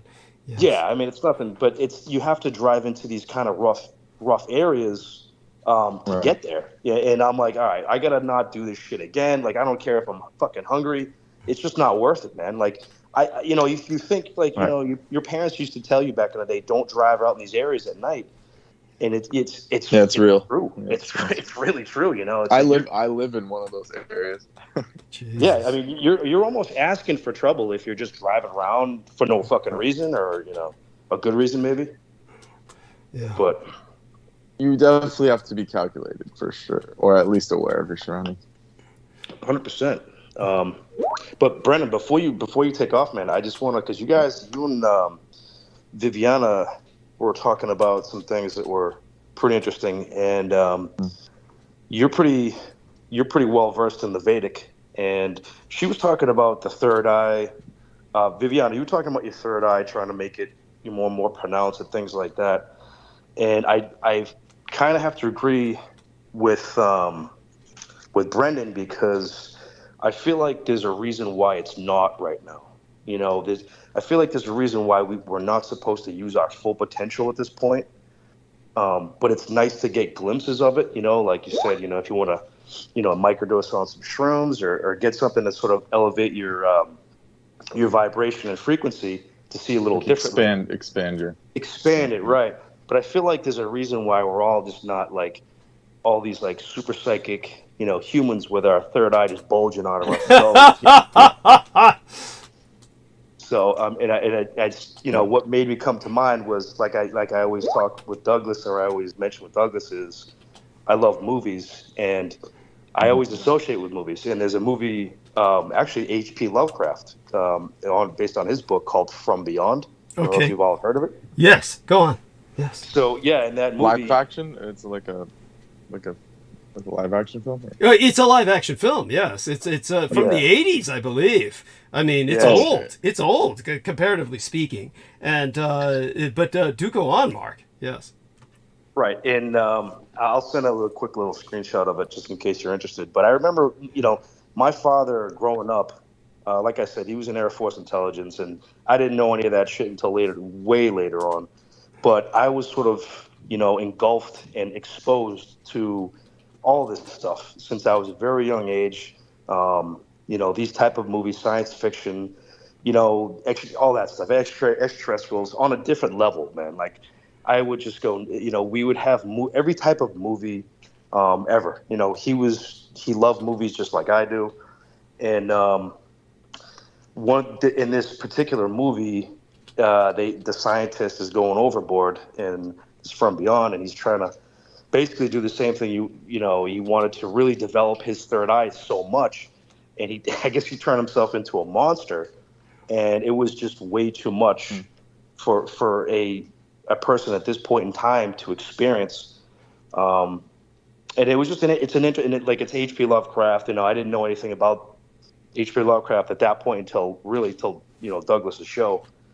But it's kind of interesting perspective on it, of you know the reasons why we don't have our full potential, at least at this point, because I feel like there's certain instances where we are supposed to use our potential in certain circumstances, to use our psychic gifts and to use these things, so we're not just freaks, you know, stimulated all the time to use these extra abilities. I just feel like it wouldn't be healthy, and we wouldn't be able to be substantial. I'm not sure if you Yes. what you think about that. No, yeah, 100%. That's brings to mind with power comes responsibility, that quote, and then you have there's I kind of lost it. I'm a bit tired, but the point is, a little knowledge is a dangerous thing. So you can't the universe isn't just going to reveal its knowledge to people because people are dangerous to themselves and others, like we were just talking about this whole time. So you're right when you say that it's not a good time for these things to come about. That's why beings get rewarded like Karate Kid level. Like you have to slowly get there. You can't the Karate Kid master. He's not just going to give you all his techniques, or you can just go kill people right away. Like Yeah. that's No, the best no, way to put it in American movie kind of perspective. You No, have to matriculate and learn. Like the universe works like that too, not just school or Karate Absolutely. Kid or the And Master. you know what, Brendan, you're very perceptive, and I mentioned that to Douglas because you pick up on things a lot. And it's funny you mentioned that Karate Kid because that was one of my favorite movies growing up. Not only because of many different things, the trainer that trained all of the kids in that movie was a protege of Bruce Lee, and he taught these kids a lot of philosophy. And in the movie, some of that philosophy comes out with the guy who played Pat, the guy who played Mr. Miyagi, Pat. I forget his last name. And one of those things was Pat like, Morita. you know, Pat Morita. yes, Pat Morita, who was on Happy Days, was the funniest thing. Yeah. But Mr. T. They called him Mr. T for Mr. Tanaka or something. Go on. Yes. Yes. He got his own spin-off series, Mr. T and Tina, but go on. Yes. No, he was incredible because he sold it so well in that fucking movie. But anyway, he basically, one of the things he says, it kind of touches on what you said was, you know, the Karate Kid Ralph Macchio kept asking, why do I need to do this? He's like, I want to fight. And why am I needing to learn this? And Mr. Miyagi said, you know, and then he made him repeat it. He made him answer it. And he goes, why do you think? And he goes, well then I'll learn how to do it so I don't have to fight. You know, and that's sort of like the philosophy with Bruce Lee was the art of fighting without fighting. Yes. You fight in ways without needing to physically fight. Thank you. Yeah.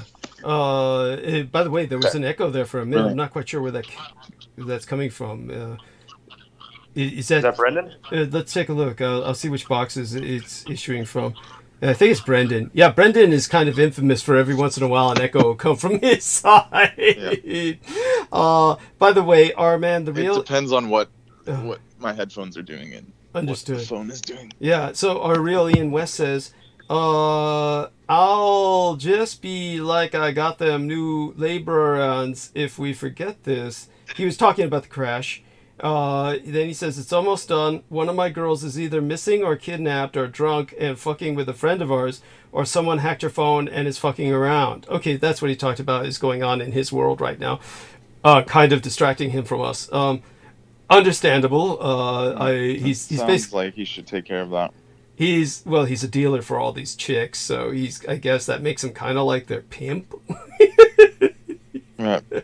Well, he's either got to cover his tracks or save his girls. Yeah, something like that. Yes, and keep him happy by spreading the candy around. And then, of course, there's a link to From Beyond, which as well as being another. Facetious, of course. Understood. And another one with the scientist. I presume this is the scientist with the third eye emerging from his head. I never actually saw the film. Yes. Yeah. Yes.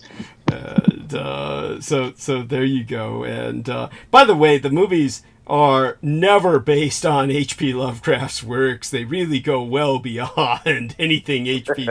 H.P. Lovecraft. It's not that H.P. Lovecraft wasn't trying to describe things that were indescribable. I mean, he tries to.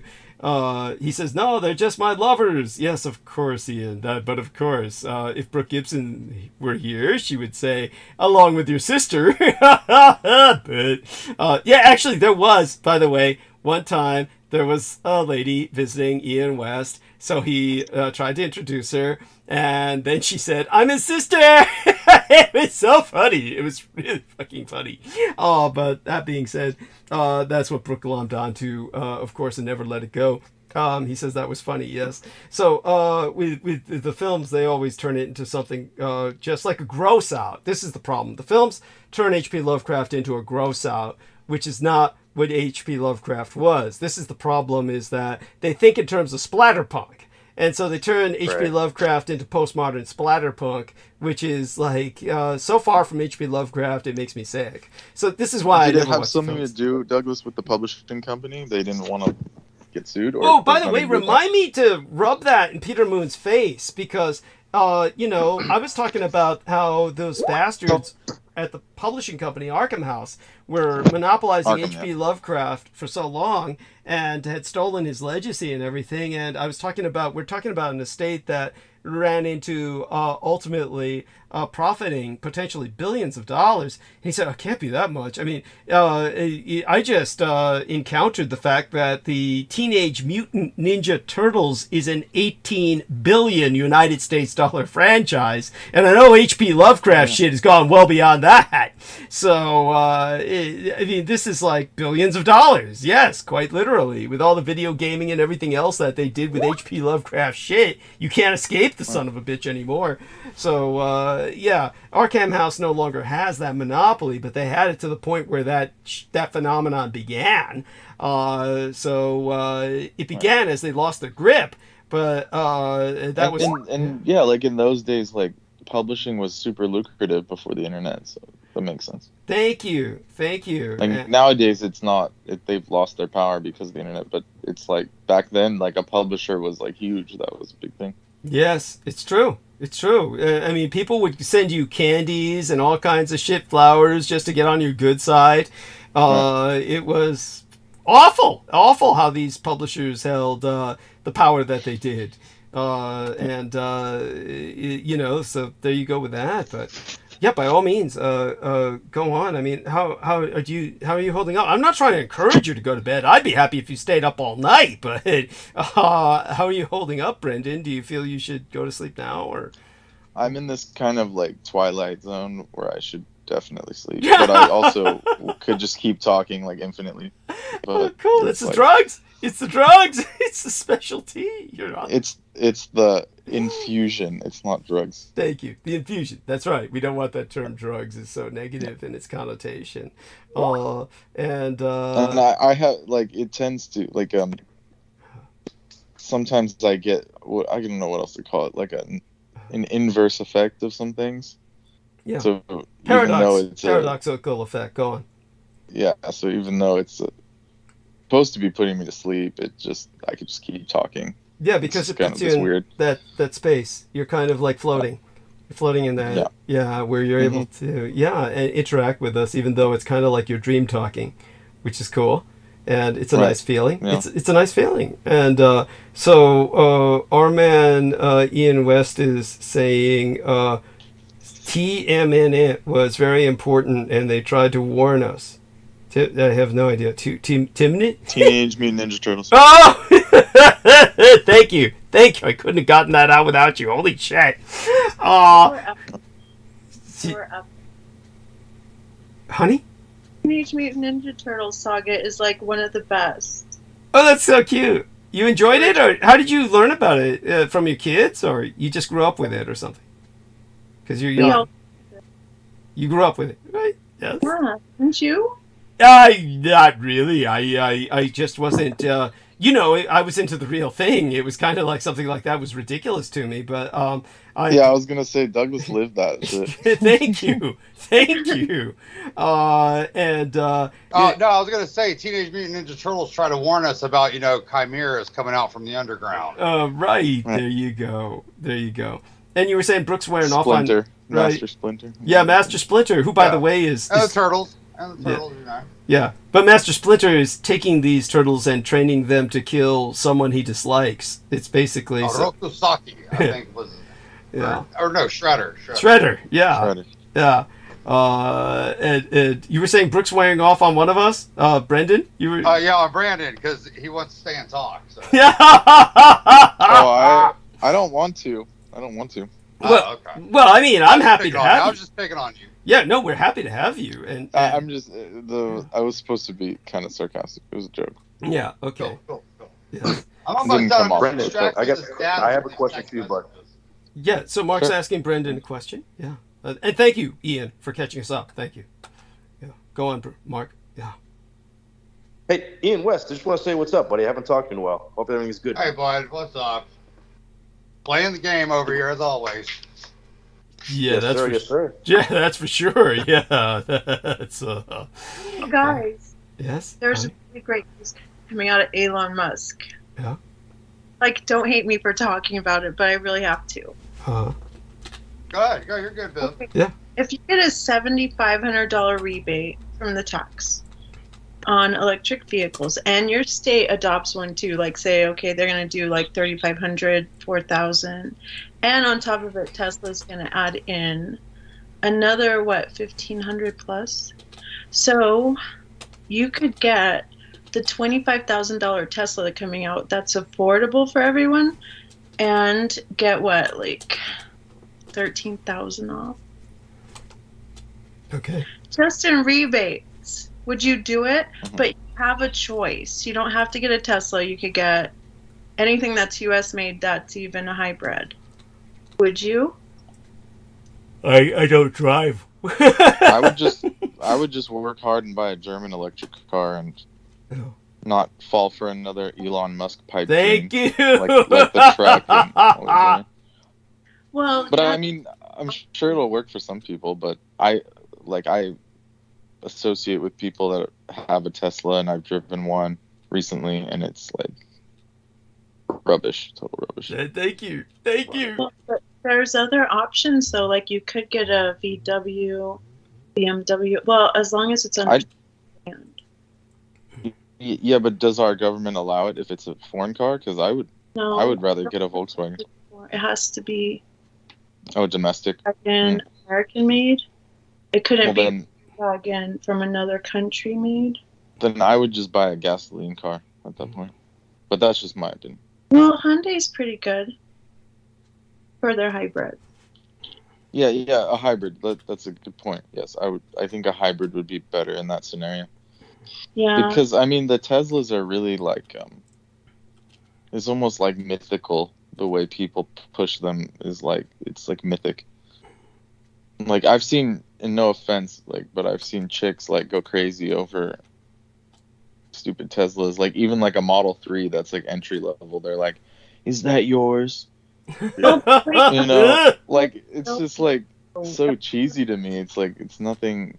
Like the actual production quality is like it's reliable and it drives, it drives far on its charge, but it's just not like that good of a car. It's just it's just like an iPad with wheels. It's nothing. Like there shouldn't be like a hype. There shouldn't be like this hype around it. Like, that's the only thing I give Musk credit for is the marketing.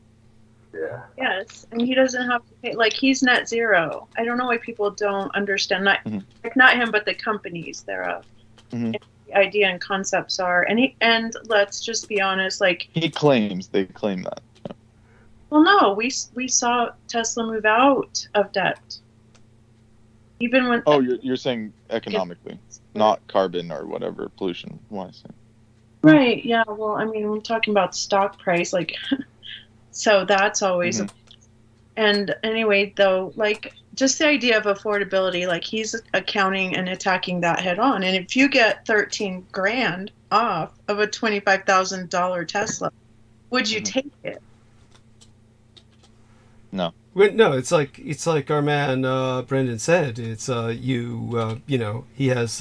feels there's other options than satiating the ego of megalomaniac. Well, Douglas, there's also one thing, and it might sound conspiratorial to some, but it's like the reason why electric cars are shady is because at some point in the future they can just say, oh, well, you can only go 15 miles away from your house, and then your car is connected to the fucking grid, and it's like, oh, if you go past that, they're just gonna shut you off. Yeah. But like a gasoline car, especially the older ones, you can just yes, and then if drive around. Bad grade, you can't even drive. They'll be like, oh, your social credit's too low to drive. It's like getting banned. Town. It's like me getting banned from YouTube for a week or from Facebook for a week. It's just arbitrary. They'll just suddenly say, hey, hey Doug, that's if I did drive. You can't drive for a week. Yeah, it's like that. It'll get to the point where like the rich people, the elites, we'll just call them that because money is basically that now. Yeah. Where it's like you couldn't even drive to like Beverly Hills because your car would just stop. Yes, that's right.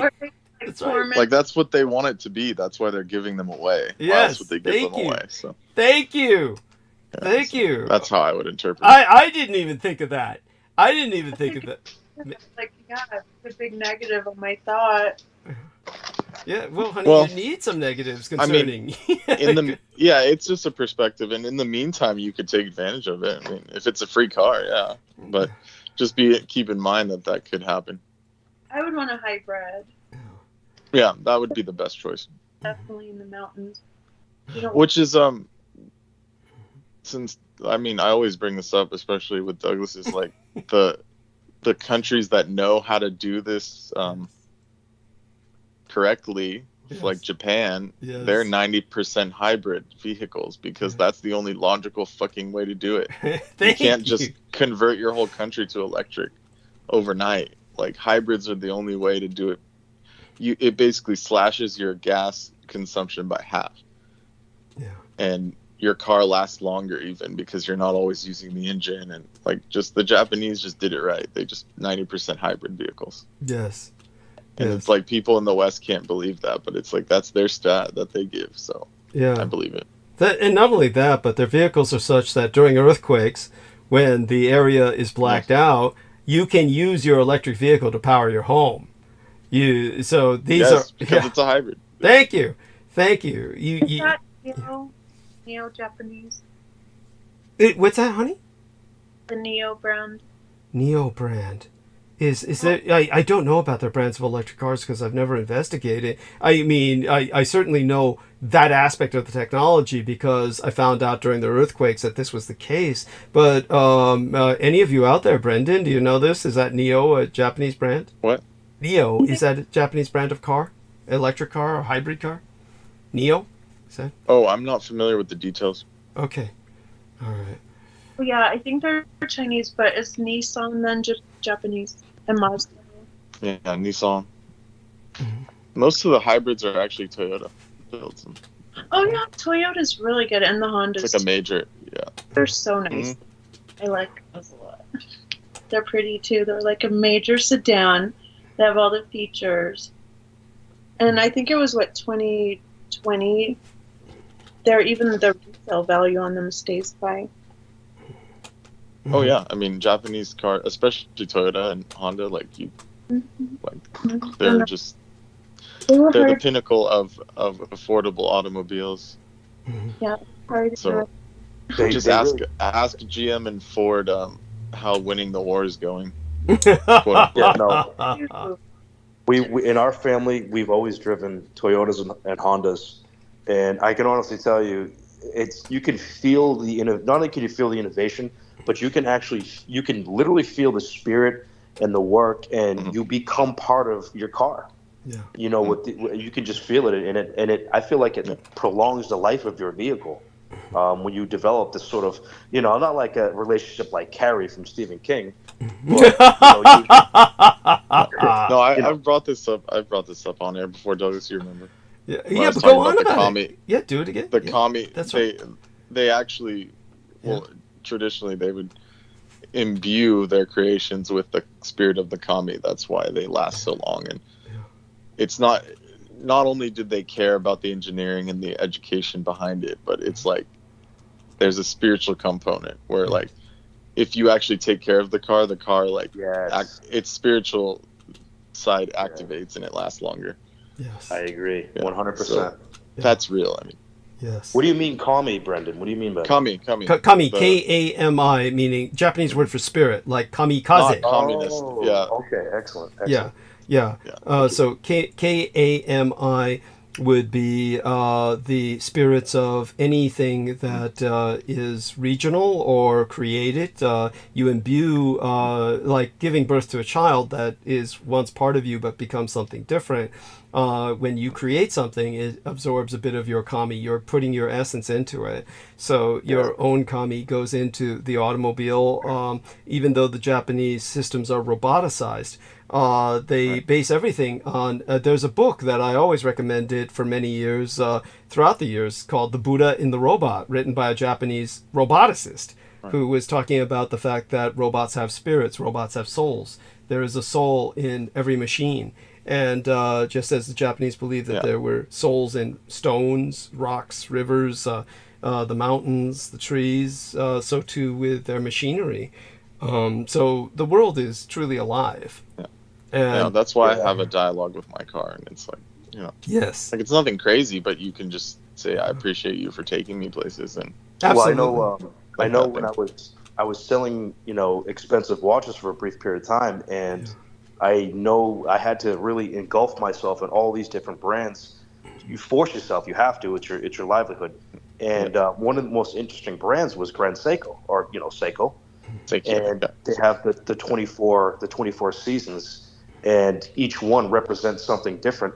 And I've never seen something so beautiful in my life. This like artwork that's put on their dials of their watches. It's like something you've never seen before, and I mean it really is. And then they also use something called the Saratsu polishing, which is literally mirrored polishing. It is just so fucking fantastic looking, and no other brand does it. Obviously, they probably wouldn't know nearly how to do it.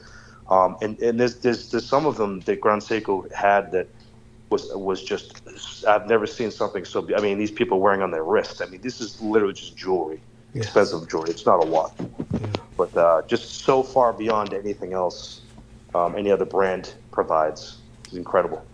Thank you. I appreciate so much your sharing that. That is incredible. By the way, Aloma Alber has been in some interaction with both Marky Milka, who is Mark H., and Okeanis Procelarum. And she was saying, can you sit and breathe and focus for 8 minutes? Probably not. Try it. And late night spots, stay home with frozen pizza or a can of nice soup. That is what adults do. Cheers and best to you all. After which our man Mark H. said, thanks, Albert. Fantastic advice. Sweet dreams. Okeanis Procelarum said, Eastman and Laird. And then Aloma Albert said, limited income, used cars that use gas are getting harder to find. And what will the vintage car people do? It is fun to see a really old truck or vintage Model T is in my town a few times a year. I mean, but Brendan can tell us something of that. There's these collectors' cars and people who collect them. You have somebody who's filthy rich like Jay Leno, who's obviously just taunts people with all the shit he collects. So Brendan, tell us a bit about how your father was in this world before it all came crashing down. I grew up.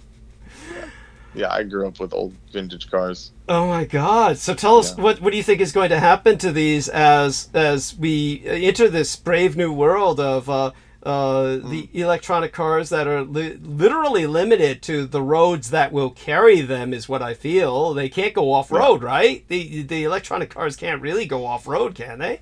Yeah, exactly. So they're more urban. Yeah. They're fine in urban settings. Like a city, it's fine to have electric, but America's too vast to be converted to electric like that, unless they allow solar and all these things, which, according to Musk, he says it's basically impossible. You'd be with the current solar technology, you'd be getting like 10 miles a day. You couldn't even cross the country. It would be like you might as well have a horse and buggy at that point. Oh my God, yes, and we may all get back to that. The old vintage cars are like, there's not enough people that know how to maintain them, and the knowledge is leaving, and like no one wants to work on their cars anymore. Yes. Even though vintage cars are easy to work on, it's like that's like going to be a dying, thing. It's so sad. And I mean, there are literally used to be guys who could take cars apart and put them back together again. And you can't do that now because of the microchip technology. Not with new cars. You can't do that now. It's and the sensors and shit. Yes, that's right. And so it's a bitch. Ian has chosen to join us. So before I take another short refresher break, and then potentially come back and kind of take over, there were a few things you wanted to share with me. You might do that when I come back from the refresher break then, but tell us a bit about what was going on with you and your adventures with these young ladies, whatever you're willing I don't know what's up. Like somebody's either hacked my girl's phone or I don't know. I mean, I don't know. Like my buddy was talking to her and like he was like, oh, she was scared and shit and blah blah, or she was talking like she was scared and she was crying and so I don't know what's up. I don't know if they're fucking with them or I don't know what's up, but I couldn't extract her coordinates from the text message that I got from her phone like this past couple hours. Wow. So I was trying to do that, but it cost $650, and I don't have it right now. Yes. Throw it in ArcGIS and extract it. So Oh my God. I'm back to the drawing board. Mm-hmm. And then he fades as he what? Oh, yeah, sorry, I was walking to the kitchen. Sorry. Yeah. Yes. Okay. So I'm sorry to hear that all of this is going on. Now, I presume that none of this was triggered by any bad batch that might have been dealt. No. It's somebody's got her phone or something, or somebody kidnapped her. Okay. Because the way my boy said she was talking is like out of character or something, you know? Wow. Is this someone you care about, or are they just expendable, or what? Oh yeah, that's one of my girls, you know? I mean, I don't mean to be so crass about it. Well, when you say one of my girls, like client or you say lover. I've been banging her for like 8 years or something. You know? Okay, he says this while he chews. He's chewing while he says this. The conflation of sex and food explains a lot about the American condition of overweight. I've always said. So anyway, it reminds me of that Seinfeld episode where he's like trying to eat a sandwich. I was just gonna say that, bro. Yeah, he associates food with sex, and he's eating a sandwich while he's in bed with the girl. Yeah, you've seen that episode. Good, what's it called? Outlook at the time, like, well, yeah. Oh, now we're seeing this. Oh my God, we're seeing the real Ian. Ian, he's drinking that ice cold. Yeah. Viviana's calling on you now. What are the girls? Looking for my fucking cigarette. Here they are. Oh my God. And what's that? Now, how was y'all's day? What did y'all do? You cut your hair. Huh? Did you cut your hair? No, I shaved. You cut your beard. That's what it is. Thank you, Mark. All right. Sure. Well, it's all good. It's, you know, Viviana is expressing the fact that problems. Yes, Viviana is expressing the fact that it's very difficult to tell which part of Ian's face is which. Yes, No, his hair looks so different. It does. It does. Yeah. It always looks profoundly Jewish.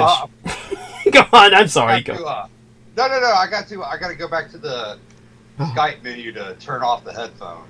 Okay. Yeah. What were you drinking? It looked like some kind of brake fluid. Oh, it's from Wawa. It's from Wawa. It's blueberry lemonade with liquid crack. I like that. Yes. Yeah. That's not crack. That's Coke. Anyway, that's a joke. That's a joke. I got it. Yes, I get it. Now, let me get off these. Let me turn these headphones off real quick. Oh my God. I know. So much fun, right? I know. Yes. So before I go on a short refresher break again, what were you going to share with me? Something you said you were preparing? Oh shit! Yeah. What did I say? Oh shit! Hold on. It's. All right. Can you hear me now? Yeah. Okay. Cool. I got you in the TV now. What was I gonna say? Shit.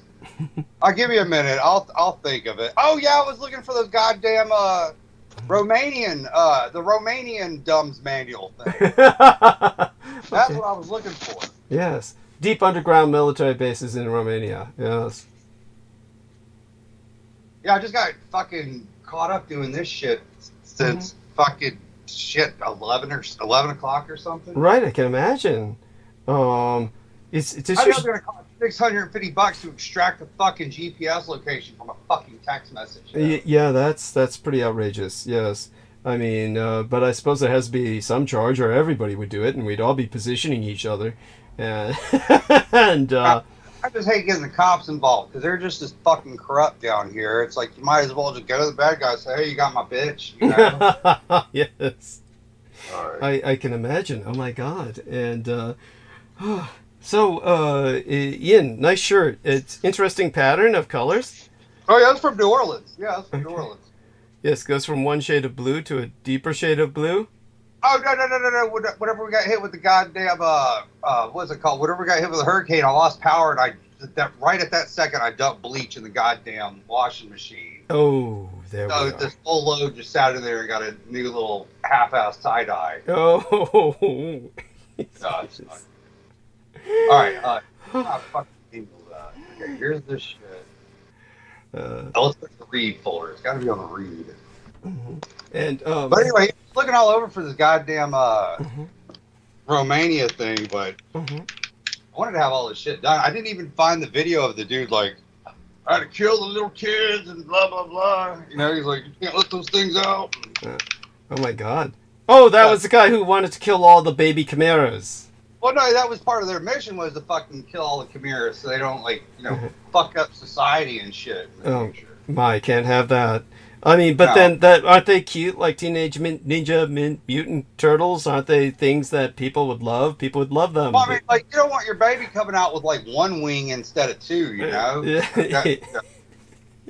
know what I mean, though. Oh. So, well, all of that being said, so what I'll do is I'll take a short refresher break, again, just briefly, and come back, and at that point, we'll decide whether or not I go monologue, because, you know, I haven't covered things in a long time, and I should make up for it. I do want people to know that I will be putting timestamps again on the episodes. I should go back and put timestamps on the other two episodes. That'll probably be the next time I wake up after today's transmission. So after today's transmission, I'll probably at some point go to sleep. Then at some point when I wake up on Friday, then I'll start doing timestamps for all three of the past episodes. Just got kind of demotivated the night that I got, well, basically the night my dad's account shut down. My old dad's account finally shut down after 22 years, and it cut off all the Wi-Fi to my address. So that I had. For real? Yeah. That's because, you know, yeah. What? You lost Wi-Fi? Yeah, I lost Wi-Fi because what had happened was my dad was quote unquote a diamond client for Comcast, and because of that he actually had a higher grade modem than the shit they sent me. But such being said, that's because my dad died in 2007. And so from 2007 on, I was George Dietrich. There was no point in changing the account. It wasn't like it was fraud. It's not a federal program. There were no senior discounts. But you know, I ran the account until Dad would have technically been about 110 or 120 or some shit. And then told them, look, I'm trying to get on the, you know, when the Bulgarians knocked me off YouTube for a week and there were no holidays, then I finally had an opportunity to get something done. And so I decided to close his account and open my own so I could get on the affordable connectivity program and thereby wind up paying only $5 to $15 a month for my internet. Which is about what it's worth at the speed that I've chosen. But, you know, in order to get a cheaper bill. But that being said, yeah, so we tried to arrange so that this wouldn't happen, but it happened anyway, which was after my account opened and we switched modems, which took a lot of work and days. Then what happened was that we had arranged for my dad's account to close days later, like later in the month after all of this was to be done.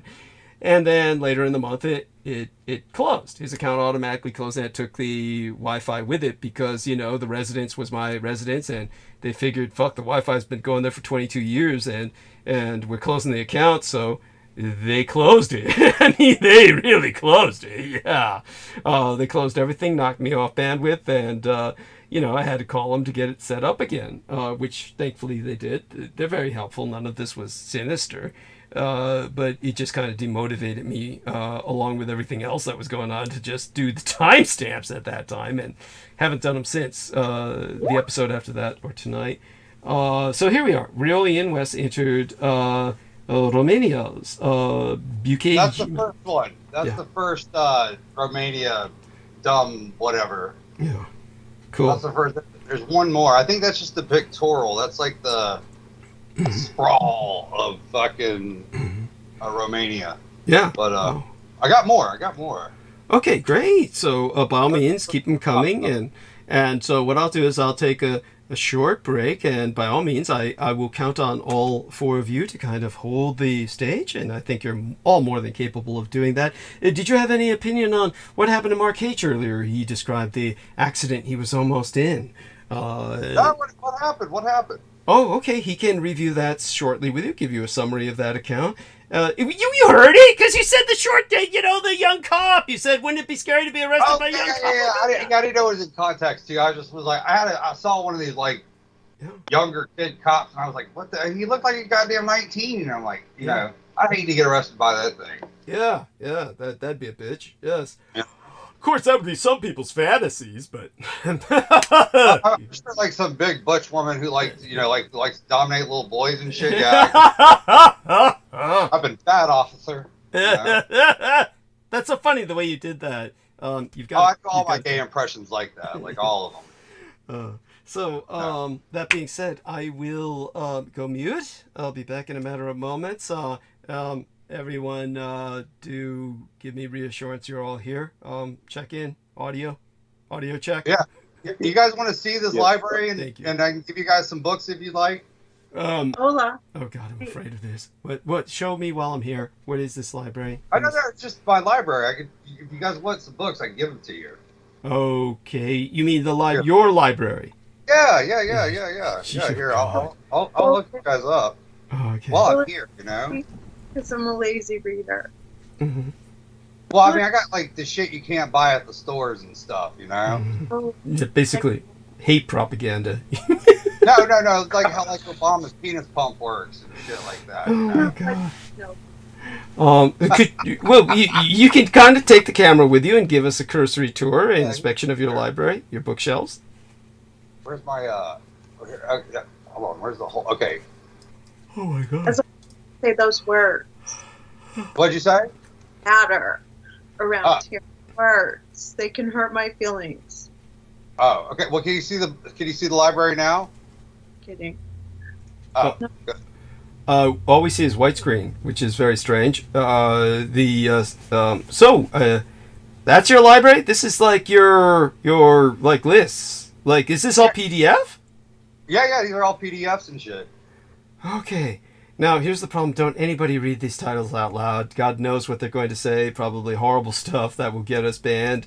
So please, by all means, some of this would be considered hate stuff. So don't even read the titles. Encyclopedia collection. Shame on you, Doug. Don't call the encyclopedia hate stuff. Shame on you. In the word. Look at that. Shame on you. Yes. Yeah, you guys see the whole encyclopedia selection? Yeah, a lot of encyclopedias here. Encyclopedia of Demons.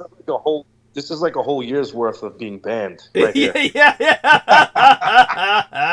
Yes. Oh God. Okay. So I'm not going to leave till we kind of go out of this. Let's step out of this because I'm afraid somebody might read a title out loud. I mean, conceivably, even reading a title out loud like A Practical Guide to Free Energy Devices might get us banned because, if you're really conspiracy-minded, that's what they're trying to hide, right? So, do you have any Blavatsky? Yeah.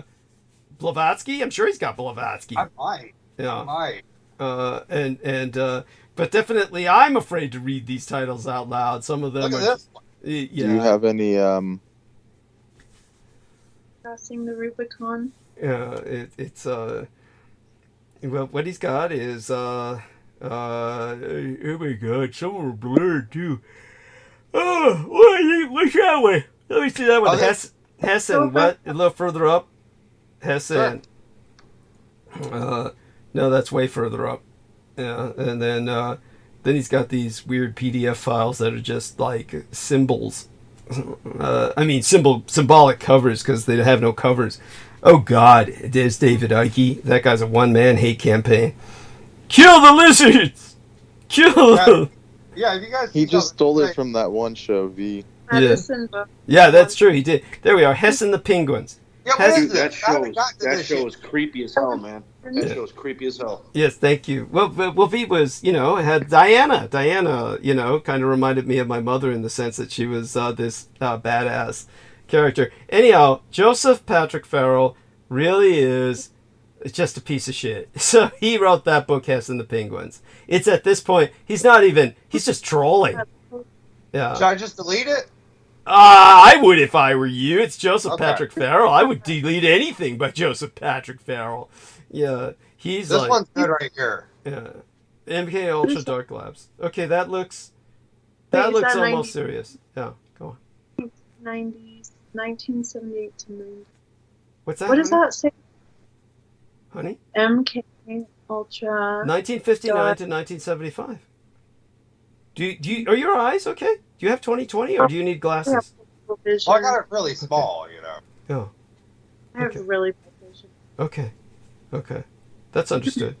And so then you got, so here we are, government corruption, news articles.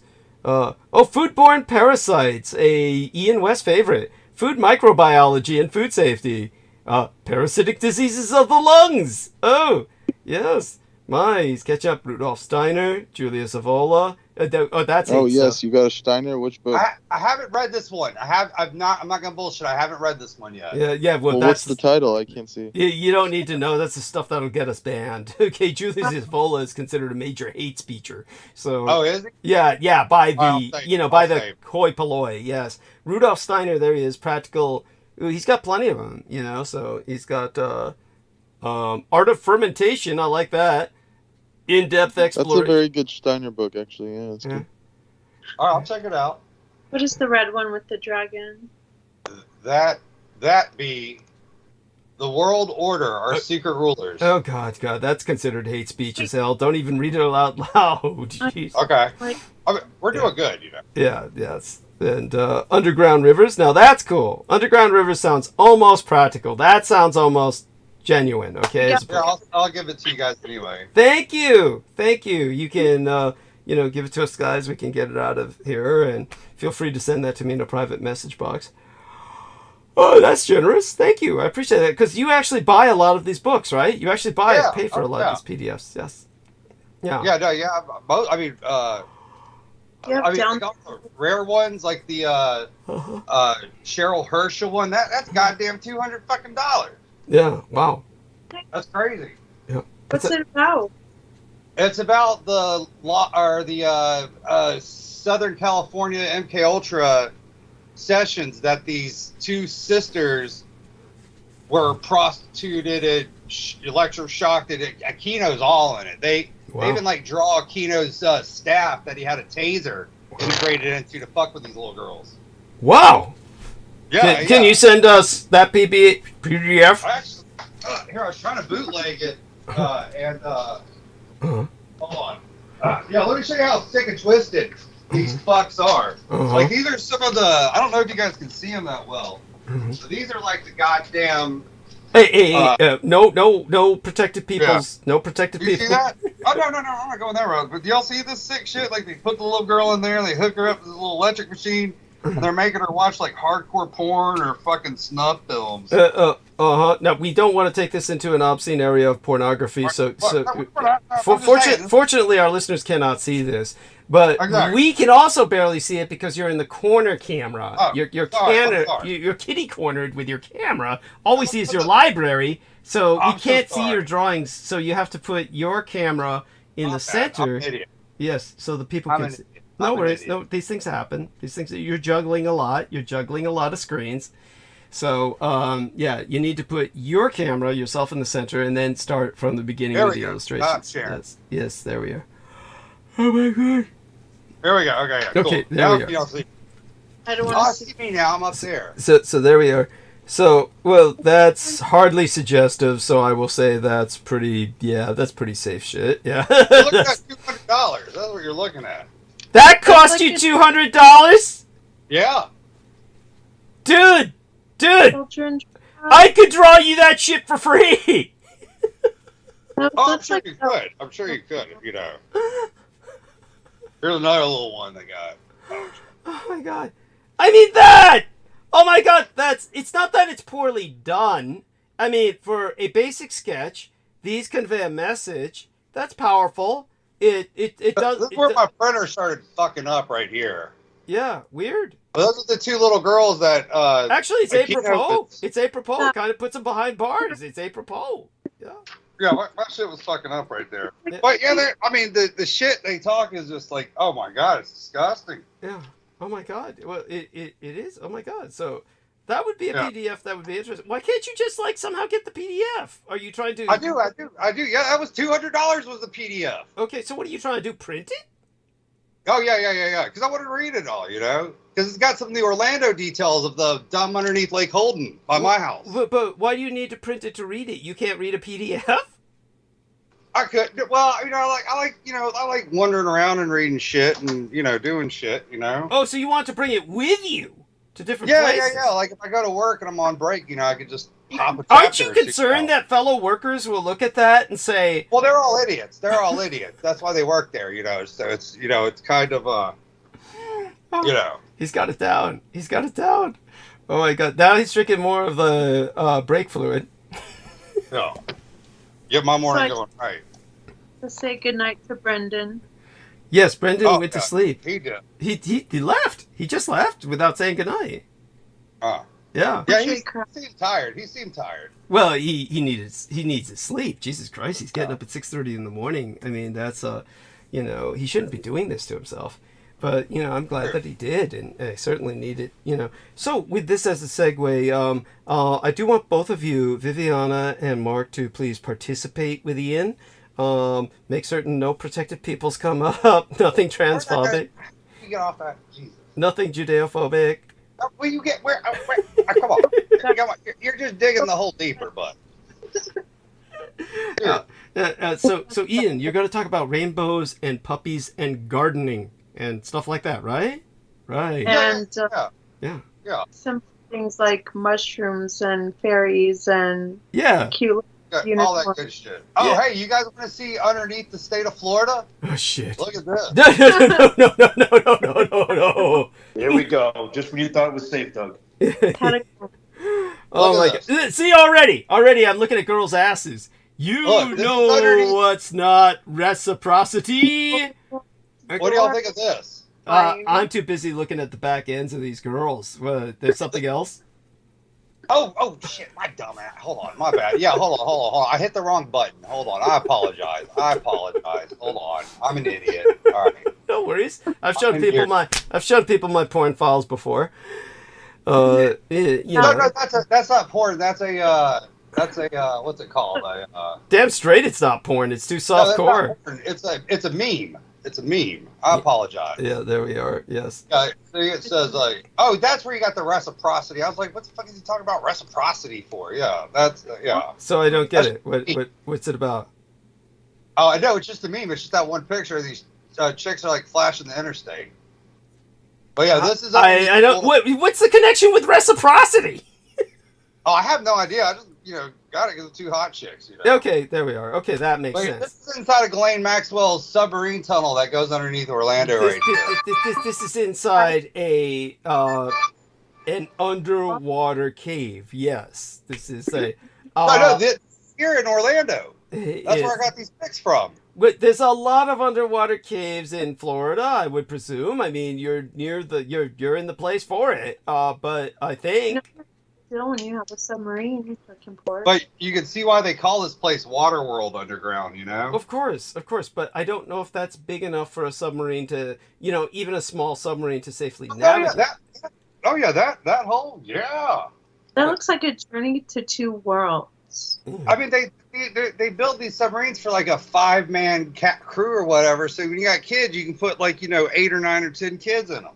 That doesn't look real.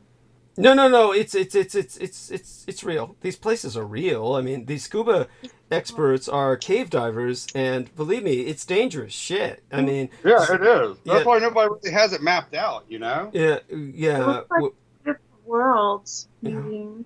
Oh. But it's definitely a fascinating activity to go cave diving, and certainly people don't appreciate how much energy it takes. He's saying that's a submarine hole. Uh-huh. Yeah. There's that it looks perfect for a submarine, but parking right up to your property. It's conceivable that if this map is real, if this is accurate, then then yes, a submarine could conceivably park in someone's property that is connected to this. Now, by the way, I would have dismissed everything that Ian was saying the other day, except there's this one girl who I trust who was basically confirming everything he said, or quite a bit of it. So this isn't to outright dismiss what he says. So what he's saying is that this is the Weeki Wachee Springs cave system, and they do have awful names that they derive from the Native Americans. And, that's true, yeah. Yeah. So, that being said, this might be real. I don't know. It's superimposed. This is supposed to be under... This is north of Tampa. This is not the North Orlando cave system. This is the cave system to the east of me. But it does connect to the Eagle's Nest, which is like the original red coat infiltration of the United States passageway or whatever. Which I have a shitty version of a map of it, but it's been kept hush hush over the years. So what the young lady told me was that Willaine Maxwell actually did boast about her ability to navigate a submarine, to actually pilot and navigate a submarine. So apparently, evidently she really was a submariner to a degree of these private submarines. So, but these are like caves that would be underwater scuba divers could explore. But, submarines, it's a little iffy to me. I don't know. Well, I mean, another thing is there's like 7 or 8 levels underground of different shaped cave routes that the subs could fit through. Okay. But what year is this map? 2020. So these are recently made. No. These are naturally made. These are natural formations. Yeah. Honey. They're all natural formations. Natural because that design looks subhuman. You mean so human, like humans would plan it? It looks like like some kind of subway system to you? It looks subhuman. Like, I think we're capable of making those types of caves in the earth. Oh, well, if we made them, they would be a lot straighter. They'd be reinforced. These are natural, honey. They're just eroded. Yeah. Americans, or rather humans, would make them. Yeah, you definitely know it. It would look at. So what I'm going to do is I'm going to go mute, and I'm going to be back in a few minutes. Going to take a break, grab a liquid Coke.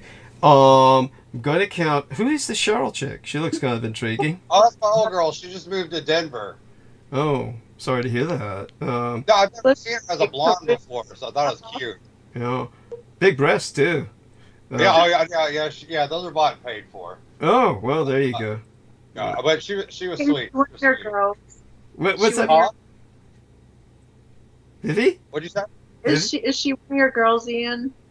Not anymore. Not since she moved up to the Denver, but she's still a sweet little thing. Yeah. Not since she kicked her crack habit. No, yeah. Doug's getting jealous like Brooke now. Oh no. No, and so so are they beautiful though? Yeah, you can make some of them larger. Let everyone now, Mark, I want you to participate here. Also, kind of guide things along a constructive route.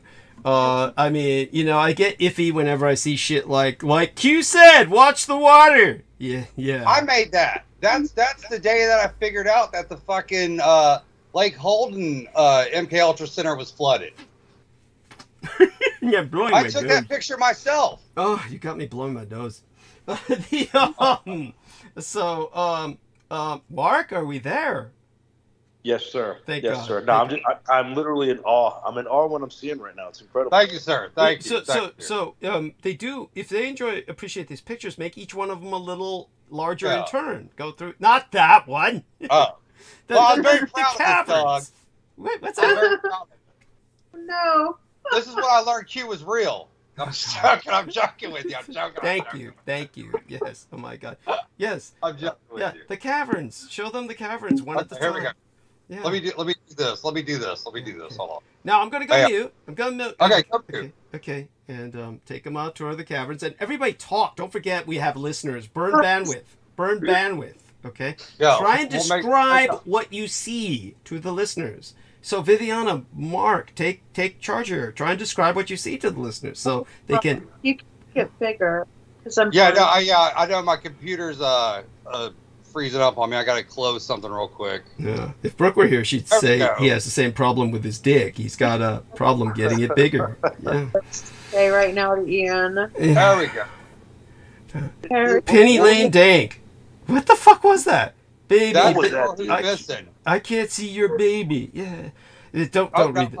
Hold on. I'm getting back to it. Hold on one second. We are?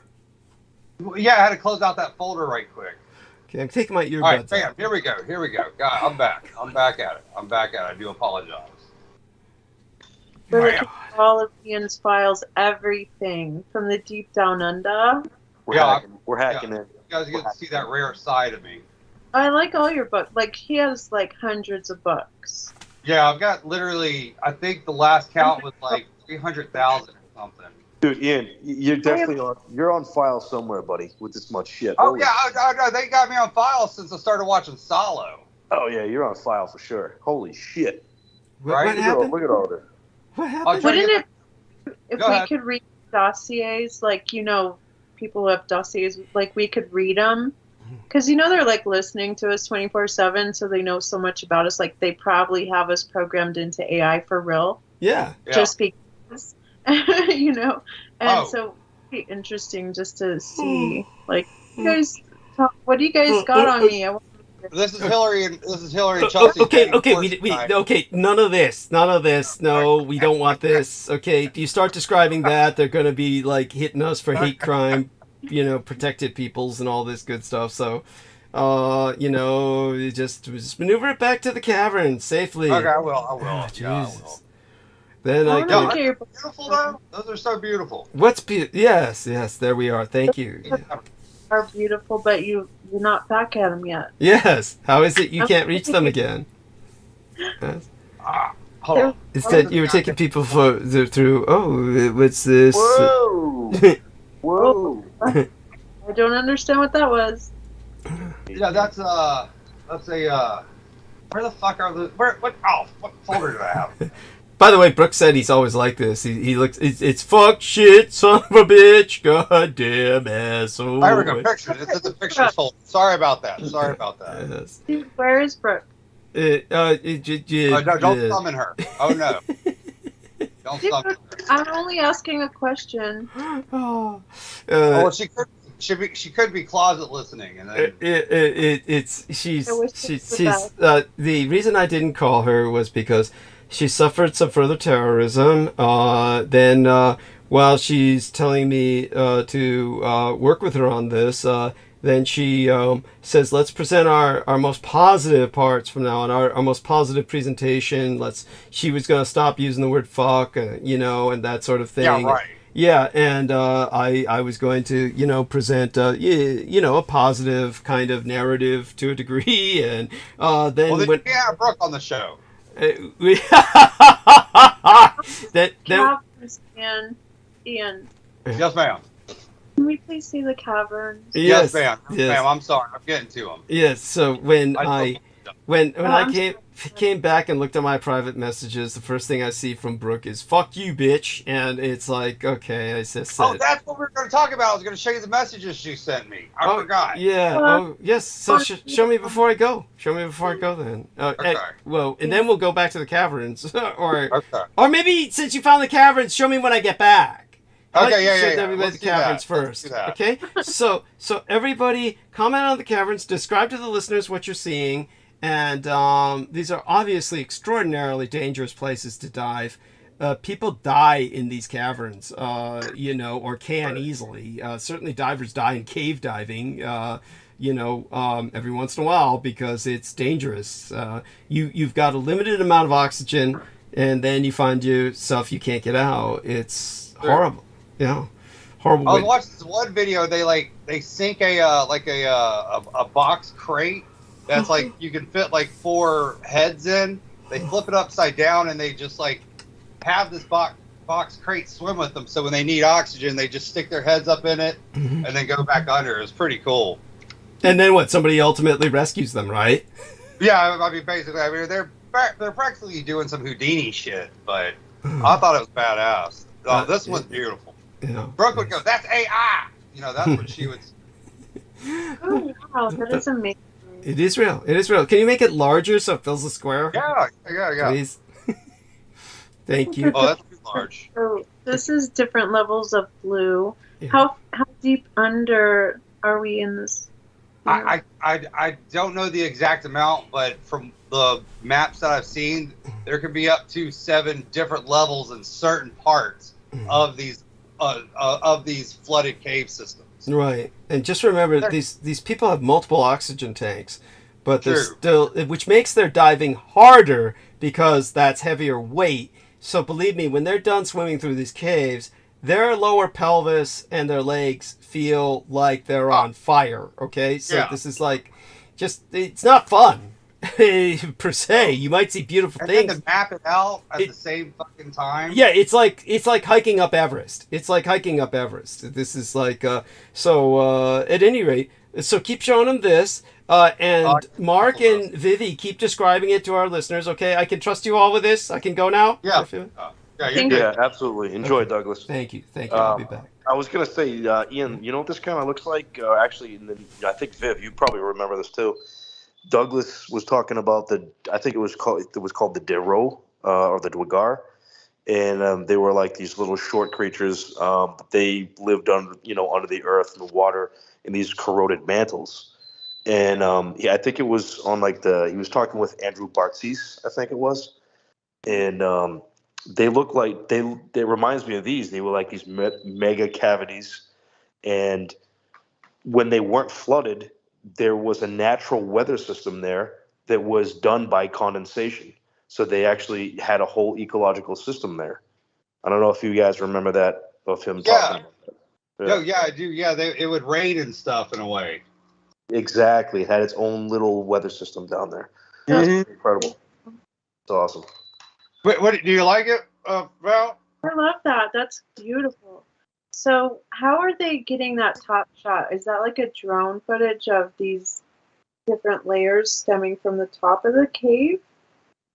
Or from the Are you talking about the wall? The wall, or what are you talking about? Talking about the angle that the camera is showing from above. Oh, I'm sure they just have like a third dude down there. You know what I mean? So is he at like an opening? Oh yeah. This basically is not this particular cave system, but this connects to other cave systems all the way up to Canada. Oh wow! So they're deliberately lighting it. Yes, yeah. You see how they got the flashlights on their wrists? Yeah, that is amazing. Different variations of color, and then also the depths. How deep just that one area is compared to the shallowness of the top layers. Oh, that looks like That's definitely a submarine sink right there. So like the submarine come out here, then it could just sink and then just go about its merry little way. That is a huge opening right there.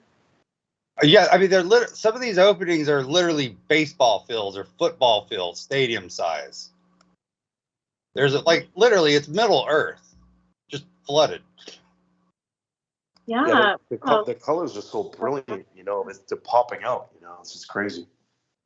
Yeah, I mean, think of it this way. It's like this place has never been touched by man in probably millions of years, Is that a ship right there that's crashed? That's like the debris. I think that's like stalactites. I think tights are tights at top and mites are at the bottom. I think that's I could be wrong on that. Don't quote me on that. But there is a gimmick on how to remember stalactites and stalagmites. But yeah, this is north of Tampa, Florida, right here. So read that again. The Weeki Wachee Springs cave system. Cave system. And this is like an area in Florida, and then on top of it is what? What is in this area? Oh, this is Weeki Wachee Springs. This is like their little park area. So on top are springs, and there's like alligators and plant life and flora fauna. Correct, yeah. And they claim that this is the entrance to Middle Earth. Like this is how you get to Agartha and all that. Oh. I mean, it makes sense. What is Agartha? That's supposedly this land inside of the Earth. Is it all water? I don't know. I've never been, but the stories I hear about it, it's got its own little environment, like Doug was saying. Cool. And this is the entrance to it. Be like fire. But I mean, it be makes like, sense why we can't move there. You know, we can't like load up our U-Haul and go through these cave systems and, you know, bring our dressers and clothes and shit to this other world. You know, you have to just go there as is. well, Elon Musk is boring the Earth. Well, his parents are the ones that actually did a majority of it from the 60s and 70s and 80s and stuff. Oh, really? Yeah, his parents are the one that practically did it all. Yeah, so the whole idea with that is like to have a energy that consistently moves trains, and like we could travel through these caves even just using electricity or other types of energy throughout the. Yeah, they started off as a vacuum. They used to like vacuum these tubes, and then they would let these little carts just go off like a bullet through a gun. And that's how they started off doing it. But they still do have the trains, and they still do have the train lifts that go underground. But yeah, this is just like one of the submarine. Well, basically, this is the entire bit of Florida. Like the entire state of Florida is like this, which is why they call it Waterworld. Oh. So this would be where I guess you would say, what are those marine spirits in the marine world?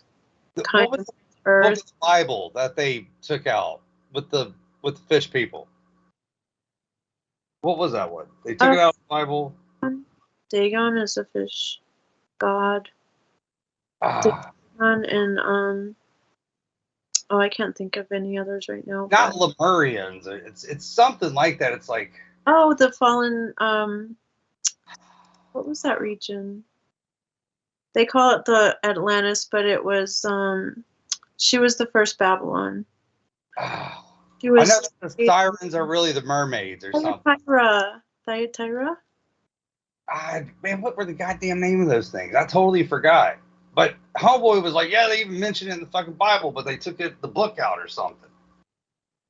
No, it's in the word. It's but you know, they've extended it to mean like the first Babylon or the first falling of a Babylonian culture because of their trade and their worship and idolatry, but they had great knowledge and you know, who knows what they were doing, but I think it was Thyatira. Yeah, here's the Mount Shasta levels map of underground, where what's his name? Peter Moon always speaks at. This is like their whatever their what levels are what for, you know? Yeah. Pretty cool though, right? Yeah. I think I don't there's here. I've heard of the mountain opening up and like military trucks and stuff coming out in the dark night. When my friend, he's a cowboy, he was up on top of the peaks. They Yeah. got stuck up there, so he's camping with just him and his horse. And he's like, and I swear I wasn't on any drugs at all. And he said, the mountain opened up, and I swear there were like helicopters and he was telling the story so emphatically, like he was just like so convinced that anyway. But I'd seen special military outplanes go behind the mountain and not come back. Like they would specifically fly there and then, you know, and it was like a natural occurrence, of course. But when you think, well, there might be a base in there, and of course the whole in 2010. That whole south side of the mountain burned. So people literally still don't go up there. Just because like they're, you know, it's kind of a discouragement to go up on the mountain and ever look over because you can't, first of all, like all the roads are closed and you know, it's dangerous or whatever.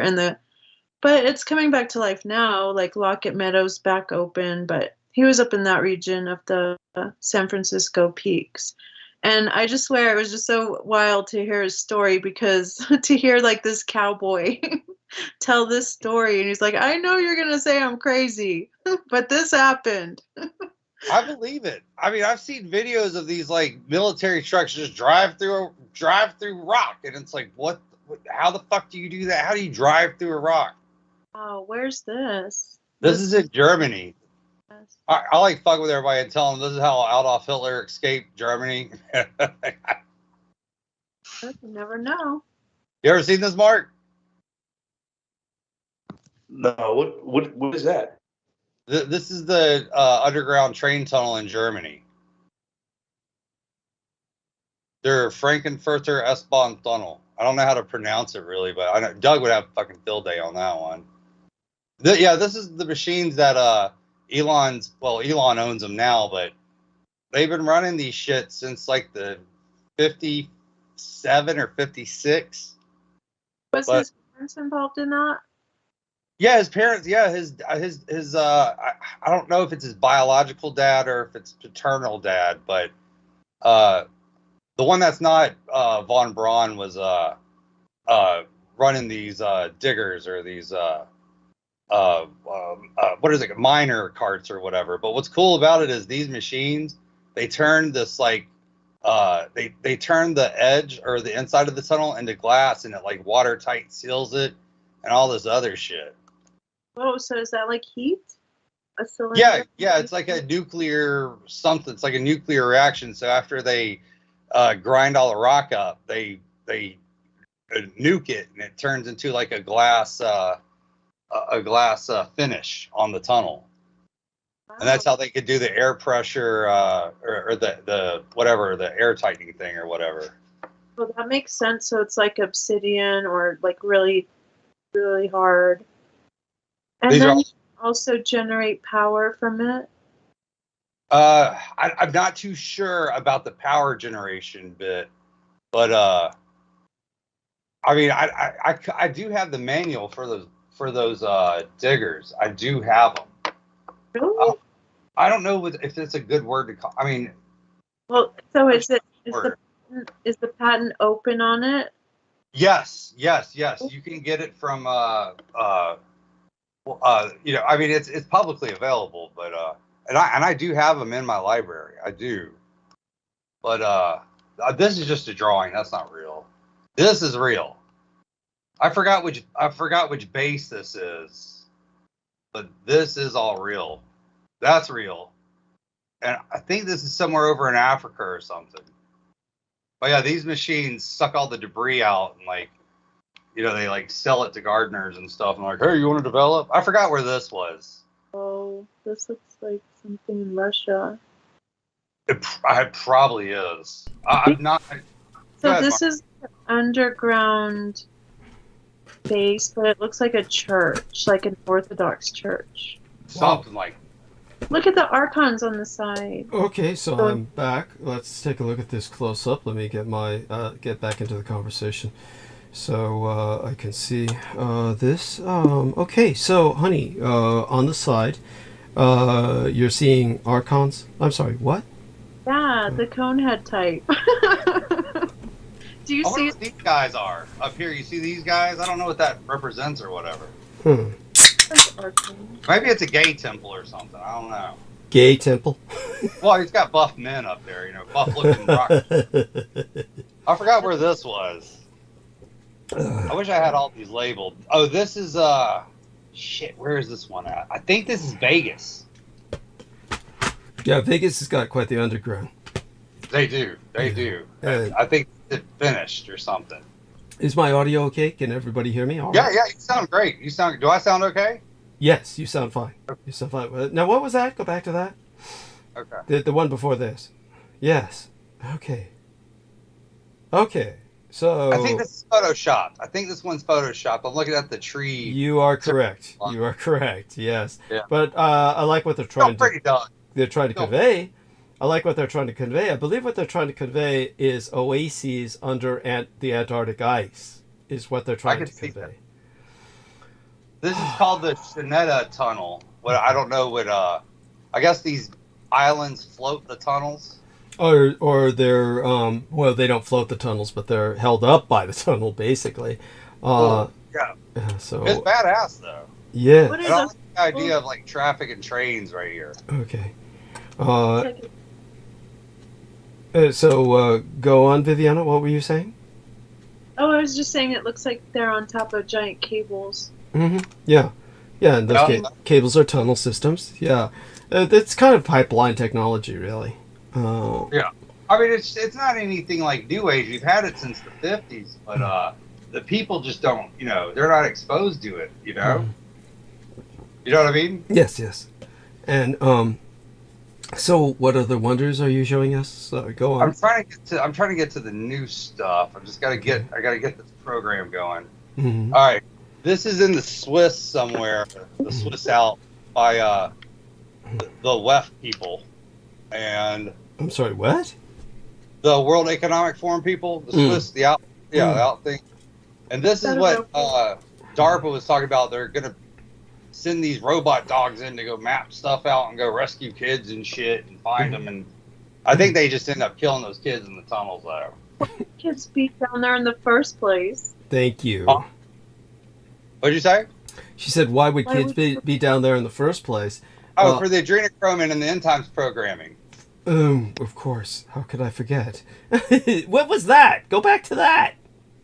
All right. Back several pictures. Thank you. No. Yes, that. What is that? A giant chicken? Yeah, I think this is on Google Maps. It's the phrase KFC. No, I'm joking. It's a joke. That's a joke. No. It's in the Indonesian jungle. Mm-hmm. All right. Let me see if I can find something here that what you said reminded me of, because it is... Anyhow, go on, Viviana. Ask some questions. Yes, by all means. You're saying that's a chicken rock on a mountain? It's a construction that's made to look kind of like a chicken. In Indonesia, you would find weird things like that. Yeah. Was it a deity for them? It probably might have been. I have no idea. It's like in Kazakhstan they worship the hawk. So it's like. No, I got that joke from Borat. I'm sorry. That's real. Oh, where is this one at? It's a big long word I can't explain or whatever. I can't pronounce or whatever. Stalactites. Yeah, I forgot what the gimmick to remember it was. I think tight is tight to the ground and might to the sky or so. I forgot what it was though. I'd have to. Don't quote me on that. This is scary right here though. Oh. I can see them eating a little kid right there. I can totally see. They're worldly, like that doesn't. Yeah, like the new realm or something. That's pretty fucking cool.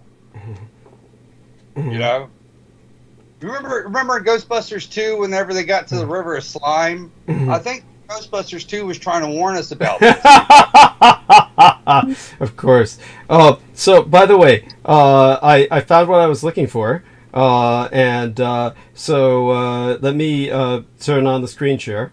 And, let me. Yeah, go ahead. So, can everybody see the cursor moving around yourselves? Your Mark, yes. Viviana? Yes. Okay, good. And you, Ian, can you see this? Yeah, I can see. Okay, so great. So, basically, here's these two YouTubers just basically... we're going to explore a cave. I'm going to turn the sound on. I don't think our listeners will be able to hear it. But anyhow, let me see if this works at all. It worked a second ago, but... I never see this where they blur the girl's face out. Well, anyhow, that's not a girl. That's one of the YouTubers. So it's already fucking up, this thing. It's not playing. And so here we are. So let's see if we can get this ahead of all their bullshit. And now I'm an old man. So in 1950... So it's just somebody's talking bullshit. And then he was kind of like Velma. Velma, he says, okay, here's this cave system. It's like supposedly all these tourists are all around. The cave is going in flames. And so they said, and then they all said, let's go here and film ourselves. Specs, I don't know, it's like flashing against the light. They're actually really shiny. They're going really deep. These guys are going really deep. Yeah, you can see that. You can see how deep they're going. So like your typical idiots, you're going in there. And take a look at this. This is all right. Already, this is serious caving. So at this point, you're crawling, and just basically, this becomes a stupid macho trip where guys feel, we can do this surrounded by tons of rock just to show each other who can squeeze through and then eventually one of them will get stuck and die. Really? But, that doesn't happen this time. It opened up They go again. through some other shit. Yeah, it opened up. Okay, so these guys are basically doing a truth or dare kind of shit that they're YouTubing so they can gain. I can't believe it kept going. Basically, all the hit points. And you know, Yet again, I'm with it Josh. becomes that important to you. No, to John, get millions of views. we just lost. We him. just keep going. I mean, you know, and they're so laughing curious to know nervously. And it's just through this like, tunnel. okay, This is crazy, man. Yeah, no shit. I used to be claustrophobic, but I guess I lost it because I'm not that scared. Oh yeah, that so, Logan Paul. And then? So take a look at this. So Others- here they are. They're going in deep. They're very far away from any tourists at the outskirts of these caves at this point. And this is all This is the end? because they This is couldn't the end. It's legally all do this. now. There's no freaking. Wait, So we made it to the end of the tunnel. So hey, yeah, we made it to the end of the tunnel. Yeah, I was gonna turn back. I was like, no, we gotta keep Something going. to do. We made it to the very. And But you know this. And then, Maybe they're trying to find their inner Indiana. okay, here we go. Here we go. This is This is like our own. Surely someone else own had hideout done right This now. is our hideout. No one else would even come Oh, here, so this sure. is definitely a secret spot. Oh, this is our hideout. Our new secret spot. We have the secret beach, and now this. Oh, great. This is where the porn action starts. Oh, whoa. Can I head back What? now? This girl doesn't have a flashlight. Here we are. This girl did not have Okay, a I'm gonna take flashlight. out my phone, actually. This is like, English? full screen here. You speak This, no look English. at this. No? Oh, okay. Okay, She's got her Crocs on. come with us. He's got Crocs on. She looks scared as shit. Of course she's More scared. Wait, Well, they just found, but they found her. They don't speak. She Yeah, doesn't she- speak So is English. that like a English. staged freaking It's thing? okay. Because they're like, we It's found alright. this little girl. This is the way back. This girl was What an truly experience. fucking As we lost. were about to leave, this little girl comes up out of nowhere. What the fuck was she Scares doing us. And down at first there? we're like, wait, I told you that's where they whose have parents are kids hers? And underground. she was just there alone by herself. Then she just stood there in the back, so I started No, talking to her, like but she this wouldn't could answer me. not be more than And I was like, wait a minute. happenstance. Like they had I don't think she speaks English. It turns out she really didn't speak prefabricate English this. at all. She's by herself, crawled the whole way in there by herself. I mean, I No wasn't light. there, so I'm not gonna speak. No for anybody, light. What the but- heck? I don't get it. No light. She didn't Yeah, even that- speak she English. did look so they were scared, I'll like, okay, give her come that. with us. And Maybe you know, she's a good eventually, actor, you I guess her got me, parents I were don't know. like yelling her Wait, name what if they're in just their language. demented and they're like, And let's yeah, she just went put our back. little But it was she sister started down crying there and said it and was say kind we of crazy found her. situation. You know what though? She looked like she was dressed differently. Like kids don't dress like that now. I think. Yeah, I think especially when they're gonna go dig it or whatever, you know. It's like a national park. it's weird. That's creepy. So we drove 4 hours now. We're heading to Montana. We just Anyhow, so the rest of it is just the shit, but it's just like deep underground cave, crawled in, found little girl. And so it's like this is all supposed to be quite real. That the parents lost the girl, but then these guys found her. So it's At the same time, I'm sorry. What? Honey? Well, they're kind of heroes if they actually found her, but I'm still skeptical. I understand. It's so Mark, well, you mentioned something about her clothes. We can go back to the scene, but I'm going to put the link in here for all of you. So I can't share this on private messenger easily. So there's the link for all of you to download. You can review that at your leisure later and tell me what you think. But let's go back to the girl. Let's see how she was dressed. So New secret spot. We have the secret beach, and now this. first this bullshit. You know, we got our secret spot. We can jack off here. can I head back now. Yeah, and then This girl doesn't have a then flashlight. we can't head back now. Holy shit! Yeah, I'm gonna take out my first thing I phone, would do if I saw that in that cave, if I was stupid enough to go that deep, is I would You scream. speak English? No English. I would grab my Yeah. gun. Oh, okay. Okay. I would be scared. Uh-huh. The girl with the first thing I'd think is that Come she's with a us? ghost. Would scream, I would be like, what are you doing? Yeah, or she's possessed. She's Wanna come with possessed us? or something. Well, I'm sure she's terrified. they don't but- speak. She Yeah, doesn't she speak doesn't English. speak She's English. trying. Yeah, that okay. would be funny. It would be alright. funny if she just got scared when she saw is the that. way back. It'd be funny if she was all What an right until she experience. saw As we them. were about to leave, this little girl Jerking comes up out off. of nowhere, scares us, and at first we're like, wait, whose This parents is are like hers? And she was just there traumatized alone for by life. herself. Yeah, but what's Then you she just stood said there in the back, that's so I all we started see talking of to her, but she her. wouldn't answer me. That's all we see of And I her. was like, wait a They minute. don't show I them don't think she escorting speaks her out of the cave. This is the way back. I What think an it was experience. cool. As we That's were it. about That's to all- leave, this I mean, little girl comes for up. such a discovery, she takes up 2 seconds of all this bullshit footage of, you know, here's our, like this shit. Like, you know, let's go back to the apartment and hang out with our gay Asian twin friend. you know, our little So we drove 4 hours boy now. We're heading. prostitute that we hired. Yeah, let's go back and show this. It's like nobody wants to see that. What happened to the fucking girl? Would they say they reunited her with their parents? I'm sure they did, or they would be questioned by the police quite severely. I would hope. Yeah, it's like where, what, when, wait, how? Everything I want to know. Yeah, so, but why? No? Why Okay, only okay, this much footage on the video? Why only 2 seconds of this girl on the video when this should be the majority of the video should be this? And seeing her reaction, seeing her escorted back to her parents, seeing the reunion. Instead, they focus. Yeah, like I said, let's go back to our hotel and our Thai boy prostitute that we So we hired. drove 4 hours. They probably made an agreement with the parents if it's real. I mean, that's a I don't know. I don't know what they're trying. I mean, if they're that desperate for hits, it's pretty bad. And they needed clickbait. Well, I mean, and what do the people say? Are there any doubters? I mean, there should be cynicism here, maybe, or some doubters if it were that obvious. But man, you saved the little girl's life. Seriously, how do we know this is not staged? Who would pay a little girl to crawl in a cave, stay there with no lights, and cry and shit? They probably didn't have full footage of finding the girl because they were too busy handling it. Or her. Oh, I like that. I like there's a misspelling there. Handling the girl. Like, that doesn't bode well. They're too busy handling the girl rather than filming it. Now, that really doesn't bode well. Is that me? Is he trying to tell us they're unwilling to film? They're handling her? Because, like Logan Paul, kudos to you guys for saving the little girl's life after groping her severely. That's 49 replies. Fishy. Exactly, and she probably went in after. It's scary if they didn't find her then. She'd really stuck there and would have gone missing. Also, she looked very scared, for sure. It's not staged. Like I said, it'd be entertaining, I mean morbidly entertaining, if she was doing okay till they showed up and then she got scared. Yeah, that one guy at the beginning looked like Shane Dawson, and people have said he's like a diddler. Okay. Like, he admitted it. Okay.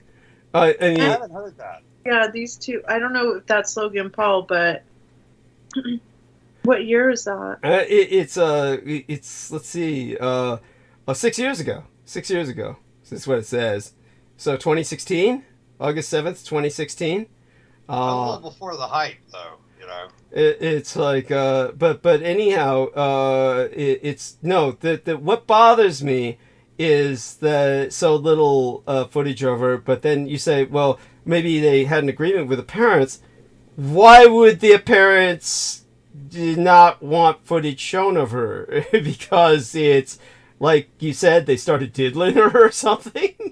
No, I was thinking like news and not wanting it to be like a public spectacle. Well, that's exactly what they made it into because they put it on YouTube and got fucking 5 million hits, 5 million views, you know, and as many subscribers.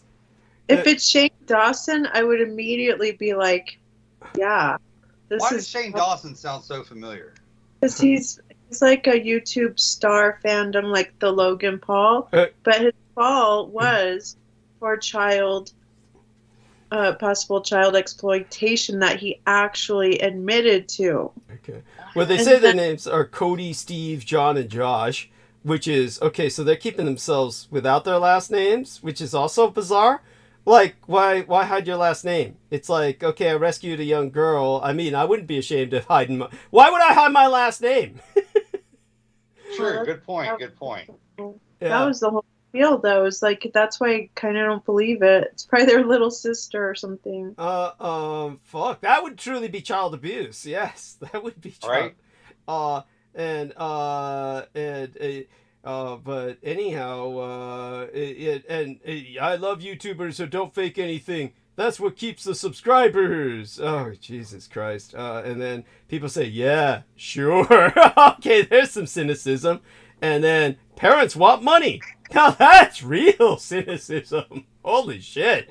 So what did this other guy say? What the fuck? It's 64 degrees over there. FFs, and the girl doesn't wear any jacket or anything. Plus, this video are short. Make this video 100% real because they're dealing with some serious shit. not like they're always going to filming like Logan Paul does.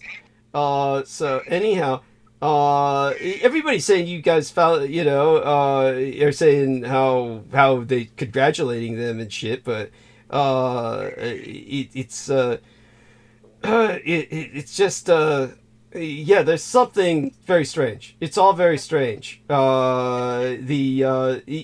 so crazy. I can imagine it happening because it's just so crazy. But at the same time, what doesn't sit well with me at all is so little footage of her for such an important subject, as opposed to all the buildup and all the aftermath of this bullshit where they're just hanging out and oh man, my Thai whore blew me real well. he drained the other guy. The other guy's in bed and shit because he just sucked his balls dry. And now he worked on me and shit. We get this shit instead. It's like nobody cares about you. Nobody cares about you. All anybody cares about is the little girl. We want to see the reunion with the parents. That's like, or certainly the police must have shown up and asked some questions. Then that would look interesting because they're in a foreign country. So there should be even potentially some beatings from the police because foreign police don't necessarily respond or buy these stories, right? The foreign police might think, "What are you doing with the girl?" Right? That would be the logical question. Like I can hear the cops going. So how'd you get in the tunnel, sir? Yeah. Because they're for one thing, this looks like they had to be illegal. It had to be illegal because this had to be no tourist would be allowed to do this. So that had to be what they did was breaking some law to do this. Because if tourists were allowed to do this, they'd all be dying by the dozens. Yeah, or they wouldn't have insurance to cover shit if they had it set up like that. So go on, Viviana. What else comes to your mind? Well, it kind of looked and sorry for interrupting, but it kind of looked touristy, like from the entrance. The entrance is touristy, and that's the weird part. So you got this touristy entrance. There was this totally unnecessary bullshit ware they had some bull dyke, saying I hide my identity and shit. And wait, was that like here we are? This is like, okay, here's this. It's walled off, kind of. A descent. Yeah. Oh, can you show it to me? God, this looks like some horror movie. Yeah, I'm sure it's. Oh fuck! Oh, I thought it was shit. Yeah, here we are sharing screen. That's all good. I do it all the time. Yeah, there we are. So here we are. It's all touristy. They showed the bull dyke first. Velma. Nobody cares about this. Then this looks like some horror movie. So and it's really dark. Here's the touristy opening. Let me transition. Friends with Lawrence Johnson. He told Harry Reese was like, well, my Boy Scouts restaurant are named after the Mount St. Helens apes. Okay. Good. Yeah. There's the entrance to go down. That's like from that scary movie, Descent. Okay, that's already a kind of bogus starting, This looks like some horror movie. Yeah, this and it's really dark. Me too. Lucky we got some lanterns. Well, they do. I have the A7S too. You already know I'm all good. Yo, I'm all good too. Where the fuck is this? I don't know. I've seen this. Great for exploring the dark. And I'll show you guys right now. It's right on. Hold on. And then Velma the bull dyke's hanging out. Getting cold. There she is. I saw this like yesterday. I forgot who the fuck I was talking to. Though. Yo, it is darker than I thought, everyone. I really feel like let the guys go first with the light. Yo. You can go down there and just go in there. That's fucking crazy that I've seen so much of this shit. I can just be like, oh, that's here. I got the lantern. Okay, hold on. Turn that off. Okay, so that's off now. And having seen that, what do you think, Mark H? Mark H, give us your analysis of all this. What's your feeling about all that? I mean, that video, it's just kind of creepy. And like, I mentioned before, it just didn't. The girl placed in that video was just totally bizarre. It's hard to say, and the fact that there's no closure at all about anything about after the video, and like you said, the lack of information is that kind of smells like a cover up to me a little bit. Thank you. And now I think there was this. We reunited her with her family stuff, but. She couldn't speak English, so the girl can't speak English. That's a big point that they were making. Is she can't speak English. You felt that the way she was dressed was somehow also suspect, like the kids don't dress like that. Well, if you look at it, just brief. I mean, it was only a brief amount of time, but I'm kind of observant with things. It looked like her clothes were put on her, or maybe it looked like the clothes are awkward. It just didn't look right. I don't know. It just looked out of place from what I saw for like 3 seconds that I saw it. Yeah, which is, that's the part that disturbs me so much, is that for such an important apex of the video, I mean, the whole thing, everything they're doing looks so pointless. Even some of the people in the thread were saying that, gee, I was thinking how pointless everything you were doing was until you found the girl. And so it's like, they what they're doing is so incredibly pointless. And like I said, the first thing that would happen to me is if I were stupid enough to go that far in the cave at all, crawling through crawl spaces and all this shit, and then if I saw the girl down there, yes, the first thing that would happen is I would be the one that would be scared. The first yeah, right, screaming. Yeah, I'd be, oh! Oh my God! Well, it's a white girl, right? Yeah, yes. Oh my God, yeah, it's a young Brooke. Oh my God, and she'll grow up to be Satan and shit. Be traumatized. I'm sorry, what's that, Viviana? What's that?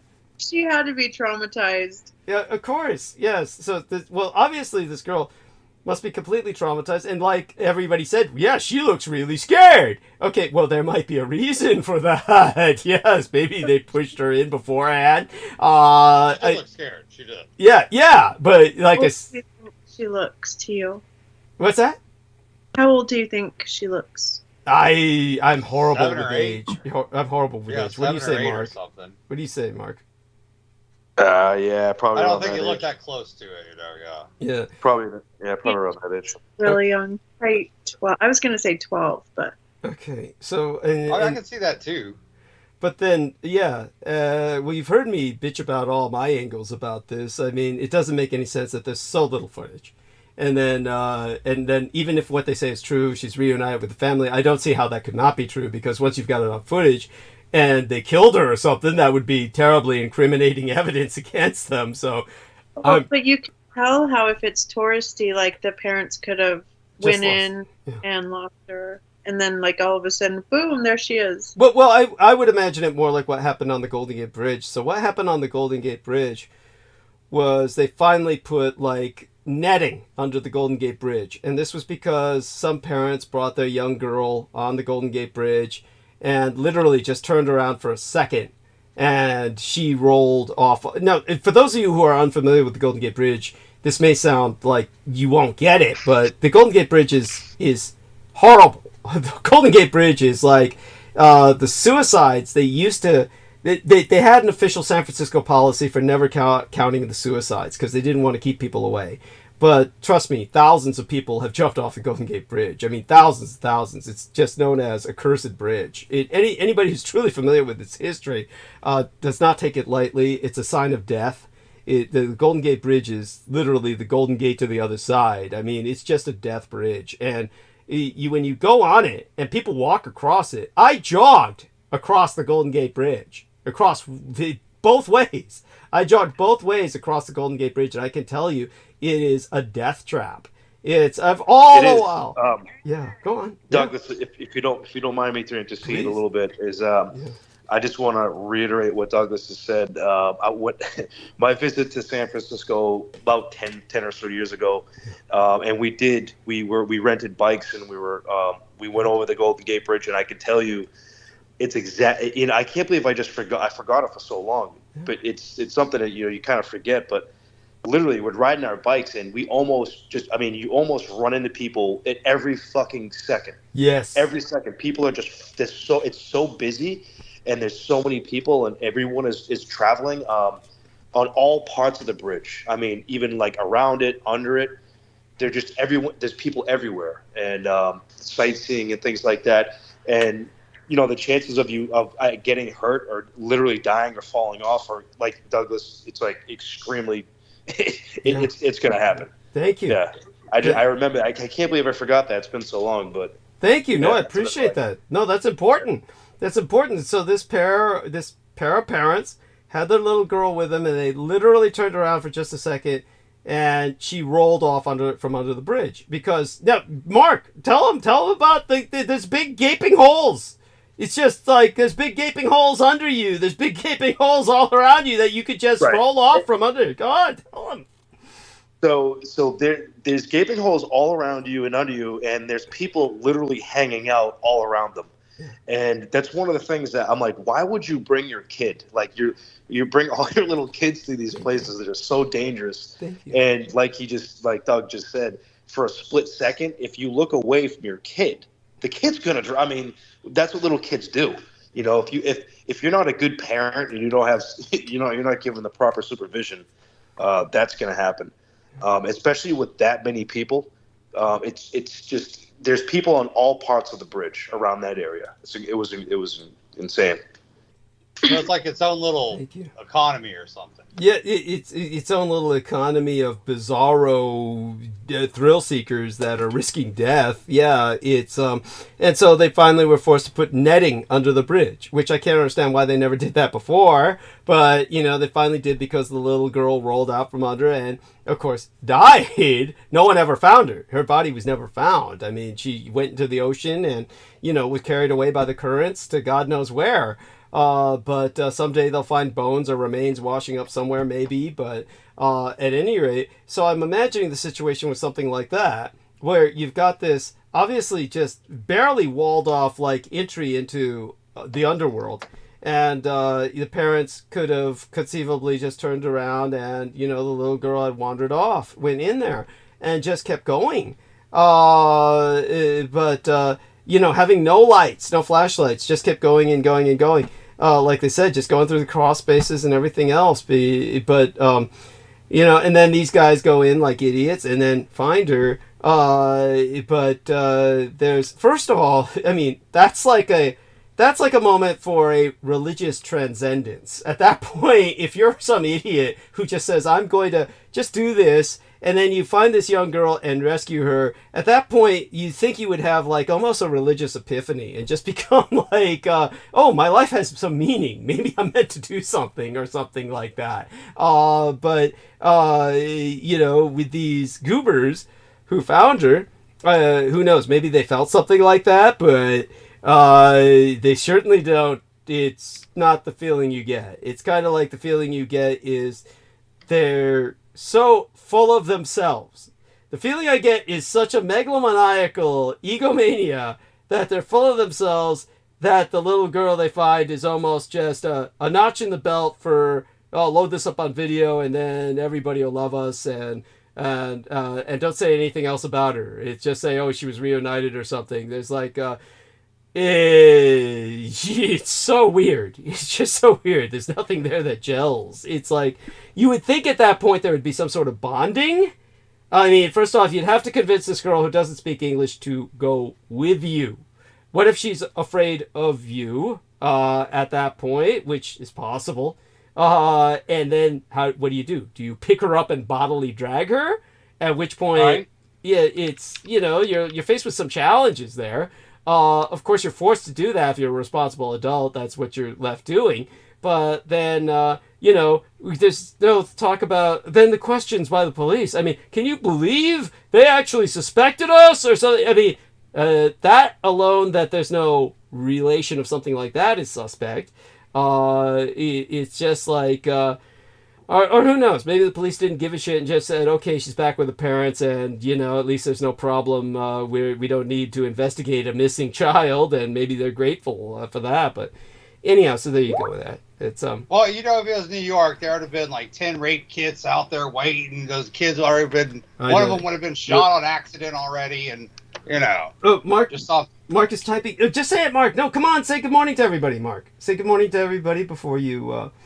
Before you. Yeah, I'm gonna. Yeah, absolutely, Doug. I'm gonna take off. I'm gonna kind of fade away a little bit, but thank you so much for having me on and talking. It was great to talk to everybody, Viv and Ian and Brent. You too, Mark. Yes. Awesome. Get some sleep, bud. Yeah, we love you Appreciate dearly. that. Thank you so much, Mark, for sharing your experience, and it was very meaningful. And you had a meaningful experience, and that it resonated with you, and it like something you carry. So yeah, you could see why something like this would have a profound effect. And so thank you for relating what you did about the bridge as well. It's important. And so yeah, absolutely. I'll start monologuing very soon. so you can listen to my voice as you go to sleep if you wish. And, Absolutely, it's always a pleasure, Douglas, and may God bless everybody, and protect everybody as well. Take care. All right, make that money, Mark. Make that money. Stay Yes, safe sir, and be yes, sir. well. Yes. Thank you, sir. I'm glad you're okay, and I'm so glad for your epiphany that you shared with us, and not everyone survived, and I'm still trying to figure out how they all got out of the car at the same time. Like the doors just opened from the T-bone. Yeah. Like I said, it was sort of like they fell out of the car. They opened their doors and they fell out, and they were all alive and they got up and they were walking. Hallelujah. Yes, we do need protection, and thank you for reminding us. And of course, gratitude again. Thank you. Yeah, thank you. Absolutely. All right. Have a good night, everybody. Take care. Blessed be. And so that's Mark H., and we thank him. And I'm going to count on you two to hold the stage for a few minutes. I'll rinse the taste of this. Before you go, you want to see the Devil's Den? Sure. Wait, can you just slow down a minute? Sure. Yeah. Go ahead. Yeah. Sure. Viv, what's up? Yeah, go ahead. No, it's like, so go ahead and take your break. Okay. Okay, so I'll take my break. You can show that when I come back, just for a second. Then I'll take over with a monologue pretty shortly after that. So, okay, I'll be back in a few seconds. Both of you keep the conversation safe. safe. In safe areas. Maybe boring. Yes. Viviana will be the adult supervision. I'll go mute for a few moments. And, thank you. You're still here, Doug. Did you say Larry. Ian? What did you say? Did you say paradox? No, I said, do you want to see the Devil's Den? Devil's Den? Yeah, it's like a bunch of old blues songs in like the 50s and 40s and shit wrote about this place. Oh, you mean where the fork in the road is? Where they met? No, that's a Crossroads. That's the Crossroads. That's another spot. That's a what's his name? Oh Jesus, how could I forget this? Robert Cray? Is that right? No, not Robert Cray. Who did that Crossroads? I can't think Shame of on me. Shame on me for getting that. For forgetting it. It's very relevant in the music industry. Yeah. What's the singer's name though? So here he is. Robert Johnson. That's his name. Robert Johnson wrote the Crossroads. Yeah. Back in the day. So there's many things of the devils all around the earth. We have the devil's chair, which is really cool. You can see it from here to Mount Eldon. Here, let me get to my map and I'll type it in and I'll People have hiked it, and when you get to that point, you can look in between the crevasses of the rocks, and they go down. Like, who knows? Like, you could fall in and you would never make it. You would probably go thousands of feet down. But this is pretty cool. Devil's Chair, Casadega, Florida. Is that the one? No, it should be. I'm sure there's many devil's chairs. Okay. But what are you talking about? Devil's Den. Where's this at? It's here. Let me get to. Apparently there's a Devil's Chair here in Florida that I had no idea about, so I'm gonna mark it. I had no idea about it. But here, let me go back and then back one more time. Certainly. And there's censored. We can't be censored or tagged or flagged for talking about the devil. No. I think it's just if we hurt somebody's feelings, then they can bitch about it, you know? I don't hurt the devil's feelings. Exactly. The devil's not going to report us, you know? He's like... I want to report the Douglas Dietrich show. Anyway, that's a joke. He'll be like, I'm masochistic. Talk about me however much you want. My feelings. Cancel them. Now. I would consume him with fire. But yeah, here's the Devil's Den. This is when I saw this place, I was like, dear God, it's beautiful. It's absolutely gorgeous. Okay, Skype, and then we got to get to that. There y'all are. It's in Scotland. No, it's here in Florida. It's like a couple hour drive. It's a couple hour drive north of me. What about the Devil's Den? I'm showing you. Yeah, I'm showing you the Devil's Den. Do you see it? This is in Florida? Yeah. Yeah, it's like 2 hours north of me. Look at this That's place. like otherworldly like thing. Yeah, it's like. Go ahead. It's 2 dimensions for real. The Devil's Den, Prehistoric Springs. Interesting. So how deep does that go? Like as soon as people know, but they won't tell you because they have these bullshit fucking warning signs. Like in the cave system, they're like, don't go any further and stuff. I'm trying to find one of the signs that they have underwater. And I think these are like the entrances to Middle Earth. Like seriously, like they physically have these like scary horror looking signs in the ground underwater in this cave system. And it's like, don't go any further, you'll be dead or something. And like, I think it's just like, I think there's like some shit going on back here, and they just don't want the public to find out about it. I mean, I could be wrong. beyond nobody's coming to save you. Yeah, well, I mean, it could be like a little underwater Nazi bar or something, you know, and I wish I could find one of those signs right quick and just show you, because it's like, you know, they go through all this goddamn trouble to put these signs in, but if it's really that bad and you can't get past it, then, you know, divers would just figure that out and just say fuck it, and turn around. You just close off entirely. Okay, so I'm back. So you're speaking of the Devil's Hole, where these divers are all Devil's Den. Devil's Den. There we are. So where all the divers go in to die. That's it. Basically. Yes. But I was trying to get to one of these signs that are under the water in this cave system, and they're like, "Don't go any further." Yeah, you know, they're all the signs. Well, fuck. I mean, you could just look that up on YouTube. I mean, who's that? The Devil's Den. Some woman's posing. So that's interesting. And you see it? Well, I don't see. Isn't that beautiful? Look at that. Look how beautiful it is, though. Yeah. It's huge. They call it a prehistoric a cart system or whatever. It's beautiful, though. Mm-hmm. Yeah. There we are. And they say only one at a time for, you know, the reason. So this is, of course, in, as you said, this is in Belize, right?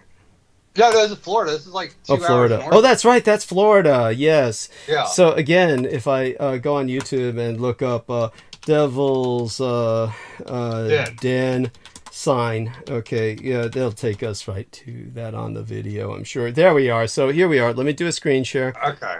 Here, let me turn this off. Sure. And so here's our screen share. You can both see the cursor.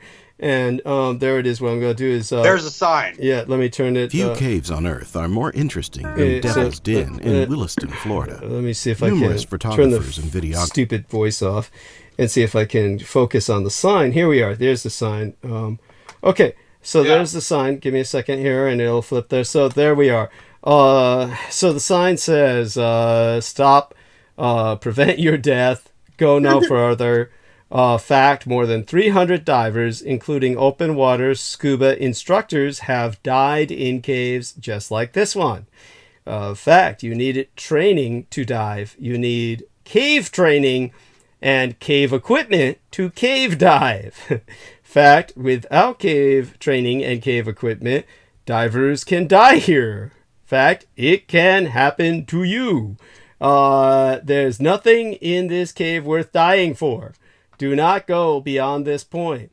And what it shows is a bunch of skeletons with a huge Grim Reaper over them that I swear to God is holding a scythe and he's underwater. No, he's most importantly, he's flicking a fuck you finger at you. Oh, he is? He is flicking the fuck you finger at the person reading the sign. Yes. That got by me all my life. Yeah. Oh my God. Look at that. He's flicking the finger. He's you know, he's just saying fuck you. He's got all these dead divers there, and he's like, you know, doesn't that sign just seem like desperately desperately trying to stop people to go past that point? So I'd go past it if the sign yeah, all kinds of people. To them, this is just an invitation. Yes. Well, this is the Darwin Award at work. This is the Darwin Award at work. If you go past that point at that point, There's a Darwin Award. There's a mini bar, and it's happy hour 4 to 7. That's what I'm telling you. If you go past that, I'm telling you. Oh God. So then they show the cave divers. That might be. They don't look like cave divers to me. I mean, cave divers usually look really tricked out. But then again, that's going to be a problem with the more tanks you have on your back. If it's not a very big cave, you can get stuck. You can get stuck because of the tanks on your back that give you more oxygen. Then you just wind up dying slowly. It's beautiful, though. It's beautiful. Yeah. Not when you're stuck. So then they talk about unsolved mystery, cave diving gone wrong. The mystery disappearance. I haven't seen that. Yeah, mystery disappearance in the caves of Florida. Here you go. Yes. So there you go. Ben McDaniel's disappearance. There we have it. Unsolved mystery. Hey there, fellow adventurers. Yeah. It's why do people do this? It's so much fun. It's like Indiana Jones and shit. You know? Have at it. Yes, I mean, really, it's like this. So, adventure and discovery to find out how another guy died miserably. Yes. Intriguing adventures in Florida history. Okay. Then they got other restricted area keep out. Now this sounds like one for Ian. Yeah. Missing 411. The M Cave and the disappearance of Kenny Veach. Where the fuck is this? It says in 2014. That's YouTube user Snakebite McGee made a rather preposterous claim. He had seen a mysterious M-shaped cave in the desert outside Nellis Air Force Base, and it had strange properties which caused his body to vibrate. Accused of lying, Kenny Veach ventured into the wilderness in search of the cave, only to disappear without any trace. He found Middle Earth. That's what happened. So this is a link I'll put into our text box here.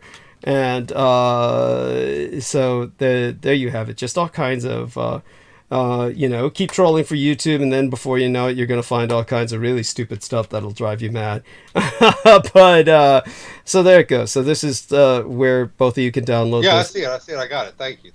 You're welcome. And yes, there was something else I guess was just fit for you, and I'll provide that to you when we get time, I suppose, or when I remember it next. And then privately, I'll ask you later what Brooke sent you. And yeah, we could do that privately. So what I'll do is I'll probably go into monologue. But both of you, by all means, why don't both of you say good morning to our listeners and just hang on for as long as you want. And Viv, you don't mind like going to sleep listening to my voice and leaving the call on, right, to anchor the call. And Ian can be here and he can stay as long as he likes and interject when he feels it's constructive to do so.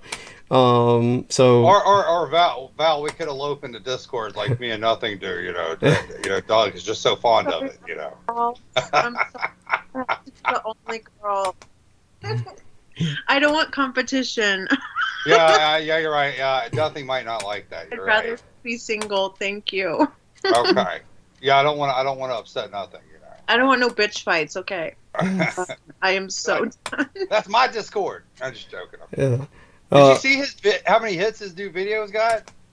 Oh! You're talking about our Australian friend. Yeah, Nothing. Yeah. 4,000 hits in like 3 days. I was so proud of him. Wow. Wait, who? Nothing? Yes. Yeah, that Australian kid. Yeah, for basically Barbara Marx Hubbard, basically saying the children we eat. He for that video he got everybody looking at it, and that's like. Well, let's hope that's not his claim to fame for future generations. Well, I was impressed. It's like he didn't even try, and he got that many hits. I try, and I don't even get half that. I'm sorry. You know what I mean? Yeah. So Viviana, go on. Do you know what we're talking about at all? Was Nemo? He clipped something. Yeah, Nemo Albano clipped a lady named Barbara Marx Hubbard, who was kind of a new age preacher type, and she at one point by accident, I presume, said, "The children we eat," in a statement. You know. Oh no, she said the babies we eat. Don't miss. Thank you. Yes, the babies we eat. The babies we eat. That's all she said in the whole video. It's got 4,000 hits. That got 4,000 hits from people because they love that shit. They just, people are jacking off over that shit. That's kind of like a porn to them of some sort. And so then they were all like, I don't know. Well, I think he's on to something, Doug. I think he's on to something. Like what? Like what? Like Barbara Marx Hubbard? I think the eating baby thing. I don't know. I hope the general public's not going to, I'm going to go look the bitch up, and then I'm going to be like... I think it's Karl Marx's daughter or something. Because they believe that it's their sacred right. Oh, yeah? Hey, remember what we said about protected people and not getting me in trouble, okay? I'm so sorry. I'm just an advocate for free speech, so I often don't think about who I'm going to hurt. I understand, but to think about not hurting me for right now. Let's. Yeah, right now. Okay. Yeah, You're right, and that's you're right. Okay, and you believe that. Whatever, or maybe it's just because you're inflating something. I don't know, but no. He's got to play hall monitor now because of YouTube. Yeah, YouTube. It's for 90 days. For 90 days. Yeah, for 90 days at least. How about people not be dicks and like try to take each other down all the time? Because this is what they saw. Yeah. Go on. Oh, sorry. Go on. No, explain it to him. I said. He during the middle of the interview he got up and he didn't have his pants on. They saw the size of his cock and got insanely jealous. And then that's what happened. Oh shit! Yes, I mean honestly, That's fine. What's that? I will stay on the call and listen to you from here on out. Okay. I just want to say thank you, everyone. Thank you, Douglas, Ian. It was lovely speaking with you. Yeah. You too, ma'am. Yes. I'm gonna go off into the distance and pray for you all the best in the next week. And we'll talk to you soon. Probably throughout the night when Douglas needs a break. Thank you. He could wait. Yeah. Wonderful. I love you. Standby. Thank you. Thank you, Bev. I appreciate that. You're such an angel. Thank you, honey. Isn't she? Yes, she is. Sweet. Just too sweet. Yes. So say good morning to our audience and good morning to the audience. Yes. And so I'll start monologuing. Feel free to hang, and if you want to interject at some point, go ahead and do so. I'll do the best I can to start with I guess Memorial Day, because our last transmission before tonight's was actually kind of the Memorial Day transmission. Certainly Memorial Day happened afterwards. So for those of you who don't remember, our latest transmission was actually pre-Memorial Day. It was Memorial Day Eve Day. And I've spoken in the past about the fall of Byzantium at length. So I might as well go a bit into the forgotten history of Memorial Day, because that would segue into what I was talking about until Peter Moon woke up last time, which was about secession and how secession is very much a part of our reality right now. So in terms of the forgotten history of Memorial Day, understand that Memorial Day was born out of generous gestures after the American Civil War of rights between the states, when Southerners decorated the graves of Confederate soldiers as well as those of former Union enemies. And so basically, in the years following the bitter civil conflict, a former Union general took a holiday originated by former Confederates and helped spread it across the entire country. The holiday was Memorial Day, which then became an annual commemoration born in the former Confederate States in 1866 and adopted by these United States in 1868. It is a holiday in which our nation honors its military dead. So General John A. Logan, who headed the largest Union veterans fraternity at that time, the Grand Army of the Republic, is usually credited as being the originator of the holiday. Yet when General Logan established that holiday, he acknowledged himself its genesis among the Union's former enemies, saying, "It was not too late for the Union men of the nation to follow the example of the people of the South." So cities and towns across America have for more than a century claimed to be the holiday's birthplace, but sifting through the myths and half-truths as a historian, as I am, uncovers the authentic story of how this holiday really came into being. Basically by a generous act that ultimately bore fruit. So, how do I express this? Basically, during 1866, 100 years before I myself was delivered into this vale of tears from my mother's loins, the first year of this annual observance in the South, a feature of the holiday emerged that made awareness, admiration, and eventually imitation of it spread quickly to the North. During the inaugural Memorial Day observances, which were conceived in Columbus, Georgia, many Southern participants, especially women, decorated graves of Confederate States soldiers, as well as, unexpectedly, those of their former enemies who fought for the Union. And shortly after those first Memorial Day observances all across the South, newspaper coverage in the North was highly favorable to the ex-Confederates. One paper wrote, "The action of the ladies on this occasion, in burying whatever animosities or ill feeling may have been engendered in the late war towards those who fought against them, is worthy of all praise and commendation." And on the 9th day of May, circa 1866, the Cleveland Daily Leader lauded the Southern woman during their first Memorial Day, saying, "The act was as beautiful as it was unselfish, and will be appreciated in the North." I think it was the New York Commercial Advertiser, recognizing the magnanimous deeds of the woman of Columbus, Georgia, echoed the sentiment, saying, or printing, "Let this incident, touching and beautiful as it is, impart to our Washington authorities a lesson in conciliation." Then, of course, there was the power of a poem. To be sure, this sentiment was not unanimous. There were many in both parts of the United States who had no interest in conciliation. But as a result of one of these news reports, Francis Miles Finch, a Northern judge, academic, and a poet, wrote a poem entitled "The Blue and the Gray," and Finch's poem quickly became a part of the American literary canon. He explained what inspired him to write it, saying, "It struck me that the South was holding out a friendly hand, and that it was our duty, not only as conquerors, but as men and their fellow citizens of the nation, to grasp it." Now, Finch's poem seemed to extend a full pardon to the South. One of the lines was, "They banish our anger forever when they laurel the graves of our dead." Now, almost immediately, the poem circulated across America in books, magazines, and newspapers.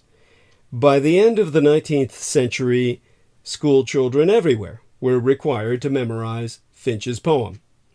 The ubiquitous publication of Finch's rhyme meant that by the end of 1867, the Southern Memorial Day holiday was a familiar phenomenon throughout the entire and recently reunited nation. General Logan was aware of the forgiving sentiments of people like Finch. When Logan's order establishing Memorial Day was published in various newspapers in May of 1868, Finch's poem was sometimes appended to the order. This brings us to the entire concept of the blue and the gray as it came to be understood, because it was not long before Northerners decided that they would not only adopt the Southern custom of Memorial Day, but also the Southern custom of burying the hatchet.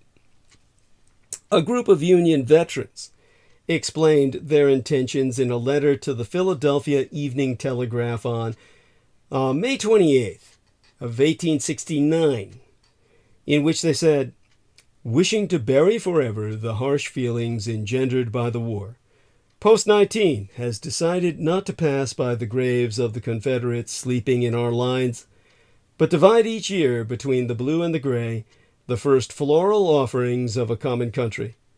We have no powerless foes. Post 19 thinks of the Southron dead only as brave men. Now, other reports of reciprocal magnanimity circulated in the North, including the gesture of a 10-year-old who made a wreath of flowers and sent it to the overseer of the holiday, Colonel Leeming, in Lafayette, Indiana, with the following note attached, published in the New Hampshire Patriot on July 15th of 1868. Will you please put this wreath upon some rebel soldier's grave? My dear papa is buried at Andersonville, that's in Georgia, and perhaps some little girl will be kind enough to put a few flowers upon his grave. So President Abraham Lincoln's wish that there be malice toward none and charity for all was visible in the magnanimous actions of participants on both sides, who extended an olive branch during the Memorial Day observances in those first 3 years. Although not known by many today, the early evolution of the Memorial Day holiday was a manifestation of Lincoln's hope for reconciliation between North and South that was, engendered and incepted in Dixieland, the land of Brooke Gibson, who is with us, I would hope, in spirit. Despite whatever she may express so crudely. Stop, dog. Stop. No, wait for That's cute. I like that. It's an interjection before I went too far, I suppose. At any rate, at this point in history, acts of secession are happening all across the U.S. I was beginning to express elements of this when Peter Moon woke up in our latest episode and, eager to report his dream, basically joined us and interrupted my reverie. So we'll kind of just review a little bit of where I was going and go back into where I had intended to go. The big news of last weekend at this point, it's essentially just days ago, but it feels like 10 years by now. And the big news into the weekend concerned the debt ceiling drama in these United States, where it appeared Armageddon has been avoided. That assumes, of course, Congress acted quickly enough or continues to act expediently. The miseries of all the recent weeks being all too familiar.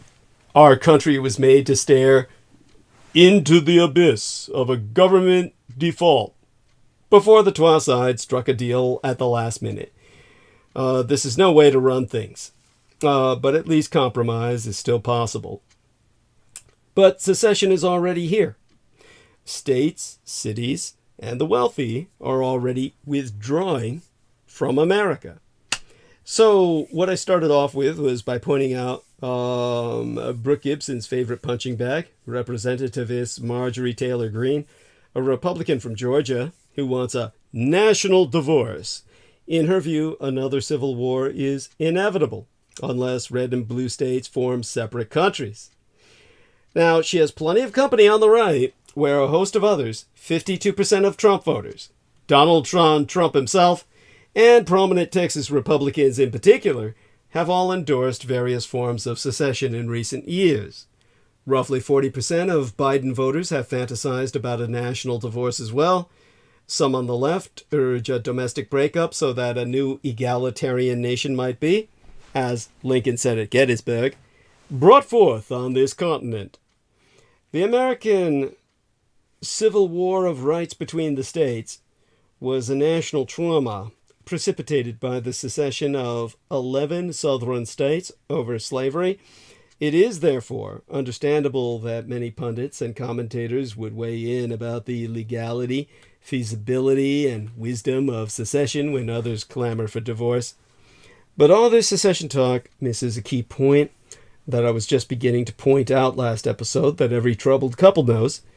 Just as there are ways to withdraw from a marriage before any formal divorce, There are also ways to exit a nation before officially seceding. Now, I've been forced to study secession for the last 20 years, and I think that it is not just a what if scenario anymore. Another book that I was enlightened by, educated by in my stays at the estate from my son's husband's library was titled We Are Not One People, subtitled Secession and Separatism in American Politics Since 1776, in which the author, the co-author really, Michael J. Lee, professor of communication at the College of Charleston, in, of course, the old Confederate States, goes beyond narrow discussions of secession and the Civil War to frame secession as an extreme endpoint on a scale that includes various acts of exit that have already taken place across these United States. So we're speaking of scaled secession here. The scale begins with smaller targeted exits, like a person getting out of jury duty, and progresses to include the larger ways that communities refuse to comply with state and federal authorities. Such refusals could involve legal maneuvers like interposition, in which a community delays or constrains the enforcement of a law it opposes, or nullification, in which a community explicitly declares a law to be null and void within its borders. At the end of the scale, there's secession. From this wider perspective, it is clear that many acts of departure, call them secession light, de facto secession, or soft separatism, are occurring right now. Americans have responded to increasing polarization by exploring the gradations between soft separatism and hard secession. And these escalating exits make sense in a polarized nation whose citizens are sorting themselves into like-minded neighborhoods, just as we've entered echo bubbles in the internet. The time will come when we enter echo bubbles in social physicality via the social engineering into basically enclaved neighborhoods. When compromise is elusive and coexistence is unpleasant, citizens have three options to get their way: defeat the other side, eliminate the other side, or get away from the other side. So imagine a national law. It could be a mandate that citizens brush their teeth twice a day, or a statute criminalizing texting while driving. Then imagine that a special group of people did not have to obey that law. This quasi-secession can be achieved in several ways. Maybe this special group moves off the grid into the boondocks, where they could text and drive without fear of oversight. Or maybe this special group wields political power and can buy, bribe, or lawyer their way out of any legal jam. Or maybe this special group has persuaded a powerful authority, say Congress or the Supreme Court, to grant them unique legal exemptions. These are all hypothetical scenarios, but not imaginary ones. When groups exit public life and its civic duties and burdens, when they live under their own sets of rules, when they do not have to live with fellow citizens they have not chosen or listen to authorities they do not like, they have already seceded. So this brings us to the subject of everything from schools to taxes. Because that's what's certain in life. Well, death and taxes, really. Present-day America offers numerous hard examples of soft separatism. Over the past 12 decades, scores of wealthy white communities have separated from more diverse school districts. Advocates cite local control to justify these acts of school or scholastic secession. But the result is the creation of parallel school districts, both relatively homogeneous, but vastly different in racial makeup and economic background, and ultimately, ergo, quality of education.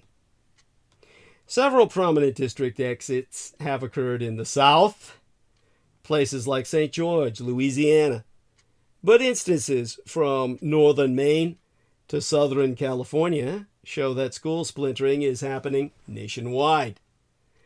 As one investigative journalist wrote, if you didn't want to attend school with certain people in your district, you just needed to find a way to put a district line between you and them.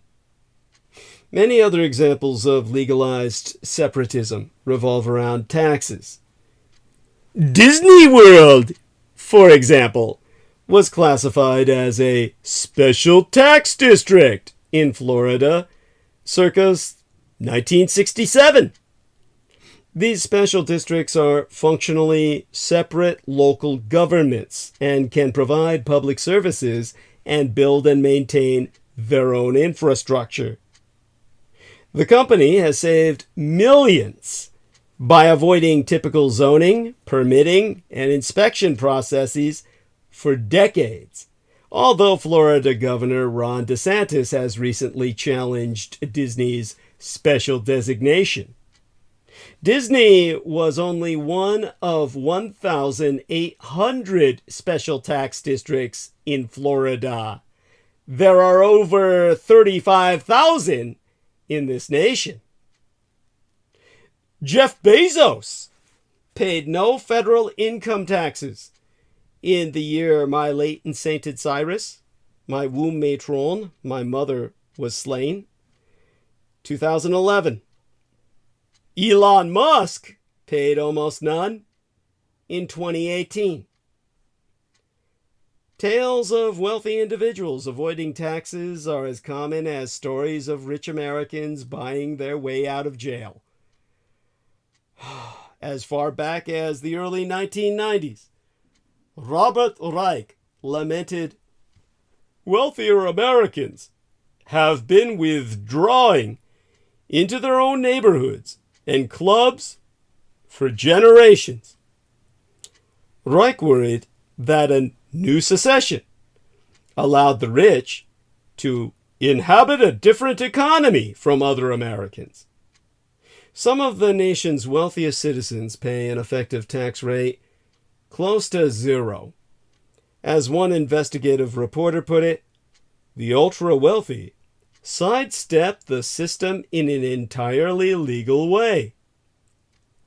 So we may be one nation, but divisible. Schools and taxes are just a start. 11 states, the same as the original number of Confederate states in secession, dubbed themselves Second Amendment sanctuaries and refused to enforce federal gun restrictions. Movements aiming to carve off rural, more politically conservative portions of blue states are growing. 11 counties in eastern Oregon support seceding and reclassifying themselves as Greater Idaho, a move that Idaho's state government supports, viewing itself as an expanding white empire, an empire of whiteness. Hoping to become a separate state, independent of Chicago's political influence, over 24 rural Illinois counties have passed pro-secession referendums. Some Texas Republicans back Texas, where the state becomes an independent nation, and thereafter would join OPEC, the oil production exportation cartel, as an oil power. Separatist ideas come from the left as well. Calexit, a plan for California to leave the Union after 2016, was the most acute recent attempt at secession. And separatist acts have reshaped life and law in many states. Since 2012, 21 states have legalized marijuana, which is federally illegal. Sanctuary cities and states have emerged since 2016 to combat aggressive federal immigration laws and policies. Some prosecutors and judges refuse to prosecute women and medical providers for newly illegal abortions in some states. Estimates vary, but some Americans are increasingly opting out of hypermodern, hyperpolarized life entirely. Intentional communities, rural, sustainable, cooperative communes. Communes, like East Wind in the Ozarks, are, as the New York Times reported in 2020, proliferating across the country. In many ways, America is already broken apart. When secession is portrayed in its strictest sense, as a group of people declaring independence and taking a portion of a nation as they depart, the discussion is myopic, and current acts of exit hide in plain sight. When it comes to secession, the question is not just what if, but what now? Now, there's a nation that just pointed some of the blame for the Russo-Ukrainian war on the American empire. And the leaders of the industrialized nations that make up the G7 held their annual meeting on May 19th through the 21st in Hiroshima, Japan, a location of special significance at a time of intensifying great power competition. In the closing chapter of Prosecution of Proactive Hostilities per World War II, the United States detonated an atomic bomb over that Japanese city, killing more than 100,000 civilians. Thousands of Japanese Americans were in Hiroshima and Nagasaki in 1945. The United States government still won't recognize them. Understand that in a cruel and completely unacknowledged twist of irony, among the nearly 500,000 atomic bomb victims and survivors were thousands of Japanese American citizens of these United States. No conclusive number indicating just how many Japanese Americans were affected by the atomic bombings exists today, although an estimated 11,000 people born in Hawaii or the United States were in Hiroshima alone. More pre-war Japanese immigrants came from Hiroshima than from any other prefecture. Nagasaki also sent a high number of immigrants to these United States. It was a common practice for these Issei immigrants to send their United States citizen children to the Empire of Japan, the Japanese Empire at that time, to visit relatives and receive a Japanese education. And many Japanese Americans were stranded in the Japanese Empire when war broke out in 1941. And the Americans were determined to kill them all. So consequently, thousands of Nisei and Kibei children of Japanese immigrants were in their parents' hometowns of Hiroshima and Nagasaki during the attacks, and became war casualties of their own birth country. Approximately 3,000 Japanese American survivors of the Twa atomic bombings, both of them, returned to the United States after the war. They were soon followed by Japanese citizens who migrated as war brides, or simply as immigrants seeking better opportunities than post-war Japan could immediately offer. Despite sharing a common identity as hibakusha, literally bomb-impacted people, these American survivors had vastly different experiences. For some, their arrival in America marked a much-anticipated return to their home and their families, while others came as war refugees, displaced from the only home they knew. Even American citizens like Yuriko Furubayashi, born in Waimea, Hawaii, in 1927, and sent to live in the Japanese Empire when she was but 10 years old, struggled to adapt. In a 2013 interview, she told the historian Naoko Wake, or Wake, if you anglicize his name, "I was in Japan 10 years, so my English was so bad." As American hibakusha, my apologies for the mispronunciation, began to resettle in these United States and rebuild their lives, one thing that did remain universal was a lack of medical care and community support. Unlike in the Japanese Empire, where the government began to provide medical treatment and monetary support for hibakusha in the 1950s and 1960s, that decade in which I myself was born, survivors in the United States were not recognized by either government. Most had left the Japanese Empire earlier when hibakusha were still highly stigmatized and denied any government assistance. With no resources available to them, they had little motivation to come forward as atomic bomb survivors living in the country that dropped the bomb.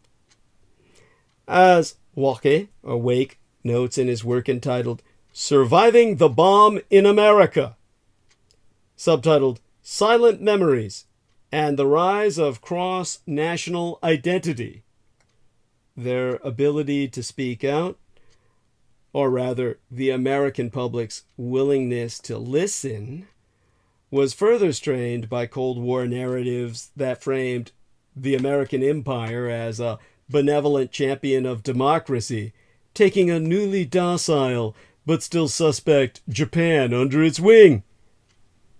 To quote us from the book, many Americans believed that the war begun by Japan with Pearl Harbor ended appropriately with Hiroshima and Nagasaki. Survivors were not victims who deserved sympathy, but those who shared in Japan's deserved punishment. Of course, all of this is based on American propagandization. Just so people understand, Naoko Wake is a doctoress from Lyman Briggs College, if I remember. Or I believe she's now affiliated with MSU, the Michigan State University Department of History. She's a historian of gender, sexuality, and illness in the 20th century United States and the Pacific Rim. So I consider her an important person and certainly pivotal to historical understanding. And in a Densho interview, Kibei survivor Izumo Hirano said, "They're thinking about American soldiers. Save the life for the soldier." You see, the message to the American hibakusha was that they should consider themselves lucky to be in the United States and to keep quiet and not make waves if they wish to remain so. But even with these barriers, American hibakusha began to come together and break their silence in the 1970s. They organized small gatherings in Los Angeles and San Francisco, and eventually formed the CABS, C-A-B-S, the Committee of Atomic Bomb Survivors in the United States of America. And now it's known as the American Society of Hiroshima and Nagasaki A-Bomb Survivors. But it was established as the CABS, the CABS, in 1971. Their first major campaign, launched in 1974, called on the California state legislature to pass a bill that would create medical programs for all American residents suffering from radiation. A similar proposal in 1978 brought their demands to Congress, with a federal bill calling on the government to fund survivors' medical treatment. Issei and Nisei women took a prominent role in this hibakusha activism.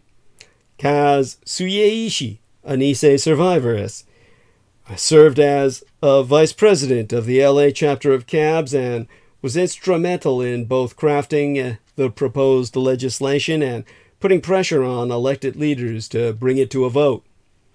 In preparation for a hearing on the 1978 bill, Suyeishi recruited local Issei to attend and worked with the JACL to charter buses to provide transportation from Little Tokyo, ensuring that the hearing room was packed with a visible show of community support. The Chua bills ultimately failed when representatives refused to vote on legislation that would hold the United States culpable for consequences of its legitimate wartime actions, but survivors continued to organize through the 1970s and 1980s. In 1977, CABS brought physicians experienced in treating radiation from Hiroshima to Los Angeles and San Francisco. These medical checkups, which continue today, were repeated every 2 years, open to anyone affected by the bomb regardless of citizenship, ethnicity, or nationality. These survivor-led coalitions were joined by supporters from the Japanese-American community who helped establish medical clinics, staff the biennial checkups, provide legal advice, and publicize their cause. Survivors of United States concentration camps drew a connection between the Hibakusha's efforts to obtain recognition from the United States government and their own budding redress movement. And young people involved in the Asian American and anti-war movements helped place the Hibakusha's activism within the larger context of Third World solidarity against American imperialism.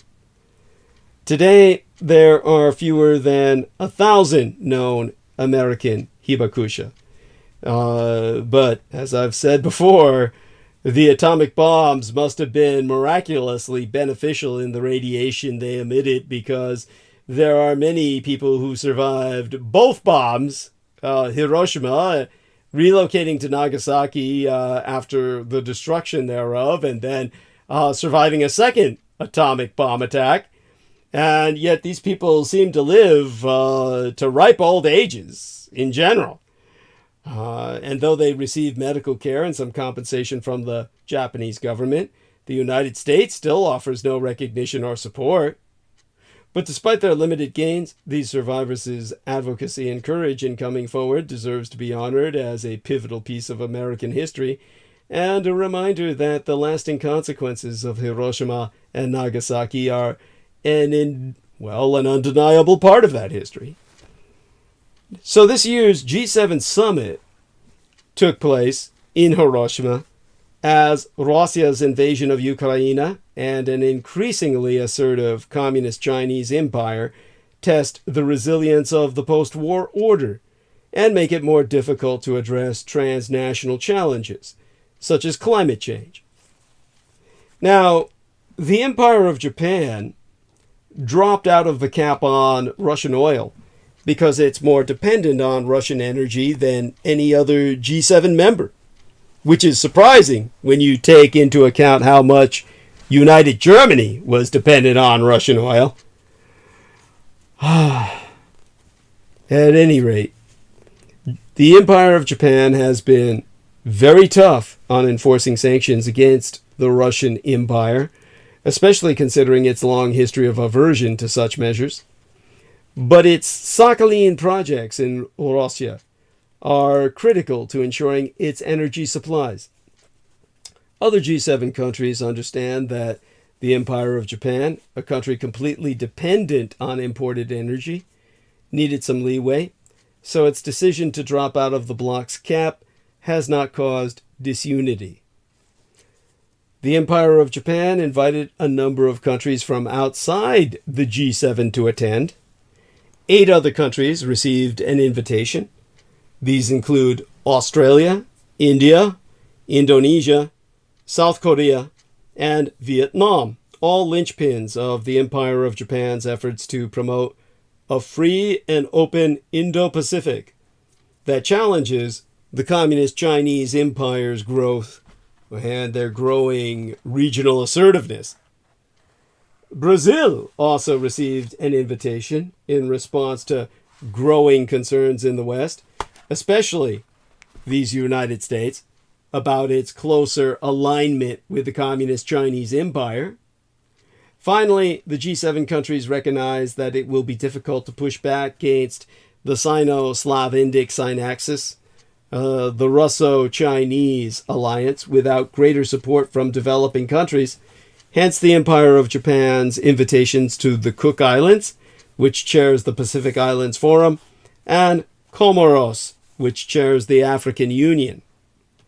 The Empire of Japan they most certainly did not invite South Africa, a country that usually attends high-level multilateral summits, prompting speculation that the Comoros invitation was meant to signal disapproval of South Africa's stance towards the revanchist, revisionist Russian Empire.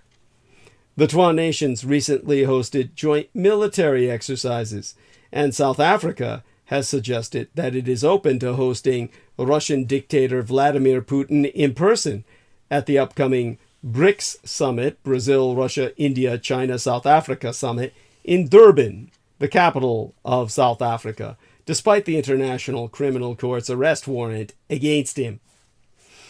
Most of these countries have so far refused to join G7 sanctions on Russia. Why?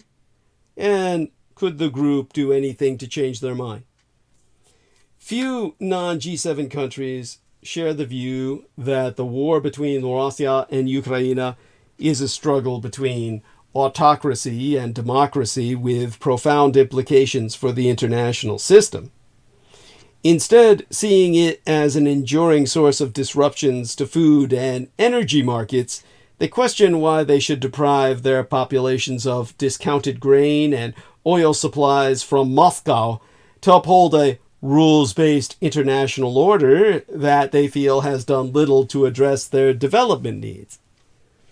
But regardless of this developing North-South conflict, a global Third World War in the sense of the cockpit of conflict being the developing Third World, the summit had a special significance for Kishida, the Prime Minister of the Empire of Japan. Kishida's political base is Hiroshima, so hosting the summit there was a big domestic political win for him. He enjoyed round-the-clock Japanese press coverage during the event, which likely boosted his public approval rating. That rating hit a low point late last year, but has been steadily improving throughout this year. Given that expected boost, many observers predicted then that Kishida would capitalize on the G7 momentum by dissolving the lower house and calling snap elections after the summit concluded. Now, that would have been daring, to say the least. And I haven't followed up on it. I feel the Empire of Japan handles itself quite well enough. And this is instead why in, the episode before the last episode before tonight, I was trying to teach you, the listener, how to spot an autocrat's economic lies. Because in China and elsewhere, forget the numbers. Look at the goddamn lights. 3 points to be made. Red China's economic rebound narrative is not what it seems. And many indicators of growth are quite underwhelming. Let's put it this way. Ruchir Sharma of the Financial Times and the chair of the Rockefeller International both concurred that a growth model dependent on stimulus and debt was always going to be unsustainable, and now it has run out of steam. So let's talk about that view from above again. Now, in a recently, the research that I was articulating in terms of so much that I've done throughout my life, and as I said before, I'm not even so much of a researcher as simply a reiterator of history. I, of course, was a researcher when I worked with the Department of Defense. I really hate that title.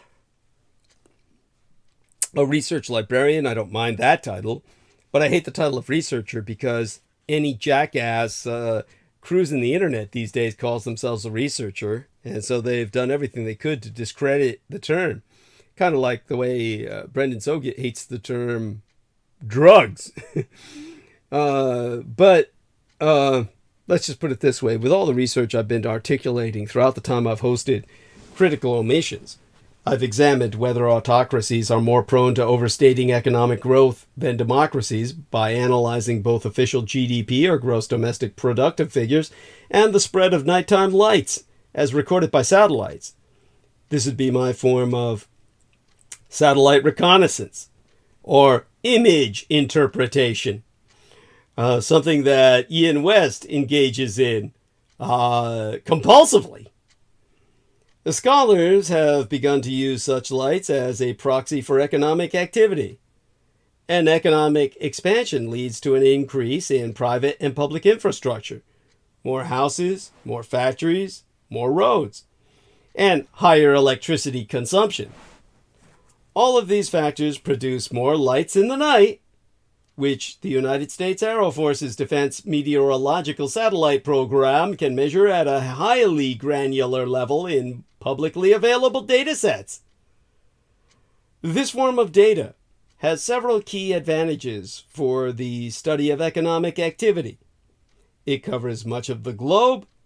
It allows for easy comparison across locations and over time. And it can be aggregated to different units of observation, such as villages, provinces, and entire countries. Most important, unlike official statistics regarding GDP growth, nighttime lights cannot be manipulated.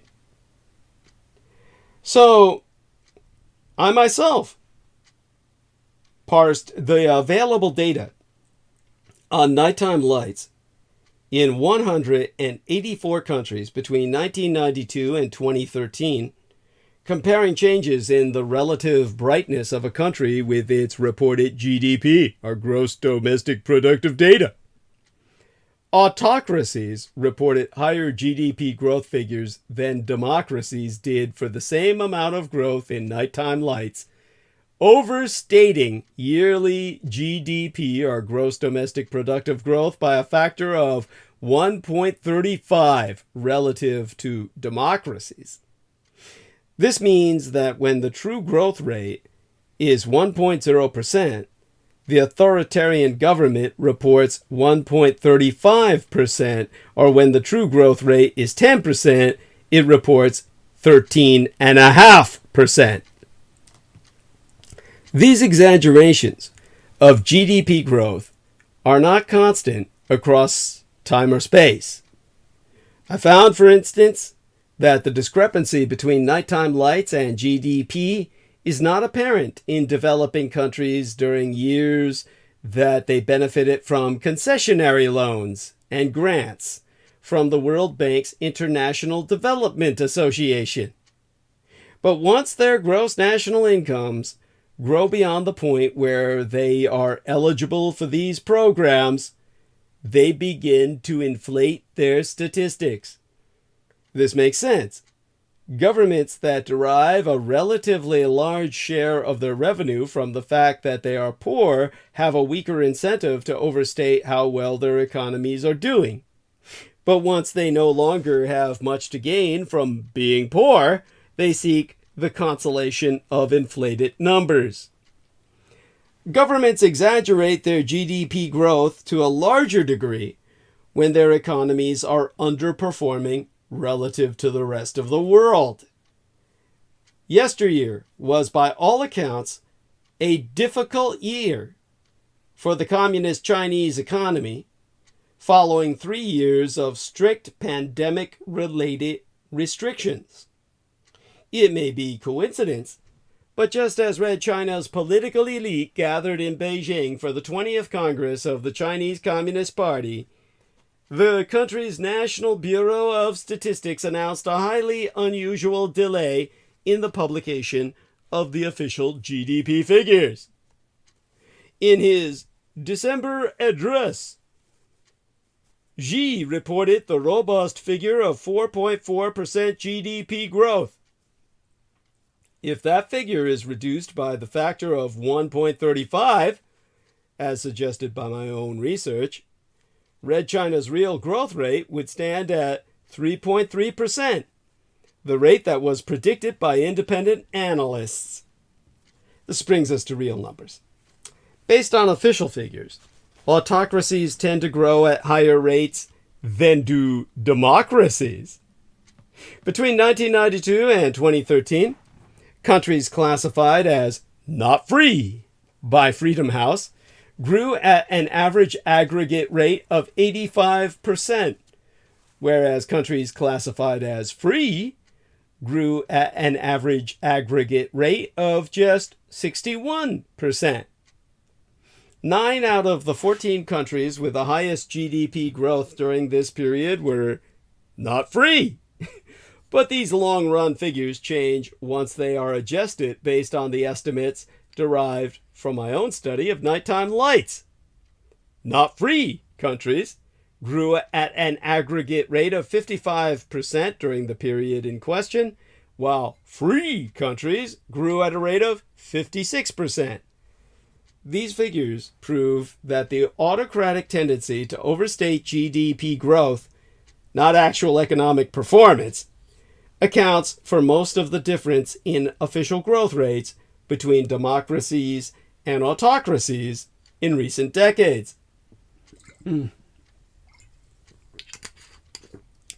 These findings also shed light on a question that occupies many analysts.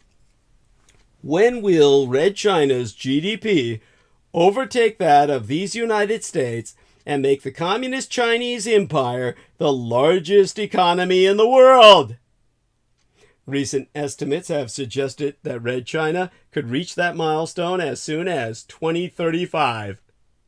Despite the empire's unprecedented economic growth over the past 40 years, my own research proves that many current estimates are simply excessively optimistic, since they do not account for autocrats' habitual overstatement of GDP growth.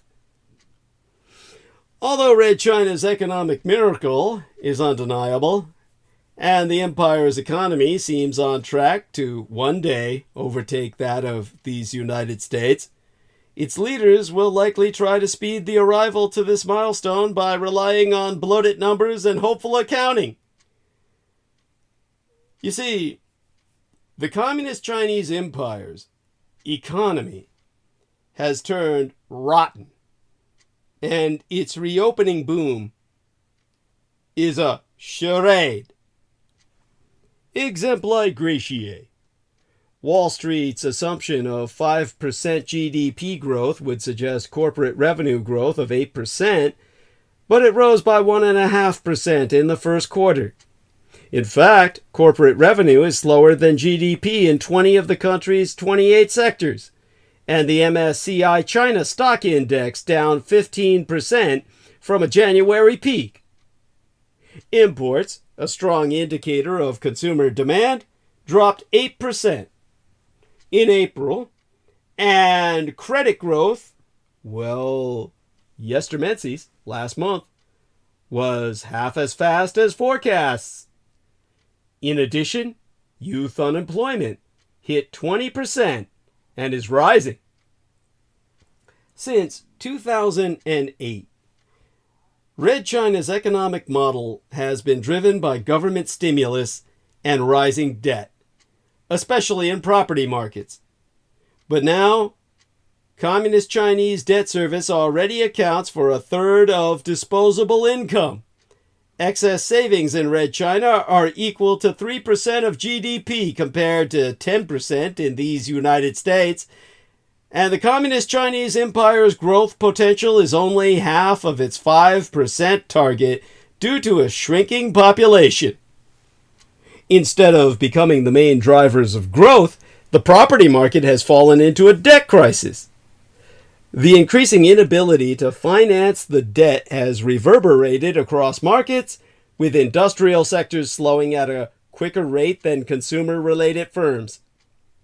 Despite this, Western observers continue to hold out that Red China's rebound narrative is still within reach, which Rockefeller International chair Ruchir Sharma finds detrimental to eager investors.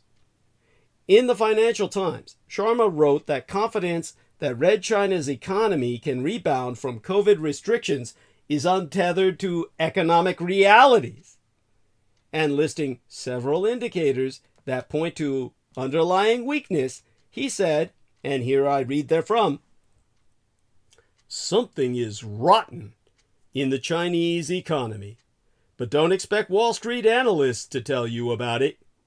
These facts point to the source of the rot.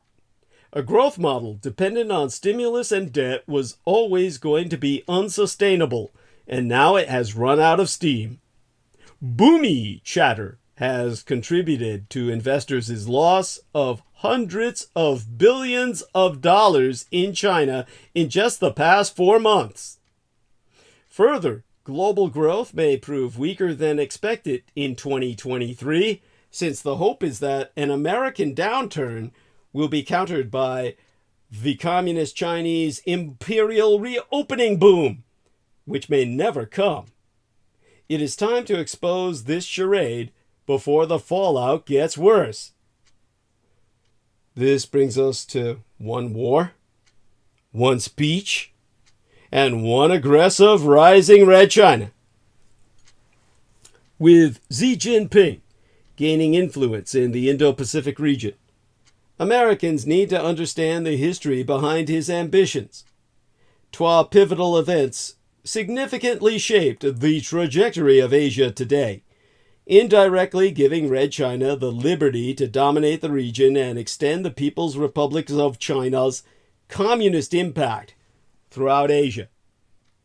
These 12 fateful events were the Second Sino-Japanese War, lasting from 1937 to 1945 in terms of proactive prosecution of hostilities as conventionally recorded, and a 1950 speech given by United States Secretary of State Dean Acheson outlining the limits of American involvement in Asia. Red China, the Empire of Japan, and South Korea, also known as the East Asian Triangle, make up the world's second, third, and 10th largest economies. While these nations' economic achievements are impressive, their relationships to one another are complex, grounded in the historical turmoil of the 19th and early 20th century wars, and shaped by the American Empire's political decisions after World War II. In the 1930s, China's National Party nearly eradicated the CCP, the Chinese Communist Party, in what had been an ongoing civil war. By 1934, the CCP was almost extinct, with most of its forces annihilated by Chiang Kai-shek's Nationalist Army. However, an infamous, unexpected incident on the Marco Polo Bridge in 1937 then ignited the Second Sino-Japanese War, forcing the nationalists and communists to unify against a common Japanese enemy. This led to the resuscitation of the CCP. In the absence of this war, the Nationalist Army would most certainly have wiped out the Red Army, and mainland China's political landscape would look very different today. Some years after the Marco Polo Bridge incident, another consequential event would follow. On January 12th, in 1950, while the American and Japanese empires were still legally at war under conditions of ceasefire, before the San Francisco Peace Treaty was even signed, U.S. Secretary of State Dean Acheson addressed the National Press Club with a speech that delineated the Acheson Defense Perimeter Line. This line, a strategic boundary, marked the extent of United States military protection within the Pacific. It ran along the Aleutian Islands chain, which the Japanese had occupied in World War II, 1,000 miles of American territory, to the Ryukyu Islands, of which Okinawa is the capital. The island chain invaded by the Americans, only to see their fleet destroyed by Typhoon Louise, the kamikaze manifest, called forth by all the soldier and sailor suicides of the Japanese throughout the Pacific. The Kuril Islands, north of Japan, to the reason for which the Japanese and the Russians are still at war today, legally and effectively, and the Ryukyu Taiwan China coast. However, this strategic perimeter excluded both Korea and My Taiwan. The implications of the speech were immense. It signaled to the Communist Chinese Empire, the Greater Soviet Union, and North Korea that the United States held limited interest in Asian affairs, and that these regions were not within the immediate sphere of American security concerns. Furthermore, the lack of American intervention in the Chinese Civil War and its decision to remove its soldiers from mainland China and South Korea indicated that the American empire was unlikely to interfere in future East Asian matters. This hands-off approach encouraged the communist powers to expand their influence in Asia. In particular, the Greater Soviet Union, initially hesitant to support North Korean dictator Kim Il-sung's plans to invade South Korea, was emboldened after the Aachen speech. A mere 6 months later, the invasion of South Korea marked the beginning of the communist expansion.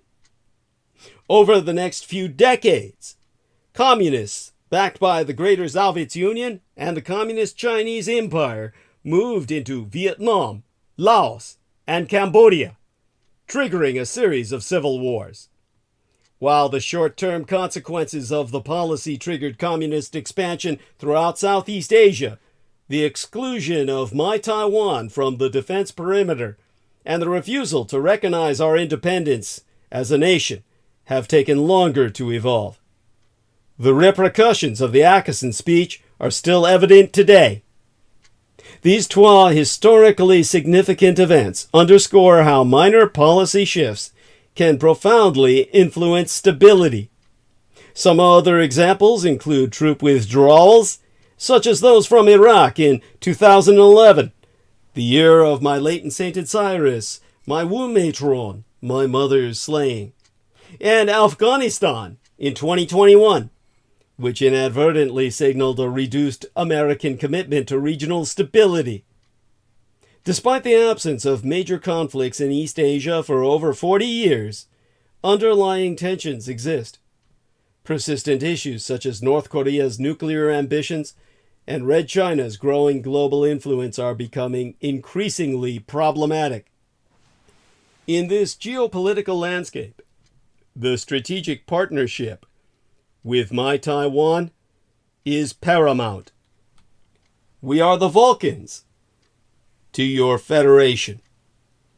Today, My Taiwan's importance to the American empire and all global economies cannot be overstated, as it produces over 30% of the world's manufactured microchips and over 92% of its advanced microchips. Safeguarding these production and design facilities from falling into the hands of Communist China is a top security priority, not simply for the United States, but for all mankind. It would be the equivalent of cloaking technology falling into the hands of the Romulans. Or warp technology, more appropriately. The Romulans were portrayed in the Star Trek franchise as having developed their own cloaking technology, but their warp technology was stolen. This turned them from a slow-faring space power into an interstellar power, one that challenged the Federation itself. The 2022 National Security Strategy starkly underlines this reality.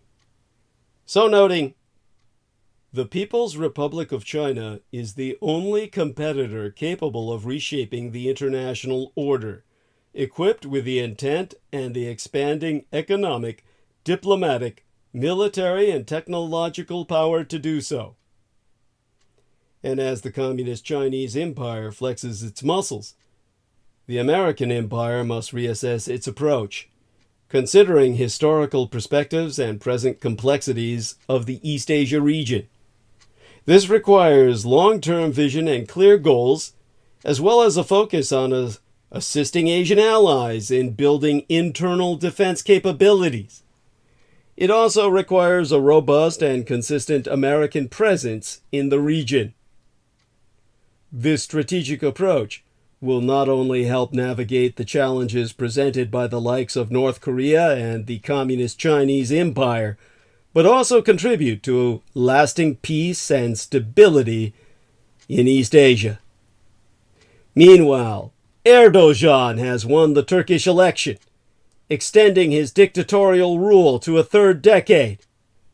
And the Kremlin has turned a dead propagandist into Putin's new martyr for the Russian cause, a symbol of the war, and a call to kill more Ukrainians in avenging the Eurasian movement's martyrs.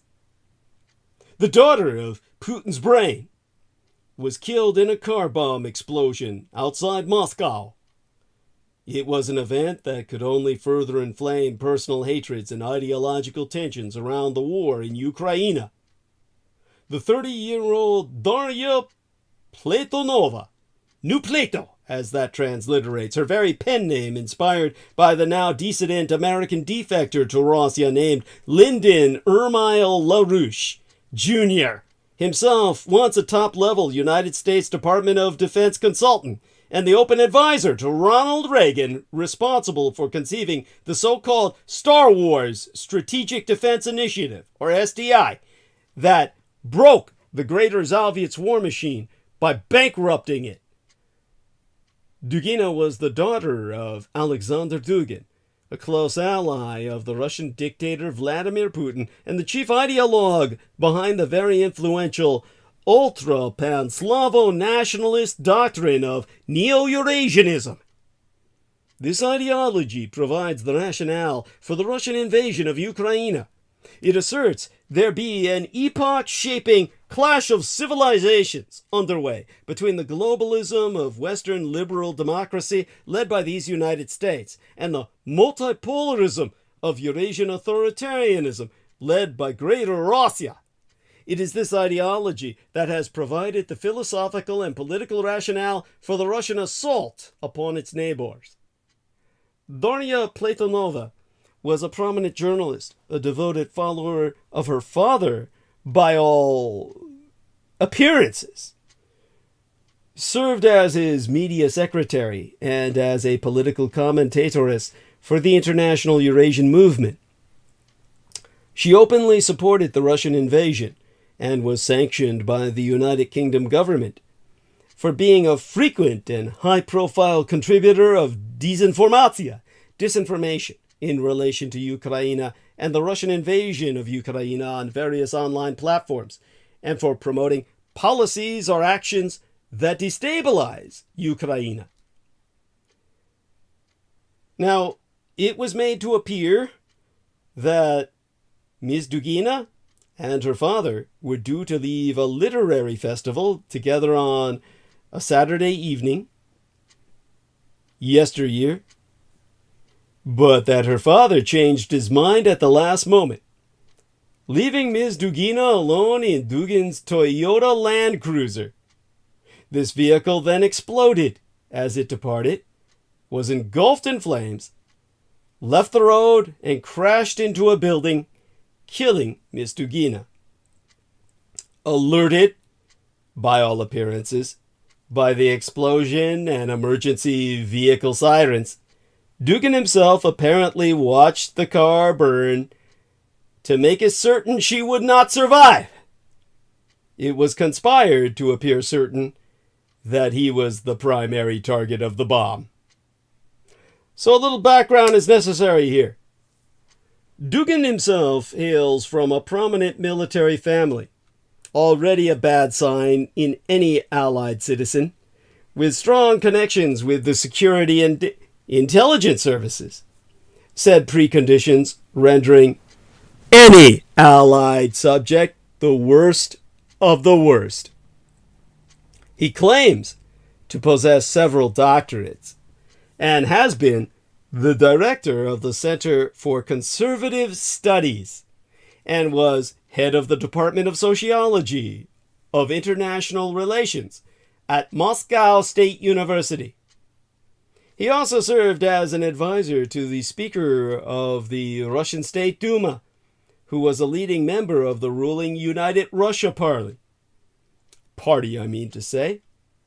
Dugin has also worked as a journalist and as political commentator, appearing on primetime political talk shows and publishing articles in the mainstream media. He also has a prominent internet presence, both in his own right and via the front organizations, and is obviously a very prolific author. This brings us to his masterwork, The Foundations of Geopolitics. Dugin's most important book is The Foundations of Geopolitics, subtitled The Geopolitical Future of Russia, published circa 1997. Written in conjunction with leading military figures, it is used as the textbook in the General Staff Academy and other educational institutions, and is very influential amongst the Russian political, military, security, defense, and foreign policy elites. It is, to all effects, Russia's secular Bible. Taking its departure from Dugin's unyielding rejection of liberal, democratic, and capitalist Atlanticism, it depicts Russia as the staging area of a new anti-bourgeois, anti-American revolution in a battle for global domination. This brings us to the very ideology of Eurasianism, the anti-soul of Putin's New World Order. The West was forewarned. It has been no secret that a grand imperialist vision of a vast new Eurasian empire drives Vladimir Putin and the cadre of Russian ultra-Pan-Slavo nationalists who surround him. Central to this vision are the heartland states of Russia and Ukraine, which is why the latter must be subordinated to the Kremlin as the first step in this grand strategy. Tragically, the globalist elites who dominate Western politics have refused to even recognize the existence of this vision, much less acknowledge its ideological and psychological power. These elites have displayed only weakness and lack of direction and resolve, confirming Putin's conviction that the West is in sharp decline and that the time for a new autocratic world order has arrived. This is what brings us to Neo-Eurasianism. At the center of this vision is the political religion of Neo-Eurasianism, exemplified by the work of its high priest, Alexander Dugin, whose spiritualized neo-Stalinist imperialism is based on an all-encompassing rage against liberalism, globalization, modernity, and the West in general, what he and his followers call the Atlanticist world order, exemplified by NATO, the EU, and a terminally weakened America. This is what brings us to Dugin's relation to the radicalized right, the Russo-radicalized right worldwide. Only recently have commentators been able to foreground the importance of Dugin in the development of an elaborate anti-liberal ideology and establish links between it and major ideological movements on the radical right in the West. Exempli gratiae, Benjamin R. Teitelbaum's work entitled War for Eternity, subtitled The Return of Traditionalism and the Rise of the Populist Right, published circa 2020, but 3 years ago, exploring the close ideological association between Dugin and Steve Bannon, a one-time key aide to Donald John Trump. Dugin also has a chapter devoted to him in the book titled Key Thinkers of the Radical Right, subtitled Behind the New Threat to Liberal Democracy, published the year before in 2019, edited by Mark Sedgwick, a key scholar in this field and author of another work entitled Against the Modern World, subtitled Traditionalism and the Secret Intellectual History of the 20th Century, published in 2004. Central to these analyses is the political use being made by Dugin of the esoteric neo-religious movement of traditionalism, which I shall exposit upon soon enough. This is what brings us to the unholy mission on the messianic scale.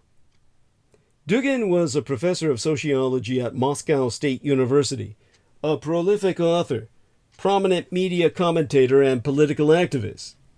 And as proven by Marlene Laurier in her work entitled Russian Eurasianism, subtitled An Ideology of Empire, published circa 2008.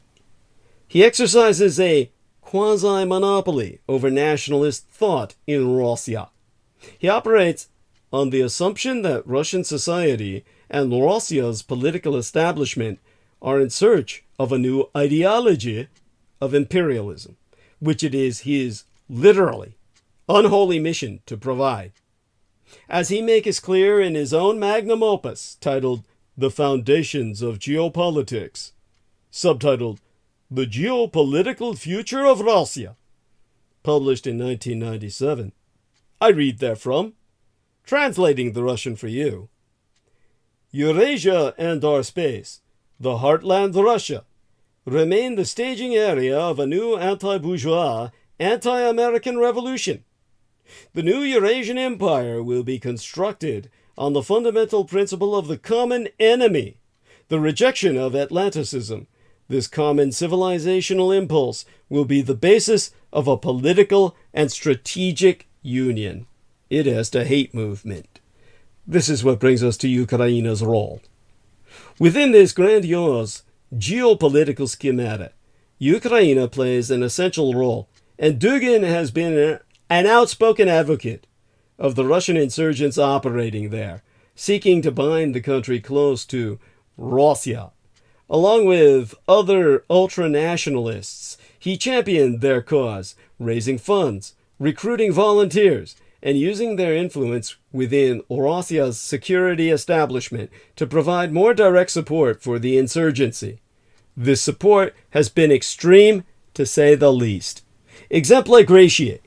After the flight MH17 atrocity, in which the cure for AIDS was denied the world, when Putin mass murdered over 100 AIDS research scientists, what comprised a third of the 298 passengers aboard, Dugin failed to express any regrets and instead complained on his Facebook page, which I could read in the Russian, that the insurgents' task would be made more difficult by Russia's act of international aerial terrorism. At the same time, he demanded that Ukrainians must be killed, and promoted the horrific allegation, featured on Russian television, that Ukrainians took a child, 3 years old, a little boy, wearing little briefs and a t-shirt, and nailed him, like Jesus, to the bulletin board. This made a mockery of all the children that died aboard that plane. Their lives didn't matter to Alexander Dugin, so he created a false life that apparently did. I shake my head at the lows to which the Edomites will go. Yet this man is considered Putin's brain, as confirmed by both Anton Barbashin and Hannah Thoburn in their co-authored Foreign Affairs article. Dugin is Putin's brain, while Robert Zubrin concluded in the National Review Online that, in his words, Dugin is the mad philosopher who is redesigning the brains of much of the Russian government and public, filling their minds with a new hate-ridden totalitarian ideology whose consequences can only be catastrophic in the extreme, not only for Russia, but for the entire human race. Zubrin himself has testified on record that, in his own words, Eurasianism is a satanic cult. Technically, it's not. It's worse. Beneath and beyond satanic, it is Edomic. This is what brings us to the fourth political theory. Zubrin relies for this extreme assessment on a 2012 study by James Heiser entitled "The American Empire Should Be Destroyed," which emphasizes the religious and apocalyptic dimensions of Dugin's version of Neo-Eurasianism. To read therefrom, Dugin's intended goal, his telos, literally end. That's Greek, implying the end, limit, goal, fulfillment, completion. A term used by the philosopher Aristotle to refer to the final cause of a natural organ or entity or of a work of human art, i.e., ultimate object or aim. So, to read the sentence from the beginning, since I had to interject that definition, because most of you, of course, could not understand the vocabulary. Dugin's intended goal, his telos, is the end of this world. Or, to translate more specifically, Dugin's intended goal, his telos, the end, is the end of the world. And that end is dependent on the implementation of his ideology. And as Dugin himself has declared in his own book, titled The Fourth Political Theory, published 2012, this objective demands a form of spiritualized mass militancy. To quote from that book, translating for your benefit from the Russian, "The end times and the eschatological meaning of politics will not realize themselves on their own. The end will never come if we wait for it. If the fourth political practice is not able to realize the end of times, then it would be invalid. The end of days should come, but it will not come by itself. This is a task. It is not a certainty. It is an active metaphysics. It is a practice." Those are the words of Dugin. Alexander Dugin is a cultist of the kings of Edom and wishes to bring about the end of God's creation and the introduction of the chaos of the anti-gods through the ultimate act of entropy, bringing about the end of the human species. This truly is a case of good versus evil, albeit it's warped in satanic inversion beneath what any devil or demon would ever do to bring it into the Herodian perspective. For, like all previous forms of apocalypticism, Dugin's view is dualistic, depicting the world as a battleground within which the forces of good and evil, light and darkness, spirit and matter, contend for the fate of the planet. In Dugin's version of apocalypticism, it is the Atlanticist New World Order, based on liberalism, modernity, and materialism, that represents the forces of evil, while the peoples of Eurasia, with their stronger spirituality, constitute, or will soon constitute, the new Eurasian order, and form the vanguard for the forces of good. Good here meaning entropy, and the endless anarchy of endless destruction. This is the death wish. Dugin's national death wish is emphasized by Stephen Schenfeld in his studies on Russism. the Russian ideology of Russianism, who cited Dugin's insistence in his own work entitled The End of the World, published in 1997, from which I translate for you.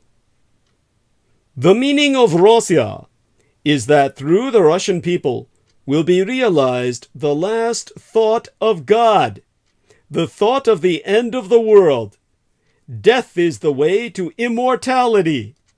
Love will begin only when the world ends. We must long for it, like true Christians. We are uprooting the accursed tree of knowledge. With it will perish the universe. He wants the end of the universe. This is cosmic. This is Edomic. Schenfeld has also observed that when a critic pointed out Dugin's real dream is of death, first of all, the death of Russia, Dugin responded that this betrays the critic's failure to appreciate the positive significance of death. So how to react? As Heitzer concluded about Dugin, and I read from his work, it is hard to know how to react to someone who claims to want to bring about the end of the world. It is a claim which evokes a snicker until one realizes that the man who thinks that the meaning of Russia is the end of the world is the man whose geopolitical doctrine is being implemented by the ruler of Russia himself. So take this as the ideological context. In an in-depth assessment outlining the broader ideological context of Dugin's work as published in Deutsche Welle, literally German wave, Welle being the German word for wave used by the Wehrmacht to designate groups of divisions recruited in a given period of time, what America would call manpower surges. It as a sudden transient rush or flood that Americans, as I said, would reference as unto a military deployment surge. Said term, Welle, implicative of a wavelength in physics, a moving disturbance frequency, undulation, waving, waves, cinders, ash, ashes, or mechanically applied, denoting an axle, as in the transverse bar or shaft, or, most tellingly, sociopolitically meaning an axis. Deutsche Welle, German wave, published Dugin's work in which, well, they published rather the in-depth assessment of Dugin's work, authored by Ingo Manteuffel, who wrote, and here I read therefrom, translating for you from the German, which I can read to a practical extent. Eurasianism was developed in 1920 by Russian immigrants who combined in their ideology elements of anti-liberalism, nationalism, and Judeophobia. Until a few years ago, they were marginal views held by political crackpots and conspiracy theorists. But in the aftermath of the collapse of the Greater Soviet Union, they found their way into mainstream political discourse. And now, in Putin's remarks and policies since 2011, mine own Cyrus's death year, or the year in which he was murdered, slain, the term they use for a vampirist, through 2012, echoes of Eurasianism have become increasingly apparent. This is the ideology of all the radicalized right worldwide. That brings us to the far right itself.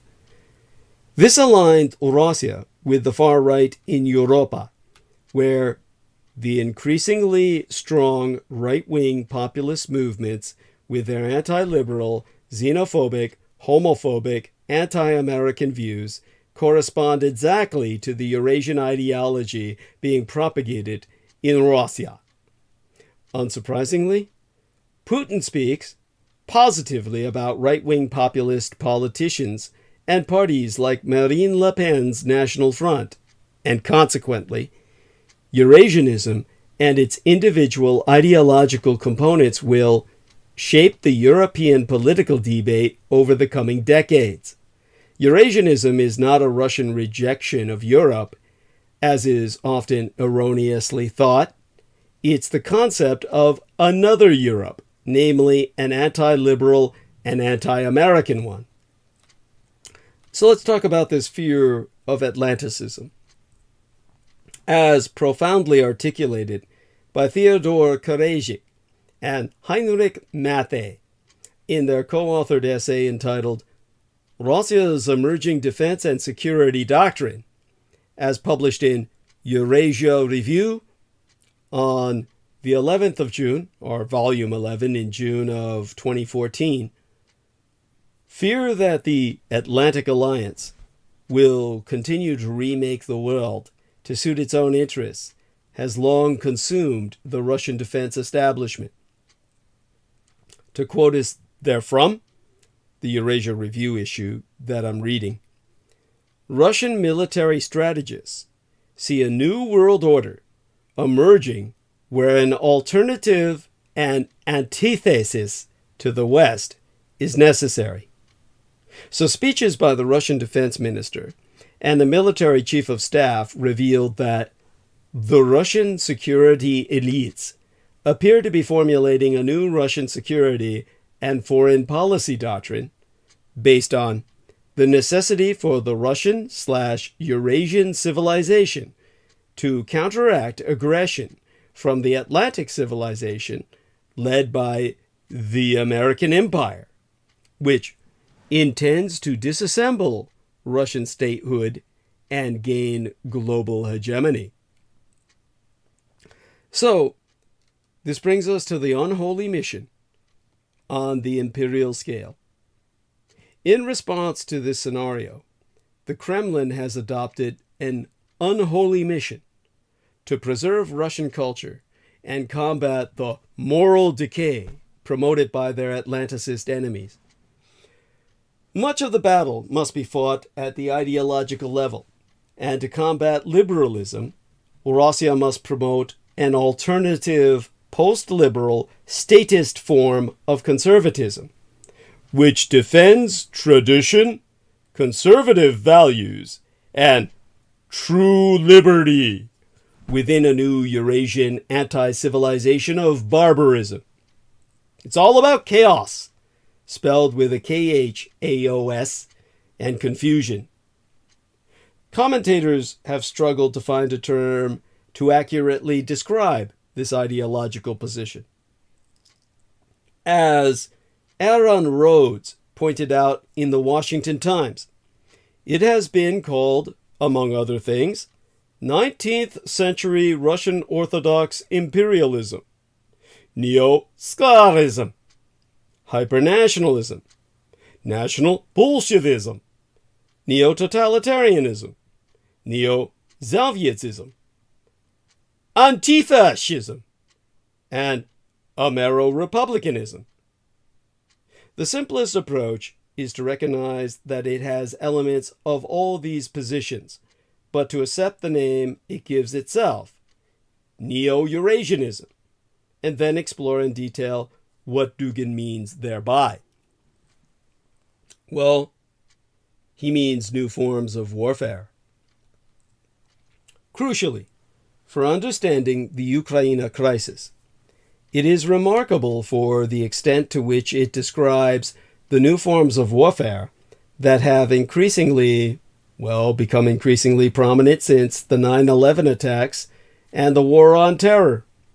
Conventional types of combat are to play a relatively minor role in favor of a coordinated program of disinformation, demoralization, destabilization, subversion, and insurgency, with elite Russian special forces, sponsored militias, and other covert services, ergo cyber warfare, in the vanguard.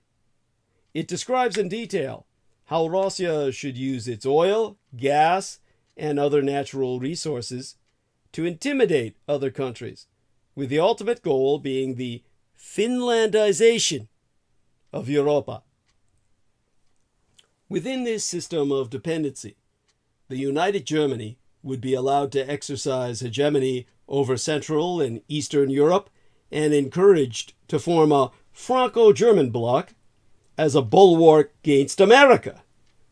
Great Britain would be driven out of any alliance with Europa and isolated, while most other countries would be either absorbed into the new Eurasian Empire or given subordinate special statuses alongside it. This brings us to Ukraine as a special case. In his grand Eurasianist strategy, Dugin sees Ukraine as a special case and its annexation as essential. In his view, its independence, his words, represents an enormous danger for all of Eurasia, and without resolving the Ukrainian problem, it is in general senseless to speak about continental politics. Consequently, he welcomed Putin's claim a decade agone that the Ukrainian state no longer existed and was therefore not protected by treaties or law. This allegedly legitimized any military action that the Russian parliament authorized Putin to carry out. And it brings us to the Grand Russo-Islamic Alliance. You see, further afield, the book insists that a continental Russian Islamic alliance must lie at the foundation of anti-Atlanticist strategy and is to be based on the shared traditional character of Russian and Islamic counter-civilizations. Central to this alliance is Iran, and the creation of a Moscow-Tehran axis is essential. The Communist Chinese Empire is to be encouraged to expand eastwards and southwards, dominating Indochina and Oceania, well, all of the Pacific Ocean. Oceania in the 1984 sense of Orwellian dystopia, including Australasia, with Australia itself absorbed as New China. This brings about the tactic of subversion. As far as America is concerned, Russia must not hesitate to use all forms of subversion to create social disharmony and instability. This would involve the provocation of what they call black Afro-American racists, the Russian term, and the encouragement of all kinds of separatism and ethnic, social, and racial conflicts, actively supporting all dissident movements, extremist, racist, and sectarian groups, thus destabilizing internal political processes and supporting isolationist tendencies in American politics. So, what I'm trying to get you to understand the fourth political theory as is as an action manifesto. As part of this strategy of ideological subversion, Dugin published The Fourth Political Theory in the year 2012, accompanied by its website, 4.4PT, in the lower case, a synthesis of anti-liberal political ideologies, including elements of communism and Amero-republicanism. They don't call it red states for nothing. Augmented with ideas from radical anti-natalism via its anti-industrial and anti-technology declarations adopted to appeal to misanthropic environmentalists, all matrixed within a veneer of spirituality via the integral traditionalism. Dugin's theory is cynically designed to have the widest possible appeal. He condemns the cosmopolitan Atlanticism of Western Europe and America as a homogenizing force that annihilates the diversity of traditional cultures, only to replace them with the spiritual and cultural vacuity of liberalism, materialism, capitalism, secularism, and consumerism.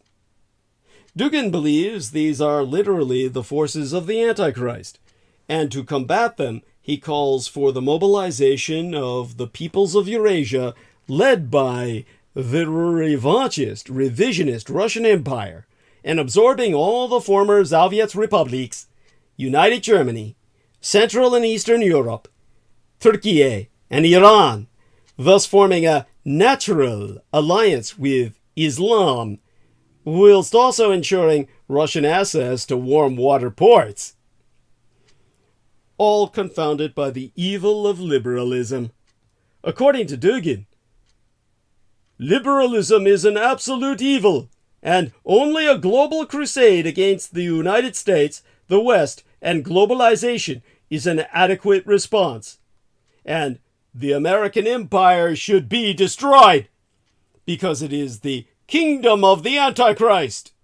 And to accomplish this, Russia needs to embrace a genuine, true, radically revolutionary, and consistent nihilo-chaosism. Nihilo as in nihilist, nihilo-chaosism as in chaosium, the defense contractor role-playing game creator. Nihilo-chaosism, as proposed in the fourth political theory. Nihilo-chaosism, the ideology of the cult of the kings of Edom, or the cults in plurality, as there be many, each for one of the anti-gods. Let's talk about some of their websites. Apart from 4PT, which can also be entered on your computer in the uppercase, Dugin also promoted his views on other websites, including Arcto-Gaia. That's Arcto as in ARCTO, referring here to the polar hyperboreal Arctic. Gaia as in the personification of Mother Earth, GAIA, Arcto-Gaia, which features a summary of Foundations, the Geopolitical Foundations book. Open Revolt is another website, and New Resistance, the latter presenting itself as a loose network of American and Canadian fourth political theorists, national revolutionaries, Eurasianists, national Bolsheviks, left nationalists, right-wing anti-capitalists, and non-dogmatic left-wing radicals who advocate a wide-ranging and multi-leveled resistance to neoliberal economic policies, Anglo-American imperialism, and Zionist influence in the media and government. This ideological rainbow coalition epitomizes the radicalized mass constituency that Dugin believes exists to implement his political program. Now, all of this ideological sourcing incepts from a transnational sex radical. Yes, you heard me right. In developing this complex ideological and political program, Dugin has followed a strange intellectual trajectory, as he makes clear in The Long Path. That's an interview published on the Open Revolt website in May of 2014, back when the Russians invaded the Crimea. Therein, flush with victory, he identifies the principal influence on his syncretic Weltanschauung, his worldview, as René Guyon, a man born in 1876 who died in 1963, my own late sister's birth year. The French sex radical, who, from his residence in the olden Kingdom of Siam, today's Thailand, as disambiguated from my Taiwan, penned his magnum opus, Études d'éthique sexuelles, Studies of Sexual Ethics, a series of 9 volumes that he wrote between 1929 and 1944, in which he promoted all consensual sexual acts, regardless of one's sex, age, race, or species within ethical limitations. Meaning within the bounds of, do it, man! His law background earned him a high position in the Ministry of Justice in Siam, where he made a mockery of that title of that department, and where he worked as a legal reformer and a judge from 1908 until the day he died in 1963. Just as my sister was being born into this world.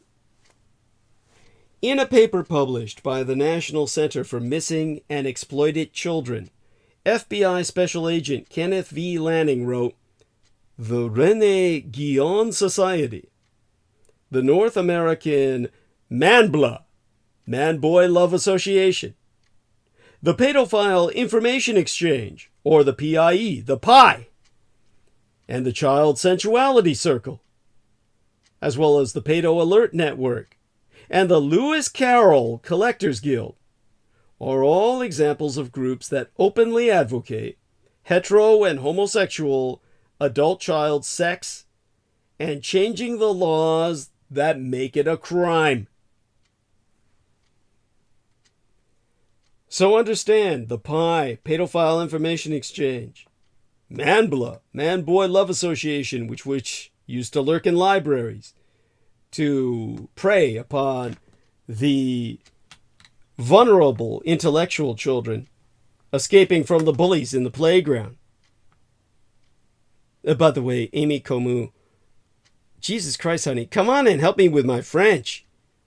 Let me call her for a second. She can help me with this. Let's see if we can bring her on.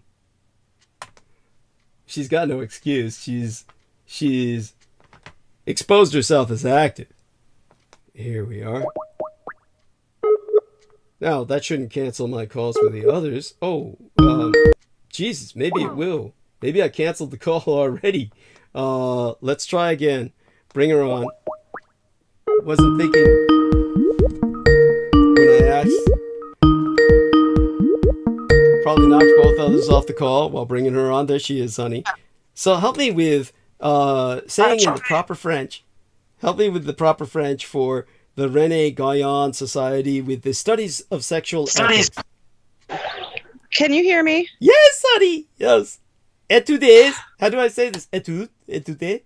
D'éthiques. Étudier. Études. Étude. Études. Étudier. Études.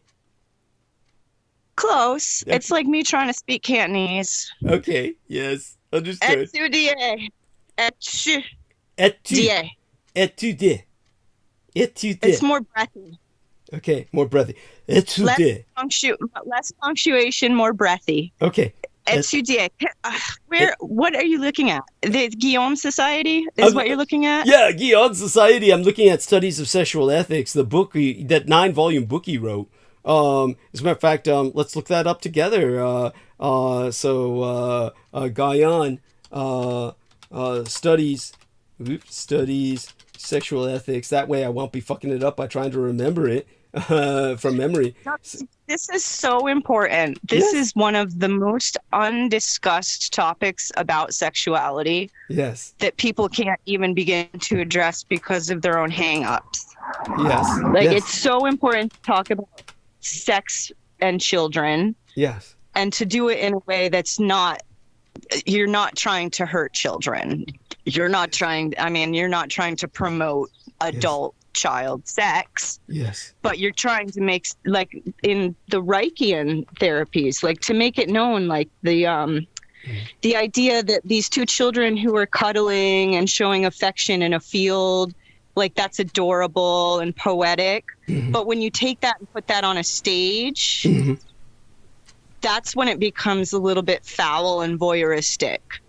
Okay. And so that's something that people never talk about, and I think that this is so important. So, honey, there is. Yeah. So here we are. Take a look at that top sentence. I hear you, and go on. But here's the words in French.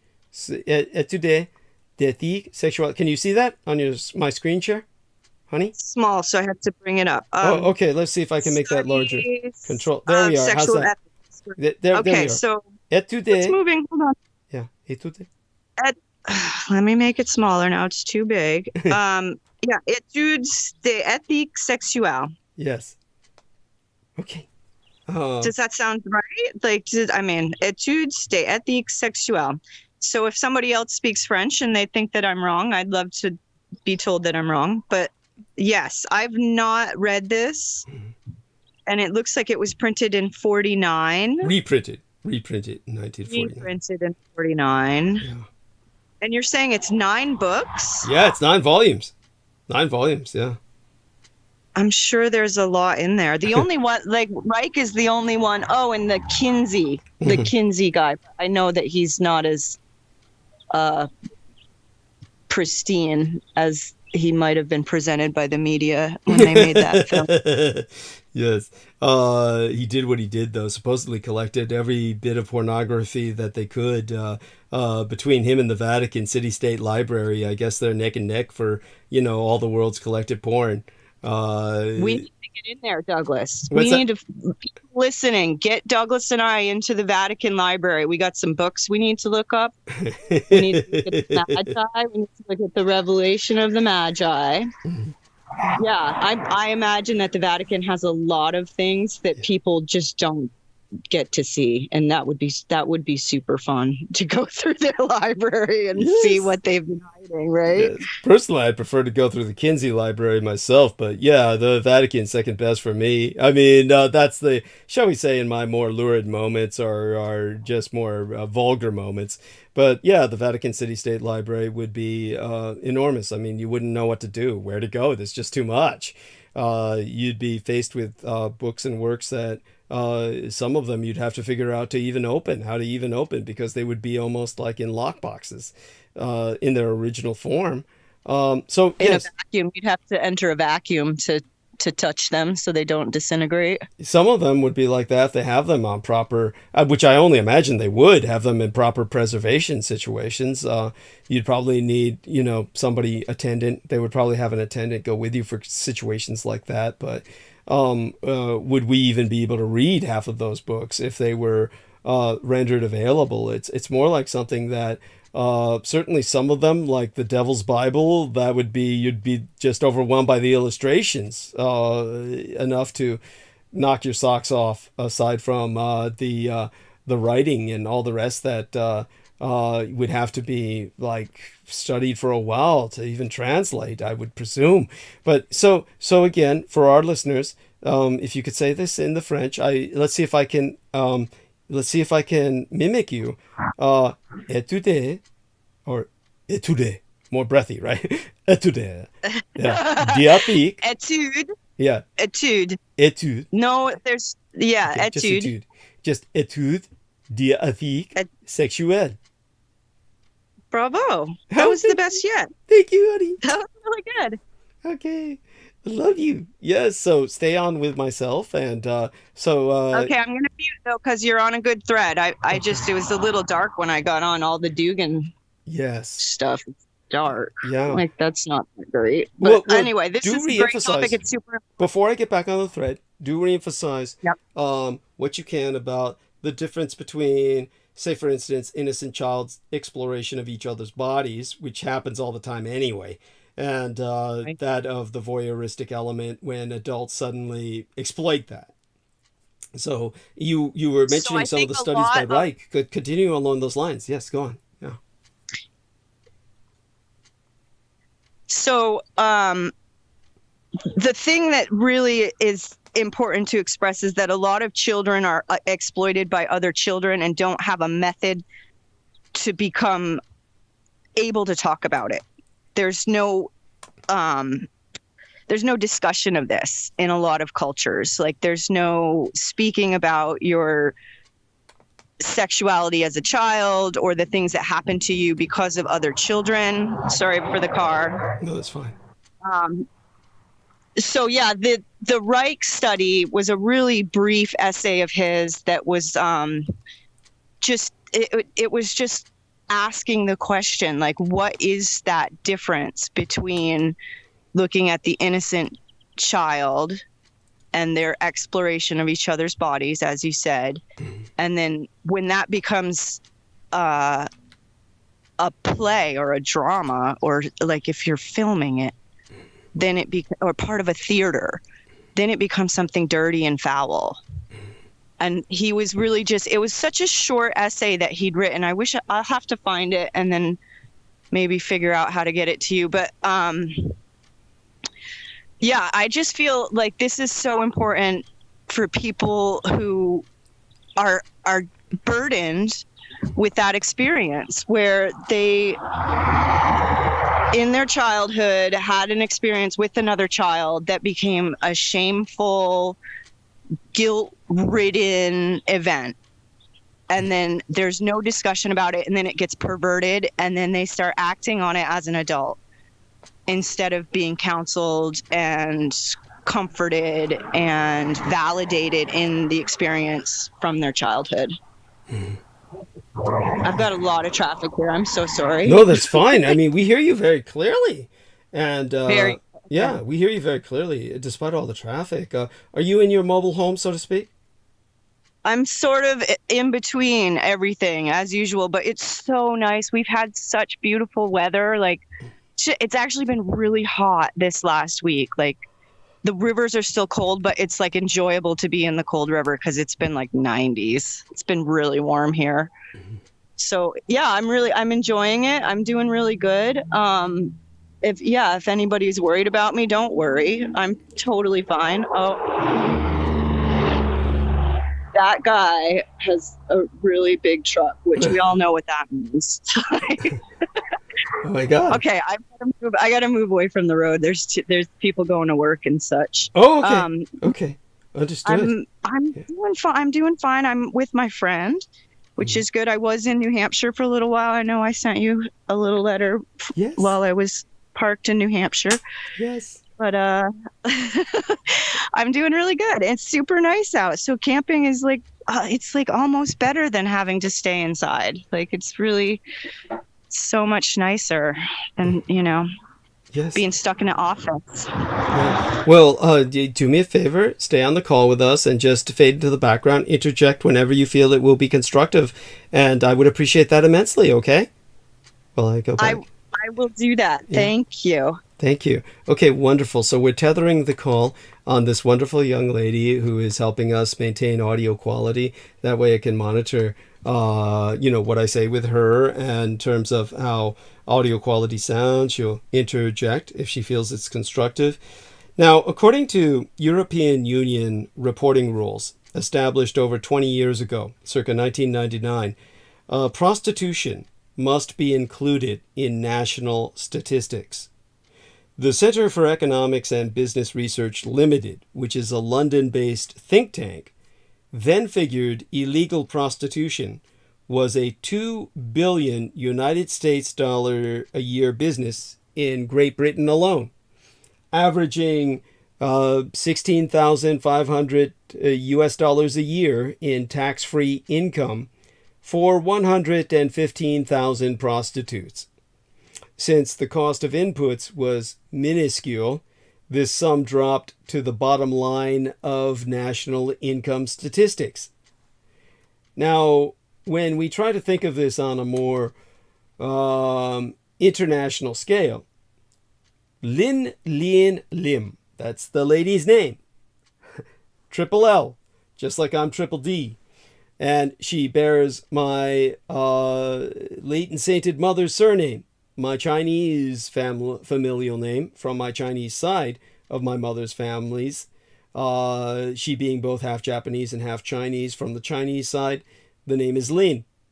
So this woman is also a Lin, thereby a distant relation of my own. Lin Lien Lim of the International Labor Office in Geneva, Switzerland, then pointed out in her own book titled The Sex Sector that businesses like tour operators and go-go bars feeding off the prostitutes make the real money. Add such service providers to the pot, and the sex sector is a global economic force that's probably in excess of 500 billion United States dollars. Economists thus increasingly talk of a sex sector, a massive, broadly defined, and mostly underground economy that includes activities like illegal prostitution. To quotist the Lady Lim, like it or not, legal or not, the sex sector is an economic activity of such massive proportions in many countries, it must be measured in terms of GDP, our gross domestic product. Consider Thailand, the flesh pot that attracts some 500,000, that's 500,000 sex tourists every year. A study by a Thai university estimated the sex sector at around 25 billion United States dollars, or 12% of that country's gross domestic product. Some 4.6 million Thai men use an estimated 700,000 prostitutes annually, a third of whom are minors and children. Then consider this decadent twist.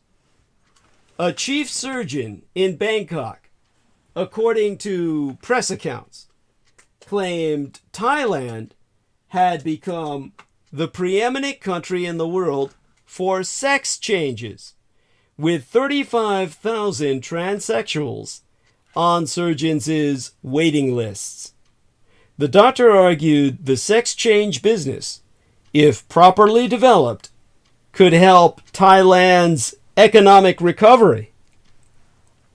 Sex tourism is something that happens around the world, a potentially unfortunate byproduct of the tourism industry as a whole. It's particularly prevalent in tourism in Thailand. So this brings us to the scale of sex tourism in Thailand. And ultimately, I'll tell you how it got that way and who made it that way. Dugin's mentor, his intellectual forebearer. You see, a major part of sex tourism is prostitution. This has been common in Thailand for centuries, as far back as the Atuyaya or Atuhaya kingdom. Ayut, I think, is the correct pronunciation. I don't speak Thai. Ayutthaya kingdom, which I think lasted from 1351 to 1767, around the time right before the American Revolution. Prostitution has been documented. It was legal and taxed then, but has been illegal since 1960. Statistics for sex tourism in Thailand are, therefore, ergo, hard to come by. Estimates suggest there are anywhere between 250,000 and, more realistically, when we count all the children involved, 2 million sex workers in that country. Understand that they have schools for this. Literally schools where kids learn to jack men off. Where they have school teachers who are professional prostitutes who literally use chalkboards to teach kids about sex, who are like age 8, 9, 10 on up. I'm not kidding. They think of it as like training monkeys. Global black market database HavocsCope puts the number at the lower end of that scale, with the equivalent of 6.4 billion US dollars being brought in. But all truly professional surveys and organizations, including Interpol, the International Police Organization, place the number well beyond the 2 million mark. Overwhelmingly children.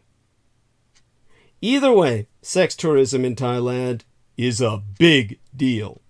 It is said, though these statistics are difficult to confirm, that 60% of visitors are male, with 70% of these males being sex tourists. Because sex work and prostitution was legal in Thailand until the decade in which I was born, until the early 1960s, it was a popular place for it. And just because there are laws in place now, the sex industry is something people still associate with that country. It's a vicious circle. there are not always a lot of jobs for women in that country. This is a big part of why sex tourism in Thailand is so popular. Working in the sex industry pays considerably more than many jobs in Thailand that are made available to women. So it is no surprise that many women seek to work in that industry. So about prostitution in Thailand. As already articulated, until 1960, prostitution was legal in Thailand. Brothels were run by the state. Everything changed, and there are now 3 different acts that give prostitution and sex tourism in Thailand, or govern it. The Entertainment Places Act, which was established the year that I was born, 1966. According to this, owners of certain establishments are responsible for prostitution occurring on or within their premises. They are criminally liable. This act also states that brothel keeping, profiting from prostitution, and also solicitation are illegal. However, this behavior is tolerated because a lot of the time, law officials have financial interest in local prostitution. They are the pimps. And then there's the Prevention and Suppression of Prostitution Act of 1996. This places the responsibility on the client. Those found to be soliciting sex or sexual activities are fined. And if doing so in a prostitution establishment, they can face a jail term.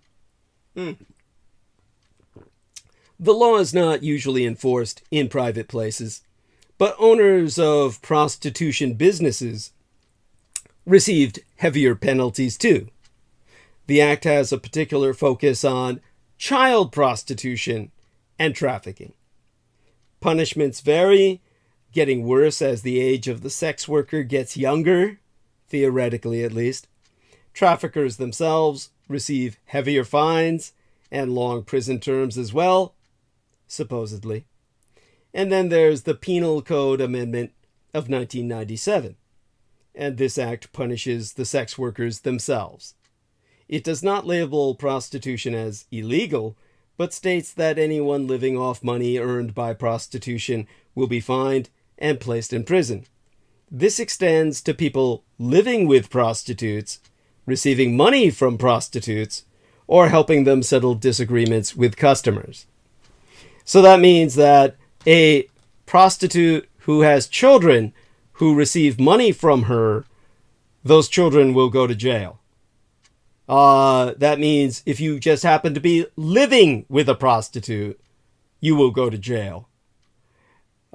This is like if you're a relation or a brother of some girl who fell into this, and you're trying to help them settle disagreements with customers, then you will go to jail. All of this is to make a victim of the victims, but nothing is done to the client, nothing is done to the pimps, who are the police forces. And then we have the Thai brides, also known as mail order brides. Thai brides are women who work with international marriage agencies. These companies serve to introduce men and women from different countries for the purpose of marriage. According to some, brides date back to the 1800s. A lot of these companies are based where there is a lot of poverty, and many of the women feel there is no other choice, because there isn't. It is a popular practice in Thailand. There are, especially for women, a lot of issues with unemployment in many areas of Asia, including Thailand. For this reason, many Thai women enter the mail order industry so they can send money home for their families, or have their family sponsored for immigration. A simple Google search will reveal hundreds of sites offering Thai brides. Potential customers or husbands can browse profiles, get advice on how to choose the best bride, and more. And then, of course, people go to see the sex shows in Thailand. A popular part of sex tourism in Thailand is the sex shows. There are the ping pong shows, where women on stage will use their very strong pelvic muscles to blow objects, traditionally ping pong balls, out of their vagina. This dates back to the mid-1970s. The shows are technically illegal, according to all the laws I've already discussed. But as the demand is so high, the Thai law officials turn a blind eye because they're the pimps promoting the shows, after all, and ultimately getting all the profit, exploiting young girls, usually children, whom they're supposed to be protecting. There are other live sex shows, but the ping pong shows are the most popular. And, of course, there's Bangkok's red light districts, just so they could segregate all this semi-respectably, well, away from the respectable areas. There are several areas within Bangkok that make up the city's red light district. They are adjacent to one another and populated by sex workers exclusively. These are sex work neighborhoods. If you live there, you're a sex worker or somehow involved, who have moved from rural areas to find work under the bright lights of the big city. This makes Bangkok, and I've never, ever run across a city. Oh, shit. We are offline. Now, let's take a look at our online broadcasting software. I'm here. Yeah, you're here. Skype is here. But that means online broadcasting software is what I'm more concerned about at the moment. Thank you. I mean, it doesn't hurt Skype. It hurts the live stream. It looks like we've reconnected successfully. So that's good. Is anybody responding? You got people in your chat. Are they here? Yes. Can people speak up? Yes, please. Everybody make certain to speak up. Amy Komu will communicate with you. And love. Como. Yes. What? What was that? Como. Yeah. Oh, EAU is O. Oh, como. It means sorry. Water. Yes, honey. It means what? Como. Means what? Water. Water. EAU is water. Okay. French. Como. Yeah. Como. Water. Como, Lake Como in Italy. Cool. Lake Como in Italy, and it means water in French. EAU. Thank you. Anyway. Angelic. DJ says hello. Responding? Can you? Yeah, DJ says hello. Okay. And I think DJ is female, so okay. Kiss to DJ. Let me give her that. And this kiss is for both you ladies, so I'll give 2 kisses. So there we are, 2 kisses for both you ladies. Okay, back to where I was talking about... Talk about Bangkok. Yeah, never before have I ever encountered a city more appropriately named than Bangkok. Bangkok! I mean, Jesus fucking Christ. It's like it was made for it. I hate the name. It's obscene just to say it. It sounds obscene just to say it. It sounds like you're saying something obscene when you simply name the city Bangkok. But this makes Bangkok a major hotspot for sex tourism in Thailand, and it's the capital of the nation. Now, there's 3 main districts. Pat Pong, again, I'm not making these names up. That's a major player within sex tourism in Thailand.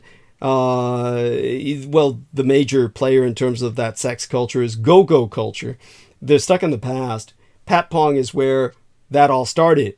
And there are so many go-go bars within that area of Bangkok, with some in plain sight and some hidden behind doors, with neon lights galore and its very own night market. Pat Pong is a vibrant part of the city. There's Nana Plaza, or Nanya. Shit, we did it again. Well, that might not be the OBS. That might be our Skype. Okay, that is Skype. So it's reconnecting. So it's the Skype that's reconnecting every once in a while because Amy Como's in, bumfuck Vermont.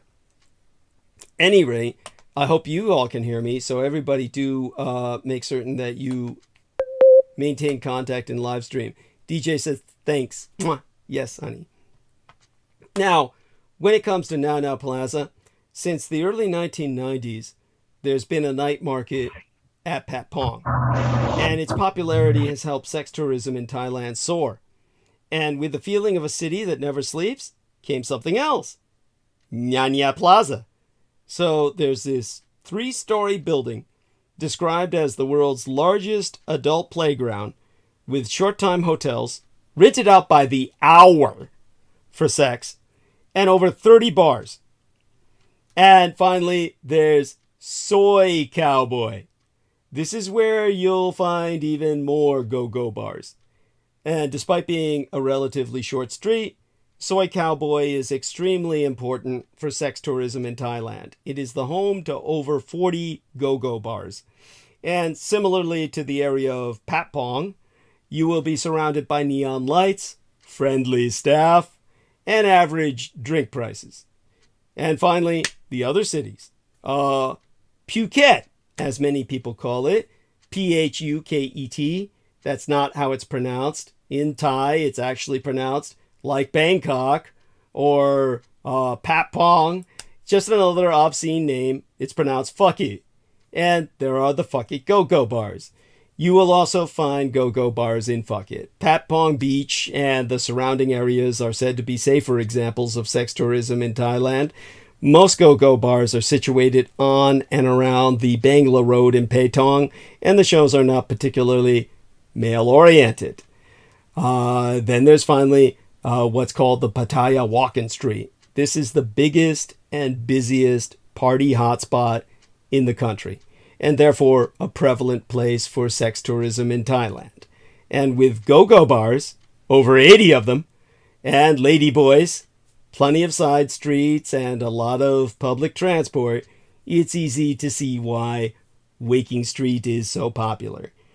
Now, this brings us to the Guyanic traditionalism of a sexually liberated utopia.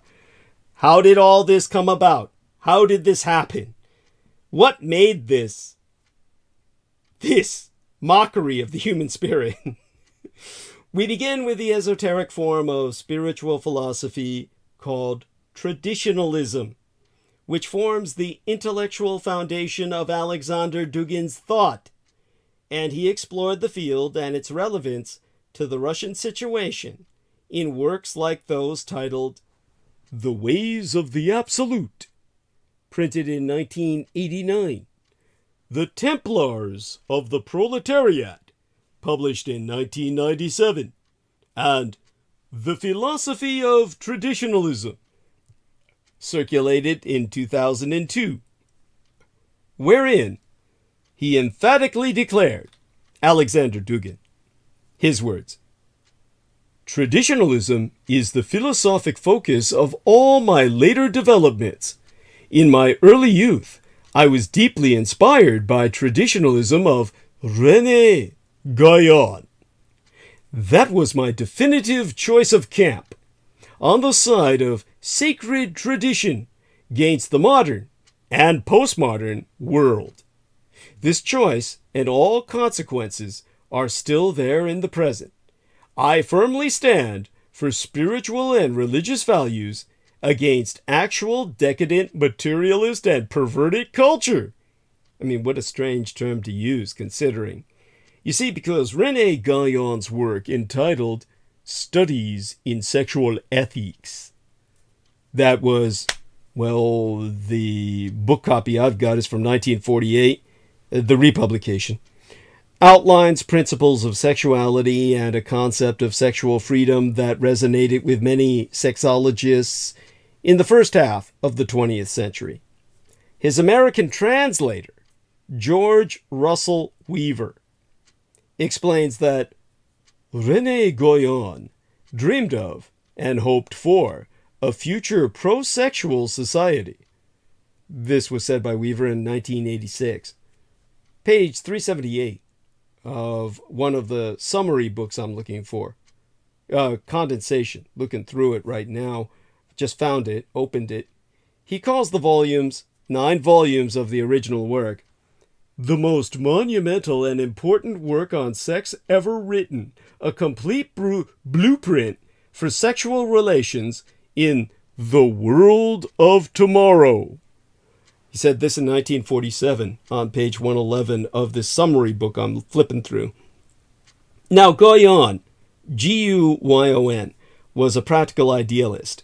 He crafted practical steps towards revolutionary change in mores that would result in a sexual utopia.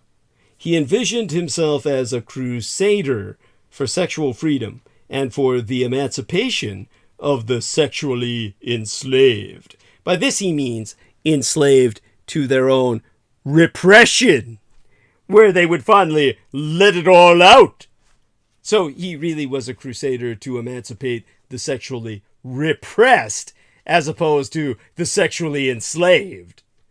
The fundamental principle underlying Guyon's revision of sexual morality was his doctrine of sexual legitimacy, which held that all acts of sexual pleasure are amoral, meaning not moral at all, not cleaving to any morality, and legitimate, so long as they do not involve violence, coercion, or fraud. Now, how can you count children into this, as he does, without any of those? Violence, of course, would be a violation of space that is a violation of their innocence. Coercion, well, if a child has no understanding of the repercussions of anything that's happening, does this tickle? Then that is coercion. Fraud? How about some candy? Yeah, just follow me down here. Or into this van. There are several parts to this doctrine that need to be considered separately. Sexual pleasure as amoral and legitimate in and unto itself. The corollary that taboos against sex are illegitimate.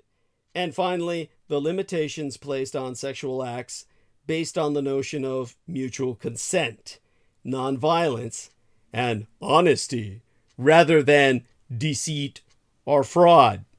How can it be honest if you're approaching a child who has no concept of exploitation and saying, does this tickle? Does that feel good? And taking it further and further to, well, to any endpoint that you can imagine or choose not to imagine, and that not being deceitful or fraudulent because the child's not in a level of maturity where there is a reasonable consent. You see, that didn't matter to Guyon or Dugan. Now, Guyon fiercely argued that nearly all forms of sexual pleasure are legitimate and amoral. Physiologically, sex organs are natural and exist to experience pleasure, not exclusively to reproduce the species. He likened sexual acts to food and drink. We eat when hungry, drink when thirsty, and gratify sexual urges when they arise.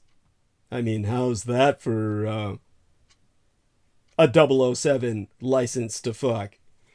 I mean, damn, I'm horny.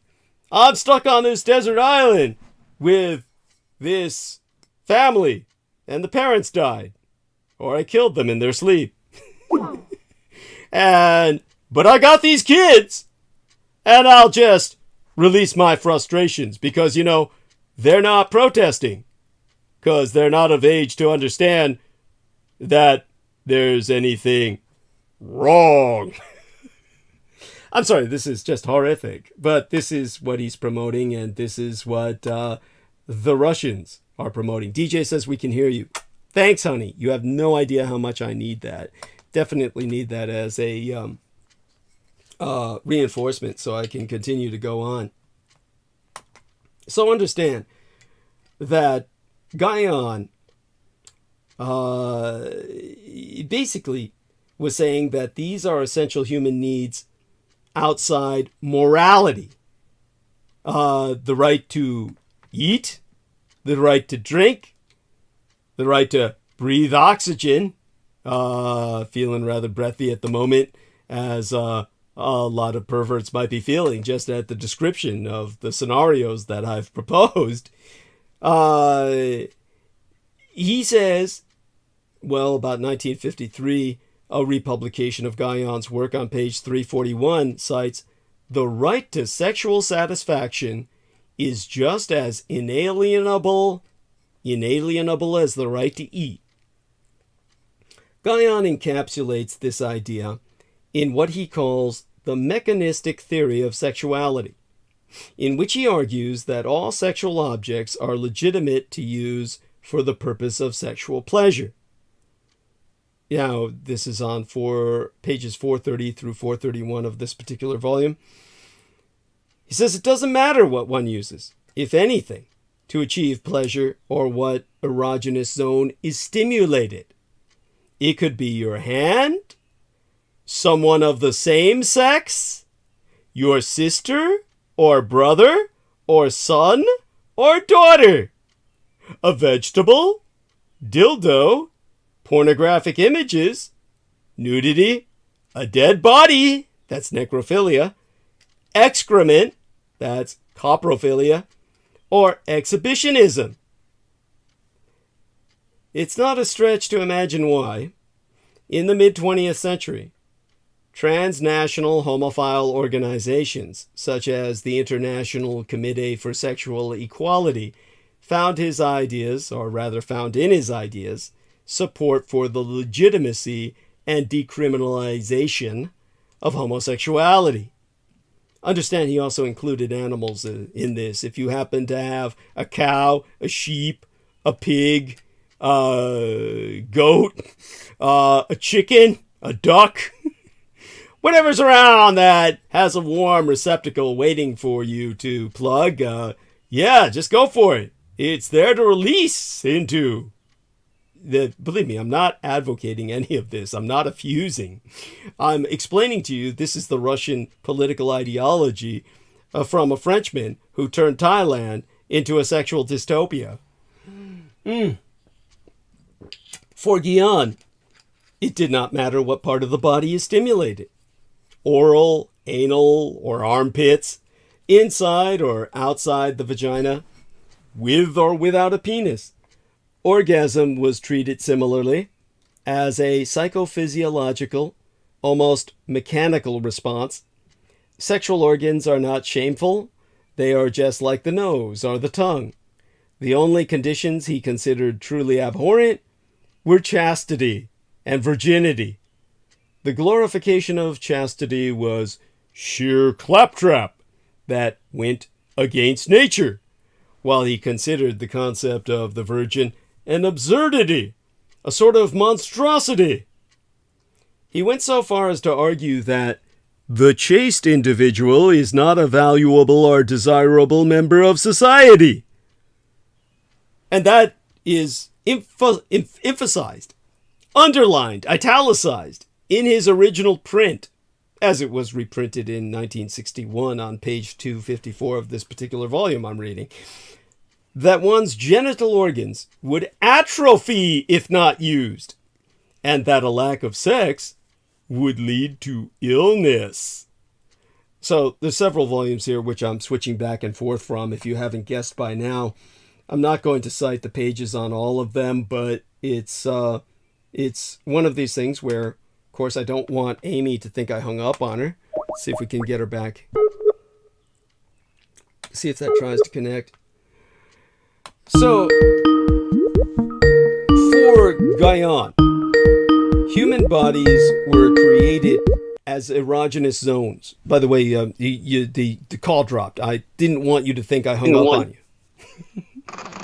No, I know. It's the internet here is super patchy. Okay. It cuts off sometimes. It's not, like everything in my life, it's like temporary. It's all temporary. Is this like permanent, or is this just kind of transitional? No. That's kind of a stupid question in light of what you said, but no, it's they have had issues with it where it says it's on and then it's not working. No. I mean the ad hoc nature of your life. I mean, is this permanent, or is this or you don't know, or it feels like it at this point? That's a great question. I really I feel like for the next 4 months, I really deserve a vacation. So that's really like what I'm kind of doing is like until September, I'm not really going to focus on everybody else's stuff because I did spend 8 years in a volunteer caretaker position, and I'm not doing that anymore. I'm not going to take care of other people. So I'm pretty set until, later in the fall when I'm going to need to figure out where I want to be. But, no, I like I said, like, it's so much nicer to not have that responsibility of like having to do stuff every day in order to maintain a property that I don't actually get to live in, but I have to be there. So this is really nice to just have more freedom and to not have to be so involved with my parents' property. Excellent. And I'm proud of you. Yes, take that stand. You don't need to be a care provider. I'm glad you're. Yeah. I did catch your comment with Sammy Romero. Yeah. And I want to say thank you, Sammy Romero, for seeing that my parents don't love me. That is the truth. But we have to understand that, everybody has their own capacity for caring connection. And they just don't have it anymore. Like they're not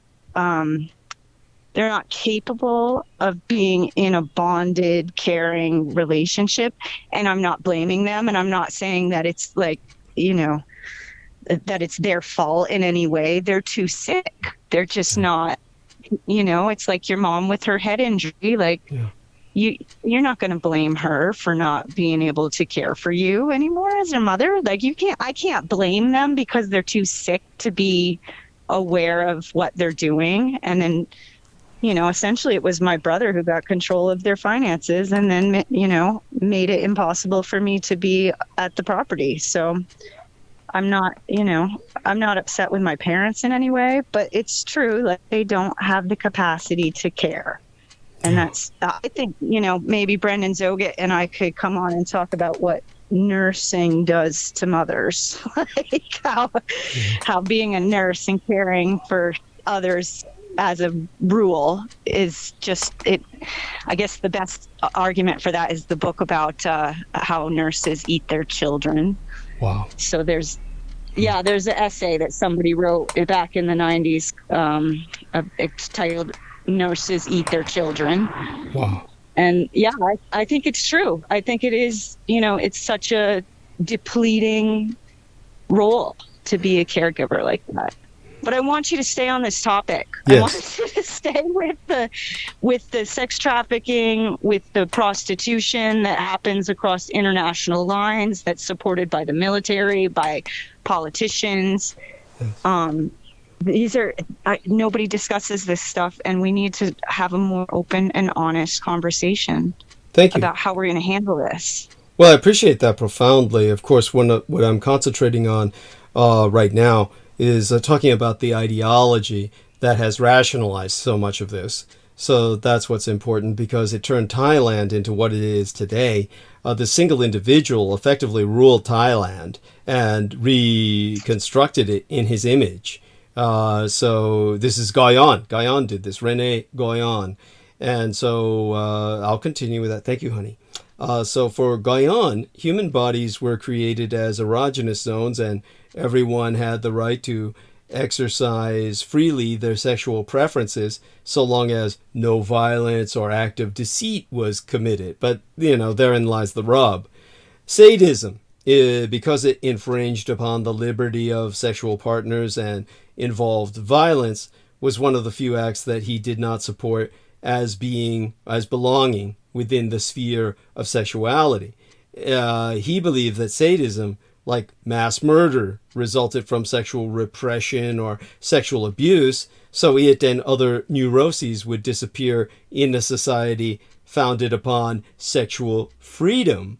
Now, what's so bizarre about this is that what happens when all kinds of people who are into bondage, which certain MDs, medical doctors, theorize happens, say, for instance, to people who, as fetuses, are entangled in their mother's intestines, develop a penchant for being in chains or in bondage, in ropes, being bound.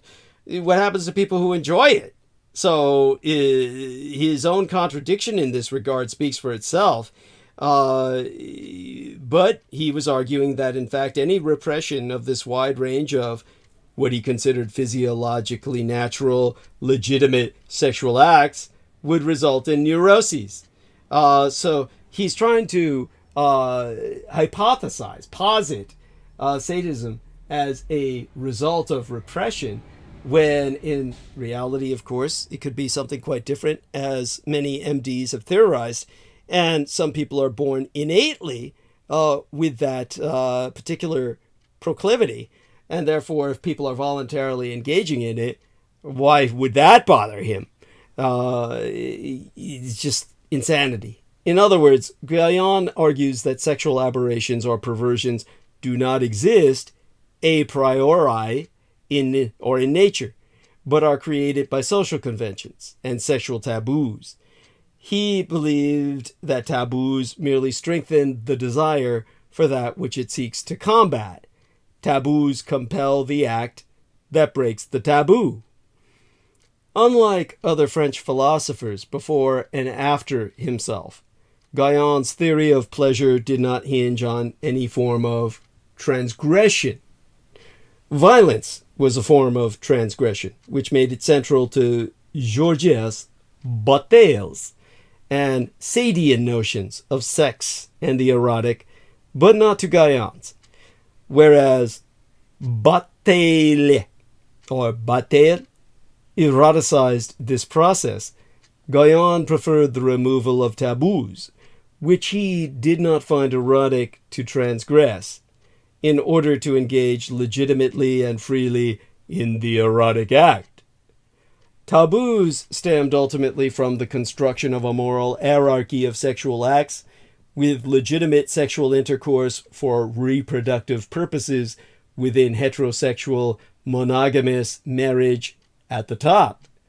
According to his philosophy, only as a consequence of the introduction of Judeo-Christianity over 2,000 years ago, with its cardinal sin of sex outside of marriage for non-reproductive purposes, had all sorts of barbaric taboos been introduced to Western societies.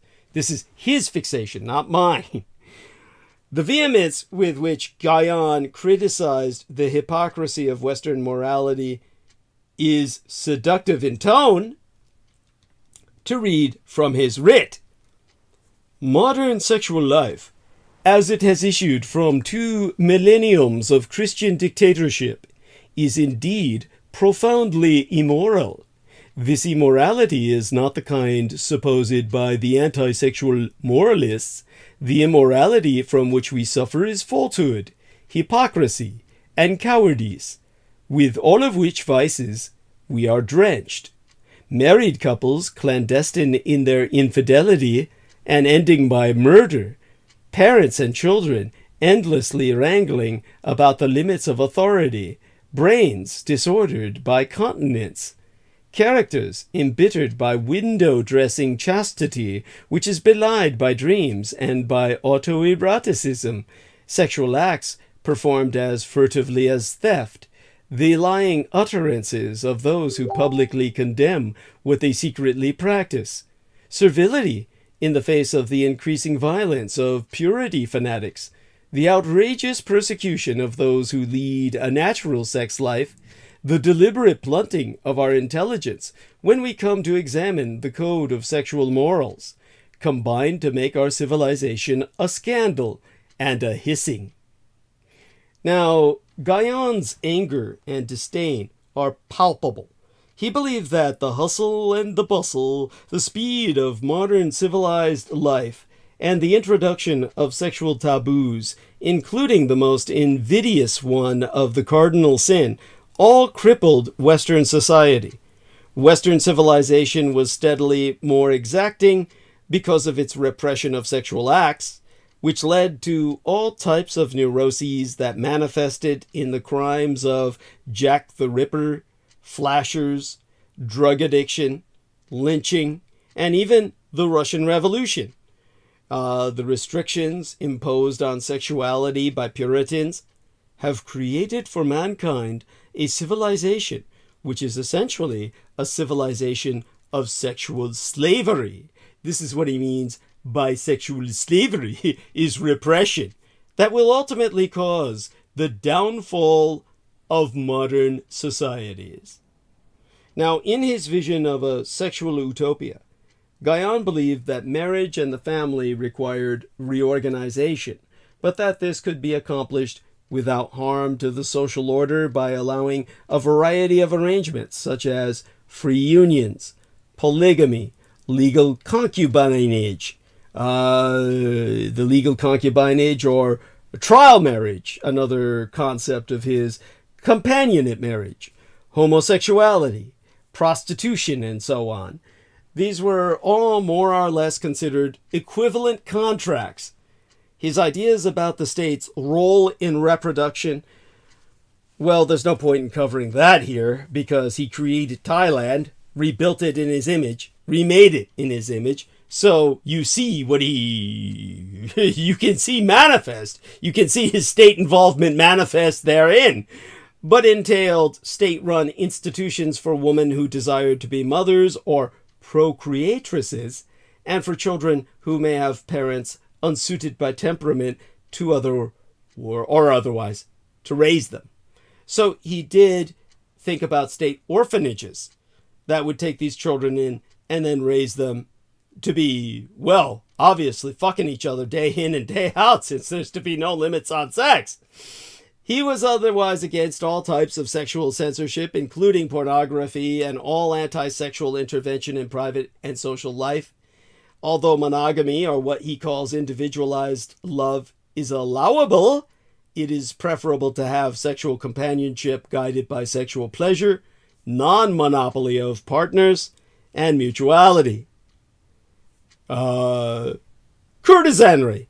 Before I turn towards Peter and bring him on, courtesanry, which was his preferred word for prostitution, should be legalized, for it does not involve the sale of a body, but entails more simply the rental of a service.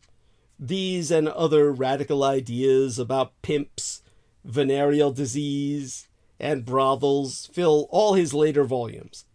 The vitriol of Guyon's criticism of a sexually repressed Christian West propelled his vision of a sexual utopia, but the specific design he gave this future world stemmed from his decades of sexual experience and experimentation in non-Western, non-Christian societies in Asia and parts of North Africa. This becomes evident in his discussion of the most delicate topic of childhood sexuality and pedophilia, which we will discuss on Sunday when we return. In the meantime, I will bring on Pete the Moon Man, who, well, it's Moonrise, so he'll help us transition into the next hour. Amy Comu says, thank you for this exposition. Como! There we are. Let me add Peter to this call, Amy. Mon Amy. Let's add Peter to this call. I'll probably continue with this exposition in a manner of speaking a little bit. Mon ami. Yeah, mon ami. Thank you, honey. Mon ami. Excellent. Nice. Thank you. Peter. Yeah, he'll be on in a moment. Yes, there he is, honey. Say hi to him. Good morning. Good morning. Oh, good morning. I've been listening for a good while. Okay. When I came on, you were talking about Dugan, and then you went off to Guion. Yeah. And I was amazed when you connected the two. Yes. But when you first mentioned Rene Guion, is that how you say it? Guion? I was always tempted to say that, but it's Guion. Guion. When I that name, I said, man, that rings a bell, but I couldn't remember where it rings a bell from. Yeah. And he probably appears in the work of Aleister Crowley. More than likely, yes, that would make perfect sense. Yes. Yes, and so I started looking him up on Wiki to see his general biography. And he was initiated into Islam. It says that he died at the age of 64. His final word was Allah. So he was wrapped around many esoteric disciplines. And certainly the Islamic one, he was initiated into Taoism in Thailand, Hinduism, Sufism, and he was in Algeria, which fascinates me esoterically. Yes. It says he was very frustrated by many of the secret societies he had belonged to, and then he kind of said, ended up becoming a member of the Thibaut Lodge of the Grand Lodge of France, following the ancient and accepted Scottish rite. So it sounds like he kind of adapted himself to conventional Freemasonry. And what the one key thing, and I've never heard of this guy, but this is I've talked about secret societies before that you never hear of, but it says, Guion observed and became involved with some students under the supervision of Pappus. Gordon soon discovered that the esoteric Christian Martinist order, also supervised by Pappus, was irregular, and wrote that this later occultist Millet had not received any authentic spiritual transmission. So the Pappus was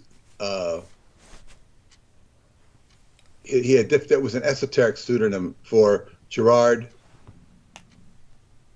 Anaslet, Vincent, and Caz, whose esoteric pseudonyms were Pappus and Tal Vincent, was a French physician, hypnotist, and popularizer of occultism, who founded the modern Martinist order. The Martinists are very mysterious characters, and it's a form of Christian mysticism and esoteric Christianity concerned with the fall of the first man, this state of material privation from his divine source, and the process of the return called reintegration. Well, that's very whitewashed, and of course its symbol is a interlocking two triangles, the shield or shield of Solomon or Star of David. Ah, okay. Inside of a hexagram. There you have it. So that is of interest to me. Joined the Gnostic Church of France. So, Crowley would have referred to him because of his sexual liberalism. What I would really question here about all of this, Thailand, which is known for its licentiousness, for sure, yes. Is what are the ancient roots in that country or region of Tantra? And I would also say this liberalism of the tantric path, because that's what he's alluding to Tantra all over the place, but he doesn't say it. Yes. He's saying in Western gobbledygook. Yes. And I would say Tantra is a very jaded path when it's in its own exaltation. And then when you put it into Western terms, it really gets, it gets worse. Yes. I think it's harder. It just gets really, and it becomes intertwined, like with Kinsey, Wilhelm Reich, and anybody else who indulges so much, it becomes intertwined with their own personal foibles. Thank you. And that's like, so it's kind of like, it's hard, and Preston was expert at this, and he could tell you, yeah, it does. He worked with the Kinsey stuff. He knew all about that, and he had a encyclopedic knowledge of it. It didn't help his own issues. Wow. He was working with his own issues. That's too bad. It's kind of the nature of the beast, to use a double entendre. The nature of the beast, and like because sexuality in the most base form is for reproduction. That's what it's for. And some people, it's what it's for. and in fact, that's what the Hasidic Jews, and I learned this from I guess what you'd say, a non-Orthodox Jew. Right. He was very disparaging of the Hasidic Jews. Because he told me about. I used to work with him. He says, "Yeah, they wear a gunny sack. They wear a gunny sack underneath their clothes." Now it's not a gunny sack. It's a and they never take it off. Jesus. And they will, when they have sex, they'll create an opening in their clothing with the woman. They will be fully clothed, and they're only doing sex for reproduction. It's just disgusting. That is the what's the nadir of what I just said. Yeah, I mean, I'm as disgusted by that as I am by Rene Goyon's, do it all for love, man. Go on. Both extremes are repellent. Well, yes, and of course so that's the nadir of human sexuality. Well, when it's not, I guess the bottom line of human sexuality is reproduction, and then all of the confabulation it takes to get two people interested in each other so that they'll reproduce, and relationship goes sour at some point for most unions. Yes. And then you become bonded to. I mean, you talk about enslavement. You become bonded through the person, through the state owns you. That's one of my friends. She would never get married, and she had kids, but she said it's being owned by the state as far as she was concerned. And you are. It kind of takes the free will out of it. Yes. You're now bound to the person. Yes. Well, as Beaver, my gang brother Beaver says, it's basically a business contract. That's what marriage is. It's a business contract. Is how he sees it. But go on. Well, yes, and there's a pagan rite of what they call hand fasting, where you bound each other together for the ceremony by the wrists, I guess, and you're wedding each other. You're marrying each other.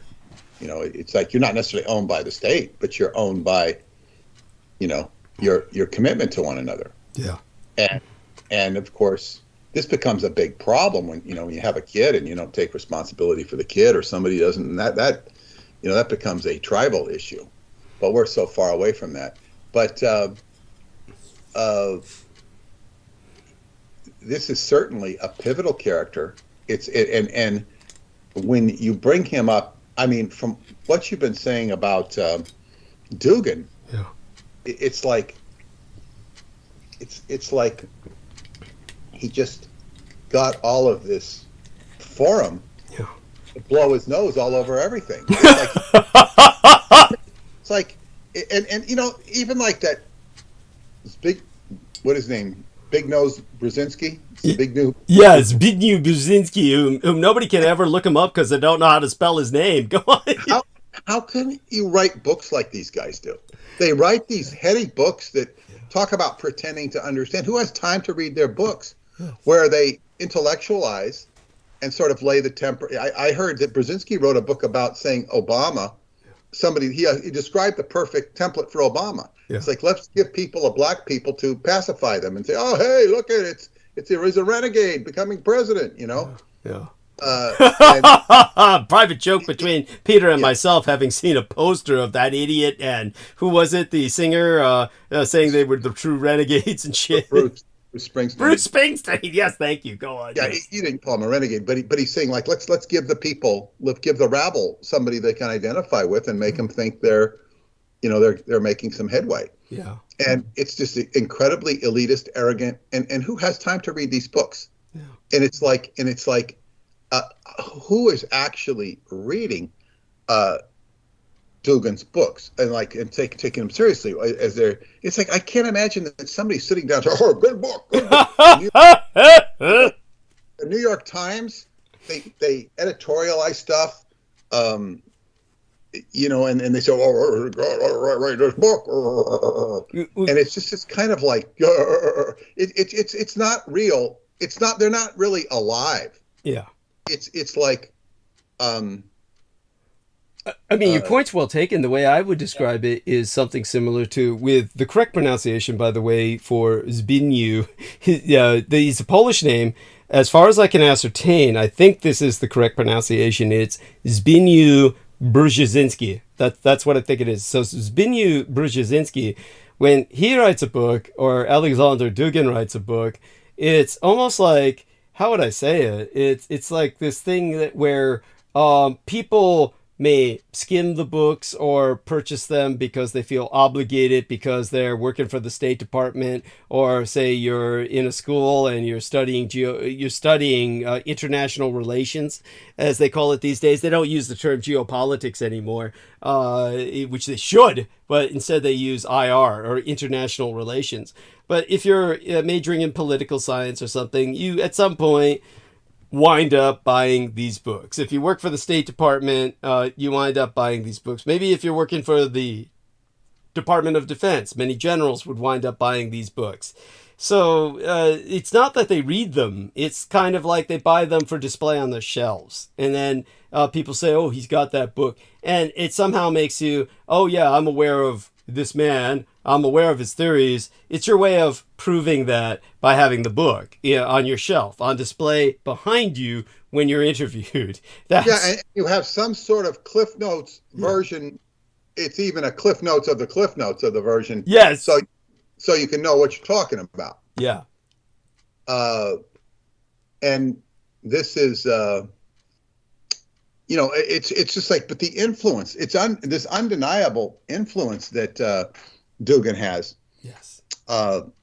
But it's kind of like, it's not like Putin's going, oh, what does Dugin say? I mean, it's like, he's reading these, heavy books and saying, it's like, it's all talking points and bullshit. Yes.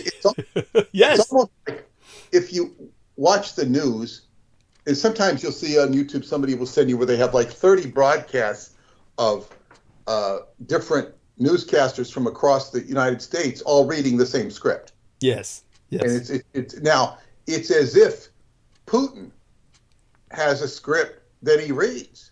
Yes. He must have help, getting it. It's like what to say. I mean, he obviously has some input of it.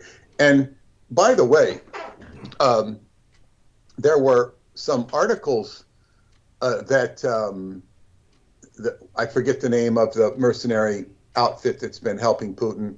Wagner. That there were articles saying that they're beginning to plot to get rid of Putin. I mean, serious. This was not like, it didn't read like an article that's on the fringe. No, I get it. Yeah, that's been posited. That's been the head of Wagner apparently is kind of feeling his oats for a potential power grab. Yeah, go on. Well, you think it couldn't be worse, because is he Russian? Yeah, he's Russian. He only named it Wagner because he was a big fan of the German composer, but his name is Yevgeny Prigozhin, and so Prigozhin is the Wagner leader who's kind of at this point basically, in a very real sense, been fighting the army, the Russian army, for resources, and the Russian army has done their best to maybe try and ambush him a number of times. So there's a power struggle that's ongoing, definitely. This is Napoleon. Yeah. Napoleon was the only one who could restore order in France at the revolution. Yeah. So because he had the power of the military. Yeah. He could control the government of France. Yeah. And eventually took it over. Yeah. And how powerful. I just wanted to. Yeah, honey, apologize for the cars, the trucks, but honey. And I also wanted to point out that Napoleon was put there by his brother. That his brother's influence in the military paved the way to put in Napoleon to lead everyone. That was after the fact, though. Napoleon after the fact had power. In other words, he had military power.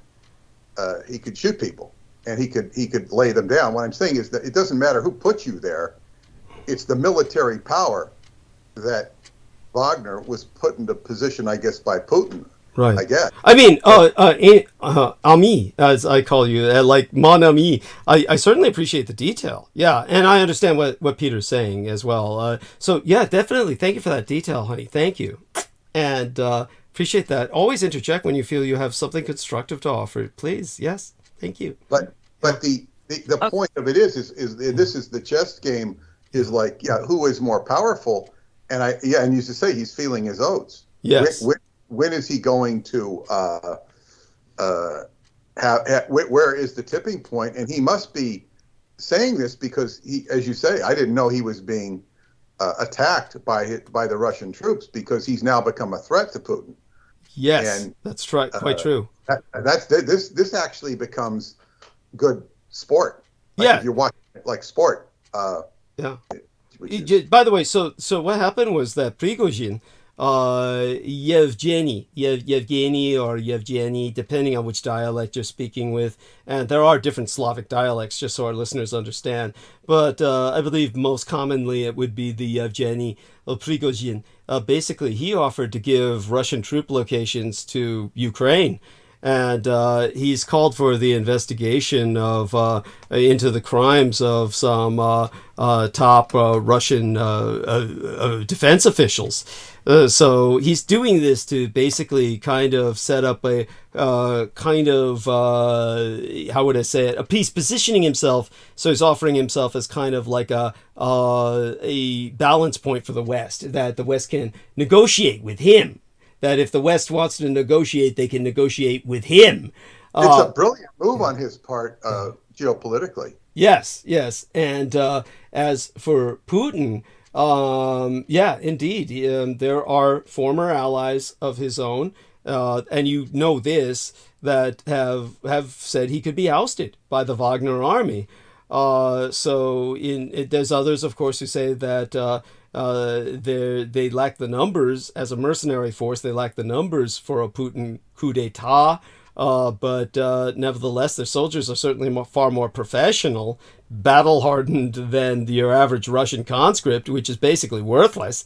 So, and not only that, effectively unarmed. It's a tough call. It's definitely, there is a power struggle that is now developing, and so your point is well taken, well received, and we'll see what happens. And by all means, it takes the two of us, Peter and I, and others, all of us together, keep alert on the news and see what you can find out and share it with the rest of us.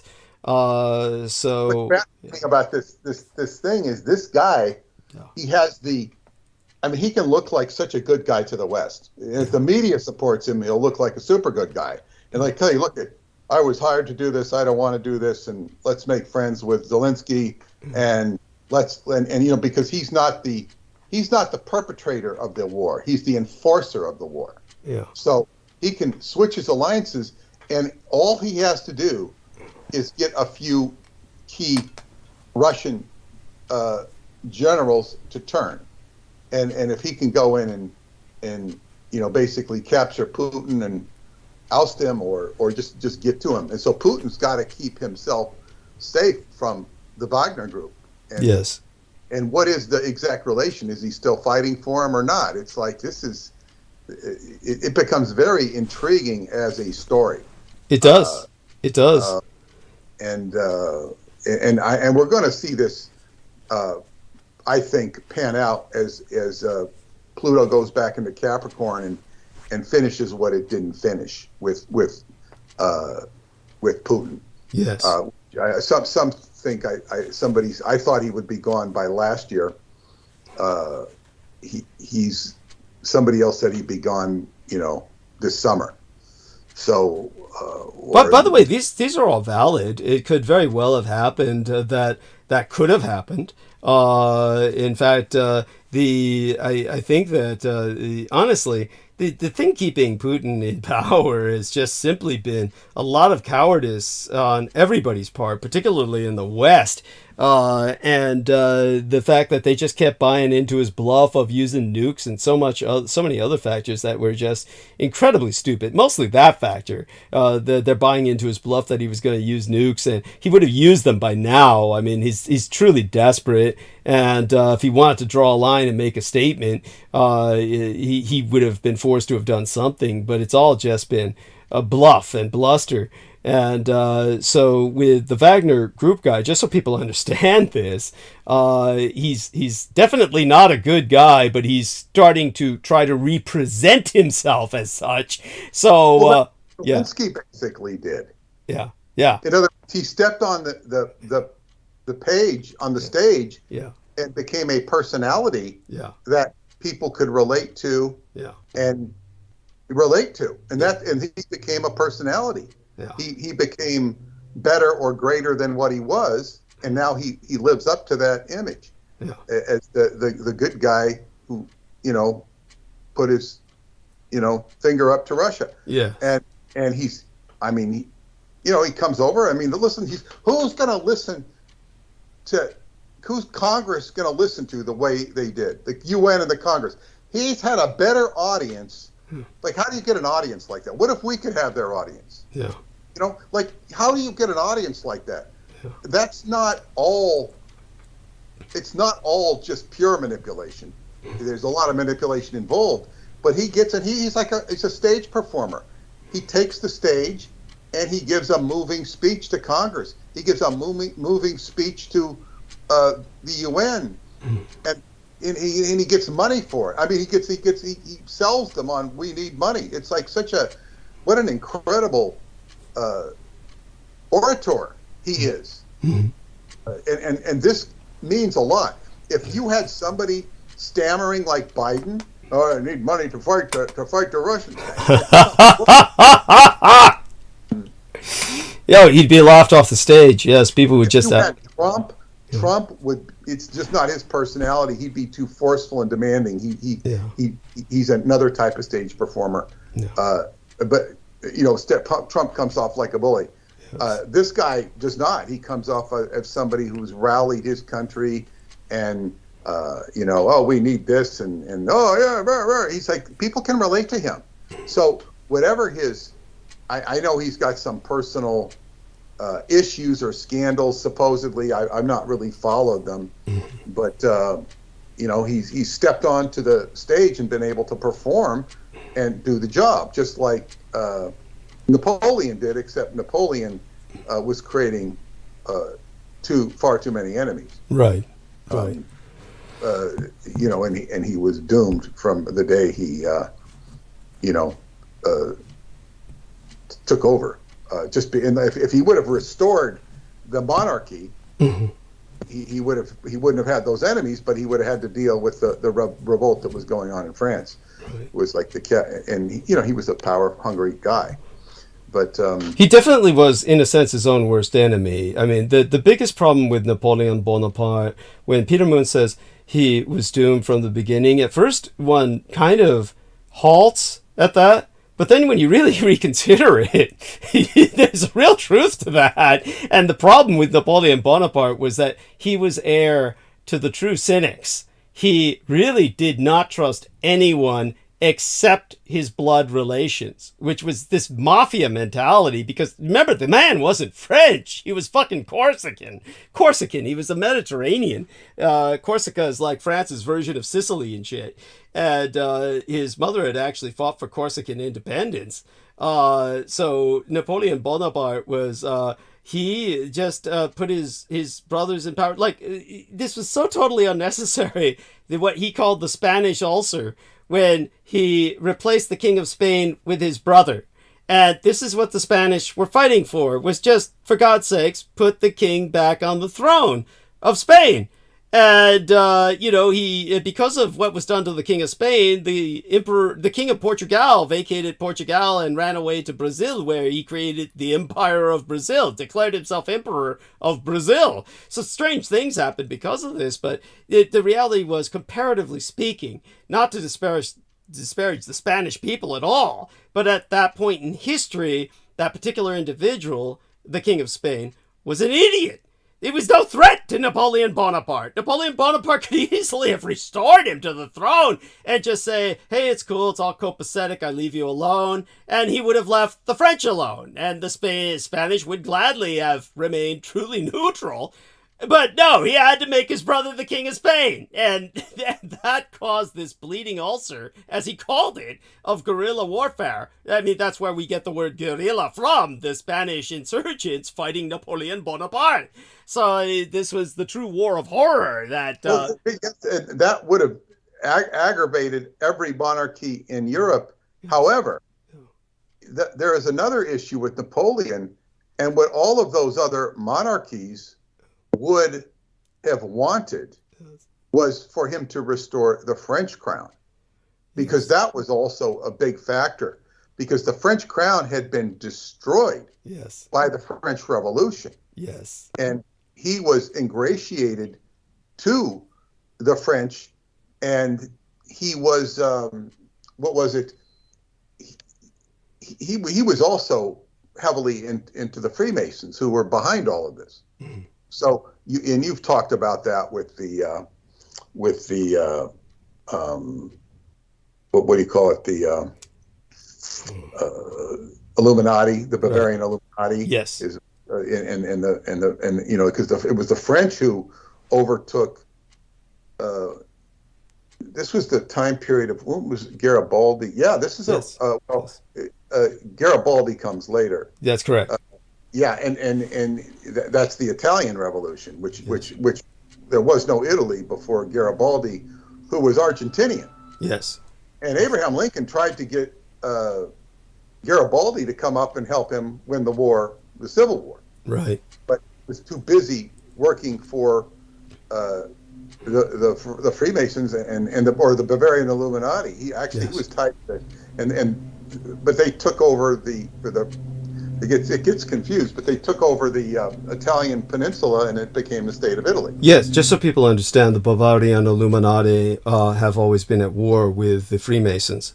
The Freemasons tend to represent this American interest, Pan-Americanism, and the Bavarian Illuminati represent a Pan-Europeanism.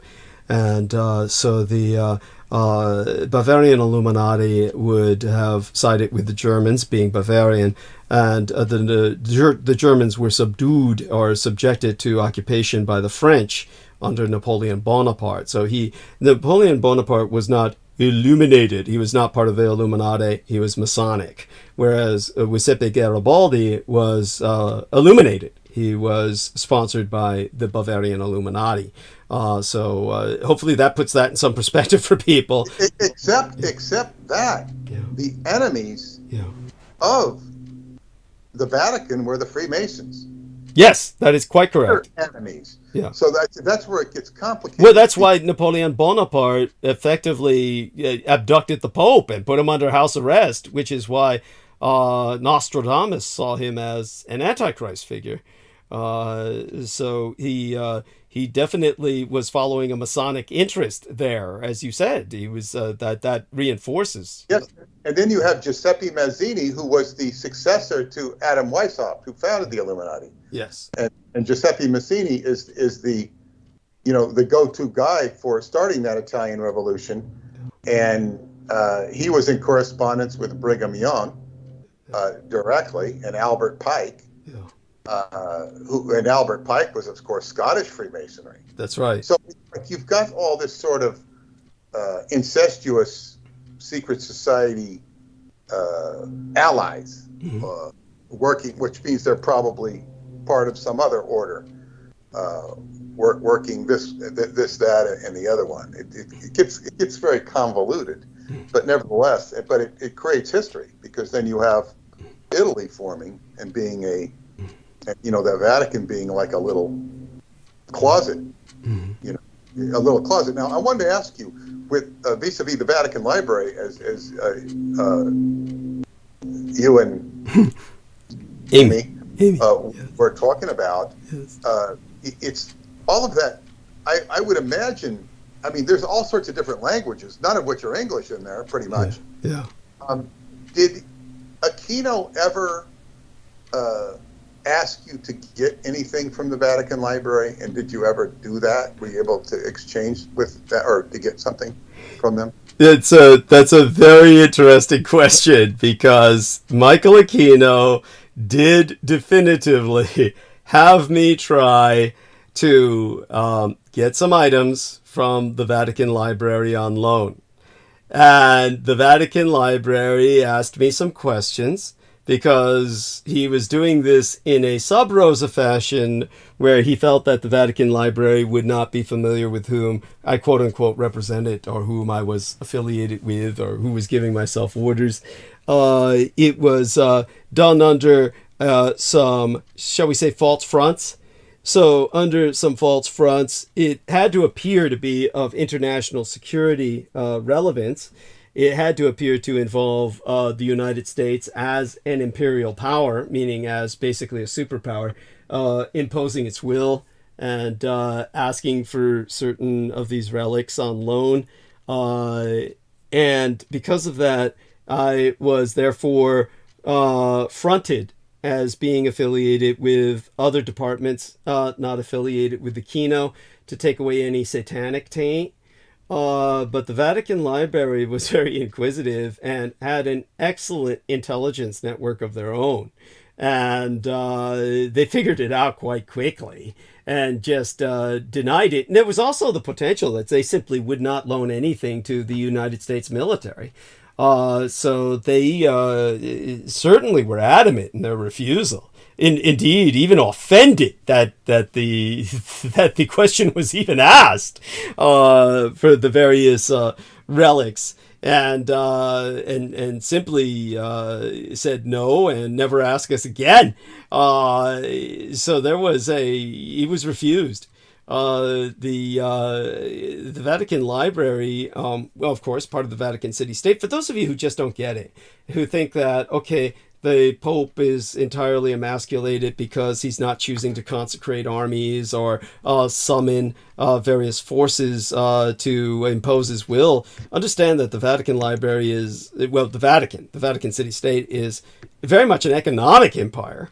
You're talking about vast sources of income from all the tithings and all the investments in various things over the years, not to mention all the assets they could simply melt down for gold anytime they wanted, such as crucifixes in churches on every corner of Spain or something like that. There's various things they could do to re-enrich themselves at a moment's notice for whatever they wanted. They're certainly involved with certain things like arms smuggling where they feel it's necessary, etc. I mean, I could go on for hours, but people should get the point.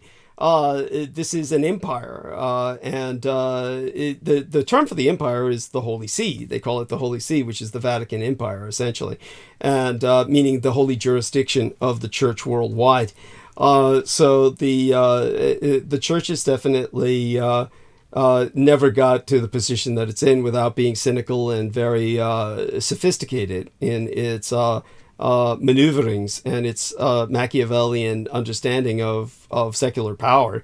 So it's definitely, however, did not want anything to do with the U.S. military, its Department of Defense, or I suspect, ultimately, Michael Aquino, whom they feel embodied and personified all that was worse of what the military represented. Not only that, if you want to look at it more cynically, they're masters of magic themselves in the sense that the rise of the church represented the decline of magic because the church was institutionalizing magic via miracles. The church's own workings. Yeah, thank you, honey. Yes, the church's own working of magic. That was my. Thank you. Go on. That was my thought on the Vatican, is that their own occult nature, yes, somehow oversaw what Aquino was requesting, yes, and was simply excommunicating. Thank you, shutting it down. Yes, excellent. Very astute. Very astute. And this was how I saw it as well, the fact that the Vatican monopolizes its magic. And prayer is a form of magic. Their miracles are simply a form of their institutionalized monopoly on magic, hence their persecution of witches. and the ultimate patriarchal monopolization of this power. And if you want to be a female and participate, then you marry Christ as a nun, etc. I mean, without going into all the details, people should get the message by now. It's simply they had their own monopoly of magic, and certainly saw Aquino as, if you're cynical about this and want to perceive them as, quote unquote, just as bad as Aquino, they certainly saw him as a rival. If you don't see this as a case of good versus evil, they certainly saw him as a rival who deserved none of their secrets. So hopefully that answers the question, Peter. It's a very interesting piece of the chessboard, the two, because it's like what is the greater evil, and it's that it's a very interesting occult politics association between those two. It's it goes very deep. By the way, something up a lot of other issues. Go ahead. Yeah, something I wanted to share with you. I brought this up during the roundtable. I said, remind me to tell Peter about this. I was, now granted, there was a transition point where the Lovecraft or Lovecraftiana, the Lovecraft craze, exploded with effectively the slow and quiet death of Arkham House, because then all the reins were let loose by the cult of the Kings of Edom in terms of their front, the Arkham House front, and everybody took on Aquino. But just to give you, when I said before about the money that was being made with Lovecraft, that Arkham House could have monopolized if it continued its monopoly, had it not lost that case against its former employee and whatnot, which led ultimately to its demise.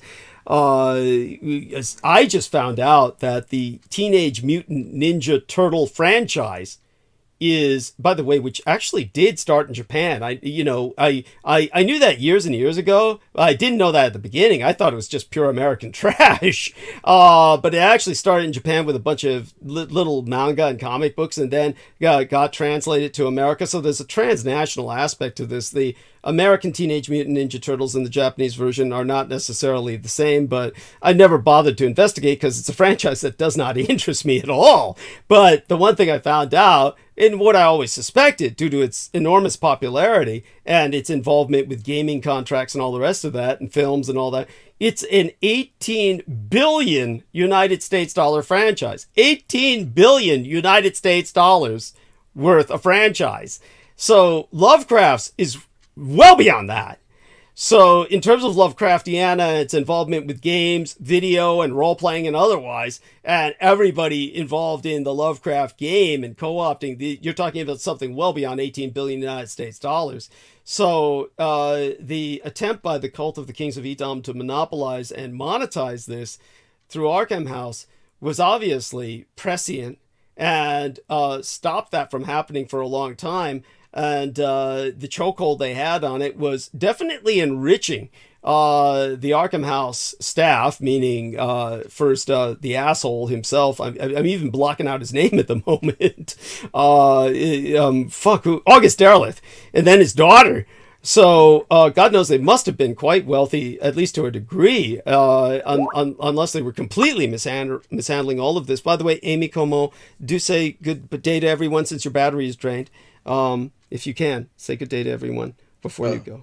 She, her battery's drained. She says, "Love you. Send young Russian girls to China." That's what I was thinking about wrapping it up with Dugan, is that idea you had about how there's so many young Russian girls who have nothing in Russia. We're going to have to use them to save the Chinese population because of their one-child policy. Yeah, from social extinction by the one-child policy. That's essentially what's happening, because the Chinese lure them as models. Yes. Yeah. I saw that video. I saw what was it called? model. What it was called something. Models, girl model. I have to look it up. I'll have to look it up. I remember, I forgot the title. I saw that years ago. Yeah. I did see that years ago. So yeah, they're telling me that my battery's dead, so I'm probably going to disconnect. Good morning, everybody who's still listening. Thank you. Send Douglas money. Thank you. Love you. Bye for now. Okay. Mon ami. Bye. Yes, bye. And so there's that. And, that being said, there was something else I was going to share with you, but maybe I'll remember it by the time we speak privately for a few minutes. So we've got maybe about, 3 minutes safely, 4 minutes. So by all means, say good morning to everyone, dear Peter, and wrap things up for us. And remember to donate to Douglas. Thank you. It's so helpful. And I think we're going to have, we should follow up on what we talked about with Dugan and yes. Maybe some new things will open with Guyane. Yeah. But also want to get into the history of role-playing games. Okay, cool. And open up that vis-a-vis AI or what's said to be AI. Thank you. I think that's an excellent idea. And I do want people to understand that my next monologue, I will indeed go into the childhood sexuality issue of René Guyane, because this is, of course, where everything gets ugly. And so that being said, in the few minutes we have,